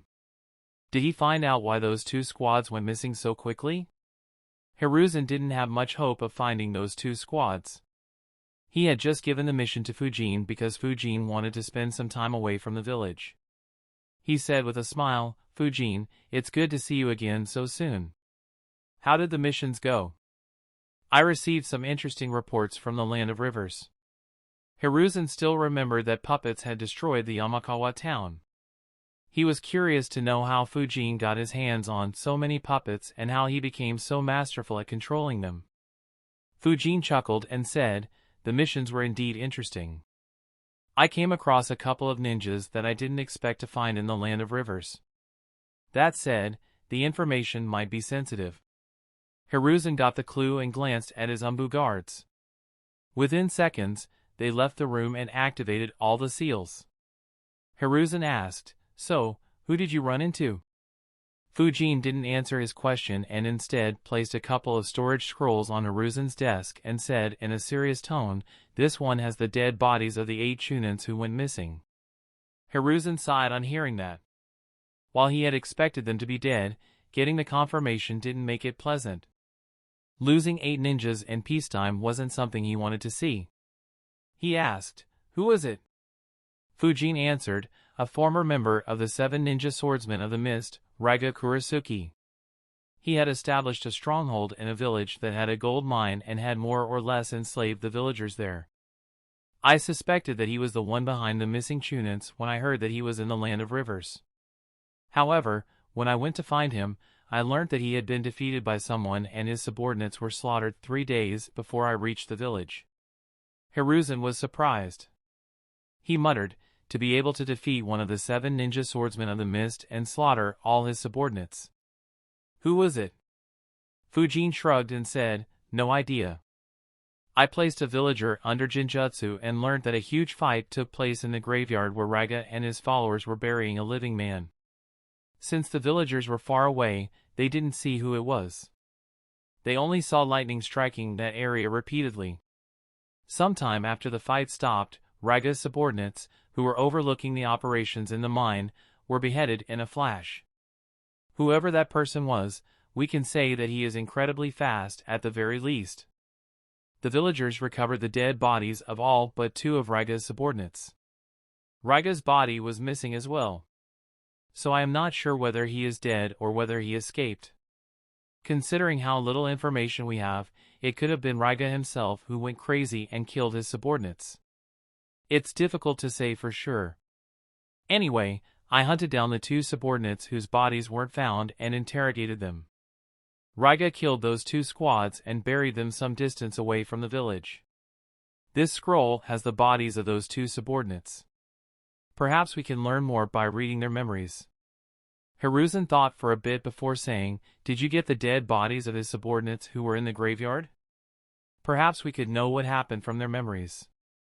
Fujin shook his head and said, that path is closed as well. It had already been 3 days since they were killed. Their memories would have started dissipating. Besides, from what I found out, they had a hole in their heads. So chances of being able to read their memories are more or less 0. Hiruzen sighed and muttered, they were very thorough. Nothing we can do, unfortunately. Anyway, what happened in Yamakawa town? When did you become a puppeteer? Fujin raised his left eyebrow and asked, when did I have time to become a puppeteer? I wasn't the one who attacked with puppets. The Yamakawa family was attacked by Sasori of the Red Sand when I was in the town. So even if we hadn't undertaken this mission, the Yamakawa family would have been history. Hiruzen was surprised. He wondered, What was Sasori doing there? Fujin continued, I am not sure why Sasori attacked them. My only guess is that someone gave that mission to Akatsuki. Most of the people in the mansion were killed by Sasori. I only killed their family head and the Suna ninjas hiding under his mansion. Fujin placed some more scrolls on Hiruzen's desk while saying, these scrolls have their dead bodies. Hiruzen looked at his desk. Even though they were stored inside scrolls, there were as many as 33 dead bodies on his desk. While Hiruzen didn't find it odd, if a common person were to know of it, he would wonder if it was the Hokage's office or a morgue. Hiruzen asked, did you fight Sasori? Fujin nodded and said, yeah. I wanted to test a new jutsu against a rank S opponent. A frown appeared on his face as he said, there is something strange about him. One of his puppets could control iron. Hiruzen's eyes immediately widened. Chapter 545, A Fair Trade. Hiruzen's eyes widened. Immediately the image of the third Kazekage appeared in his mind. Unlike most of the people, Hiruzen was well aware of Sasori's human puppets and that they could retain some of the abilities that they had when they were alive. However, if Sasori had made the third Kazekage, who had been missing since before the Third Great Ninja War began, his puppet, then it would send shockwaves throughout the ninja world. Hiruzen asked, did you see what the puppet looked like? Fujin shook his head and said, no, I was fighting from a distance and couldn't see him. I retreated right when a large amount of iron was floating outside Yamakawa town. So I can't say whether he has made the third Kazekage his puppet or if it is some other ninja who had awakened the magnet release. Irrespective, Sasori's threat is much higher than what we believe. If he can retain Kekkai Genkai in the puppets, then there is a chance that he could have several such puppets. He'll be difficult to deal with. Hiruzen agreed. Sasori's threat had to be re-evaluated. Just the magnet release was extremely troublesome to deal with. He asked, the report stated that over 100 puppets attacked the town at the same time. Is that true? Fujin answered, yes. He could control over 100 puppets at the same time while he was standing outside the town. And from what I saw, his control over all his puppets was extremely good. Even elite shunins might not be able to take on a single puppet considering the various traps and poisons involved. However, Jounin should be able to destroy his normal human puppets as long as Sasori isn't nearby. Hiruzen nodded and asked, so, how did your fight go? And what happened in the town? Fujin explained the events since he reached the town until Sasori's attack. He continued, I took advantage of the distraction caused by Sasori's attack to sneak attack and kill the Yamakawa family head and Suna ninjas. I am not sure, but it is possible that one of the Suna ninjas was a grandmaster in Fuin jutsu. If you find some new seals from his memories, please let me know. Hiruzen was shocked to realize that a Fuin jutsu grandmaster of Suna could have been killed. Every country treasured their Fuin jutsu grandmasters. It was extremely difficult to kill them as they would rarely leave the village, and even when they did, they would move in secrecy and be with at least one elite jounin. The death of one Fuin jutsu grandmaster, one elite jounin and 20 jounins and shunins would be another huge blow to Sunagakure. Fujin continued, as for Sasori, I fought him using the new technique I created. I'm sure you might have seen it a few times. I call it the window main. Hiruzen felt slightly awkward about being called out on his spying. Even though everyone was aware that he would do it, no one ever mentioned it on his face. Luckily, he was shameless enough to not let it affect him. His expression didn't change and he just nodded. Fujin cursed internally at his shamelessness before continuing, my window main can sever his chakra threads. So Sasori lost control of all of his puppets within my window main. I stole 64 of his human puppets before escaping. Hiruzen's eyes widened in shock once again as Fujin claimed with a mischievous smile, even though I am not a puppet master, I believe that I have the second strongest collection of puppets. If I train for a bit, I will become one of the top 5 puppeteers in a few months. Hiruzen thought in disbelief, that jutsu where he played around by emitting wind chakra is this strong? It can sever chakra threads? And he used it to steal Sasori's puppets? The puppet masters treat their puppets as their children. And he stole as many as 64 of them and managed to escape from Sasori? Hiruzen was stunned. This was probably the first time something like this had happened ever since puppet masters came into existence. While there were some incidents of 1 or 2 puppets being stolen, they would generally be when the puppet master abandoned them to run away. What Fujin did was unprecedented. As if he just recalled something, Fujin added, "Alright, I almost forgot. Sasori never saw my face. He doesn't know that it was me who stole his puppets. So please keep this news a secret as well. I don't want that freak chasing me around." Hiruzen's disbelief increased further as he exclaimed internally, and Sasori didn't even see who stole his puppets. Hiruzen was completely speechless. For a moment, he didn't know what to say. He quickly gathered his thoughts and praised, "Great work, Fujin. I didn't expect something like this to happen when I assigned you this mission. What are you planning to do with the puppets?" Since Hiruzen couldn't find any words to describe Fujin's feats, he decided to stop thinking about it and directly focused on the puppets. He thought, there are a few ninjas in this village who like puppetry. Unfortunately, our knowledge in this aspect is very lacking as compared to Suna. However, with 64 ready-made puppets of high quality, I can raise a few Jounin-level puppet masters. Not to mention, we can also research these puppets to improve our knowledge. Fujin thought for a bit before saying, "I am not sure. I did check a few puppets and I am not a fan of human puppets. Even by our standards, this technique is incredibly cruel.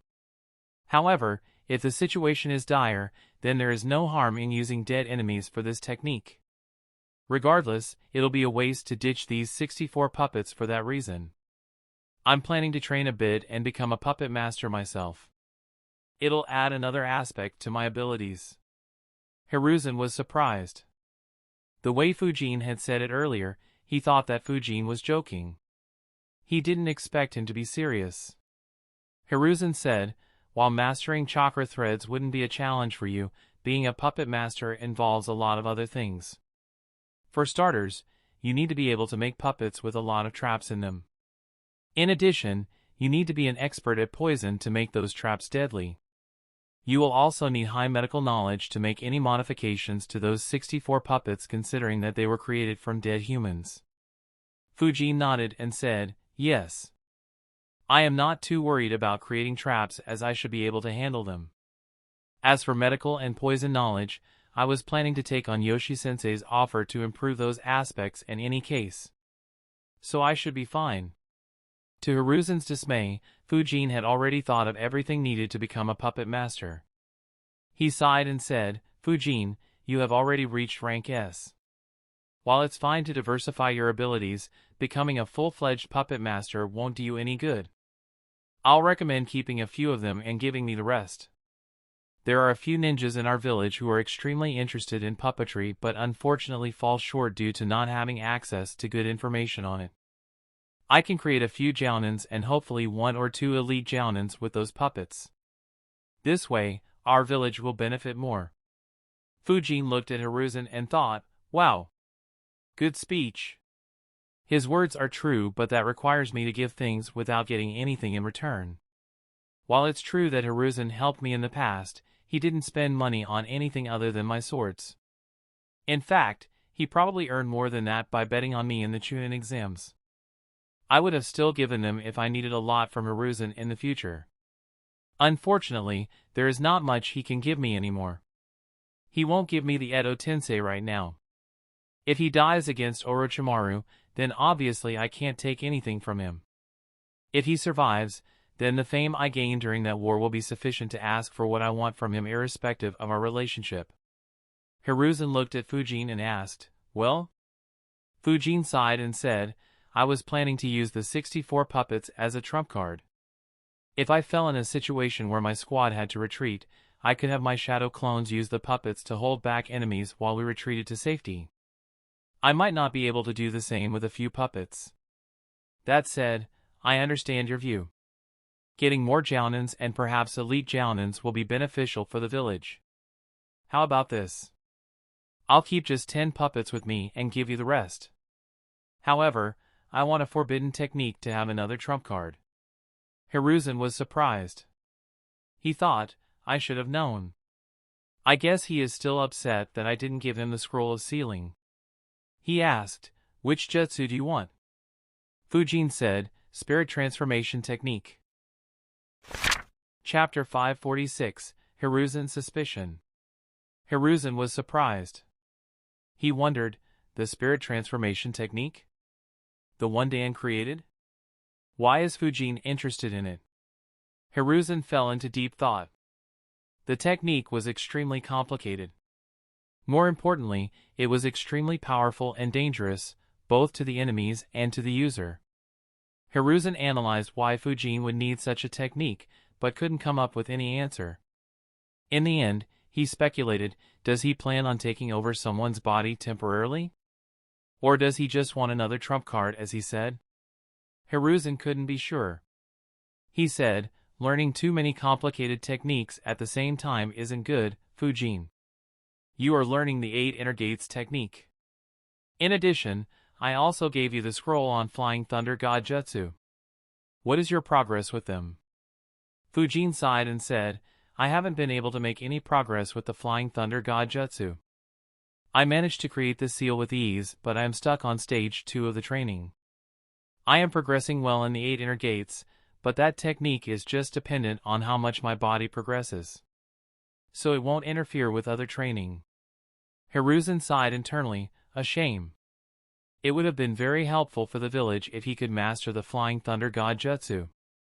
We would have reached close to our strength during the Third Great Ninja War in terms of rank S ninjas. That said, if he hasn't learnt the Flying Thunder God Jutsu, then there is no need to not give him the Spirit Transformation Jutsu. If he manages to master it, then Konoha will have another strong means of attack during the next Great War. Even if he doesn't learn it, the training will improve his control over the Yin chakra, which will allow him to strengthen his Jinjutsu, which lacks in comparison to his other skills. Besides, Sasori's puppets could be very important for the village. Even though it won't have a huge impact today, it could result in a wave of enthusiastic youngsters choosing to become puppet masters at some point in the future. Once that happens, the village can create a new special unit. That said, I don't necessarily need to make Fujin hand over those puppets. Even if I let him keep them all, he will eventually pass them to someone. Perhaps his students or children or someone who catches his eye. However, it will stay only among that small group of people. It is better if those puppets and their knowledge are directly under the village's control. He replied, all right. I'll prepare the scroll for you. Fujin commented in his mind, of course you will. It doesn't cost you anything. Why did you take so much time to think like I was asking you to donate a kidney? Fujin said, that's great. I'll decide which puppets to keep in the meantime. Hiruzen replied, sure. Is there anything else that happened during your mission? Fujin shook his head and answered, not really. At least nothing that caught my eye. Hiruzen replied, all right. Considering the nature of this mission, you don't need to file any report. We will make Suna take the blame for attacking Yamakawa town. Don't tell anyone about the fact that you were in the Land of Rivers during this time. Fujin nodded and took his leave. After he left, Hiruzen's expression became serious. He analyzed, there are a lot of things that don't add up. Sasori attacking the town at the same time can be considered as a coincidence, but for so many coincidences to happen when Fujin was in that country. Hiruzen recalled the incidents that happened in the Land of Rivers when Fujin was present there. He thought, first Sasori and Fujin attack Yamakawa town at the same time. A few days later, someone plundered 3 nobles and Tanigakure without alerting anyone. A day later, someone attacked and destroyed Raida's organization. To be able to steal so efficiently, the thief must have a very high capability. More importantly, he would need to be close to a Fuin Jutsu Grandmaster. And, to be able to uproot Raida's organization, the attacker needs to be a rank S ninja or have multiple elite jounins. Is it just a coincidence? Not to mention, I almost forgot about Raiga. His swords can amplify lightning jutsus as well, though not to the extent of Sensei's sword. He could be a possible culprit behind the attack on the route. However, this lead is pretty much useless now.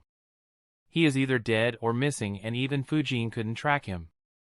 Even if I send a squad specialized in tracking, it'll be too late to find him irrespective of whether he's dead or alive.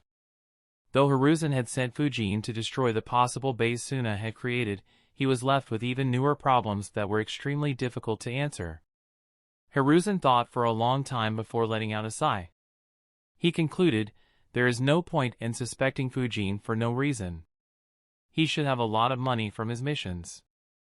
I don't see any reason why he would need to steal a large amount of money. Similarly, I don't see any reason why he would lie if he was the one who dealt with Raiga. The only thing that comes to mind is Kiba blades, but Fuin doesn't specialize in lightning. So the blades are more or less useless for him. Considering his greedy nature, he could have used those blades to get more forbidden jutsus from me. The only thing I need to do now is keep an eye out for information related to the Kiba blades and Blade of the Thunder Spirit. If either of them appears, it might give me some clues regarding who the attacker that night was. Hiruzen immediately got into action and took steps to inform all of Konoha's spies as well as Jiraiya, asking them to give special attention to the news related to those two blades and inform him right away. Fuin returned straight to his home after meeting Hiruzen. He was unaware that he had raised so many doubts in Hiruzen's mind. Even if he was aware, there wasn't much he could do. The good thing was that he hadn't left any clues behind. So even if Hiruzen decided to investigate the event seriously, there wasn't anything for him to find. As he entered his house, Fuin thought, the spirit transformation technique.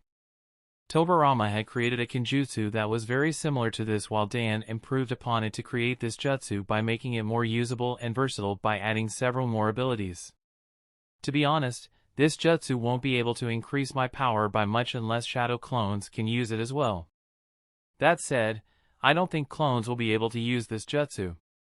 Regardless, increasing my combat strength isn't the reason why I asked for this jutsu. This jutsu will be an excellent method to finally learn about souls. It is something I always found fascinating, even in my previous life. Unfortunately, there wasn't anything to study souls in my previous world apart from religious texts and some speculations. However, in this world, there are several techniques that utilize the soul. The Yamanaka clan's mind-body switch jutsu can transfer consciousness. Orochimaru can divide his souls and seal them into other people, making him the most difficult ninja to kill. In addition, he can also transfer his soul permanently into a vessel's body. The Reaper Death Seal sacrifices the user's soul and seals his enemy's soul. And, the Edo Tensei directly summons souls from the afterlife and has them occupy a body. The Spirit Transformation Jutsu will give me a deeper understanding of these soul-based techniques. It might also be possible to create my own soul-based techniques. If I can add the ability to affect souls to my wind domain, then I can't even guess to which level that technique would reach. And that's just the start. If I can learn more about my soul, I might be able to glean some insights into how I was able to transmigrate across worlds, or perhaps dimensions. Is my soul somehow different from an ordinary soul, or does every soul transmigrate in such a manner? Studying souls might also be a way to understand whether immortality can be achieved. Orochimaru's research has already had some success. His curse seals give him a way to revive even if his main body is killed. And, if his main body can't sustain itself, he can switch bodies. However, both his methods definitely have flaws. And the flaws are quite terrifying. For someone so strong and experienced, he is extremely vulnerable to Jinjutsu. There is no way Hiruzen would fall prey to Itachi's Jinjutsu that easily. Even Jiraiya was very confident in being able to avoid his Jinjutsu. And, in the Fourth Great Ninja War, despite fighting against Madara for so long, there was only one instance of a Kage falling into Jinjutsu. And even then, I easily understood that he had been caught in a Jinjutsu. I believe that the act of dividing his soul through curse seals should have made Orochimaru more susceptible to Jinjutsu. Similarly, though he can switch bodies, it is highly unlikely for a new body to be as strong as his real body. If that is true, then the Orochimaru that will fight against Hiruzen is undoubtedly not at his peak. That's the end of this tale for now. Thank you for watching, and I'll see you in part 12 in another month or so. Peace.